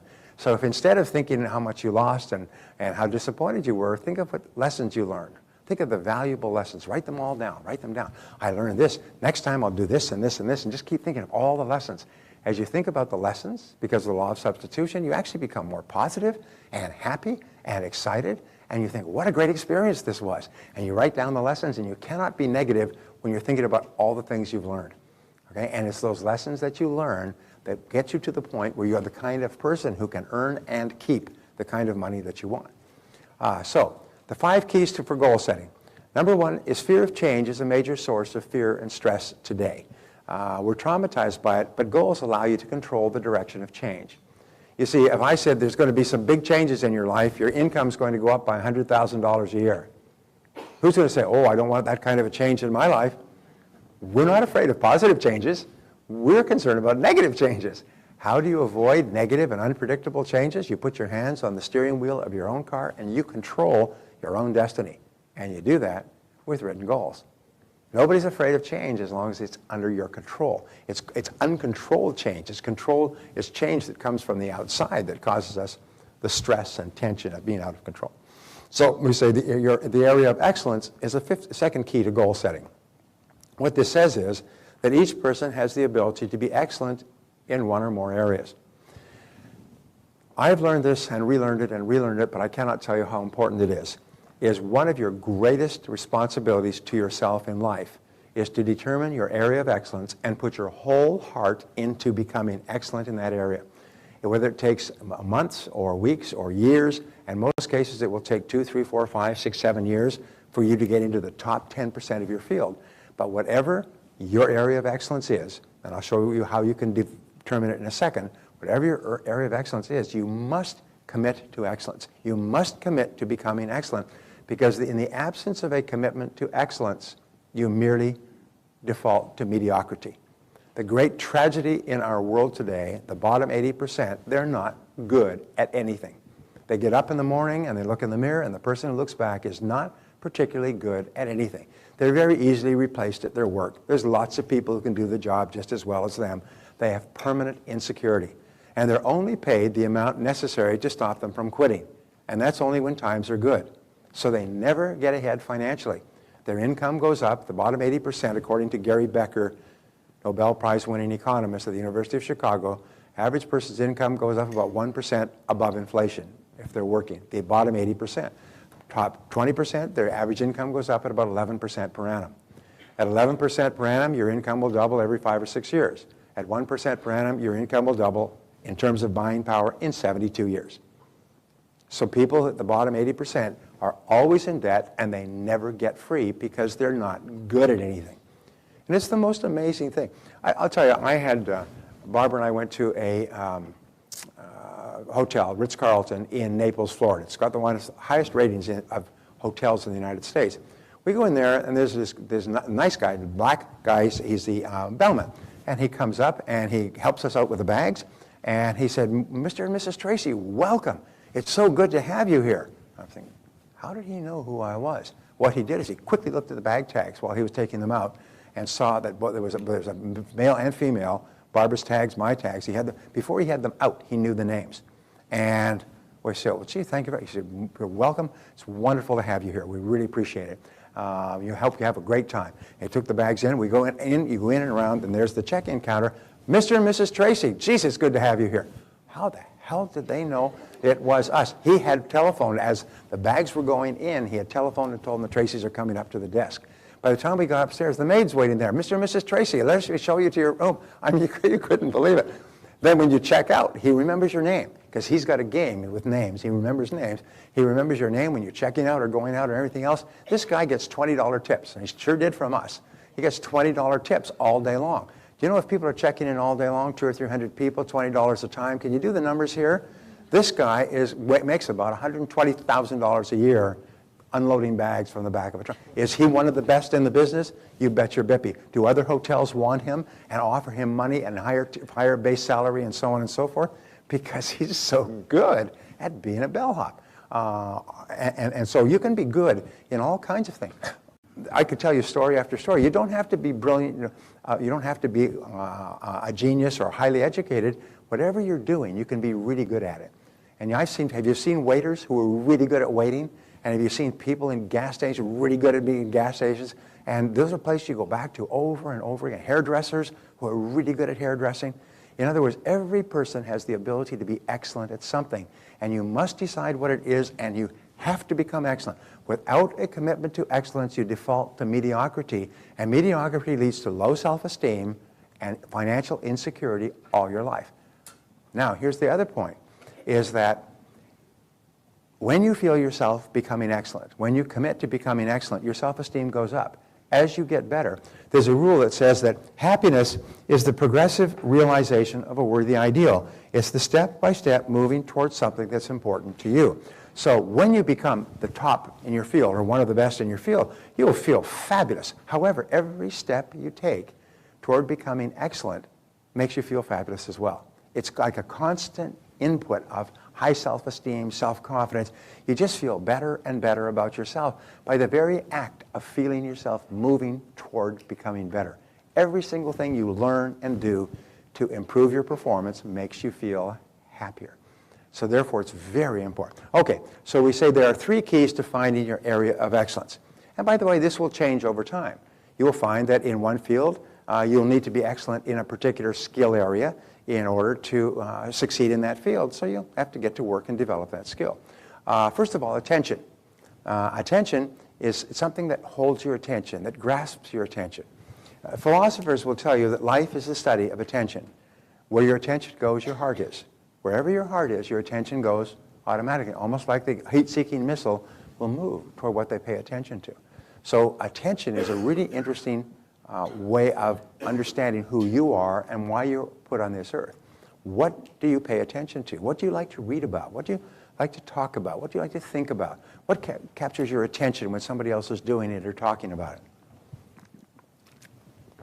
Many years ago, I fell in love with economics, especially free market economics.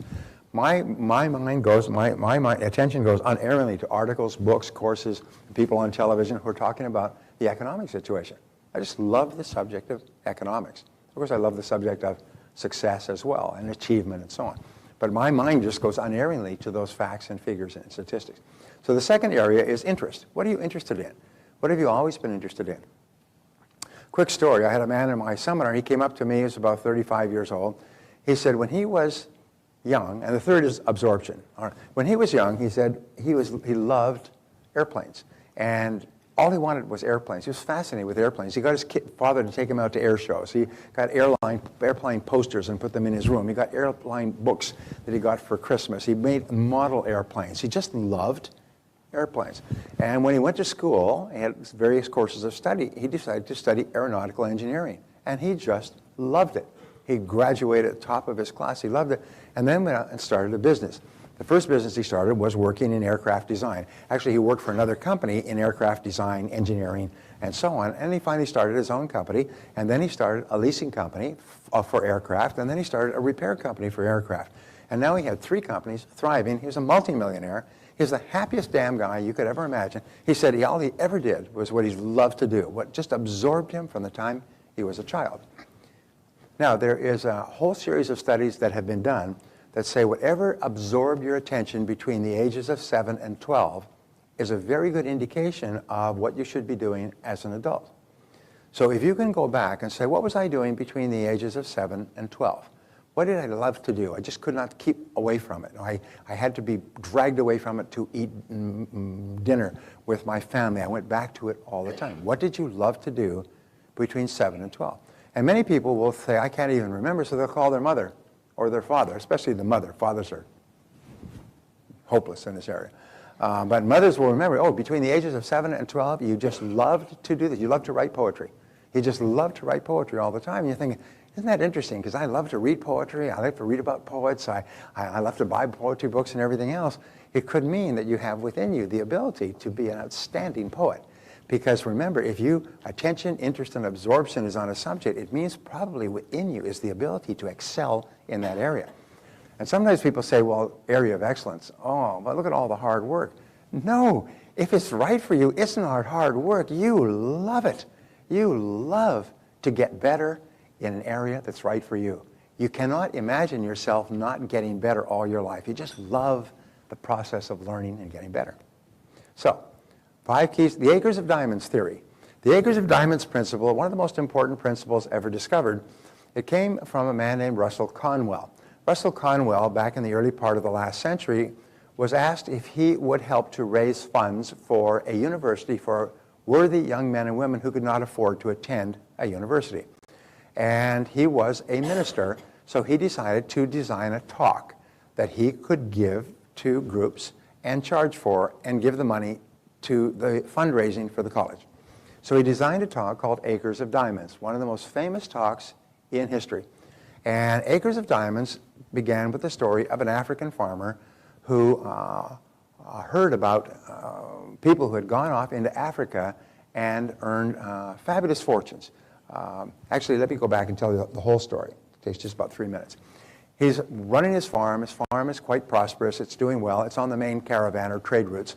And one day, one of the traders who were traveling through this caravan stopped at the house for the night, which they often did, and told him stories about people who had gone off into Africa and made fortunes by finding diamond mines. And it got him so excited about that, he decided he would sell his farm and go off into Africa and find a diamond mine and become fabulously wealthy. So he did. And he got a caravan and he set off into Africa. And for the next 10, 12, 13 years, he searched for diamonds and never found any. And finally, he was out of money and everybody abandoned him. And he threw himself in the ocean and drowned. Well, meanwhile, the trader who kept working back and forth between the great trading capitals one day stopped at this house again and was talking to the farmer. And he asked the farmer, "What is that rock on your mantelpiece there?" He said, "Well, that's a rock I found out on the farm in the creek bed. And it throws off light in a strange way, so I just brought it in." He said, that's not a rock. He said, "That's a diamond. I'm a diamond merchant. I know what diamonds are." He said, "That's a diamond in its rough form." He said, "Where did you find it?" He said, "Well, I found it out on the farm where I was watering one of my mules." So he said, "Well, show me where." So they went back out and they looked around in this creek bed and they found another, and they found another, and they found another. They found that the farm was literally covered with acres of diamonds. The old farmer had gone off looking for diamonds without realizing that diamonds do not look like diamonds in their rough form. Diamonds come disguised as rough pieces of rock that have to be cut and polished. As Henry Kaiser once said, that most people miss opportunities because they come disguised as hard work. And he said a diamond comes disguised as hard work. He said, but your great diamonds may lie right under your own feet. What you are seeking for more than anything else may lie under your own feet. This, by the way, is this proverbial tale of the discovery of King Solomon's mines, the greatest diamond discovery in the history of the world up until the De Beers discovery in South Africa. So 5 years. So here's what we find out. Your greatest opportunities might lie under your own feet, but they don't look like opportunities. They look like hard work. So your business, your knowledge, your talents, your experiences, your company, your friends, what have you been good at in the past? What are you good at now? What do you like doing?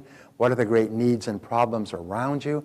Sometimes people have just seen one problem that nobody is solving and developed a solution for it. People got tired of carrying around Walkmans, yet people wanted to be able to carry their music around with them. And technology kept advancing and advancing and advancing. And here's this computer company that's down to 3% of the market and basically a sidebar in the computer world, whereas Microsoft has 90%. And so Steve Jobs comes up with iTunes. And he first of all came up with the iPod and said, but to have music for the iPod, you got to have iTunes. So he negotiated with all the great record companies to sell tunes at 99 cents instead of buying a whole CD, which has one good song and 15 duds. And then he made it possible that you go on and load it up. And he created the iPod revolution, sold 50 million copies. And then came out with the iPhone, which just revolutionized telephones, and then the iPad. Now Apple is the second highest valued company in the world. I had friends who bought Apple 10 years ago, and after the whole world went to hell in a handbasket financially, these people can now retire rich because they bought Apple when it was $25 a share, and now it's $600, or whatever it happens to be. Because he said, here is an opportunity, here is a problem, here's something that people want and need, and now the technology exists for it. So all around you, there may be opportunities that you can use. So like diamonds, opportunities come disguised as hard work. Don't expect to find something and become rich, pick up a diamond and run to the bank and make a lot of money. What you'll do is you have an opportunity to work your behind off for 3, 5, 6, 7 years, and in so doing, you'll become wealthy and you'll achieve all your goals. All the great successes have spent many, many years getting to that point. And then they say, gee, this person sure was lucky. Sure was lucky. No, I wasn't lucky. You cannot imagine the years and the travail. The average entrepreneurial millionaire works 60 hours a week. 60 hours a week. 59, actually, if you look at the numbers. Some work 70 and 80. Nobody is successful working 40 hours a week. 40 hours a week is absolute prediction of failure. You will absolutely guaranteed fail if you work 40 hours a week. No matter how smart you are, really successful people work 50, 60 hours. So, 5 keys to goal setting. Your goals must be in balance with each other and with your needs. You can't have, I spoke to one guy, he wanted to start his own business and become successful, but he wanted to play golf every day for 3 hours. He had two goals, one which killed the other. If you play golf, you can't build a successful business. If you build a successful business, you can't play golf. You have personal and family goals. These are, you need about 3 to 5. Remember, we said you could have 10 to 15. These are the reasons why goals. And never forget, as Nietzsche said, if a person has a big enough why, they can endure almost any what. And so your why is the real reason why you have goals. Many of us become so, and men are the big sinners here, have goals that we want to be successful at work for our families. But if you ask the families say, we just wish that he was at home more often. And so balance with regard to that. Never forget the major reason that you want to achieve your goals is so that you can fulfill yourself and the dreams of your family. Really important. The second is business and career goals. Now, you need about 3 to 5 business and career goals too, and these are income goals, growth goals, and so on. And these are the reasons. These are the what goals, and what is what you have to do to achieve your personal goals. And finally, there are the self-improvement goals, learning, growth, development goals, and these are the how goals. Is how do you achieve the what to achieve the why? And how is you just get really good at what you're doing. You get better and better at key skills. Sometimes I use the example, when I decided to write a book the first time, I was a hunt and peck typer. Hunt and peck, you type like this. If you were really good at hunt and peck, you can type 5 to 8 words a minute. And I realized that in order to write a book, I would have to learn to touch type. And I never learned to touch type. I've been doing hunt and peck for years. So I bought a little program called 1995 on CD called Mavis Beacon Teaches Typing. Anybody here know Mavis? Ain't she great? Ain't she great? We love Mavis, I'll tell you. And this Mavis Beacon Teaches Typing. You push it in, and it immediately has you do a little type test, put in your name, do a little typing test, shows you that your speed is 5 to 8 words a minute. And then every single time you go on, it gives you a lesson that is stage appropriate. And it gives you, shows you where to put your hands, which fingers to use. Within 90 days, Mavis can get you up to touch typing 60 to 80 words a minute. Now, if you can touch, let's say 50 to 80, if you can touch 5 to 8 words a minute with touch type, and 90 days later you're touching 50 to 80, what is that a magnitude of in terms of improvement? 10 times. And what you've done is you haven't learned anything remarkable. You're not flying jets or doing astrophysics. What you've done is you've learned a critical skill that jillions of people have, and with that skill, you can now access the entire world of information on the internet. You can communicate with everybody. You can write books, articles. You can do phenomenal things with 50 to 80 words a minute with one additional skill. In many cases, sometimes you are just one skill away from doubling, tripling, quadrupling your performance and your output. Sometimes you're one skill away. If you're in sales, by the way, what is the critical skill in sales? It's the kickoff in sales. It's prospecting. Well, most salespeople don't like prospecting because of the fear of rejection. And yet their very top salespeople love prospecting and they love rejection because they recognize the more rejection they get, the more sales they're going to make. And so bring it on, baby. Bring it. The more people say no, the more likely they'll get to people who will say yes. You just get through the no's. Okay? So people say no, no, no, no, no. They say fine, fine, fine, fine, fine, bang, until they get to yes. And so they love no's.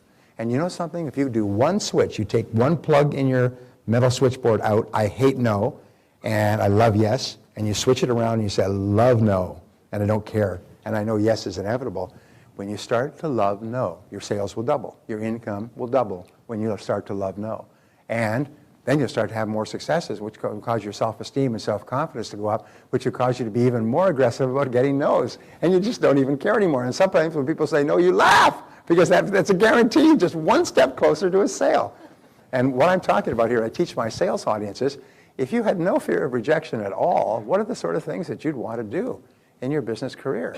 If you were guaranteed that every person you spoke to would buy from you, you'd be speaking to people from dawn to dusk. You'd be running up and grabbing people on the sidewalk. I mean, you'd be cold calling office buildings. You'd be phoning everybody in the yellow pages. If you were guaranteed of a yes, well, the fact is that you are guaranteed of an enormous number of yeses if you're willing to endure the no's. And so you just say, I love to hear the word no. Because every time I hear the word no, that's money in my bank account. Because it's putting me one step closer to yes. And if you just change your mentality like that. So if you became really excellent at prospecting by one change in your thinking, what would that do to your income? If you became a prospecting machine, if you became a danger to yourself and others, you became the kind of person that people see you coming, they flee because they know if they talk to you, they're going to end up exchanging money.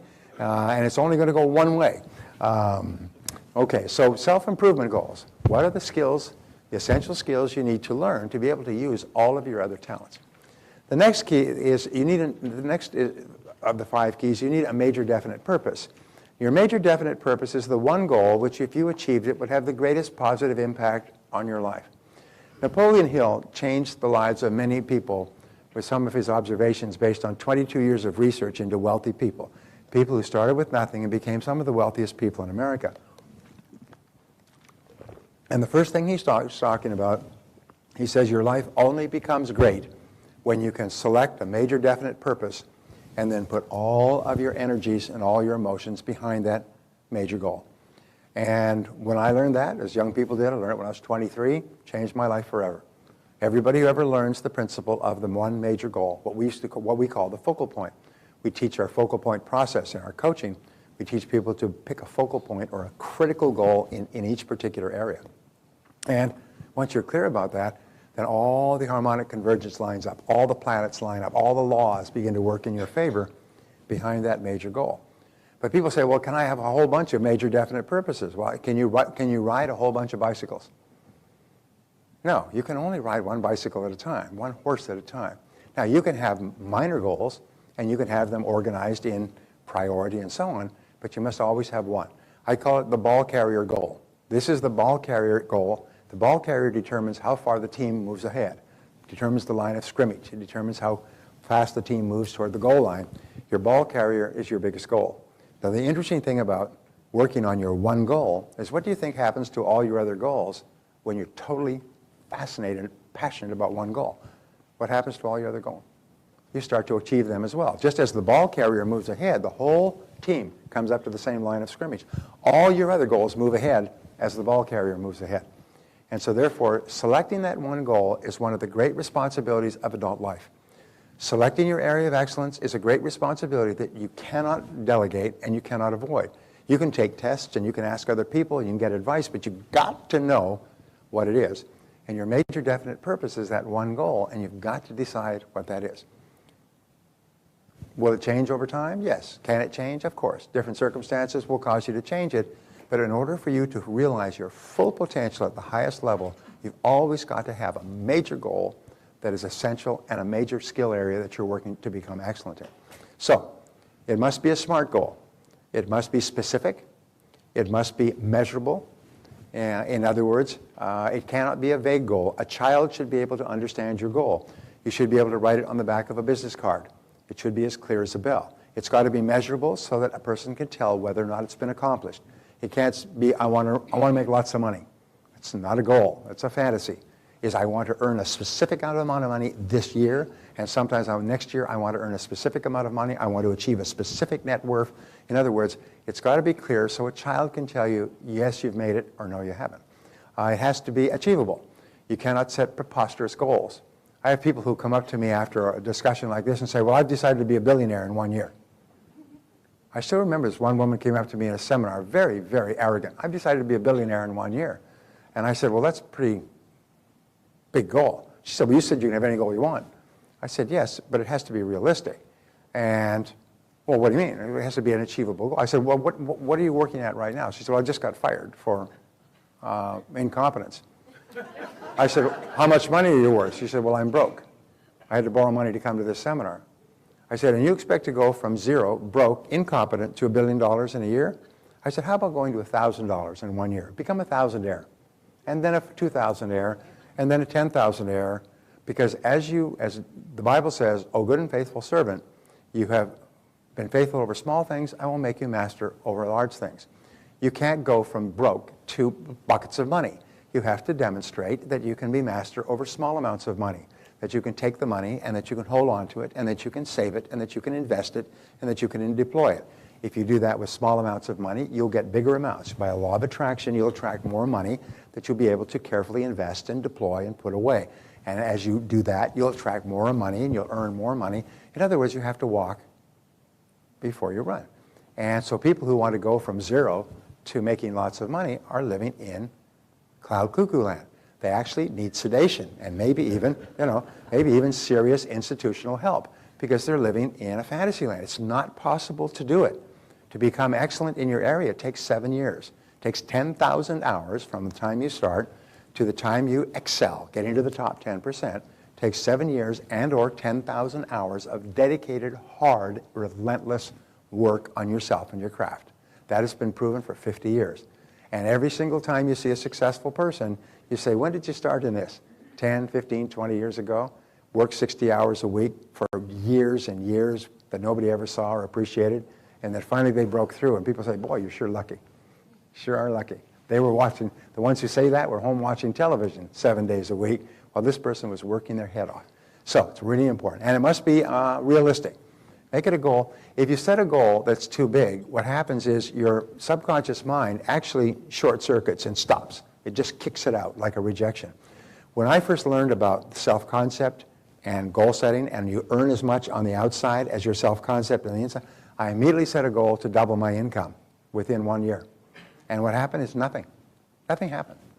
I didn't start moving forward at all, and then I realized, oh my God, I've sabotaged myself by setting a goal that's preposterous. I was now 33, 34, 35 years old, and I'm earning this kind of income. How can I double it in 1 year? It's taken me 35 years to get to this point, working pretty hard. How could I double it in 1 year? So I cut it back to increase it by 50% in a year, and then everything started to move. 50% is a believable goal. 50% is 3 or 4% a month. You could do that. That's an achievable goal. Manage your time better, work harder, start earlier, stay later, and then as you start to move toward 50%, raise the bar again, 75%. As you hit your 50%, raise it again, 50% next year, which is now even a larger sum of money. Are you with me so far? And so eventually, within 10 years, I increased my income 10 times. But I had to start off earlier. Do you know that if you increase your income 26% per year, you'll increase it 10 times in 10 years? If you increase it 2% a month, 26% a year, there's 13 4-week months in a year. 52 weeks, 13 times 4. You got me there? You there? If you do it every 4 weeks, you increase your income 2%, 0.5% a week, 1/10% per day. 1/1000th per day, you'll increase your income 10 times in 10 years. Does it work? Everybody who it's a formula. Everybody I've ever taught the formula to has increased their income 3, 4, 5, 10 times and faster than 10 years. But it's incremental. It's a little tiny bit every single day. Every single day you get a little tiny bit better in what you're doing. So, and finally it has to be time bounded. All goals have to have an exclamation point at the end. They have to have a time. This is a time when you want to achieve the goal. And why? Is because your subconscious mind needs a time to focus on. Just like the restaurateur needs a time when you want to come for dinner. You've got to give me a time so I can arrange the table. Your subconscious mind will drive you forward toward the goal and attract the goal toward you as long as you have a deadline. If you just say, I want to be rich someday, I want to make $1 million someday, I want to be thin someday, then you'll get it someday. You'll get anything. Like in the bottle, that's what you'll get. You'll achieve your goal like any time, like maybe next lifetime.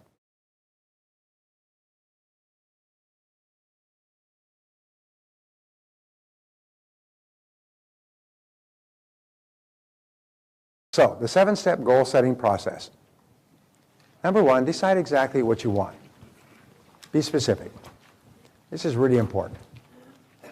I love this. Decide exactly what you want and be specific. It has to be so clear a child could understand it. Second of all, write it down and make it measurable. A goal that is not in writing is not a goal at all. In fact, if you were just to do number 1, number 2, and number 3, set a deadline and set sub-deadlines if necessary. Basic rule is that there are no unrealistic goals, there are merely unrealistic timelines, unrealistic deadlines. So if you set a goal and you don't achieve it by the deadline, what do? Set another deadline. Just move it back. Obviously, you misjudged. Remember, it's just a guesstimate of when you can achieve the goal. However, with a deadline, half the time you'll achieve it before the deadline. Always when I write down a goal, which I do every day, I say I achieve this goal by this date. So in other words, it's achieved anywhere between now and then. I don't say at the date, but by this date or before this date. But by is my favorite word. I achieve it by June 30th, 2011. I achieve it by December 31st, 2011. Achieve this goal by. And if all you did was this, decide what you want, write it down, and set a deadline, it will change your life forever. I've had people who've just staggered at the difference it made in their lives to write these goals down and just set a deadline on them. But that's not enough. Number 4 is to determine the obstacles that you'll have to overcome to achieve the goal. Remember, the question that we ask is, why aren't you already at the goal? If you want to earn twice as much, why aren't you already earning twice as much? What's the reason? What's holding you back? What's the constraint or the obstacle that's stopping you? Now, in 80% of cases, the 80-20 rule applies here. In 80% of cases, the obstacles between you and your goals are inside you. They're internal. They're not on the outside. So the mark of the superior person, when they have a problem, is they always say, what is it in me that's holding me back? What is it in me that's holding me back? Is it a lack of discipline, lack of time management, lack of a skill, lack of the ability to perform a particular area? What is it in me that's holding me back? And when you start with yourself, 80% of the time you'll say, well, this is my great problem. I have a book called Eat That Frog, which goes 21 great ways to stop procrastinating and get things done faster. It's based on 30 years of research into time management condensed into a little book. How many people have read that book? It's a good book?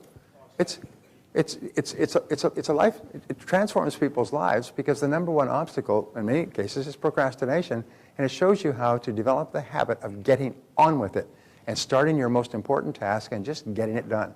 And when you get into the habit of determining your most important task and then just doing it, your whole life explodes. Because after that, you start to get everything done. And you start to get more and more done. And not only that, you feel happy. As you do important tasks, you feel happy. Your self-esteem goes up. You have more energy.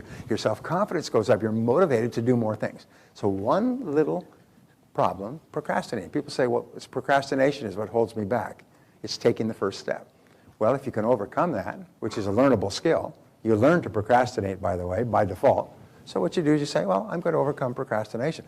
And don't say I'm going to do it tomorrow or next week. I'm going to take a year, and by the end of the year, I'm going to be one of the best time managers and result getters in the world. Just give yourself a year and work on it every day. And I can promise you, 3, 6, 9, 12 months from now, you're going to be a production powerhouse. You're going to be the most productive person in your industry. You're going to be getting so much done that people will just come around with cameras just to photograph you working. So determine the obstacles. Now, next is determine the additional knowledge and skills that you will require.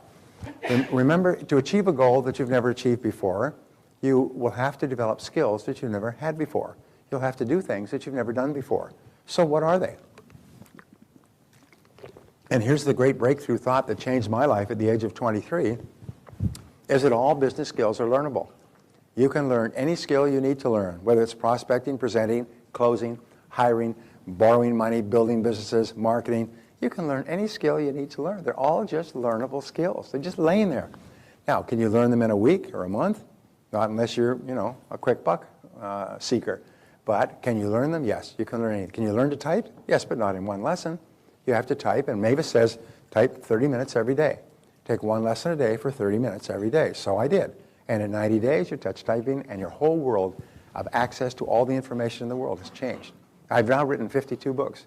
People say, how can you write so many books? Well, I have a method of writing books, but if I couldn't type, I wouldn't be able to write 52 books. I've sold maybe 10 million copies in 56 countries and 38 languages.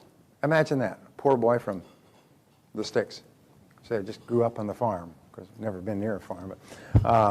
But the point is that you can learn this stuff. And determine, especially here's the question, ask yourself, what one skill, if I was absolutely excellent at it, would help me the most to achieve my goal? What one skill? And this is one of the greatest questions of all. This is the life changer for me. What one skill? What one skill? Imagine we could wave a magic wand. And in 24 hours, you would be absolutely excellent at any one skill in your entire world. I bought my magic wand, by the way. Here it is. And if you can imagine you could take a magic pill or wave a magic wand or buy a hypnotic program and play it all night, and the next morning you'd wake up and you'd be absolutely excellent at any one skill. What one skill would have the greatest positive impact on your life? What one skill would help you the most to achieve your most important goals? Now, if you don't know the answer to this question, you have to find it out. You have to find it out because the lack of this skill is holding you back more than anything else. Here's a discovery, and this discovery, again, 10 years of research by the head of Martin Marietta Corporation. What he found was that your weakest key skill sets the height on your success. Your weakest key skill determines the height of your income.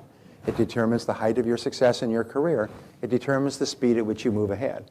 If you have a whole bunch of skills, but you have one key skill where you're really poor, that skill holds everything back. It's almost like the whole team runs forward when they have the snap the ball, and if the quarterback is running back, and the people are all over him, the rest of the team's running out there, and the quarterback gets sacked 20 yards back, where does the line of scrimmage go? All the way back to where the quarterback was sacked. My point is your weakest skill sets the height of your success. So you have to ask the question, what one skill would help me? And the answer to that is your weakest skill. It's always the skill that's holding you back. And the wonderful thing is that all skills are what? They are learnable. That means that you can learn the skill. Imagine if you can go to a skill store and say, you know, I'm tired of being poor at prospecting. I think I'll go and buy the skill. I'll take that, the premium prospecting skill there, please. Take it, pop a pill, and now you're a superb prospector for the rest of your sales career. Would that help you at all? Of course. What I'm saying is skills are learnable. They're laying there. Just bend over, pick them up, and say, by gum, I'm going to become good at prospecting. I've worked with people who have identified a skill, and it may have taken them 6 months or a year to master the skill and transform their lives completely, tripled their income, literally shot them to the top of their businesses, changed their whole situation in life for themselves and their family with one additional skill. And sometimes you're only one skill away from doubling your income. Sometimes you're only one skill away from doubling your income. And when you ask yourself, what one skill would help me the most? That's probably the answer. If you were absolutely excellent at that one skill that you could identify, you could probably double and triple your income. Isn't that true? Say yes. Yeah. And so it's a learnable skill. Now, whenever we identify this skill, we find it's also a skill you don't particularly like. It's one you're not very comfortable with. Because of why? Fear of failure, fear of criticism, fear of rejection, fear of not doing it well, fear of embarrassment, fear of ridicule, fear of loss of respect of other people, and so on. So there's always a skill that we don't like. But why is it that we are uncomfortable in any skill area? Why is it that we are uncomfortable in any skill area? Because we're not good at it yet. Exactly. You've been here before. And that's what it is. We're not good at it yet. So that's just a matter of time. Everybody who is good at any skill was once poor. Everybody who's in the top 10% started in the bottom 10%. Everybody who's at the front of the line of life started where? At the back of the line. And what hundreds of thousands and millions of people can do, 10.6 million self-made millionaires in America, as of yesterday in the newspaper, all started with nothing, and they're all millionaires, multimillionaires, centimillionaires, 500 millionaires and billionaires and multi-billionaires. And they started with zero, zip, nada, nichts, rien. And they're no smarter than you. One of the great experiences of life is to run into a multimillionaire and find they're as dull as ditch water. As dumb and they're not, as they say, not the sharpest knife in the drawer. I mean, they're just average people, just average folk. We had some people in our seminar recently, and this guy's not dumb. He's just really a nice guy. He's an average guy. And what he did is he started to go through my programs when he was driving a truck in New Zealand. We had a distributor showing our programs on video. He's driving a truck in New Zealand, and he set a goal to double his income. And he realized the only way he could double his income is if he owned his own truck. So he set a goal to save up enough money to buy his own truck. And he really had to get married with kids. He had to really work hard to do that, but he finally bought his own truck. And now he could market himself, sell himself as an independent truck driver, and earn twice as much as driving somebody else's truck. But he took the twice as much as he was earning and saved it and bought a second truck. Jump ahead 11 years. This truck driver with a high school education has 350 trucks and 1,000 employees. He's one of the richest men in New Zealand and one of the most respected people in the country. And he brought himself and 10 of his staff to our seminar last year. He said, so changed his life. It was so profound, is that clarity of the one goal. If want to double my income, I've got to have my own truck. And that was a starting point, and getting his own truck was not as hard as he thought. And so he got 2 trucks, and then 3 trucks, and now he dominates shipping throughout New Zealand. And remember, my guys will tell you, he's just the nicest guy, just an average guy. You sit next to him, you'd think maybe he drove a truck. And you're right, he did. Determine the people. Number 6, determine the people whose help and cooperation you will require. Who are they? Whose help and cooperation you will require. And then assemble all these details into a plan, organize the plan, and get started. Now, a plan is merely a list. It's a list of everything that you can think of that you could possibly do to achieve the goal. And then you organize the list by priority, what should you do first, and sequence, what should you do second. I had a gentleman in my course in Sydney, Australia, and he had started off a business when he was about 20, 21. He worked his head off for 7 or 8 years. He's now 28, 29. He had a very successful business. But now he realized his whole childhood was gone. All of his friends had gone off and traveled around the world and so on. And he wanted to travel. I mean, he wanted to go to Europe, and he wanted to visit Paris. And he had a good business. He'd been trying to sell his business for 2 years. And I said to him, he said, tell me, what can I do? How can I sell my business? I said, well, have you ever read a book on how to sell a business? He said, are there books on this subject? I said, of course, there's thousands and thousands of businesses that are sold every year, and there's experts who help people buy and sell business, and they've written books on it. As a matter of fact, any bookstore has a section in the business section on small businesses, and one of the subjects is how to buy or sell a business. He had no idea. So what was the number one thing he needed to do if he wanted to sell his business? Find out how to do it. Oh boy, that's deep. He had no idea how to sell a business. So at the break, Cam was there. At the break, where's Cam? Where's Cam? Is Cam here? All right. Well, at the break, oh, there he is. So at the break, what he did is he went down the street to the bookstore. It's called Dymocks. It's like the Barnes and Noble of Australia. And he went to the section. There's about 15 books on how to buy and sell books. He bought 2 or 3 of them, took them home, read them through, figured out how he had to present his business, how to put together a plan, structure, how he had it priced it, valued, how he could use business brokers. Within about 6 months, he sold his business for about $2.5 million. He spent the next 5 years traveling. And then came back, started a new business. I mean, and he said, but number one in the plan is find out how to do it. It's astonishing how many people want to do something, and they don't do step 1, is find out how. It's like saying, I'd love to be able to make a great Caesar salad. Well, what's the first thing you do? You go and get a what? A recipe, that's right. Wow, that's deep. Okay. So you assemble all the details in a plan, and you decide, what's the first thing I need to do? What's the second thing I need to do? What can I do at the same time I'm doing something else? Priorities and sequence. And then the goal setting exercise, now, I'm going to ask you to start to write these answers down. So please get your pen ready. This is really, really important. This is kind of the jelly in the jelly donut of this seminar. So please begin writing. What are your 3 most important goals in life right now? You have 30 seconds. Write quickly. 30 seconds. 29, 28, 27, 26, 25. Write fast.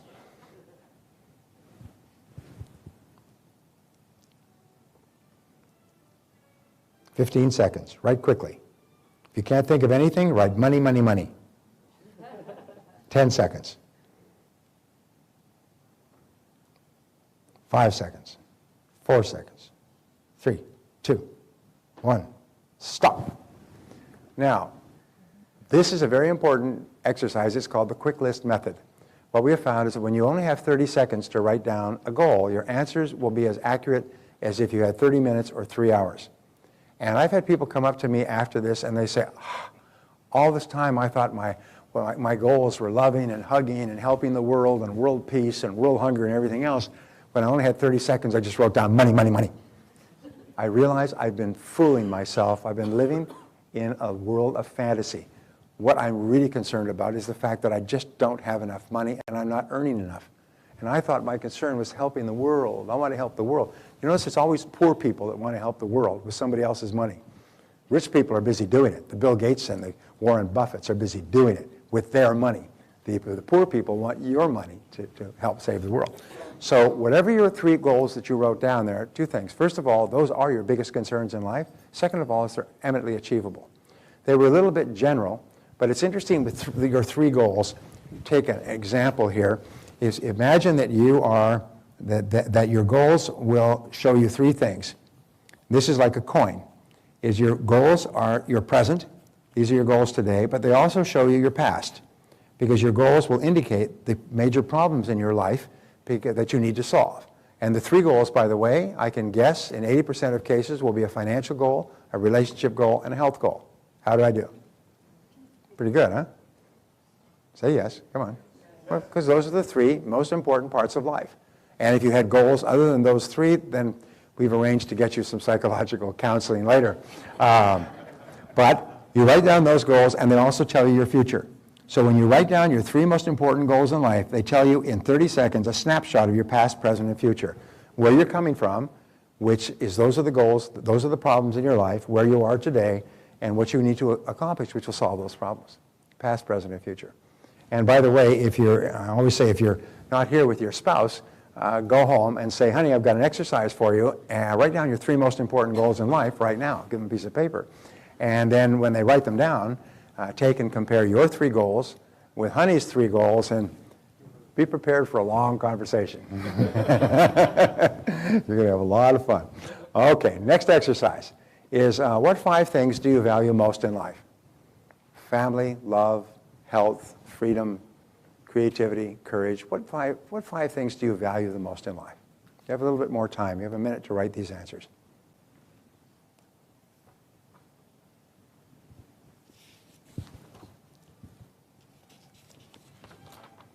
Okay, please stop. This is a very important question because of this question of clarity. Remember we started off talking about the self-ideal. Well, these values are really the core of your self-ideal. These are the core of what you really value, admire, care about more than anything else.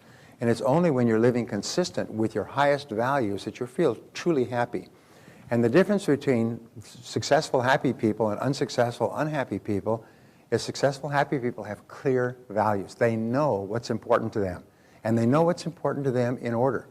For example, my highest value has always been my family. No matter how hard I work, I never have budged from that. My family always takes precedence over everything else. There's never even a question. No finance, no work, no travel, no anything else. And when you're absolutely clear about what your values are and in order, then it's easy to make decisions because that's what's right or wrong for you. And each person can have their own values as long as they are your true values. Now, how do you tell what your true values are? We could spend a whole afternoon on this, but what do we tell who are true values? Well, how do we tell our true values? Well, the answer, it is only by what you do under pressure.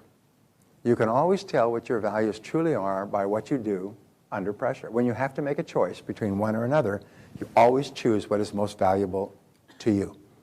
You always choose what is most important to you. So you can think about when I was under pressure, what did I do? Did I stay at the office all night and miss my child's graduation or football game or recital? Well, then what I proved to myself under pressure was that my job is more important than my family. So you can always tell when you're forced to choose what your values are. And sometimes by just simply changing your values and saying, no, from now on, I will always make this choice, you become a different person. You become a different person. And when you live consistent with your values, your self-esteem goes up, your self-confidence goes up, your self-image improves, you feel happier, more positive about yourself. A good friend of mine once said that all problems in life can be solved by a return to your values, by going back to what was true for you. The greatest of all human values, of course, is integrity.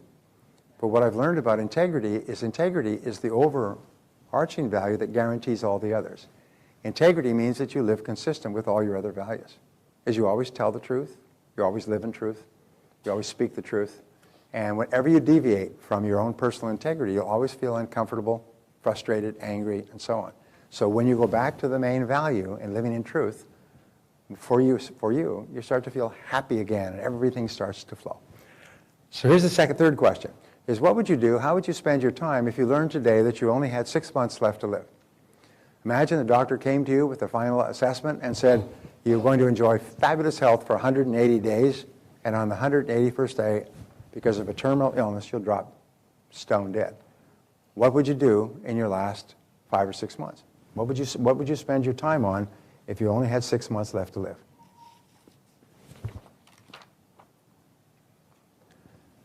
Now, Now this is another values question.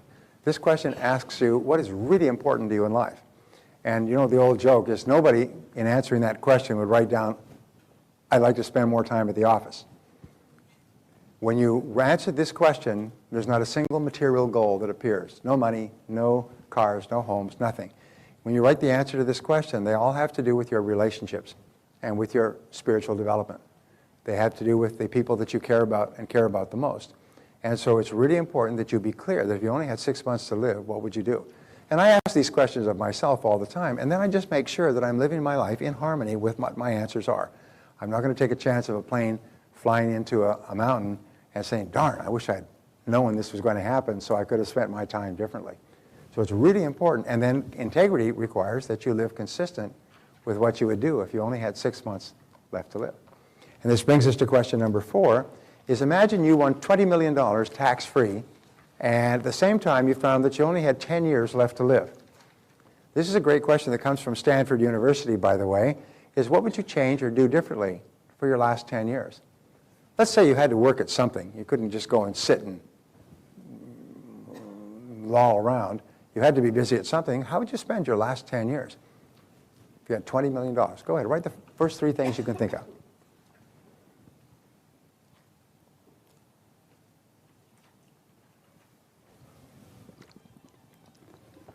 Now here's the point, is this question simply asks, is what would you do if you had no fear of failure at all? If you had all the money you needed, so you had no fear of failure at all, you could do anything you want. Many people will write down, I'd quit my job so fast they wouldn't even see me leaving. I mean, and what that means is that you're in the wrong job. If you would quit your current job if you had enough money, which many people would do, it means that you're actually wasting your life. As you're actually stuck in there, and you're probably stuck in there because you don't have enough financial reserves. And so you're caught in a bind, if you will. You're caught in a vice, doing something you dislike because you can't afford to leave it. So when you ask this question, it'll tell you what you really should be doing with your life. You'd start a business, you'd run for public office, you would travel, you'd do things for your family. What would you do if you had $20 million? And that will tell you what you would do if you had no fear of failure at all. It's a great question to ask. And whatever you would do as an answer to this is possible for you. It may not be possible tomorrow, but it's possible for you sooner or later. So what you do is you say, well, this is what I would really like to do. If I had all the money I needed, this is what I'd like to do. Now, how can you begin adjusting your life so you do that? People often say, well, I want to start my own business, so I wouldn't have to be answerable to anybody, but I don't have enough money. Well, nobody has any money. There's 1,001 businesses you can start for less than $100. There's a book on the book stands. Go and buy the book. 1,001 businesses you can start for less than $100. You can start a business out of your home with a computer. You can start it with going to scrap meets. You can start it with services. You can start it with what you cannot imagine. So don't say I don't have any money. If you don't have $100, well, okay. So number 5, what have you always wanted to do but been afraid to attempt? What have you always wanted to do but been afraid to attempt? You've admired other people who've done it. You've looked up to other people who've done it. You wished you could do that sort of a thing. Bungee jumping, deep sea diving, starting a business, running for office, writing a book, getting it published, becoming a public speaker, becoming a singer. What have you always wanted to do but been afraid to try it?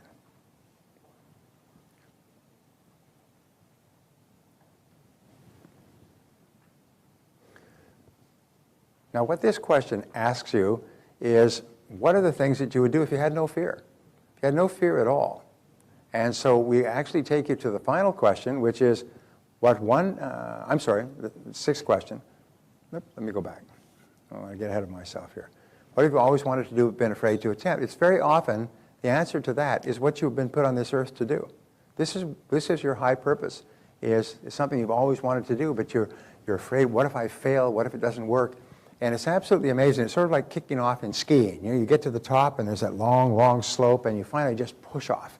And once you push off, you start to move, but the pushing off is the hardest thing of all. I've always found that the key to success is to take the first step. And the greatest reason for failure is people have 1,000 reasons not to take the first step. Comfort zone, learned helplessness, fear of failure, fear of loss, is they won't take the first step. Everything follows from the first step. And the wonderful thing is once you've set a goal, you can always see the first step. you can always see the first step. And the wonderful thing is if you take the first step, you'll see far enough, take one step further. You can always see one step ahead in your life. But the critical thing is taking the first step. When you take the first step, three things happen. First of all, your self-confidence goes up when you take the first step. Second of all, you get feedback, which enables you to self-correct if you made a misstep. And third of all, you actually have more creative ideas on how to achieve the goal. It's almost like it triggers three things: switch, switch, switch, bang, bang, bang, self-confidence, feedback, and ideas. All happen simultaneously for the first step. That's why you'll find that action orientation is a key quality of successful people, is they decide something they want and they act. And in acting, everything starts to work for them. Now the next question is, what sort of activities or experiences in life give you the greatest joy and feeling of importance? The greatest joy and feeling of importance. These are what Maslow called your peak experiences. What are your peak experiences in life? What have you done in the past that makes you really feel wonderful, makes you happy inside, gives you a sense of joy, gives you a sense of pleasure? This sort of peak experience, what are they? And probably they'll fall into three categories: things you do with your family, things you do for your physical health and well-being, things you do in your work where you're really successful and accomplished, and also things that you do in your private life: sports, skiing, ballooning, all kinds of things that give you a tremendous sense of excitement and joy. What are they?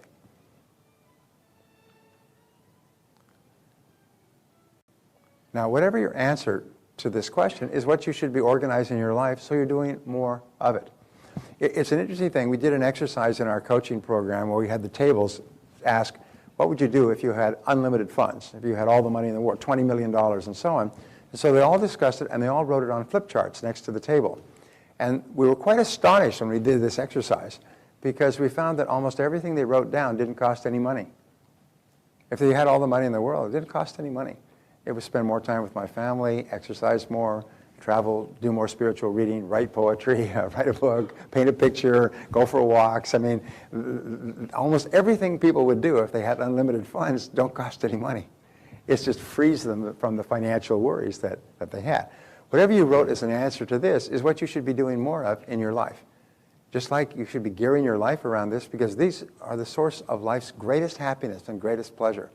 And you need to structure your life so you're doing more of them. Remember I said before that quality time with members of your family is a function of quantity time. So what people will often write down in the three goals: I spend more time with my family, spend more time with my spouse, spend more time with my kids. Because the more time you spend, the more you'll have those moments, which are the great, pleasurable, happy moments of your life that you remember forever. And this is the last question: what one great thing would you dare to dream if you knew you could not fail? If you could wave a magic wand and you could achieve any goal, short-term or long-term, big or small, what one goal would you set for yourself if you're absolutely guaranteed a success? What would it be?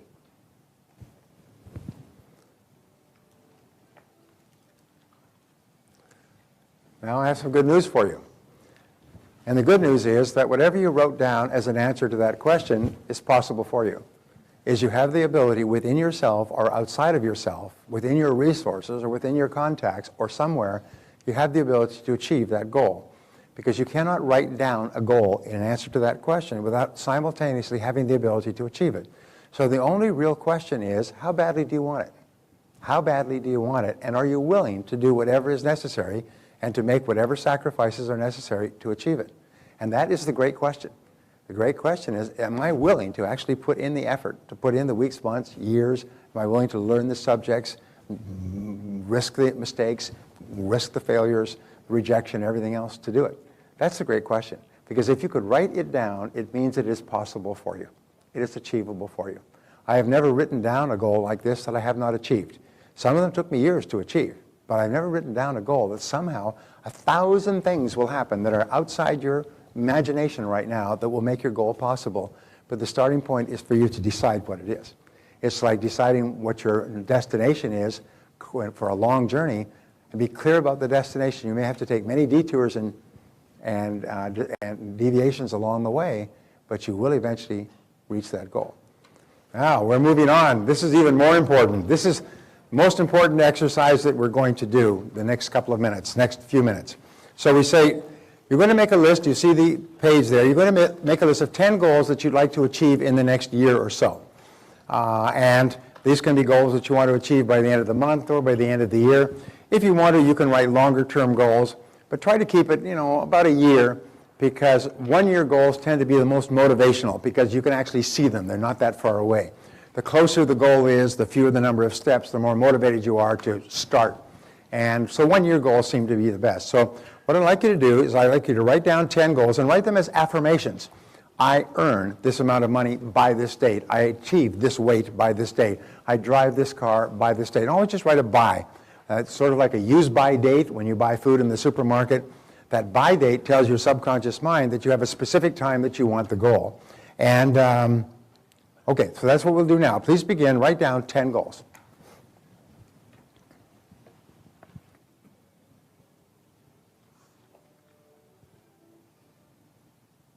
Okay. Please stop. Now, if all you did in your life was to write down your 10 goals and then take that page and fold it up and put it away somewhere where you wouldn't see it for an entire year, like perhaps in the pages of your Bible, someplace you would never look. At the end of the year, you would take it out, and it would be as though a magic trick has been done. Abracadabra, abracadoo, poof. And when you opened up your list, you'll be both happy and sad. You'll be happy because 8 of your 10 goals will have been accomplished in the most remarkable ways, in ways that you cannot imagine today. The number of coincidences would be beyond belief. And you'll be sad because you wish you had set more goals and bigger goals. Now, does this work? Yes. Does it work all the time? Yes. Does it work all over the world? Yes. I've taught it in 56 countries. And does it work? People come up to me, and they always use these words, which you will use in time. And the words are, you won't believe what's happened to me. You won't believe what's happened to me. I'm like in a wedding receiving line when I do a seminar in Kiev after I've been there a year or two before, or in Berlin, or in Atlanta. People line up and they say, Mr. Tracy, you won't believe what's happened to me. Mr. Tracy, you won't believe what's happened to me. You won't believe what's happened to me. It's the most amazing thing, and I will believe it, because some of the things that have happened are so astonishing that people just wrote down 10 goals. They could not believe it. One gentleman came up to me and said, in Vancouver, he said, I wrote that exercise down, but I only accomplished 2 of the goals of the 10 in a year. He said, then I went over there. I said, what a lousy method this is. And I went over it. And I realized that the 2 were, the 80-20 rule, worth more than all the others put together. I said, and would make all the others possible in a short period of time. He said, it's an incredible thing. So all it requires is that you write it down. Now, once you've done this, that is not the end, because now we are going to plus this process. We say, so what you're going to do is you're going to review your list of 10 goals and look over these goals, and then ask what one goal, if you could achieve it within 24 hours, would have the greatest positive impact on your life. So imagine that we could wave a magic wand and you could have any one of the goals that you wrote down for the next year, but you could have it within 24 hours. Which one goal would you select? And whatever it is, circle that goal. Which is the one goal if it would have the greatest positive impact on your life? Now, usually it's a financial goal. Sometimes it's a health goal. Sometimes it's a business goal or a relationship or family goal. But which one goal would have the greatest positive impact on your life if you could achieve it? And just circle that goal. Now, this goal becomes your major definite purpose. This becomes the central organizing point of your life for the foreseeable future. And it's very easy. Once you have decided upon this, and this is it. Now, it may change over time, but this is the one for you. So now what we're going to do is turn to the next page, and you're going to set a deadline on this goal. Remember, whatever you circle is possible for you to achieve, and sometimes far faster than you realize. Sometimes far faster than you realize, but the starting point is to decide what it is in the first place, and then to write it down as you have done. And then what you do is you set a deadline. When do you want to achieve it? By this date. And then, third of all, you make it measurable. How will you measure that this goal has been accomplished? Well, you will have the money in your account. You will weigh a certain amount on the scale. Your business volume will be a certain size. But always put a number on a goal, because your subconscious mind needs a number. So set a deadline, make it measurable, and then we're going to go through this exercise and list the 3 biggest obstacles that are holding you back from achieving this goal.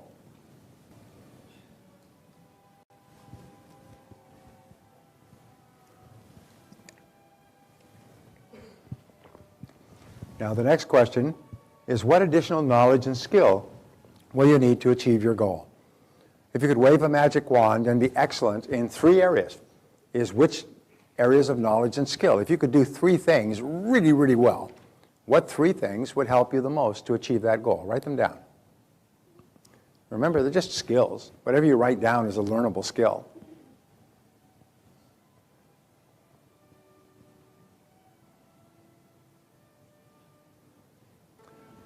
Next question is, whose help, cooperation, and assistance will you need to achieve the goal? Nobody can achieve anything by themselves. I have a good friend whose central focus in his whole business life to achieve his goals is to find a chief operating officer who can run the details of his business. And he's been working on that for 5 years. Still has not been able to find one. And that's the key thing that is holding his business back from realizing its full potential, is finding that one key person. Sometimes it's finding a source of finance, finding a lender or an angel investor or a banker that will finance you. My friend Harvey McKay needed to expand his envelope company, and he drew a circle around his business of 5 miles, and he went to every bank within 5 miles of his company, and they all said no. Then he drew a circle of 10 miles, and he went to every bank within 10 miles, and then a circle within 15 miles. They all said no, until finally he'd exhausted Minneapolis-St. Paul, and so he drove a circle of 150 miles, which took in Milwaukee, and he began to go to every bank in Milwaukee. He finally found one bank that would lend him $75 million to expand his business. And it turned out to be exactly the right time. It was a fabulous investment. The bank got all their money back. It made him rich. He said, I would have gone to 500 miles if necessary. I would just not stop going to banks until I found one that would finance me, because I knew that was the key to the future of my business. So sometimes you have to say, whose cooperation do you need? And as long as you don't care if they say no, then you just keep asking people. And it's quite astonishing what will happen. So whose cooperation and assistance will you need?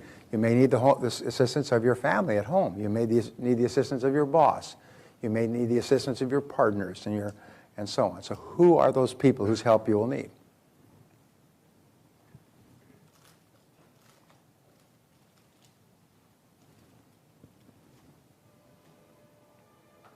And then one of the great questions you always have to ask is, what will you do for them to get their cooperation and assistance? What's in it for them? What's their benefit? And people only do things for their own reasons. So before you approach anybody, you should have thought through in advance how this will be a benefit to them, as well as being a benefit to you. And start off from that point of view. Appeal to their selfish interests in a very positive way. How will this be beneficial for you to help me to achieve my goal? And of course, if you approach an investor, the benefit to the investor will be very high return on the investment.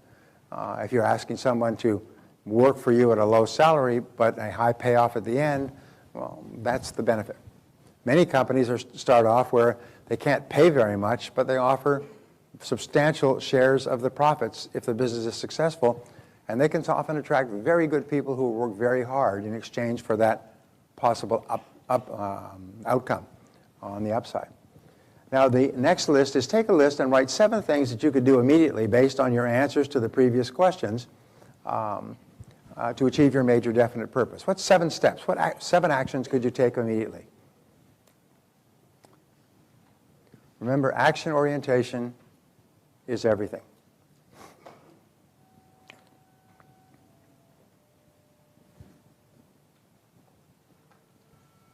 Once upon a time, I was asked by my boss to investigate the importation of Suzuki vehicles into Canada. I had never imported a vehicle in my life, although I had driven 4-wheel drive vehicles. So I began interviewing people and talking to people who were in the business of importing vehicles. And I found a man who was in charge of Hyundai of Canada. And his name was George. He was a very nice guy. He was very eager to help.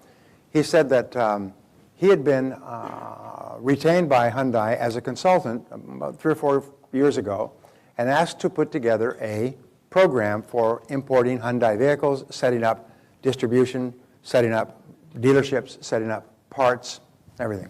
So he did a lot of investigation. He put together a complete plan, and he submitted it to Hyundai, and as a result, they not only they did not go through him. They worked through a person with a lot of money, and that person hired him as the president of Hyundai of Canada because he had the plan and he knew how to start moving on day one.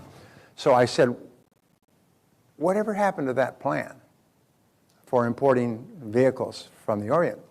And he said, well, it's right here. And he pulled out a sheet, and the sheet had 42 steps on it. And 42 steps, and it was first do this, second do this. It was in order, in sequence. This was the result of his 2 or 3 years of work. And this was a sequence. I said, can I have a copy of that? And he said, oh, sure. He gave me a copy of it. I took that around like a checklist for importing Suzuki vehicles. One is sign the contract.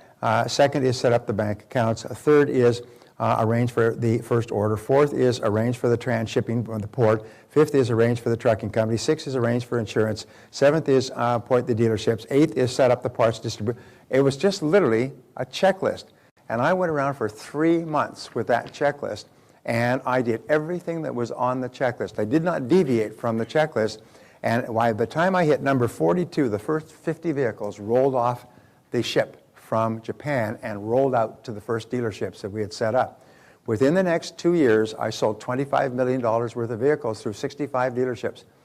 And the Japanese were asked privately about me, and they said, this man knows nothing about our business, but he did everything exactly right. We have never seen a smoother rollout of national distribution in our history. And they're in about 120 countries, a lot of third world countries. And what I did is I had the checklist. And it makes you look like a genius, and you just follow your checklist. It's like a recipe. So there's the 20-80 rule that I teach in time management. The first 20% of time that you spend planning and organizing the steps will be worth 80% of the value of everything in accomplishing the goal. Sometimes it's the 90-10 rule. Sometimes it's the first 10% that you spend thinking through your plan and organizing the steps that's worth 90% when it comes to actually implementing the plan. I cannot tell you how important this is. All successful people think on what? They think on paper. And they think on paper. All their expressions are on paper. They think with a pencil and a pen in their hand. And they keep writing and rewriting and rewriting. So really important. Now the next step is I want you to write down the set priorities. What's the number one most important action you can take immediately to achieve your most important goal? And then number one, look over this list of 7 steps. If you could only do one thing and do it now and do it completely, which would be the most helpful in getting you started? And then ask the question again, what would be number 2? What would be number 3? Please write them down.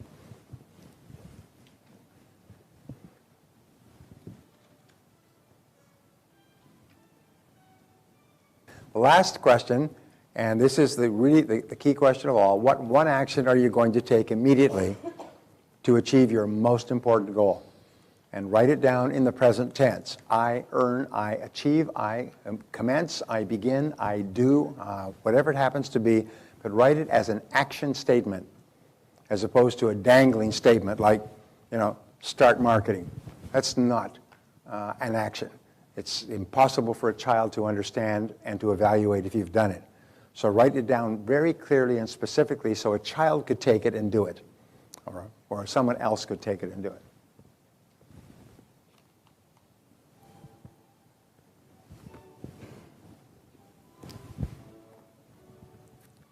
Now what I'd like you to do is I'd like you to turn to the person next to you and tell them the one action that you are going to take to achieve the one goal that can have the greatest positive impact on your life. Just turn to the person next to you, pair up, and tell them the answer to that final question.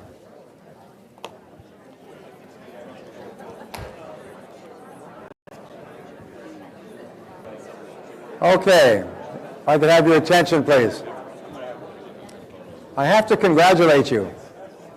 What you've done is quite remarkable, and what you've done is only what the top 3% of people in the world have ever done. Is not only have you thought through all of these critical factors on goals, but you've written your goals, you've written 10, and you've selected number 1. That actually moves you from the 3% into the top 1% of people in the world today, top 1% of adults, because now you know what your major definite purpose is, and you've actually created a plan to achieve it. The only thing that counts now is will you follow through. The follow through, as they say, is a bitch. It's very easy, but you always know the first step. You have determined the first step. And so therefore, no matter how big the goal is, always take the first step. The difference between success and failure is successful people take the first step. And that's what starts everything. It's like starting the engine, boom, and things start to move. And you start to get feedback, and you start to have ideas, and you start to have more confidence. But take the first step, and take the first step as fast as you can.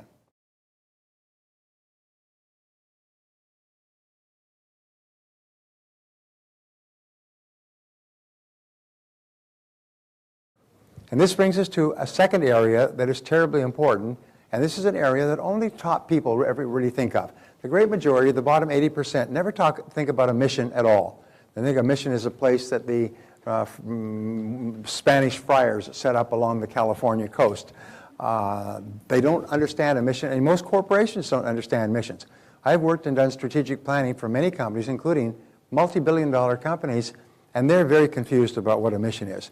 So I've studied this at great length, and what we're going to do is we're going to talk about your mission. So we say here, is you are here to do something wonderful with your life. Remember we said at the beginning, God don't make no junk, and God doesn't make anybody extra. Everybody here comes into this world with a special mission. And the only question is, will you fulfill your mission? And sometimes I think of a kind of a little story. Imagine that you died and went to heaven. And you got up to the pearly gates, and there's St. Peter, and you in line, and St. Peter opens up the book, and he says, holy smokes, you're here. Wow. Geez, we are so happy to have you here. What an incredible life you lived.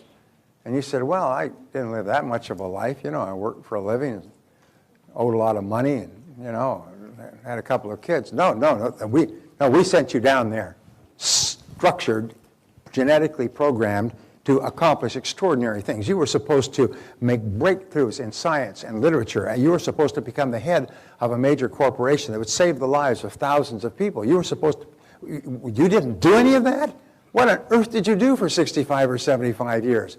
Well, I shoveled shit in Shabokin, you know, and got my pension and went home and sat and watched the TV, reality shows. Oh my God, we sent you down there with so much potential and we had such high hopes for you. Oh, what a disappointment. My thought was that, just imagine if you arrived up in heaven and they said, we had structured you and engineered you and designed you and put you in the right place, in the right society, at the right time, with the right parents and the right experiences so that you could make an extraordinary difference to humanity, and you didn't do it? Everybody here has the ability to do something extraordinary with their lives. And starting to think about that is the turning point of your life. And every great man or woman who actually made a contribution started to think about it at an early age. I had a gentleman in my seminar, and he had gone to college, nice guy, wasn't too outgoing, took chemistry, sort of fell in love with chemistry, interest, attention, absorption, and he got into chemistry, and he just loved chemistry. He decided to devote his life to chemistry. And he said, I want to make a major contribution in the world of chemistry. And the way I will know that is if I win a Nobel Prize. And so he went to work in chemistry. He got his master's degree. He got his PhD. He became a professor of chemistry at a leading university. He cooperated and worked with other people who were working on a particular breakthrough design. It said it took him 20 years.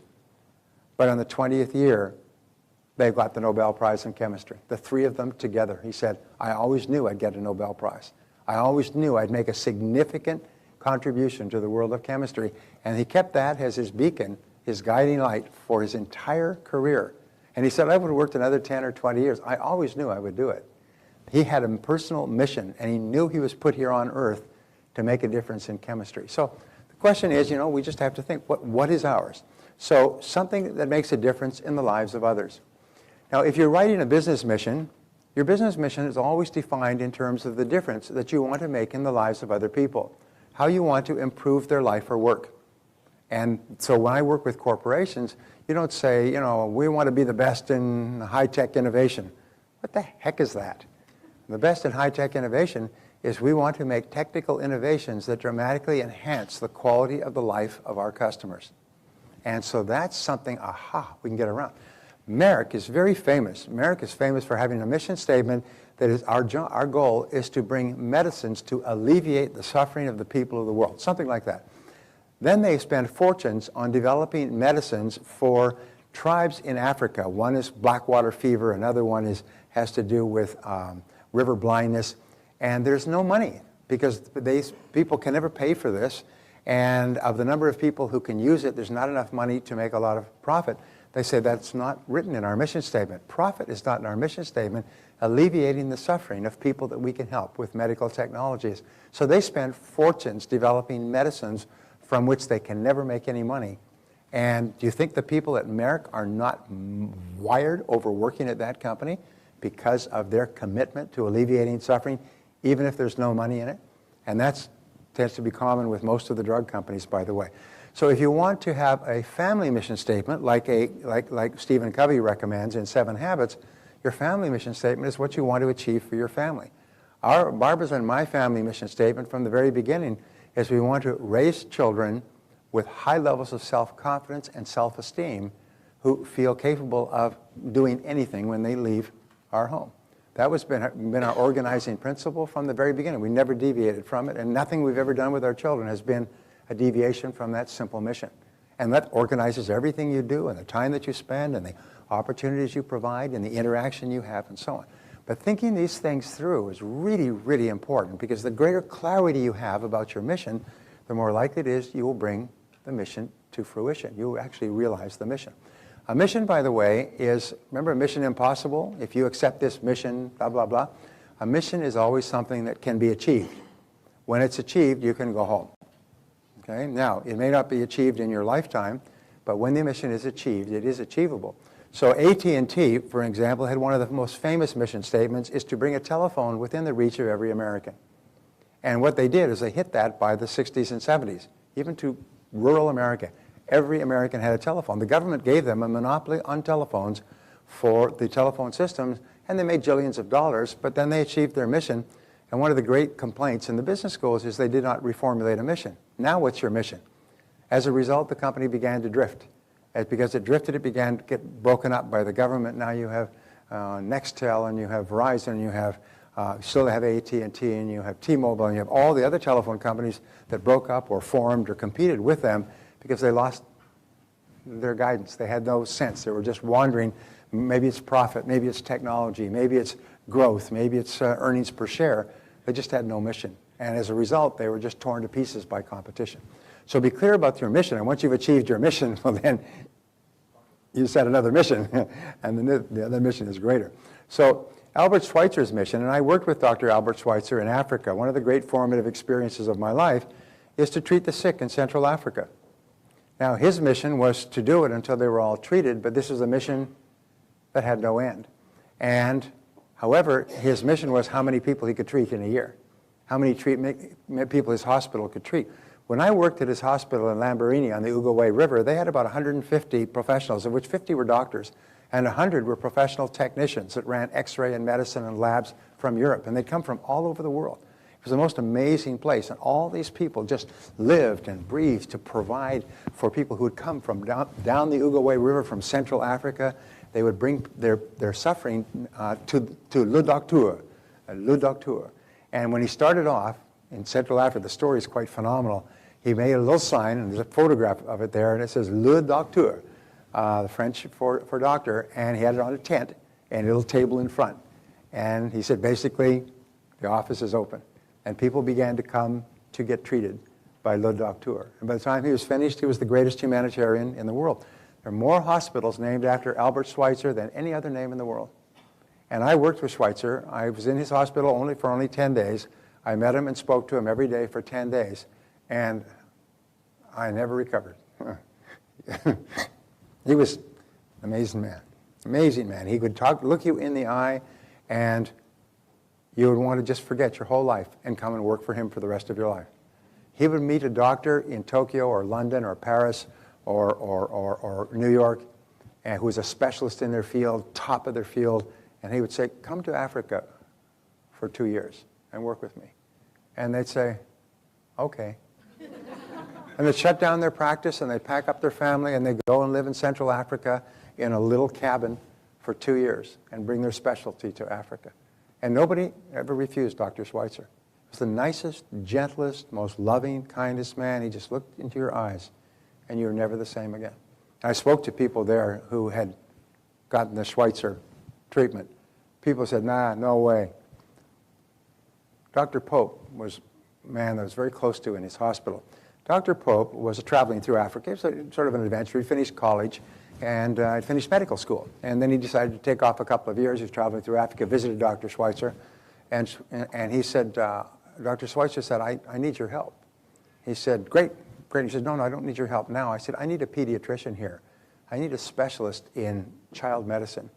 And what I need you to do is go back to London, go back to medical school, and get a doctorate, a specialist in pediatric medicine, and then come back. Would you do that for me? And he said, no effing way. He said, no, I'm young. He said, I'm not going to come to this place. And he told me, he said, he went away, traveled throughout Africa, went back to Europe, and he just couldn't get it out of his mind. And finally, he wrote to the doctor, and he said, you still want me to come? And he said, yes, we. And so he went back to medical school in England. He got a degree in pediatrics, during which he got married, had 2 children, and then he moved his whole family to Africa to work for Dr. Schweitzer. So sometimes somebody with a really powerful mission can really have an enormous impact. And his mission was very simple, to treat the sick in Central Africa, the people who had no treatment. Mother Teresa actually became, he was called the greatest humanitarian of the 20th century until Mother Teresa. After he died, Mother Teresa was elevated, and her mission statement was to comfort the dying. Are you familiar with that? I mean, just to comfort the dying. She saw that these people were left in the street, they were poor, they were untouchable, nobody would help them, so she just began going into the street to take care of the dying, to bring them into hospices, and to take care of them in their last few days or last few hours. And she became perhaps the most famous and respected woman in the world, from coming from an impoverished background in Skopje, Albania. In Albania, not Skopje, but in Albania, and joining the Catholic Church and having this mission to go to Africa. And when she got to Africa, she saw her mission was to comfort the dying. Most amazing darn thing. So these are huge missions. I'm not suggesting that we have them, but we really need to have a central organizing principle. So we say your mission gives you greater meaning and purpose in life. And virtually all research on psychology says that you only become happy and fulfilled when you have meaning and purpose in life, when you have a reason for living, when you have a reason that is bigger than you. And it's got to be bigger than you, and it's got to be something that goes beyond you. Your meaning and purpose in life can't be making and spending a whole bunch of money. People who have that as their purpose are not ever happy and not ever satisfied. One of the wonderful things, excuse me, about marriage is that when you get married, you have meaning and purpose. And your meaning and purpose is to make your wife happy. Excuse me, I've got to remember it. Don't inhale when you swallow. And so your purpose is to make your wife happy, and when you have children, then your purpose is to make your children happy and take care of your children. So being married actually gives you a sense of meaning and purpose and fulfillment that's really terrific. And nothing can replace it. Not all the money in the world, nothing can replace that. So it's possible for all of us to have a mission, even if it's just a family mission, to raise happy, healthy, self-confident children. Jeff Gold, where are you, Jeff? Jeff and I were talking about that at the break. And that's his mission, is to raise his children to be happy, healthy, self-confident, with high self-esteem. And that's his central organizing principle. And sometimes people ask me, what do you do for a living, or what is your job? My job is to raise my kids, take good care of my kids and family, and everything else is secondary to that. There's just different ways of achieving that. So you need mission, meaning and purpose, and meaning and purpose is what gets you out of bed, it makes you happy and makes you excited. It's something that motivates you and inspires you. The idea of achieving your mission is something that never stops making you happy. Imagine achieving the mission of comforting the dying. Do you know how Mother Teresa motivates her nuns to take these dirty, smelly, covered with crap people laying in the streets and bathe them and clean them and take care of them and feed them in their last few hours? She said, imagine that each person you treat is the body of Christ down from the crucifix. and that you are taking care of Christ in his last moments on earth. And so everybody who works for her sings while they work. They are so happy because their mindset is they're actually bathing the body of Christ, which is quite a thought. I'm not a fanatical Christian of any kind, but I think it's quite a thought.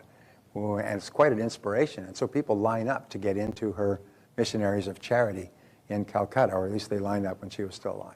So it inspires them, and they're inspired all the time they do it. They get up in the morning, and they can hardly wait to go out and do it. It's something that you would love to do every day. It's something that you would love to do every day. Your mission is something that fulfills you. It's not something you have to force yourself to do, as you just can't keep yourself away. And it's something that you really believe in. You really believe in a deep level. You believe in the goodness of what you are committed to as a mission. You believe in the deep goodness. This is really a good thing. That's why your mission can only be something that enhances the lives of other people. People cannot have a mission to enhance their own life, to make a lot of money, to be rich and things like that, because there's just no joy there. There's no sizzle to the steak. There's no effervescence. I learned something that is not in this course, but it was a great insight for me, and it is that there is no joy in things. It's a very simple thing. I thought, wow, there is no joy in things. You can get all the things in the world, and there's no joy in them. They just lie there. They're inert substances. They're like stones. They have no joy in them. The only thing that has joy is other people. The only thing that has joy is the relationships with other people, and the greatest of all joys is where we can do something that enhances the life of other people. You know that wonderful little line that George the Bush the First had is small unnoticed acts of kindness that you could do throughout life. Go through life doing little acts of kindness that nobody ever sees or appreciates. You never try to get credit for it. You just do it and go on. And just doing those things. And that's why in the Bible, Jesus says it is more blessed to give than to receive. Why? It's because you get far more joy from doing something to help other people, especially the people you love, than the other person gets. Sometimes the other person gets minor joy, but you get great joy from it. So it's something that you believe in, something that gives you happiness and satisfaction. So we say 3, your mission often emerges from within yourself. Often people are saying, well, I'm looking for my mission. Well, you don't often find your mission. Many people don't find their mission until their 30s or 40s or 50s. Dr. Albert Schweitzer decided upon his mission when he was 30. And he was already he was the top Bach organist in Europe. He was the equivalent of a musical superstar, and he played in the great concert halls of Europe, and people bought out the tickets and sold out the venues well before he came because he played so beautifully. When we were in the hospital, Dr. Schweitzer would play the piano or the organ every night at dinner when all the staff was working at dinner. He'd be led up to the piano, and he was 91 at that time, and he would just play the piano. 10 days after I left his village, I said goodbye to him when I left. 10 days after I left his village, he died in his sleep. Very interesting thing. So your mission emerges from within yourself. It's just something that starts to call to you. It's something that's sort of almost like distant music. You can hear it. So you ask this question, and this is really the great question in goal setting and personal meaning and purpose. What do I really want to do with my life? If I had unlimited resources, what do I really want to do with my life? I only have one life, and you know the old saying, this life is not a rehearsal for something else. This is the real one. What do I want to do with my life? I've met people who had near-death experiences. They've almost died in a car crash, or they've almost died in a natural disaster or a concentration camp. And when they came back, wow, they did not waste any time. They were crystal clear about what they wanted to do with their life, and they threw their heart into it with a passion, and often lived 10 or 20 years longer than their peers. Because when you are doing something that's really important, that you feel is benefiting others, you just live year after year after year. It just makes you healthier, makes you stronger, makes you give you greater clarity of mind, and so on. So what do you really want to do with your life? What moves you emotionally? What sort of subjects move you emotionally? What kind of people and situations and circumstances move you emotionally when you see them, hear about them, learn about them, read about them? And what do you feel passionate about? Now, let me say this, is that if you start a business to make money, you may make money, but you'll never really be happy, because their whole focus will be on what can I do to make more money. If you start a business to serve people with a product or service that they need to improve the quality of their life, their work, their family, then you can become passionate about it. I did a talk for Walmart a couple of years ago in St. Louis. It was quite a remarkable experience because they actually flew 6 executives out to San Diego to meet with me for a day to plan a half-day talk. And they all flew out coach. They slept 2 to a room in a local motel. They came to my office and they spent the day with me. And they're very, very nice men. Anybody who ever criticizes Walmart knows nothing about it. What they're saying, if you criticize Walmart, you say, I'm a stupid person, because I really don't know what I'm talking about. The president of Walmart came to address the gathering. I was speaking for them for about 3 hours. I did a beautiful workbook for them. It was a great experience. And he came out, and because they had 30,000 Walmart people. They have a whole Walmart convention each year. They take over the major convention center and they build a Walmart store on the playing field within the not the convention center, the major stadium. On the football field, they build a Walmart store, and then they have Walmart displays and new products and services, and they take over the whole town. This was at 2,000 of their people in the ophthalmology division, but they had all kinds of meetings. So the president came over and came in to give a talk, and he gave a brief talk. He was very fluent, and came in, and he said, our mission at Walmart, he said, never forget, ladies and gentlemen, our mission here is to improve the quality of the life of our customers by giving them more products at a lower price than they can get anywhere else, so they have more money to spend on their families and their children. That's our mission. He got a standing ovation. Those people came off their chairs like they were electrified. Every single person who works for Walmart believes they have a holy mission to bring excellent products to people in America who live from paycheck to paycheck to enhance the quality of their life so they have more money for their families and children. That's the organizing mission of Walmart. And everybody believes it with a passion. And that gets them going in the morning, gets them up, and surprise, surprise, makes them the biggest company in the world because of their mission, their total passionate dedication to helping people who live from paycheck to paycheck, who don't have any money to spare, who can't make a mistake when they buy something. You and I can buy something that doesn't work, we chuck it in a closet. People who don't have any money can't make a mistake like that. And they fight for those people, and they guarantee everything. Right next to the door, when you go into a Walmart, what do you see? Right next to the front door, what do you see when you go into Walmart? You see the returns department. Anybody who ever buys a Walmart product that they're not happy with, they just go right into the store, and there it is, and they return your money cheerfully because they don't want you ever to buy anything you're not happy with at Walmart. And if you ever find a product that they sell cheaper somewhere else, you bring a copy of the advertisement, and they will refund the difference immediately. They give you the cash difference. Because they are so passionately committed to their customers. So you can have a business like that, and a business can be a 1 or 2 or 3 business person as long as your business is focused on helping other people. Because here's the wonderful thing, that someone wrote a book on this many years ago, do what you love, the money will follow.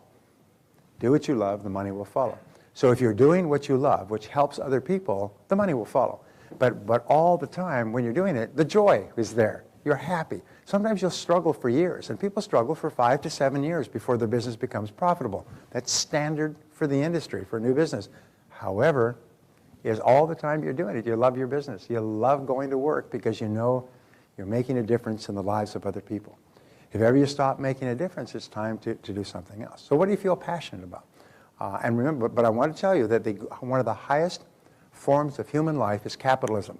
Capitalism is where men and women go into the marketplace to serve their fellow men and women with products and services that they want and need and are willing to pay for that will enhance the quality of their life and work, and they purchase them on a voluntary basis in competition and comparison with everything else that's available.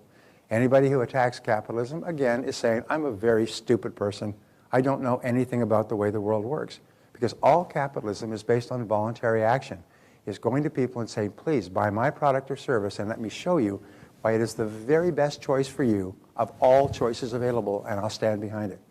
That's a pretty good mission.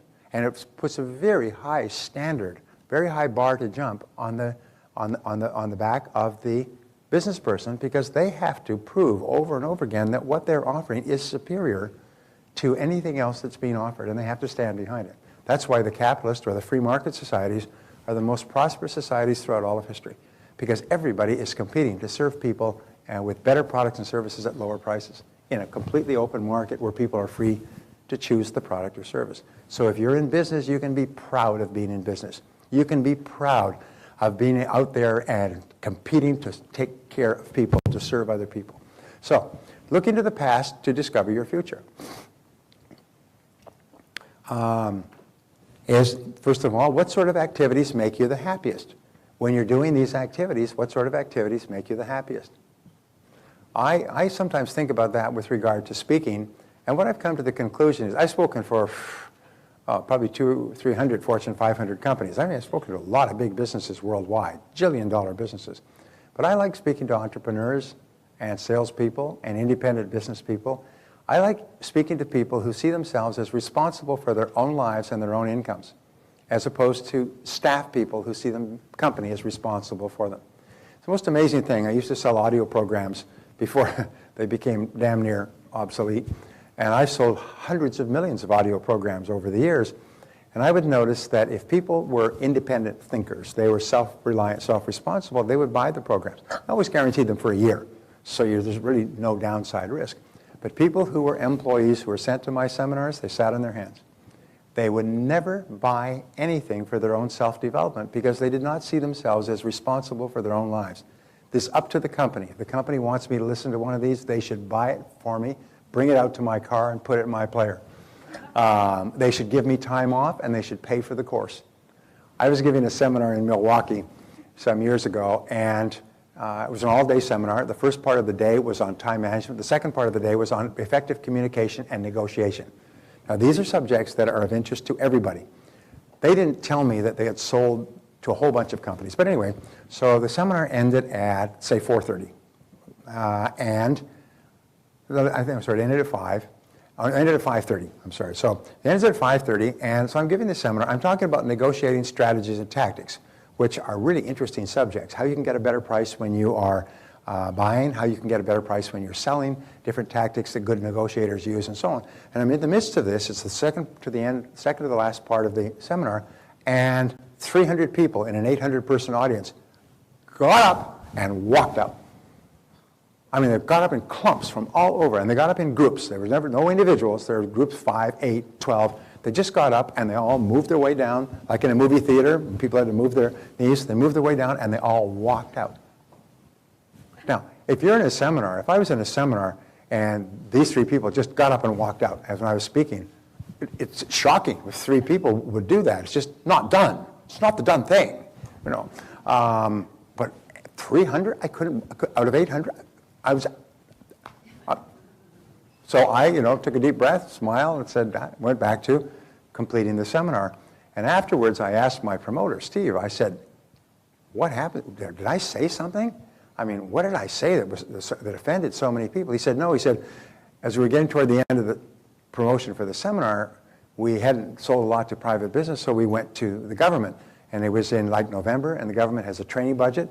So they went to several government departments, and the government departments passed them around, and so they could send people here to burn up the training budget for the year so they wouldn't have to give it back. So they sent 300 people from the government for this seminar, which is time management and communication, which is subjects that are helpful to people in any field. But they all got off at 5 o'clock.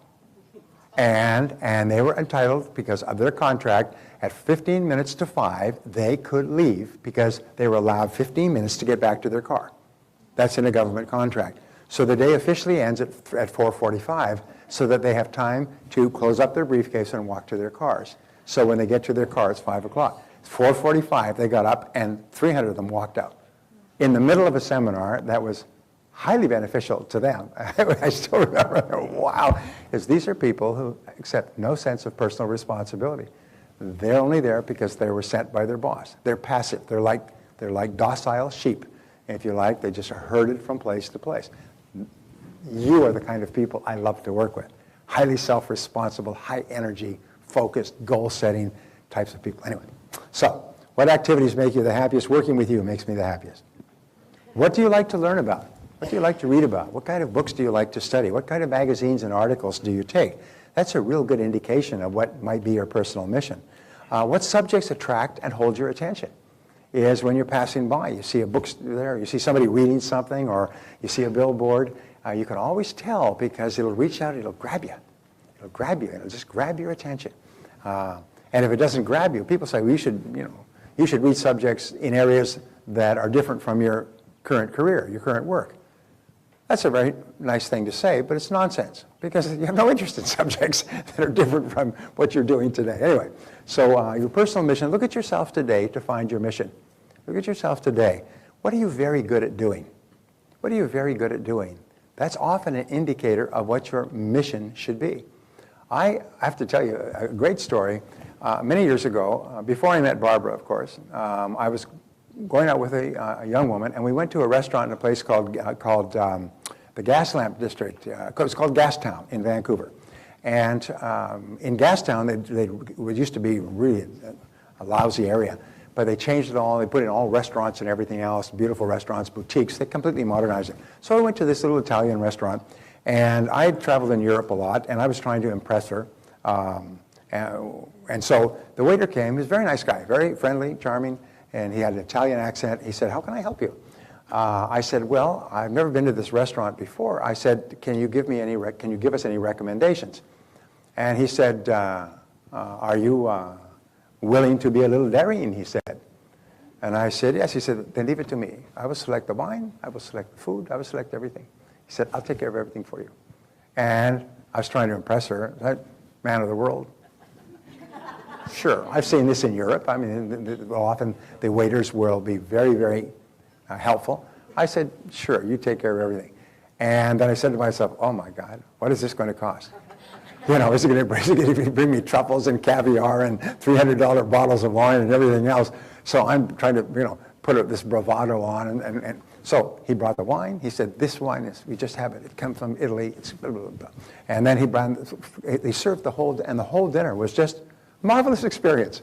And at the end, the bill was quite reasonable. It was no different than it would have been if I'd ordered myself. And I turned to him and I said, "Remember this story, Cam?"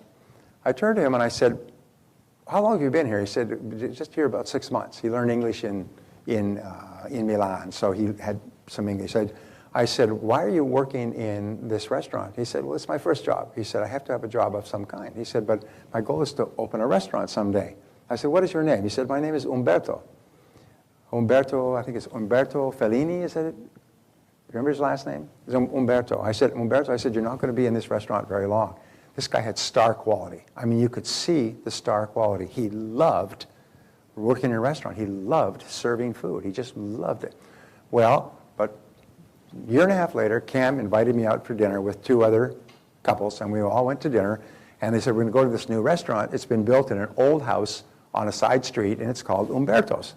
I said, "Umberto's, that's really interesting." And it was Umberto's. He had gotten together the money. He'd bought an old rat trap house. It should probably have been torn down. And had made this room, little bedroom, this living room. They were all little dining rooms, and they had a kitchen. And Umberto was literally in constant motion through this restaurant. It came back, every table and everything else. I said, "I remember you from down in Gaslamp." He said, "Oh, grazie, grazie." And he was dressed beautifully, and he just ran that restaurant. Every single person felt that he was waiting on them personally. And we said, "That's a great experience." I knew this guy was going to get a restaurant. Next thing you know, he bought the land next to him and the house next, and he put a ramp, and he built a second restaurant.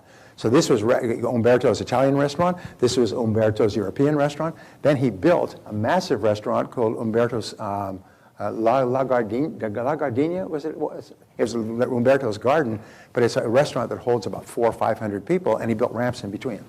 And so you go to any one of those 3 restaurants, and they are all rated as top restaurants in Vancouver. Then he built restaurants in San Francisco and Toronto. The guy's a gillionaire. The guy's become a multimillionaire, one of the most respected business people in his field, one of the top restaurateurs in his field.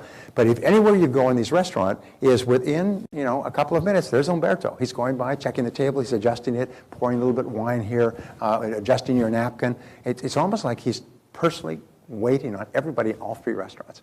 And you could see that star quality. This guy just loved restaurant. He loved waiting on people. And he loved serving them good food. And boy, what he did was just a remarkable phenomenon. So what are you very good at doing? What is your personal area of excellence? What are you really excellent at doing? What could you be excellent at if you just put a little bit more work into it? What would you like to be excellent at? What would you like people to say that you're really excellent at? And then, what has been most responsible for your successes in life so far?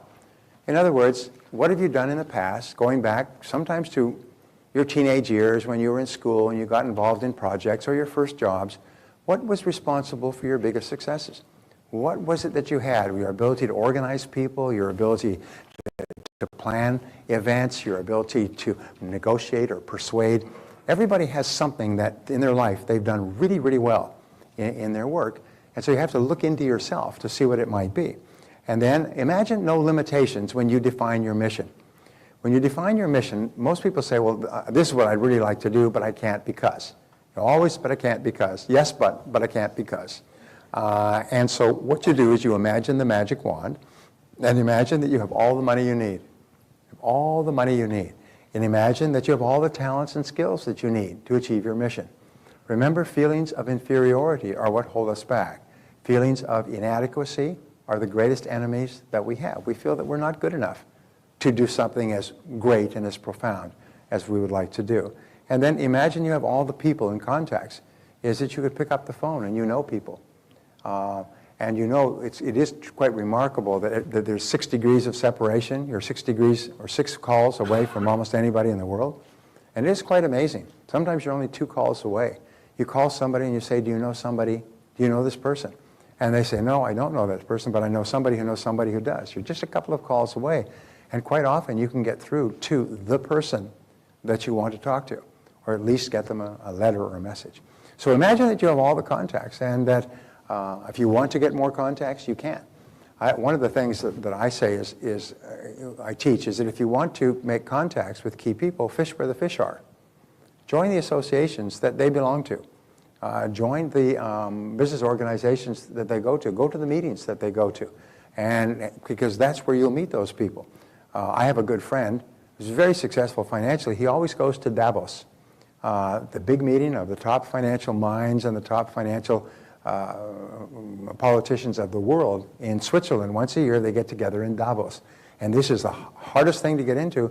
What he did is he just kept asking people until somebody invited him to Davos. When he was there, he applied to come next year, because once you're inside the circle, every year he goes to Davos. He sends tweets and Facebook on what is happening in the biggest financial meeting of the year. And who do you think he meets at Davos? Some of the great venture capitalists. Bill Gates is there all the time, Warren Buffett, and Larry Ellison, all the top people, and they start talking. They sit at lunch and they sit around the meetings and they sit at round tables and so on, and they swap yarns and they get to know each other.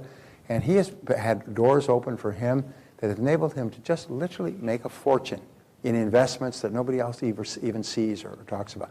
Because so fish where the fish are. You can't meet the right people by sitting at home watching television. Number 7, if you only had a short time to live and you could bring about any change in the world, what would it be? This is interesting. It's a great question. When I learned this question, I started thinking about what I would like to do. Almost if you could fly over the world and distribute pixie dust and bring about a change in everywhere where the pixie dust landed, what would it be? Exactly which people would you help? If you could do it, exactly how would you help them? What help would you like to bring to them? And exactly how would you measure success? You know, I have a friend, his name is Steve Mariotti, and about 20 years ago, he started an organization called NIFTY, and it's the National Institute for Teaching Entrepreneurship, National Institute, N-I-F-T-E, yeah, it's called NIFTY. And now he has taught tens of thousands of young people in inner cities entrepreneurship. And he goes in and he arranges teachers, and they arrange classes, and they arrange projects, and the projects will be, they take them in the 11th or 12th grade, and they will come and they'll take these classes and they learn about finding products and services and marketing, because his goal, his mission is to help people coming from limited backgrounds to learn how to start and build their own business and be financially independent. So he's very clear. The people he wants to help are young people in the inner cities who don't have a break. How does he want to help them? He wants to train them so that they can fish for a lifetime, that they can know everything they need to know to start a business. And how does he measure success? the number of people who go through his programs every year. Now he's up to 30, 40, 50,000 people a year. He started off with 30 or 40. And just a great guy. That's all he does. That's all he thinks about. And you think he's happy? And the people around him, you think they're happy? They love what they're doing. And when he says to people, join me, as Schweitzer said, come to Africa, join me in this project, people get excited about helping young people become financially independent, make a valuable contribution to society, achieve financial freedom, be substantial members of the community, be good husbands and wives, and so on. So these people within the whole organization, nationwide, this is their mission. So, designing your personal mission statement. Well, your mission is to make a difference of some kind. Remember, it does not have to be big. I remember Zig Ziglar talking about a shoe shine boy in the St. Louis airport. And this guy just loved to shine shoes. And when people came to shine shoes, he was cheerful and he was happy and he would talk to them and he would shine. He'd make so you could see your face in those shoes. And remember Zig going through the airport and him saying, you got any other shoes in your bag right there? You got the bag, extra pair of shoes there? He said, yes, I do. He said, get them out here. So he got them out and he shined those as well. So Zig tells about pretty soon everybody who ever flies through St. Louis is looking for this guy. This guy's got a lineup of 10, 20 people who want to shine shoes. Pretty soon he's hiring new people. And he's got a whole row of shoe shine stands. In a few years, the guy retires, financially independent from shining shoes. Why? It's because he just loved to shine shoes, and he did it with his whole heart. And he was making a difference one pair of shoes at a time. You don't have to change the world. Your mission must contain a method. In other words, how are you going to do it? People say, oh, my mission is to bring world peace. Whenever I hear somebody say that, I want to dunk their head in water because that is a way of having no mission, no goal, no purpose in life. When somebody comes up to say, my mission is world peace. Well, how on earth, unless you are the president of a major superpower that is armed with nuclear missiles and has huge armies and navies behind you, you are going to have no impact on world peace in your whole life. The only people who have impact on world peace are people who have the ability to have world war, and by refraining from doing it. Are you with me? This is not a complicated equation. Well, I want to have world peace. I want to march for world peace. Yeah, you can march for world peace with all the hopeless, hapless losers out there that have no day jobs, all right? But you're not going to make a bit of difference. So it must contain a method, and it must contain a measure. Remember, a mission is something, what do they call the movies with Tom Cruise? Mission accomplished. Mission accomplished. In other words, the mission must be accomplishable. You must be able to achieve the mission and go home. And maybe it will not happen, like with Mother Teresa, it will not happen in her lifetime or perhaps ever. But for yourself, you should have a mission where you know you've hit the goal. Like one of our missions, our family missions, was to have all of our children graduate from university. We wanted them all to graduate. That was part of our mission statement because that would enable them to have the confidence and the intelligence and the opportunities so they could do more things with their lives. And we've never lost sight of that in 32 years. We've got 3 out of 4, and Catherine's in her second year at the University of Miami, and we just got her grades today. She's got about a 3.6 average in her second year. In her first year, we never did get her grades. I don't know why that was. But 3.6, she's got several A's, several B's, and 1 C that's going to be upgraded to a B. That's better than I ever got in my whole life. Better than you ever got, for heaven's sakes. An A, you never even saw an A. Unless it was on somebody else's report card, looking over their shoulder. Anyway, you have to have a measure so that you know that you've achieved your goal. So, here's a sample mission statement. My mission is to, and then you write in what you intend to do and for whom you intend to do it. Like I was at a meeting recently, and they were talking about mission statements, and I wrote down my mission statement in its simplest terms is to make people better. That's pretty good. That's good. Then you have to say which people. Then you could say entrepreneurs, business owners, and independent thinkers better, but make people better. And then you just define what is better. Better in what way? So what you intend to do and for whom you intend to do it. When you start work with companies, the first question that you have to ask is who is your customer? Who is the person that you are actually focusing the efforts of your business on improving their life or work or some way? You must be clear about that. And by the way, here's a mistake that we make in business is we love our product or service, but we find that we don't really like the people that we're selling to. We don't admire them, we don't respect them, we don't want our children to grow up to be like them, but we think, well, the money's good. No, you really have to care about your customers.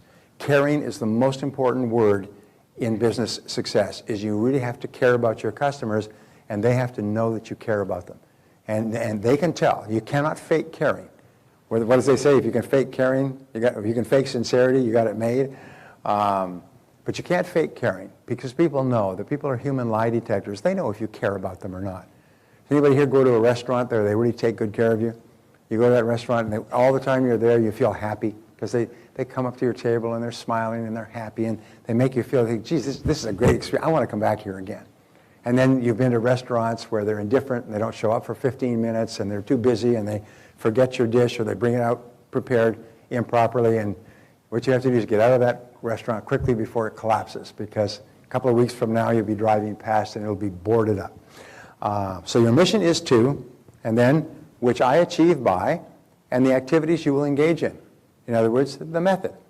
Here's the mission, for whom and what it is, and here's the method. Here's what I will do to achieve it, and I will measure success and the measures you will use to determine if you've achieved your mission. I will measure success by, I will measure success when. Like, for example, Jonas Salk. He had a mission. Do you remember Jonas Salk's mission? It was to eliminate polio.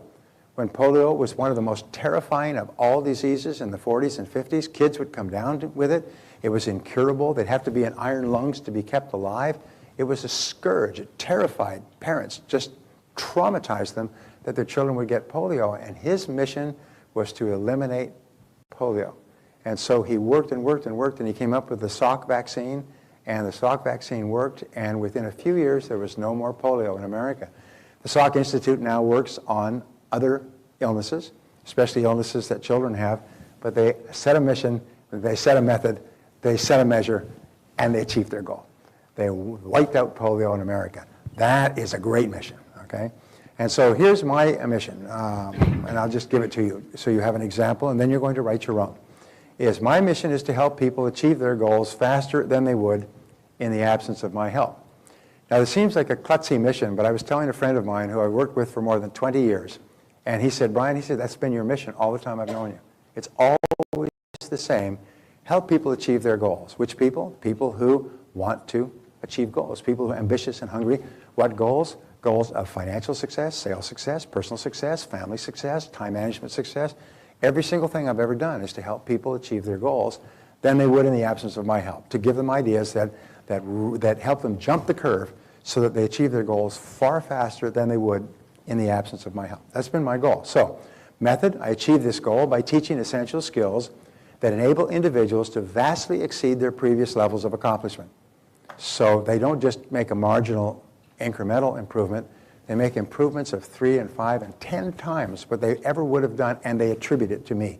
They say it was that technique or method that I learned from you in this format. And everything I've ever done, from the first talk to the next seminar, to the books, the tapes, the courses, the audios, the videos, the onlines, the university, the teaching, every single thing I've ever done has been focused on the same mission. Everything I've ever produced. I've never gone off the reservation in a different direction. And the measure, I will know that I'm successful when 1 million people become millionaires and attribute their success to me. My goal is within my working lifetime and within my materials to create 1 million millionaires. And I think from the feedback I've had worldwide, I've already created tens of thousands of them. Sometimes people would just attribute their financial success to one program, one idea, one course.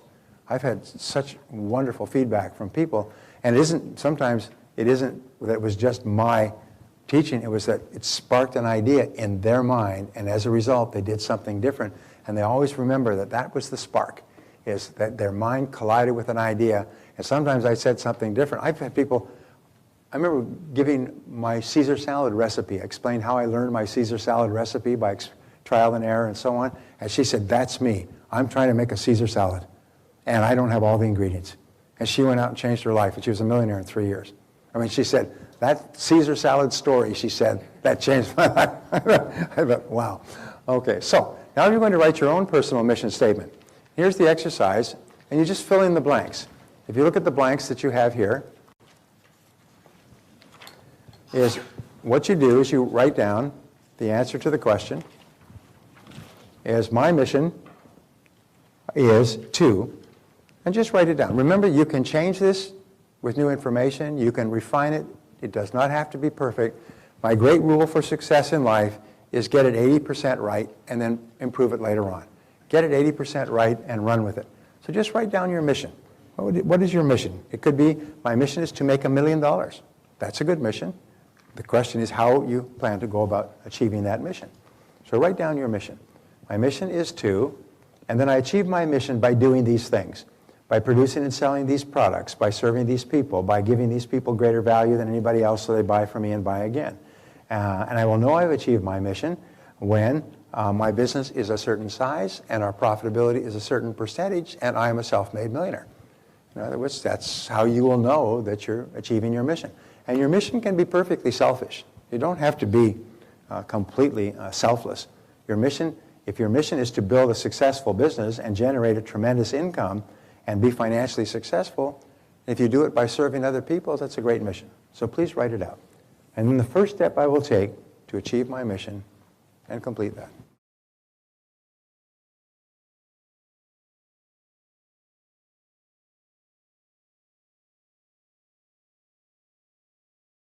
Okay, now I got some great stuff for you. If you read the opening paragraph of the Superconscious Mind, it says here that from ancient times there's been talk of the human mind being part of a greater mind called the universal subconscious mind, the collective unconscious, the superconscious, the infinite intelligence. In this program we refer to it as the superconscious mind. We all have a superconscious mind that we constantly use, often in a haphazard way. It's the source of such things as inspiration, motivation, enthusiasm, excitement, insights, intuition, creativity, and all the brand new ideas that come into the world. The difference between superior people and average people is superior people use their superconscious mind more often. Average people use it sporadically. It's almost like car crashes. They occasionally bump into an idea and think, wow, that's an interesting idea, and then go on home and watch television. But people who use the superconscious mind use it deliberately and specifically. There was a story of the gods, and the gods got together at the beginning of the creation of man, and they said, we're going to create man, and man is going to evolve, and we want to take the greatest secret of success and happiness and hide it so that man can only find it when he's ready for it. And so where shall we put this great secret? And some of the gods said, let us put it on the top of the highest mountain in the Himalayas. And man will never find it there. They said, no, man is very creative. He will find a way to get to the top of the highest mountain. Then let's put it at the bottom of the deepest sea. Because man would never find it there. He said, no, man is very creative. He'll eventually develop tools and submersibles that will get him to the bottom of the deepest sea. Then where shall we hide it? And they said, let us hide it inside the human heart, the last place that people would ever think to look. And the superconscious mind and the superconscious capability is hidden within yourself. It's hidden within your heart. And when you can learn to tap into it at will, you can accomplish extraordinary things. Imagine that you bought a house. And in buying the house, they said, now, there's a computer in the garage that we can't take with us, but it's a special computer. This computer has been designed by we don't know how, but it has tapped into all the wisdom of the universe. And all you ever have to do when you have a question or a problem or a goal of any kind is go down and sit there at the keyboard and program it in, and then push submit, and all the wisdom of the universe will go to work to answer your question or help you to achieve your goal. And if you had such a computer, would you use it on a regular basis? Would you be down there all the time if you wanted to increase your income, improve your health, change your relationships, repair your business, anything else? Well, you do have it, and that is this superconscious mind that we'll talk about. What I've done, I don't think anybody else has ever done this. They've talked about this many different books, but no one has ever put it together. What I've drawn is all of the discoveries from all the different books to explain the functioning of the mind, and then I'll show you how you can use it. We've spent the entire day now talking about goals and purpose and mission. Now the question is, how do we achieve our goals and purpose and our mission at the highest level possible? And this is the key. This is the exclamation point at the end of everything we've talked about up to now, as you'll see as we go through it. So we say the following are the characteristics of your superconscious mind. First of all, it has access to all data stored in your subconscious mind. That means everything that you have ever learned, everything you've read, experienced in your lifetime has been stored away, and when your superconscious mind is functioning, it can go back into this vast treasure trove, library of your mind, and it can pick out information, any piece of information. Sometimes you'll have a piece of information, an idea, that will be from something you read or saw in a movie or had in a conversation decades ago. And it will just pop out when you're working with your superconscious mind to solve a problem or achieve a goal. The second thing is it can discriminate between valid and invalid data. Is your superconscious mind can actually bring you data, and it will only bring you valid data. The information it brings will be correct. You may have heard something or learned something that may have not been correct. A date, a time, a place, a fact, a figure.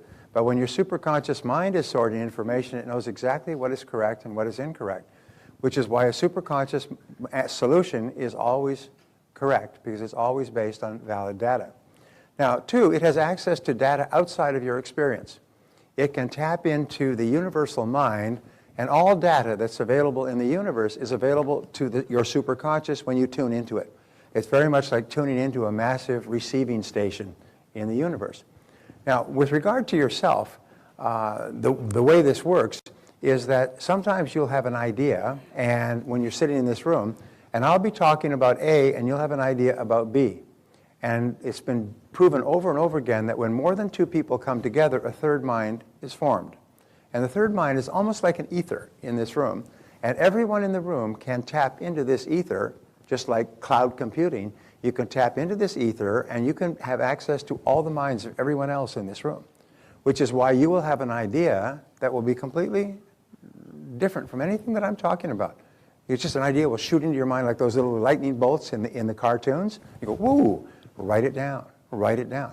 I didn't say anything about it. People came up to me and say, you changed my life in your seminar when you said this thing. And I know I never said that thing. But she heard that thing so loud.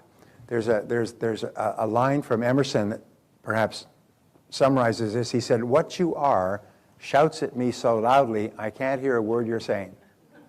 When you get a superconscious solution, it will be like an incredible loud voice in the silence. You'll hear nothing, but it will be so loud inside of you that it'll block out anything else that you're thinking about at the time. Number three, everyone has at least 4 ideas per year, any one of which would make them a millionaire. So if your goal is to become a millionaire, remember that the superconscious mind is trying to get you ideas to fulfill whatever it is that you want. It's interesting about the superconscious mind in that it is neutral as well. If you think of negative, angry thoughts, then you'll think of negative, angry ways to live. And you'll have negative, angry experiences as well. Mostly, however, it works when you are clear about something that you want or desire. It'll start to bring you ideas to achieve it. Many times you're driving along, and you'll have an idea for a product or a service or something that you could do that would serve other people. And you say, you know, why doesn't somebody do that? I mean, why doesn't somebody offer that? Why doesn't somebody combine music into a little gadget you carry around and listen to it with modern earphones? And why doesn't somebody do that? And the only difference between you and someone else is someone else took action on it. And then a week or a month or a year later, you'll look around, somebody will come out with that idea, and they'll make a fortune. You say, I thought of that a year ago. Remember I told you about that? Why didn't somebody do that? And they'll say, yes, but somebody else took action. Somebody else took action on it. One of the hardest things of all is to trust your own ideas. People say, well, if I thought of it, it can't be any good, because after all, it's only me. So there must be something flawed with the idea. But it's astonishing how many people have created wonderful lives with an idea that was completely outside anything they'd ever done before. It's like some people who started off as legal secretaries often become absolutely fantastic people in physical training, which you'll hear about soon. And they had inspiration and an idea, and it was an avocation, and it absorbed them, and it had interest. So listen, the ideas are coming, the ideas are there, and they shoot through your mind. Many people will carry a little recorder. Many people will carry a little notebook. They'll put a notebook by the edge of the bed. They'll stop the car and write it down quickly. Because very often, the rule is what you're seeking for is seeking for you. And what you are looking with, what you are looking at, you are looking with. What you want wants you. And so when you decide that you want something, it's time to tune in and get it. So we say number 3, it functions 24 hours a day.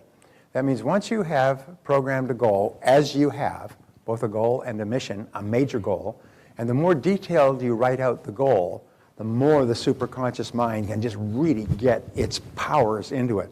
If you say, I want to be rich, or I want to be thin, well, that's got very, very little power. But when you're specific about how much you want to earn and when you want to earn it, even if you're specific about all the things you could do with the money, sometimes writing down 25 things you would do if you were financially independent really activates the superconscious mind because of all the emotion with which you charge it.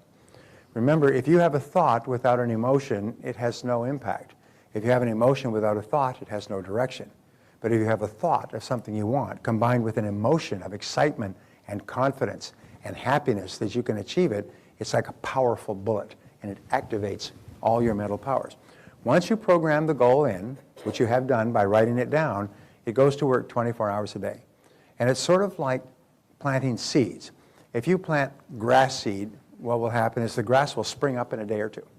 If you plant a bamboo tree, what happens with a bamboo tree? Well, if you ever heard the story of the bamboo tree, is you plant a bamboo tree and you water it and you fertilize it and nothing happens. You water it and you fertilize the seed, nothing happens for a year. And you keep doing that, nothing happens for 2 years, and you keep doing it, and nothing happens for 3 or 4 or 5 years. In the 5th year, it grows 60 feet into the air. It suddenly germinates and explodes into the air. And sometimes it's the same with a career or a goal or a book. Look at, what is her name, Rawlings, who had this fantastic idea to write the Harry Potter book for her children, working on welfare. Became one of the richest women in the world, first billionaire author in the world. And she just had these ideas, and she worked and worked and worked. George Bernard Shaw did not sell his first piece until he was 42 years old. And by the time he was 55, he was considered the great man of English letters. Books, plays, dominated the London stage and then the New York stage, and the books sold, and he was one of the most respected people, knighted by the king and everything else. Didn't sell a thing for 42 years, but he kept watering and kept fertilizing. So sometimes some seeds will grow quickly, some seeds will take longer, some seeds will take even longer still. What you do is you just have to keep watering and fertilizing with confidence and faith until the seed springs into flower. So it's working 24 hours a day while you're awake, while you're sleeping, while you're busy doing something else. Your superconscious mind is on the job. Number 4, it automatically and continuously solves every problem on the way to achieving your goal. It automatically and continuously solves the problem, one problem after another. Now, there's a basic rule that you need to understand is that in order for you to achieve something greater than you've ever achieved before, you have to learn certain lessons. You've got to be schooled, and usually schooled in the school of hard knocks. You have to make mistakes, you have to make temporary failures and have disappointments and setbacks. This is the price you pay. But as I said before, when God wants to send you a gift, he wraps it up in a problem. So what superior people do is they look for the lesson in every problem that they have, and the lesson is often sent to you by your superconscious mind. And so whenever you have a problem, you'll get a solution or an insight to do something and do it. And it'll continually solve every problem progressively. This is all the great inventions, all the great musical concertos were all solved one step at a time, one scientific problem at a time. When you say poor, Thomas Edison did 11,300 experiments before he found the bulb that lit up and stayed lit. 11,300, but every single step they had mistakes and trial and error, and they took notes and they tried something different and so on. People say, boy, that's an incredible accomplishment. Yes, but he tried 11,299 times.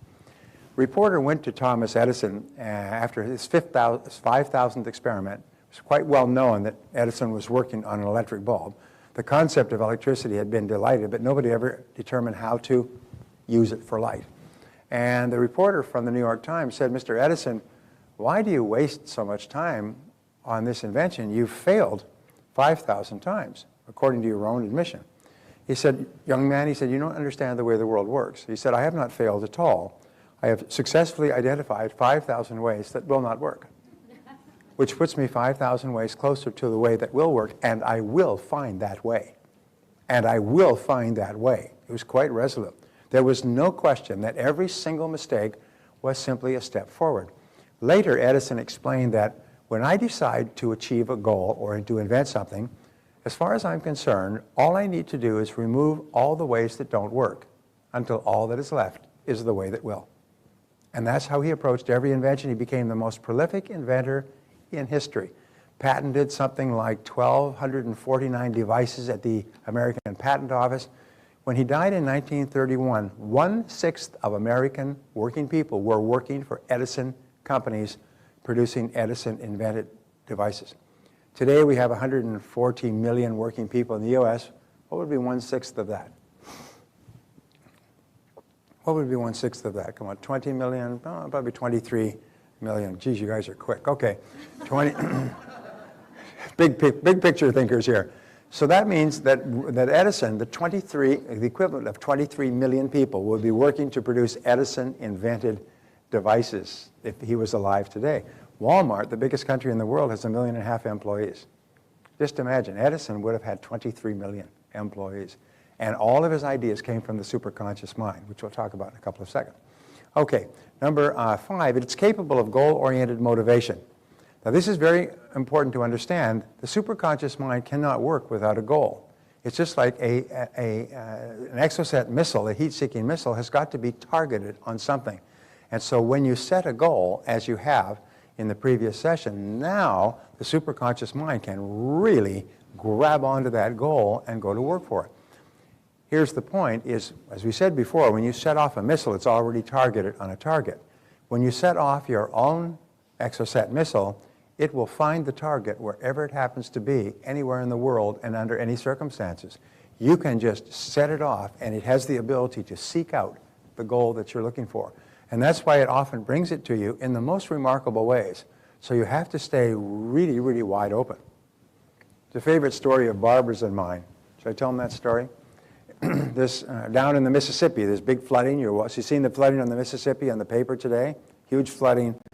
The water is overflowing the levees. It's flooding the country and so on. Well, this had happened in the past, and there's a farmer out there, and word came out from the National Guard, we've got to get all the farmers out of there because the river's going to overflow the banks, and it's going to flood this whole area. It's going to be 5-6 feet of water there by tomorrow morning. So they went out in jeeps, and they went all over the farmland, and they told people, you've got to get out, you've got to get to higher ground. Well, this one farmer, he says, no, I'm not leaving. He said, God gave me this farm. He gave me this land. He said, I've been here all my life. My grandparents were here, so I'm not leaving my land. God gave it to me. God will take care of me. God will provide. And they said, okay, well, we can't force you to leave, but there's going to be 6-8 feet of water here by tomorrow morning.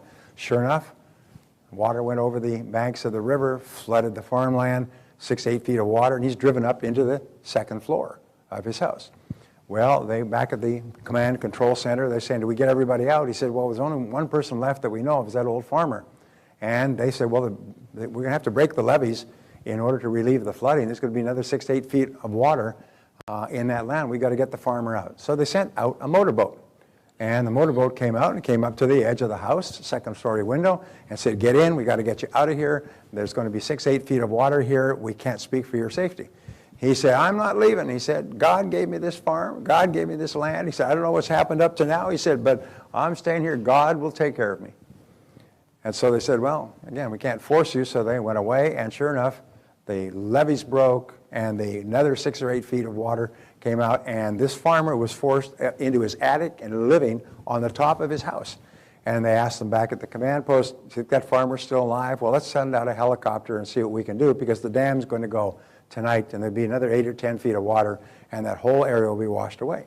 So they sent out a helicopter, and they had a voice, and they said, look, you've got to get out of there, grab the ladder, we'll get you out of here, the dam's going to break, they haven't got a chance here. No, God will provide, God will take care of me. God has always taken care of me. He's just not doing so well right now, but I'm sure he'll take care of me. So they flew away in the helicopter. The dam broke that night. The water came crashing down.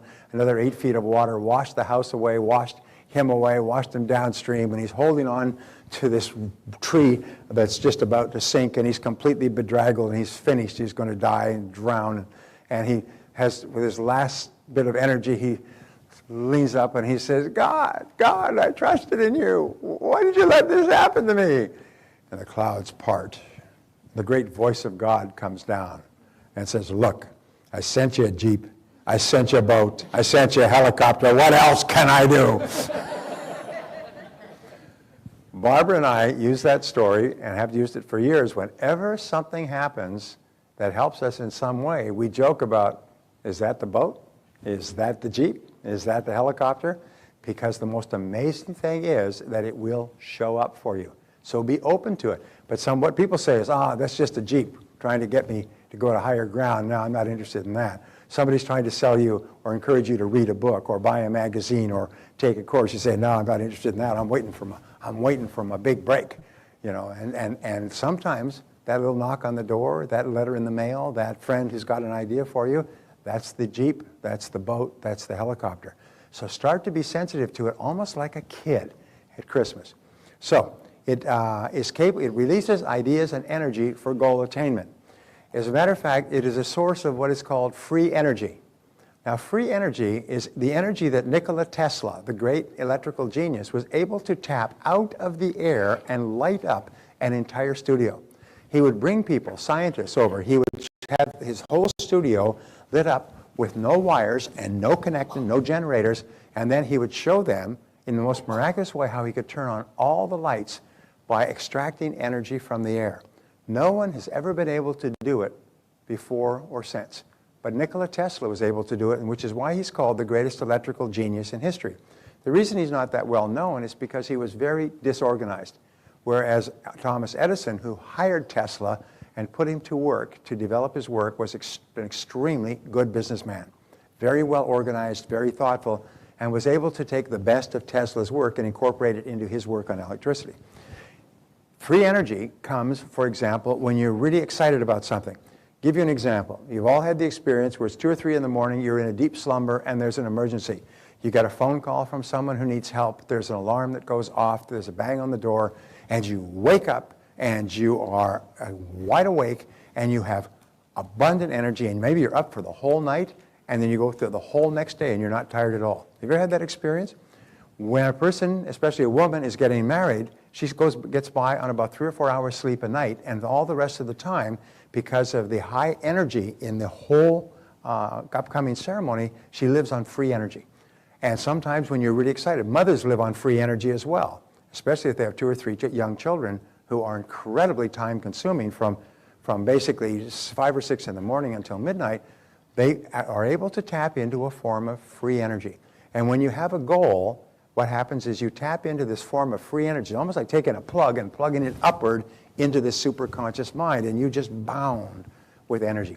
And it's the energy of the motivation and the excitement that comes from the goal. It doesn't happen in the absence of a goal. You must have clear, specific goals in order to tap into this free energy. Now, number 6, it responds to clear, authoritative commands. What we call positive affirmations is when you say, I earn this amount, I weigh this amount, I achieve this goal, the superconscious mind accepts it as a command. It's passed from your conscious mind through your subconscious mind and into your superconscious. It's almost like your subconscious mind are the workmen in the white coats who take the command from head office, your conscious mind, your deciding mind. They take it and they pass it on to the supercomputer, to the superconscious. And the superconscious computer operators just simply put it in and it goes to work. But it needs clear, authoritative commands. So they must be emotionalized.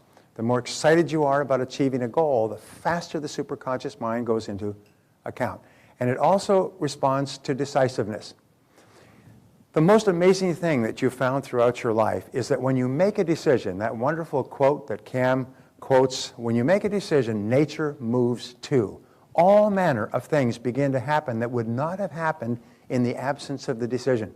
So very often you'll make a decision either to get in or get out, either to do it or not do it, to make a commitment or walk away. And that commitment suddenly triggers a whole series of activities and actions like dominoes. They just start to click. You get phone calls, and you get letters, and you get emails, and all kinds of things begin to happen immediately after you make a very clear decision, which means that you set a very clear goal. And writing the goal down, is, as we say, is very powerful. So make a decision that you're going to do or not do something, and then take the first step. Make the decision and take the first step. Jesus says, faith without acts is dead. Now, what does that mean? Is you can make all the decisions in the world, but they're meaningless decisions unless you take the first step. And when you take the first step, it triggers everything. Suddenly you get feedback and actions and motivation and ideas when you take the first step. So make a decision and take the first step. And then you can make course corrections. You get feedback which enable you to make course corrections on the way to your goal.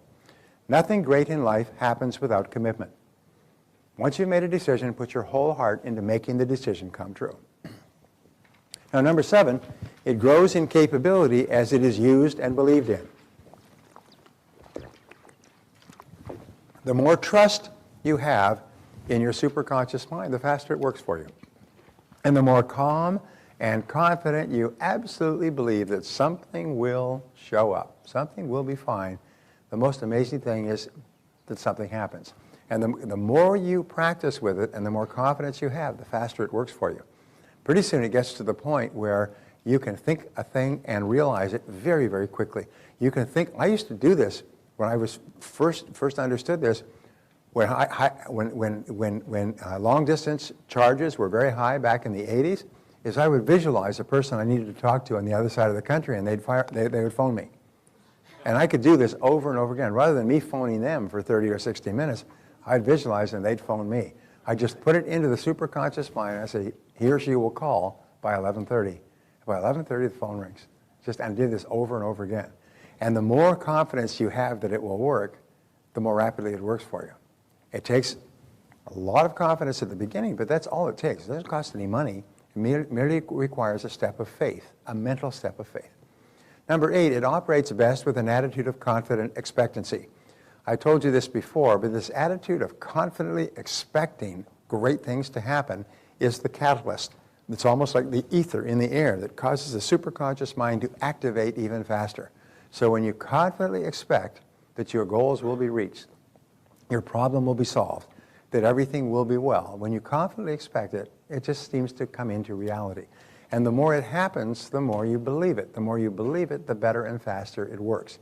And there are many people who just get into tuning, almost like you get onto a beam when you're landing a plane. They get onto the beam of their superconscious mind, and they just stay on that beam, and they just do what feels right all the time. And they never make another mistake. And they make more progress in a few weeks or a few months than many people who are all over the place make in years, if they make any progress at all. Number 9, it operates best under 2 conditions. The first condition is when you are concentrating 100% on the problem. 100%, you're just totally focused on the problem. And I'm going to give you a method to stimulate your superconscious a little bit later. But when you're totally focused on the problem, suddenly ideas pop out. And that's why the very first thing you do when you have a problem is to write down every detail of the problem. When you have a goal, you write down every single thing you could think of that would help you to achieve the goal.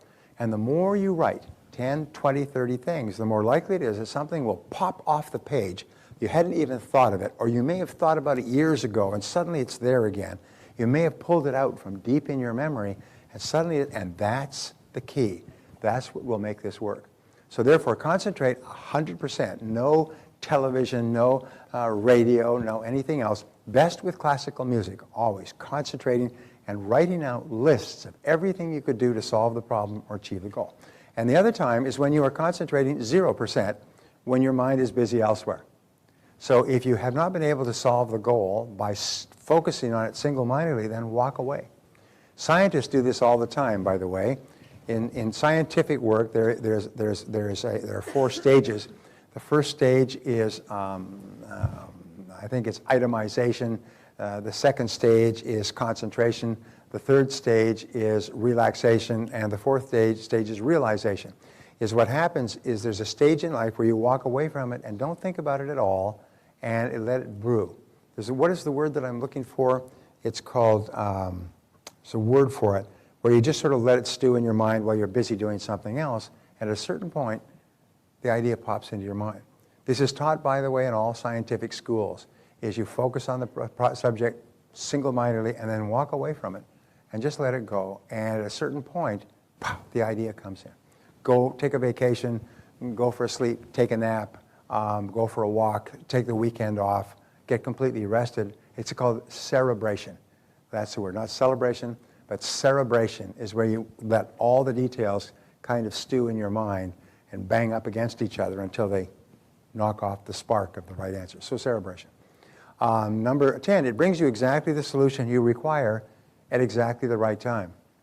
I remember I was flying back from Vancouver to Edmonton. I was going into a very, very highly charged business meeting on a very, very difficult subject, and I was just in a state of complete agitation. And then what I did is I did the quick affirmation technique. I relaxed completely, visualized that this meeting goes exactly well, exactly perfectly. And as I walked in the door of the meeting, they were both waiting for me like lions waiting for fresh meat. As I walked in the door, the answer came full-blown in my mind.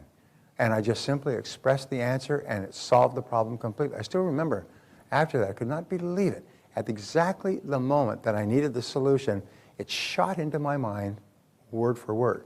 So therefore, when you're working for a solution too, very often the solution will come at exactly the right moment for you, but it is time dated. You must act immediately.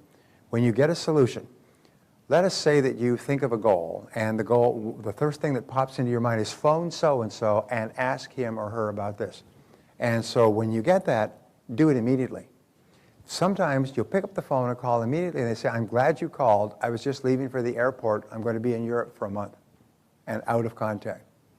And if you had called them an hour later, they'd have already been gone, and you wouldn't have been able to get through to them. Today, of course, you can with cell phones and get through to anybody. But the point is, when you get the idea, move quickly, because it's time dated. And sometimes it's dated only for a few minutes. And sometimes when you're driving down the street, you get an idea to turn off, because you see a traffic jam ahead. Turn off now. You just don't wait and say, well, I'll get there and see how many cars there are. I remember Barbara and I were coming back from up in Riverside, and we were driving along, and the traffic seemed to be slowing. It was on the freeway, 15. The traffic seemed to be slowing, and I noticed this pickup truck with four-wheel drive, and this pickup truck had slowed down and turned and went right up the side of the dirt embankment onto the road. He just went up the side, and I think, boy, that guy is really aggressive. And then I saw all the cars, and I turned off immediately too, because I was far enough back I could turn off and just go up the off-ramp, and took a parallel freeway. I learned later that there had been an oil tanker that had turned over down there. I kept driving on this side of the road, driving this side of the freeway, until I finally saw there were no cars. The cars were packed like a parking lot for 15 miles. An oil tanker had turned over, and it blocked the traffic, and people were stuck for 5 hours. They were stuck for the entire day. And I kept driving until I could see the freeway was empty, and it was empty, baby. And then I finally got back on and drove home. But it was, when you get an instinct like that, move quickly on your instincts. Trust your instincts. Trust that intuition, and move quickly on it, because it's time dated. All right? Now, number 11, it will bring you the experiences you need to be successful. I've talked about this many times. It'll bring you the lessons you need to be successful. It'll bring you the experiences, and we learn 10 times more from a failure experience than from a success experience. So here is a lesson. If you are going through, or you have been through, a failure experience, let's say a temporary failure experience, take a piece of paper and write at the top of the page, what have I learned from this experience? Or what lessons have I learned from this experience? Whether it's business or personal or relationships or selling or anything else, and then write down everything you learned. And you'll be astonished at how much you have learned, that if you don't write it down, you won't remember, and you'll have a tendency to repeat. As they say, what does they say is wisdom is when you make the same mistake you made in the past, and because you forgot to write it down. But what happens is, when you write down everything you've learned from your negative experience, you program that in, and you'll be astonished at how many lessons you can get from one setback. I've gotten as many as 10, 20 lessons from one major mistake or difficulty in business. You just write it down. And then you review it. And you underline it. Then I have it typed so I can review it again. Every so often, when I have my investment type list, I've got about 30 lessons that I learned about investment. What to do in order to make a good investment or to avoid a bad investment. And I look at these lessons and I go, oh my God, how could I be so dumb? But it's that learning from experience that makes it possible that you will succeed greatly later on. If you don't learn from the experience, then you'll just make the same mistakes over and over. So it'll bring you the experiences. So when you get a setback or a difficulty, you say, aha, this has been sent to me to help me achieve my biggest goal. I wonder what the lesson is that I meant to learn in this experience. And my promise to you is if you look into every experience for a lesson, you'll always find at least one. And sometimes the lesson you'll find will be priceless and it will change your life forever. But you don't find it if you're not looking for it. So you've got to look for it. Don't turn on the TV and have a drink and say, whoa, life's a bitch, and then you die. You know, what you do is you say, hey, now that I'm tuned into the superconscious mind, this superconscious mind is working 24 hours a day to bring me to my goals and bring my goals to me. And therefore, if I've had a setback or a difficulty, it's part of the plan. That's what we called yesterday being an inverse paranoid. We have been absolutely convinced that the world is conspiring to make you successful. And if you have that attitude, surprise, surprise. All right, a good technique to use is the end of the movie technique.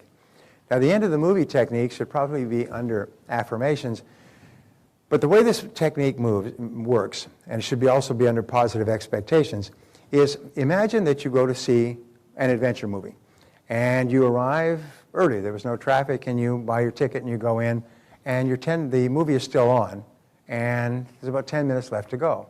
So instead of staying around the lobby, you decide you'll go and sit down and watch the end of the movie. So you go and you sit down and you watch the end of the movie. Now, you don't know what happened before, but you see how the hero wins, the heroine wins, the villain is vanquished, the twists are all resolved, and how the movie all ends satisfactorily, and you see all this in the last 10 minutes. Then you walk out and you wait in the lobby till the movie starts again, you go back in, and you sit down, but now you're a totally different person. Why? Because you've already seen the end of the movie. Now when you watch the movie, now you're watching how they build the drama and how the intrigue begins and how one person does this and who the villain turns out to be and and you can see it all, but you can watch it like you know how it ends. You know it's going to end. It's all the danger and the disaster and potential death of the key people, but you know how it ends because you've already seen the movie. So you see it with greater clarity and with tremendous calmness. Well, you play the end of the movie technique. The way you use it is you create a mental picture of yourself as successful as you want to be. Living in a beautiful home, money in the bank, perfectly healthy, wonderful family, doing work that you enjoy. You play the end of your movie is where you are going to end up. At the end of this goal-setting process, that's where you will be. And you just play that, and no matter what happens, the drama and the setbacks and the reversals and the difficulties and everything, from then on, hey, just relax. Hey, it's all part of the movie. I know how the movie ends. I wrote the movie, and I wrote the ending. And the ending is I have everything that I want to make me happy. And so say, wow, ooh, turbulence, just setbacks. And what happens is at the end of the movie, you stay calm throughout. You just trust throughout because you know how the movie ends. And surprise, surprise, your movie ends the way you imagined. Very powerful. Number 12, it makes all of your words and your actions and their effects fit a pattern consistent with your self-concept and your dominant goals. Your words and actions and their effects fit a pattern consistent with your self-concept and your dominant goals. That means that you can be in a conversation and you'll have this impulse to say something. And you'll say it and it'll turn out to be exactly the right thing. When I'm doing seminars like this, very often I will pull, you see I go off subject or off topic a lot when we're talking.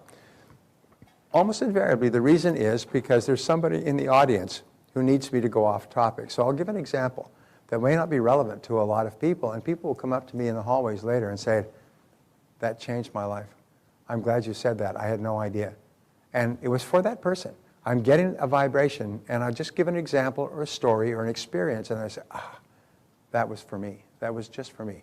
Many of you may have had that experience already. I said something, and you said, that was aimed at me. That's aimed at my situation. And so that's why this seminar is what we call fluid within structure. The structure is what is written down, but all the rest of it is fluid and flowing and changing continuously. Sometimes you'll have an impulse to say something, and something will tell you, don't say anything. Don't say anything. And so you just sit silently, and it'll turn out later that it was very wise that you said nothing. Sometimes I've seen in a conversation where I wanted to say something to show how smart I was, and the other person is talking, and I'm just waiting, I want to say, and then I say, wait a minute. I never get a chance to say what I want to say because this person or other people keep talking. Maybe I'm not supposed to say anything. And so I stop, and I stop trying to say something, and later I realized I wasn't supposed to say that. If I had said it, it would have caused problems. So therefore, trust your intuition. If it tells you to speak, speak. If it tells you not to speak, don't speak. If it tells you to turn on this corner or to go into this store or to pick up this book. I've had the people, I can tell you, Earl Nightingale used to be the greatest voice in American radio. He did more than 1,000 versions or segments of what was called Our Changing World. He was on 600 radio stations, and he made millions of dollars. Do you know what changed his life? Is he walked into a book when he got off. He was on the USS Arizona, the ship that sunk in Pearl Harbor. He was one of the few survivors. And he was working away at a Joe job in Arizona, Phoenix, Arizona. He went into a bookstore, and he couldn't buy a new book. He found a used book, an old beat-up copy of Think and Grow Rich. And he talks about this. He said he bought this copy of Think and Grow Rich and took it home. And it told about setting goals and doing what you really desire and trusting infinite intelligence. And he'd always wanted to be in radio. And he went down to a radio station and talked them into hiring him late night radio. He became one of the most well-known radio voices in history and an extraordinary success. He said it was because walking into that bookstore and finding that one tattered book in the bin and taking the book home. And he just said he had an impulse to pick up the book. He said the title, Think and Grow Rich, he said, he looked at it, he said, what a dumb title.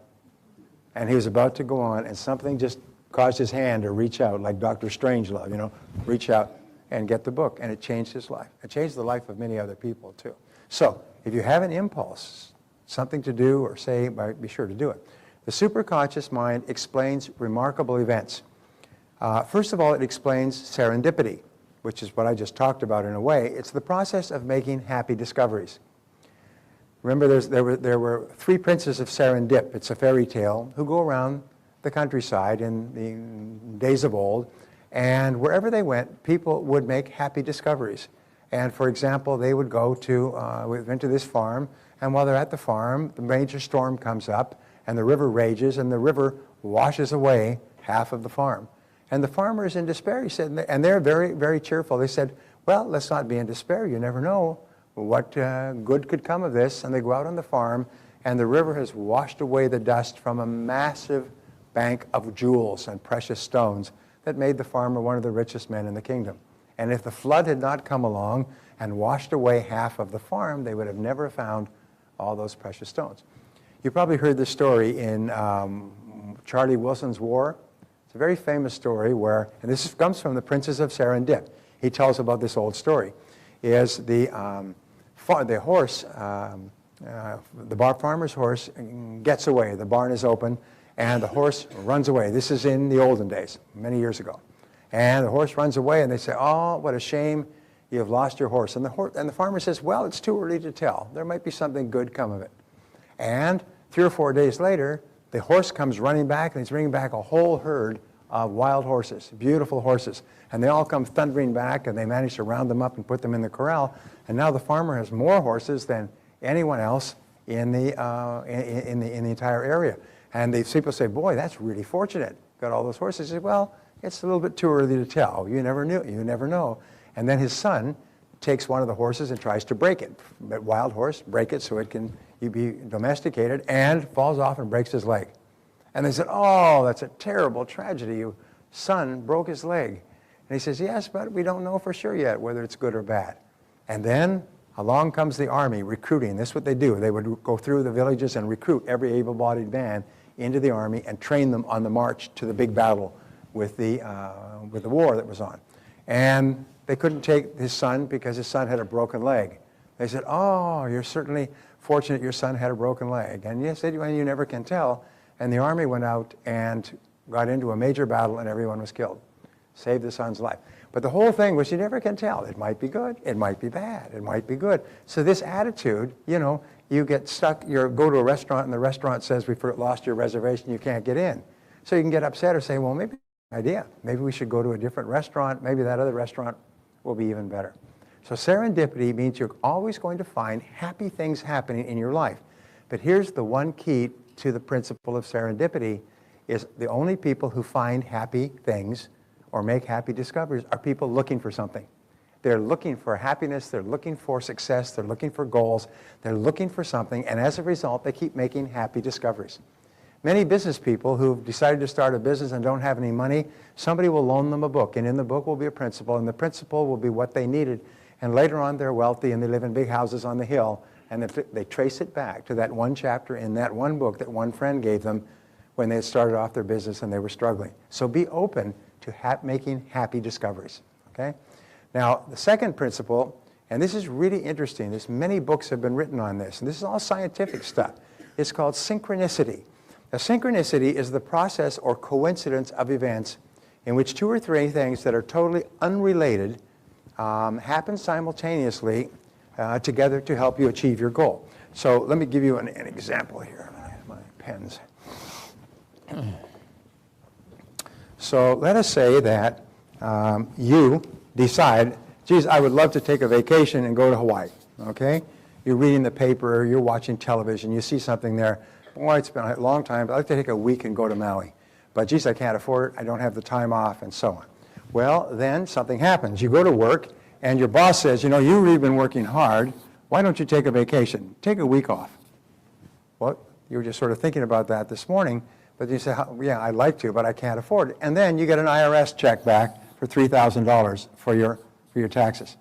And then your wife says, I was just talking to Susan, she works over at that travel agency, and they have this special fam trip that you can go on, and you can get 7 days and 8 days and 7 nights in Maui, and it's only $1,235. Although it would normally be vastly more. And something else happens. Now, all of these events, you see, are separate in time and space. They only have one thing that binds them together. The one thing that binds them together is your goal. So this is called synchronicity, when a series of unrelated events occur that have only one meaning, and the meaning is the goal that you set. So be alert to synchronicity in your life. It's the most amazing damn thing, and everybody here has experienced it before, but sometimes you experience it and say, wasn't that amazing? What a coincidence. I was just talking about that this morning, and somebody called this afternoon. And you say, wow, isn't that interesting? Well, this is what happens when the superconscious mind works. So in the logical world, things have a cause and effect relationship. In the superconscious world, now you do this, you get that. In the superconscious mind, things have a synchronicity relationship. Is completely unrelated events happen, sometimes on the other side of the world, that cause you to be successful. Here's an example. Car sales are down for U.S. car makers. But suddenly, the biggest Japanese car makers can't get parts because of the tsunami and the nuclear reactor. And so what has happened? There's been an upsurge of sales in American cars. Have you noticed that? That would be worth hundreds of millions and billions of dollars. It may transfer people's loyalties from Japanese cars to American cars. It could save people's careers. I mean, the number of ripple effects from that, but you can be sure of one thing, is that everybody working in the American car industry was hoping and wishing and praying and dreaming for something that would happen to increase the sales of their cars. And then things happen on the other side of the world that are completely unpredictable and inexplicable. So watch for synchronicity, and the more you watch for it, the more it will happen. Events are organized on the basis of meaning, and the significance they have are defined by you and the goals that you have. It's the meaning of the events. So number 13, it contains all monitor circuits for pre-programming. Now, a monitor circuit means that you can actually pre-program your mind. And the way you do it, you remember that your subconscious mind and your superconscious can only respond to positive commands. I used to teach karate, and the karate school that I took over had been run by an ex-sergeant from the military, and he was always telling people, don't do this and don't do that and stop doing this and stop doing that. And what I learned before I took over the school is that a person cannot visualize a negative command. In other words, we can't visualize don't do something. If I say to you, don't trip, you cannot create a visualization of not tripping. But if I say pick up your feet, you can see clearly, pick up your feet. So always when you give instruction, you give positive instruction. Do it this way rather than that. Do it this way. Well, a monitor circuit only accepts commands that are positive. So you don't say, I want to remember not to forget my keys. So what you do is you say, remember to take my keys with me when I leave. Remember to take that out of the refrigerator before I go. Remember to pick this up when I'm on my way home. Remember to do this. And when you say that, your superconscious mind takes it, and exactly at the moment you're walking past that table, it'll twig it into your arm, your mind, and you'll get the keys. It's the most amazing darn thing, and you've all had this experience. Well, there's two places where monitor circuits are used, and you can use it for anything. You can pre-program yourself to call somebody, to stop off, to pick something up, to do something, and so on. And the first place, the two ways where people program their minds is, first of all, with parking spaces. There are people, Barbara is even better at it than I am, who always get parking spaces. Yesterday we went to a restaurant, and the restaurant was jammed. You know, everything was busy Friday night. The restaurant was absolutely jammed, and we drove around in the parking lot, and there was not a single, even illegal place that you could park. And Barbara said, well, go up to the front. There'll be one right by the front door. Well, I had just driven past the front door, and there weren't any parking spaces there, and men don't like women to give them instructions about driving. And so I drove all the way around and got all the way back to the front door, and someone had just left from the parking spot right into the front door. I just drove into the parking spot and literally walked 6 feet into the restaurant. It was empty. In other words, somebody had been holding the space for us and was waiting until we had come full circle around and then backed up and drove away. Now, the other place that you can get parking, and by the way, I've taught this many times, the key is, do you believe that you can get a parking space? If you do, you will. The second place is waking up without an alarm clock. Is there anybody here who wakes up without an alarm clock? Yeah. What you do is you can make a decision to wake up at any time you want for the rest of your life, and you'll never wake up. You never need an alarm clock. Your body actually will start, and even I travel as many as 12 time zones in a day. I've spoken in Ekaterinburg, Russia. That's 12 time zones from San Diego, flowing all the way there via Frankfurt, via Moscow to Ekaterinburg, 12 hours time change. I can go to sleep and wake up exactly on the minute that I set my mind for in Ekaterinburg time. So it has nothing to do with time zones or anything else. And it's very powerful. Here's another thing. There are a lot of people who get colds and flus. Do you know why people get colds and flus? It's because they don't decide not to. It's really simple. I used to get speeding tickets. I got three in one trip once. I mean, that's terrible. And I made a decision about 15 or 20 years ago. I don't get speeding tickets anymore. I drive without ever getting speeding tickets. That sounds like a negative command, but it's not. And you're saying, well, I only had one speeding ticket in 15, 20 years. Is I just program, and you know what? I'll slow down. I'll end up slowing down, and surprise, surprise, there's a bubblegum car by the side of the road with the radar on. And I'll slow down, and the next person goes whipping past, and the bubblegum car goes on and takes them off, and go, I never get speeding tickets because I program my mind not to have speeding tickets, and your superconscious mind will tell you if there's danger of a speeding ticket, and you'll actually slow down. Now, the other thing is with colds and flus, is you can make a decision today, I do not have colds and flus. I'm perfectly healthy, I never have colds and flus. That sounds like a negative command, and it is, but it's the only way I can put it, and you know what, you never have colds again. People have colds because they decide to or they don't decide not to. And I've met people, anybody here never has a cold? Never has flu? No, you never have it. Why? Because you've decided not to. And if it comes knocking on the door and you have a little bit of sniffle, you say, get out of here. Get out of here. I don't believe, all right, I'll go next door. I go next door, and your next door neighbor's got a cold for a week. Just make a decision never to have colds and flus. And what will happen is, since colds and flus are not caused by viruses or anything else, they're caused usually by stress, usually by fatigue, usually by some other things, just decide not to have colds and flus. And it saves you a lot of time and trouble. But anything you want, program it in, and you'll be astonished how fast it comes to you. Now, activating the superconscious mind, this is what we do. The master method of activation of the superconscious mind is solitude.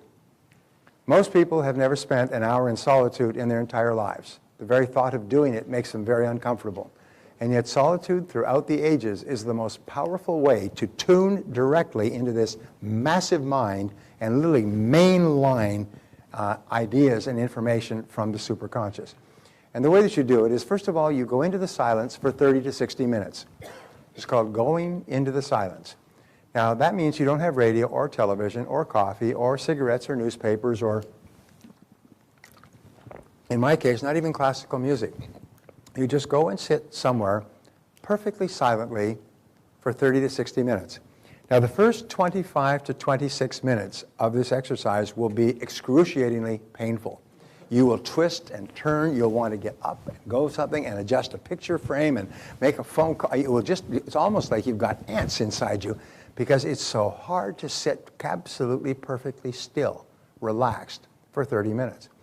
By the way, when you begin to use the taped affirmation CD, which you will receive tomorrow, when you begin to use this on a regular basis, you'll find it's very easy to relax quickly, to go into a deep state of very healthy relaxation. You'll finally reach the point where you can do it in a matter of seconds. Just by regular practice, your body says, oh, deep relaxation, bang, monitor circuits. It's programmed in. You don't have to wait a long time to go calm. So when you're sitting there for 25 to 30 minutes, about that point, you'll start to go calm, and all the energy, all the fidgetiness will disappear, and you'll just go calm. And it's almost like a bucket full of silty water. It'll sit there, and if you leave it sit there for a while, the water goes completely clear. And this is what happens to your mind. Your mind goes completely clear. And after the 30-minute point, what will happen is ideas will start to flow like a river. They just start to flow through your mind. And you don't, this is non-directed. In other words, you don't think of this or think of that problem or think of that goal. And you just focus on your breathing. Just relax, look out into the horizon, look at the picture on the wall or a flower. Some people look at a candle, but just look at it, keep your eyes open. This is not meditation. Just sit there quietly, and at a certain point, ideas will start to come. And almost like a boat in a gentle pond, the idea that you need to solve your biggest problem or to achieve your most important goal, like a little boat, just dock in your mind, and there it will be crystal clear. And it's the most amazing darn thing. If you've never done it before, the first time you do it, you'll get a result. You'll get an insight, an idea, a solution to a problem, an idea to solve a goal. The first time you do it, it'll be absolutely marvelous. And the next time you do it, you'll get it again. And every time you sit quietly in solitude for 30 to 60 minutes, you'll get ideas that may save you years of hard work. Now, Thomas Edison had an accident when he was young that he was running to get onto a train. He was selling stuff on a train when he was about a 10-year-old, and the train conductor reached over and grabbed him. He's running behind. He couldn't get on the train. He's carrying his stuff. The train conductor reached over and grabbed him by the ears and pulled him onto the train by the ears. For the rest of Thomas Edison's life, he had great difficulties in hearing. It almost destroyed his hearing. He could hear if he got close enough. But fortunately, if he wasn't paying much attention, he didn't have to listen to all the chatter going on. And so what he would do is right there in his studio, throughout the day, he would take 45-minute naps, sometimes 45-second naps. Whenever he was working on an invention, which he worked on for decades, worked on, as we say, hundreds for decades, whenever he reached a stumping point, he'd just go into a state, close his eyes, because he couldn't hear anything, close his eyes and just breathe deeply and relax for a few seconds or a few minutes, and then come out, and you have the idea. And he came up with idea after idea after idea by doing this. That's why you'll also get ideas from meditation. Whether it's meditation in the silence or guided meditation with music and imagery, you'll get ideas. Whenever you calm your mind or let your mind go completely calm, what happens is the superconscious mind functions. It's almost like an electrical storm goes off and lightning begins to fly.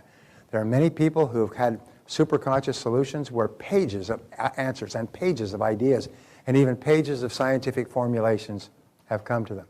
You've heard the story of Mozart. Remember the movie Amadeus, where Salieri, it was true story, the court composer of the Austrian king, the Austrian emperor, and he was so jealous of Mozart because Mozart, he said, would sit there and write music as though taking dictation from some higher power. Whereas Salieri would work and write compositions and correct them over and over again, Mozart said he could see the composition note perfect in his mind.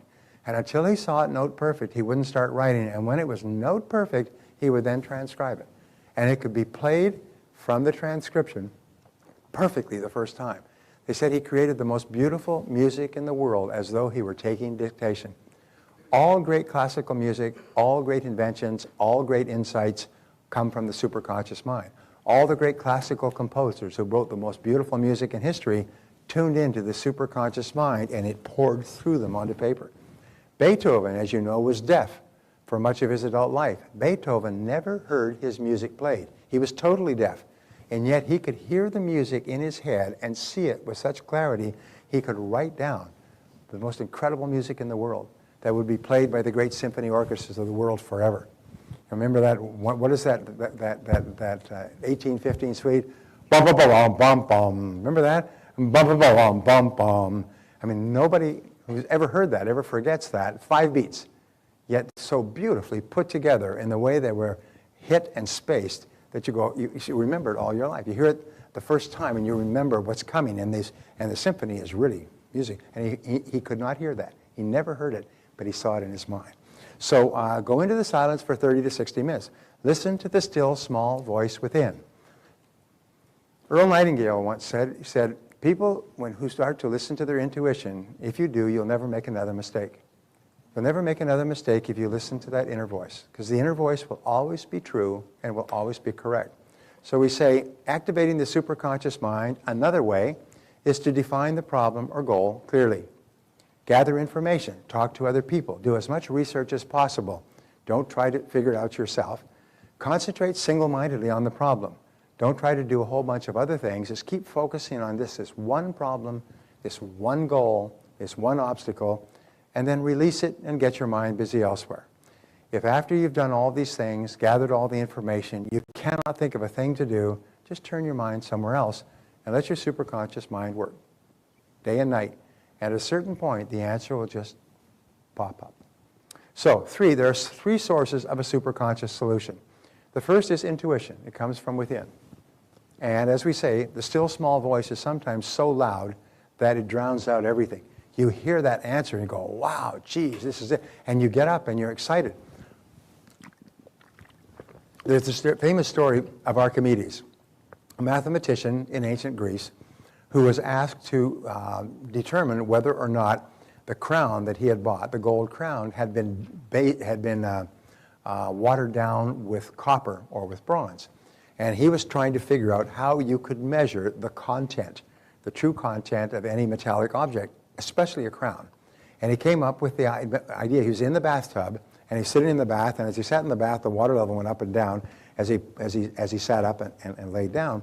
And he suddenly realized you could tell the volume by putting it in water and measuring the amount of water that was displaced by it. And he was so excited, he jumped out of the bathtub, and he was running down the streets of Athens, stark naked, saying, I have found it, I have found it, I have found it. And does anybody remember that story? I have found it. And the words for I have found it are in Greek are eureka. I have found it, eureka. Do you know what the state motto of California is? Eureka. And you know why? It's because when people came out to the gold fields, when Sutter found gold in his mill, he came back and he said, oh my God, you won't believe what I found. And that became the state motto, eureka, I have found it. And that's what the miners would say. The prospectors that came out in the gold rush, when they finally found gold in their pan, they said, I found it, I found it, I found it. Eureka. And it comes from Archimedes, 2,500 years before. And so this intuition, this intuitional voice, and I say, oh my God, I found it. This is the answer. Wow. And second of all, you'll get it from chance encounters with information and with strangers. Chance encounters. In other words, you'll just come across something at random in a newspaper or a magazine that's a piece of information that's priceless. It's the last piece in the jigsaw puzzle. It puts it all together. Or you'll meet a stranger. And in conversation, it'll turn out that this person had a similar experience, and this is what they learned, and be sure of this. And you say, oh my God, that piece of information was absolutely priceless. So be alert to it. I'm sending you a boat. I'm sending you a Jeep. I'm sending you a plane. Once you have a goal your intuition, your superconscious mind will be trying to get the answer to you. Like a person rushing through the crowd shouting at you as you're getting away, this superconscious mind is trying to get the answer to you. Hey, I've got the answer. Listen, stop and listen. Almost like it's a game, like it's a fun thing. And three is unexpected events, successes and failures. Peter Drucker wrote a book some years ago called Innovation and Entrepreneurship. And as Peter Drucker did in his lifetime, when he wrote a book, you could just basically throw away the other books. And what he said in this book is that the greatest single source of great products and services is the unexpected success or the unexpected failure. The unexpected success. In other words, you tried something and it had an explosive success. And you say, oh my Lord, what is going on here? And you find out that you've hit the right product or the right service at the right time and so on. Or something that you've done for a long time failed completely. And natural tendency is for people to say, wow, that was a lucky success, or oh, damn that failure. But what successful people do is they look into it. Why was that so successful? Or why did it fail? Great example, my father was an artist and created an enormous number of sculpture works in London in the 30s. And in the 30s, he was invited to join the Chelsea Arts Club, which is one of the most prestigious, like the Harvard Club of New York. The Chelsea Arts Club was where the creme de la creme, the Bernard Shaws, the top writers, the top artists and poets, the top actors and actresses went. And he said he played billiards with Sir Isaac Fleming. And Isaac Fleming was a doctor and a researcher. And what had happened was, it's an incredible story, by the way. I'll tell you the story quickly because it's so good. What happened was when Sir Isaac Fleming, not Isaac Fleming, what is his name? It'll come to me in a second. His name was Fleming, it wasn't Isaac. But Fleming grew up in a small town in Scotland, came from a poor family. And one day, his father was out on his way home with his wagon, and a car came along and went off the road and got stuck. And the father came along with the wagon and the horse and offered to help him to get his car back on the road. And it was late at night, and it was raining, and it was a really bad situation for the driver. And so he thanked him very much, and he pulled him off, got him off the road. He said, is there any way that I can repay you? I'll do anything you like. His name was Sir Randolph Churchill. He was the father of Winston Churchill. And he was on his way to one of the Churchill castles. They were a very wealthy family in Scotland. And he said, no, I can't think of anything, Gov. I can't think of anything. He said, what about your family? He said, well, I got a real bright boy, Alexander Fleming. Got a real bright boy, Alex, but we can never afford to send him to school. He said, I'll tell you what. You come up to the house and I'll send him to school. I'll give him a scholarship. I'll get him into the right school. So we got Alexander Fleming into school, and he was... No, the story's much better than that. Oh, yes. Here's the story. The story was that the car got in a serious accident, and... No, okay. No, I've got the story. Okay. I've got the story. I haven't thought about this story for years, but it's so good. So he said he got him into school, and he went and moved to London, and they got him a place to stay, and they kept in touch with him. And Sir Lord Randolph Churchill kept in touch. He was a very bright boy, very nice boy, grew up, teenager, went to medical school, and so on. And they invited him to join the family at Brighton Beach for their vacation. And so he did, and he was playing with young Churchill, who was about 19 or 20 at the same time. They were just boyhood friends. And Churchill got caught in a riptide and was being pulled out to sea and was going to drown. And Fleming was a good swimmer, and he swam out and saved Churchill's life. And this was in the early part of the century, in the tens of the century. And he saved Churchill's life. And boy, they were really appreciative of that. And he went on back to medical school and began working. In the 20s, he was working on an experiment in his lab, and they had put the algae dish and the culture to grow, and they went out for lunch, and they came back, and they found the culture had been killed by a bacteria that had somehow come from some other part of the laboratory and landed on this culture and killed all the bacteria that was there. And so his assistant said, well, throw it out and we'll try it again. He said, no, that's a very strong bacteria. I wonder what killed it. And they traced it back to penicillin spores. He called them penicillin. Penicillin spores that were being used in another experiment had blown across the lab and landed on there and killed all the bacteria. So he took his focus off this bacteria and onto penicillin, experimented for a long time, and he invented penicillin. He invented penicillin, and they began to manufacture it. He found ways to manufacture it artificially. It was very expensive at the beginning. It was so helpful, it literally saved the lives of thousands of people from every imaginable type of infection or disease. He won a Nobel Prize and became a knight and became invited into the Chelsea Arts Club, where in the late 30s he played billiards with my father. But now you want to hear the rest of the story. The rest of the story, when Churchill was in Egypt, he came down with a terrible infection during World War II, at the peak of the Alexandrian campaign with Rommel's armies romping across. He came down with an infection, pneumonia, not pneumonia, something else, and they thought he was going to die. And so they contacted England, and they contacted Sir Alexander Fleming. Was there anything he could do? He had developed a special, powerful strain of penicillin, which was flown to Alexandria and given to Churchill and saved his life. So the story was very interesting. From the turned-over car on the road of Scotland, Sir Alexander Fleming saved the life of Winston Churchill on 2 occasions, once when he was young and once when he was the Prime Minister of England. Now, you're talking about serendipity here. You're talking about synchronicity. You talk about superconscious events. Think about all the coincidences that took place there that changed the history of the 20th century because of those coincidences.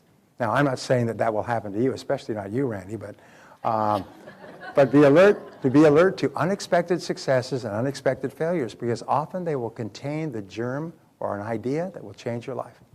So how can you tell a superconscious solution? Number one, when the answer comes, it will be 100% complete, and it will be simple. It'll be so simple that you think, why didn't I think of that before? That is so simple. It's so obvious. It's easy to implement. It will be within your resources. You won't have to get anybody else's permission or help. It's something that you can do, and you hit yourself like this. How could I not have thought of that? It will be a blinding flash of the obvious. It'll be so obvious that you'll just be surprised you hadn't thought of it. And 3, it will be accompanied by a burst of energy and joy. You see, the energy that you need to implement the solution will come with the solution. It's almost like the charge that you need to get up. Sometimes you'll have a superconscious solution in the middle of the night, and you'll wake up with this incredible idea, and you'll be able to sit down and start writing it down, and all the energy you need to write it down. And people have done this and written it several pages, and at the end of it, they're exhausted. All the energy is gone. They go back to bed and sleep like a dead person, wake up in the morning and find the notes. This happened with some of the greatest scientists. They found the notes they had written overnight, and the notes contained scientific insights that had never been known to man before. So you will have a feeling of happiness and well-being. It always makes you happy when you have a superconscious solution of any kind. So the law of superconscious activity says that any thought, plan, goal, or idea held continuously in the conscious mind must be brought into reality by the superconscious. Any thought, plan, goal, or idea held continuously in the conscious mind must be brought into reality by the superconscious. This is one of the greatest, and perhaps the greatest of all laws, and it's the summary law of everything we've talked about up to now. And the more you use it, the more you believe it, the more it will work for you. The more you absolutely trust in it, and pretty soon you'll get onto this beam where you're getting the answers and the intuitive answers and the answers from the outside for everything that you need in life. The superconscious mind explains the law of attraction. How is it that you attract into your life exactly the right people and circumstances at the right time? It's because you have an absolutely crystal clear goal, and you confidently expect it to be realized in exactly the right way at exactly the right time. Always be open to the likelihood that your goal will be achieved in a way completely different from what you had expected. Something completely unusual will happen, and you'll achieve your goal in a way that you never thought of before. Is this helpful so far? Yeah. This is why we've done everything that we've done up to now, because the superconscious mind works with a totally positive attitude. When you're completely positive about yourself and your future, and you have very clear written goals, plans, and priorities, you tap into the greatest power in the universe.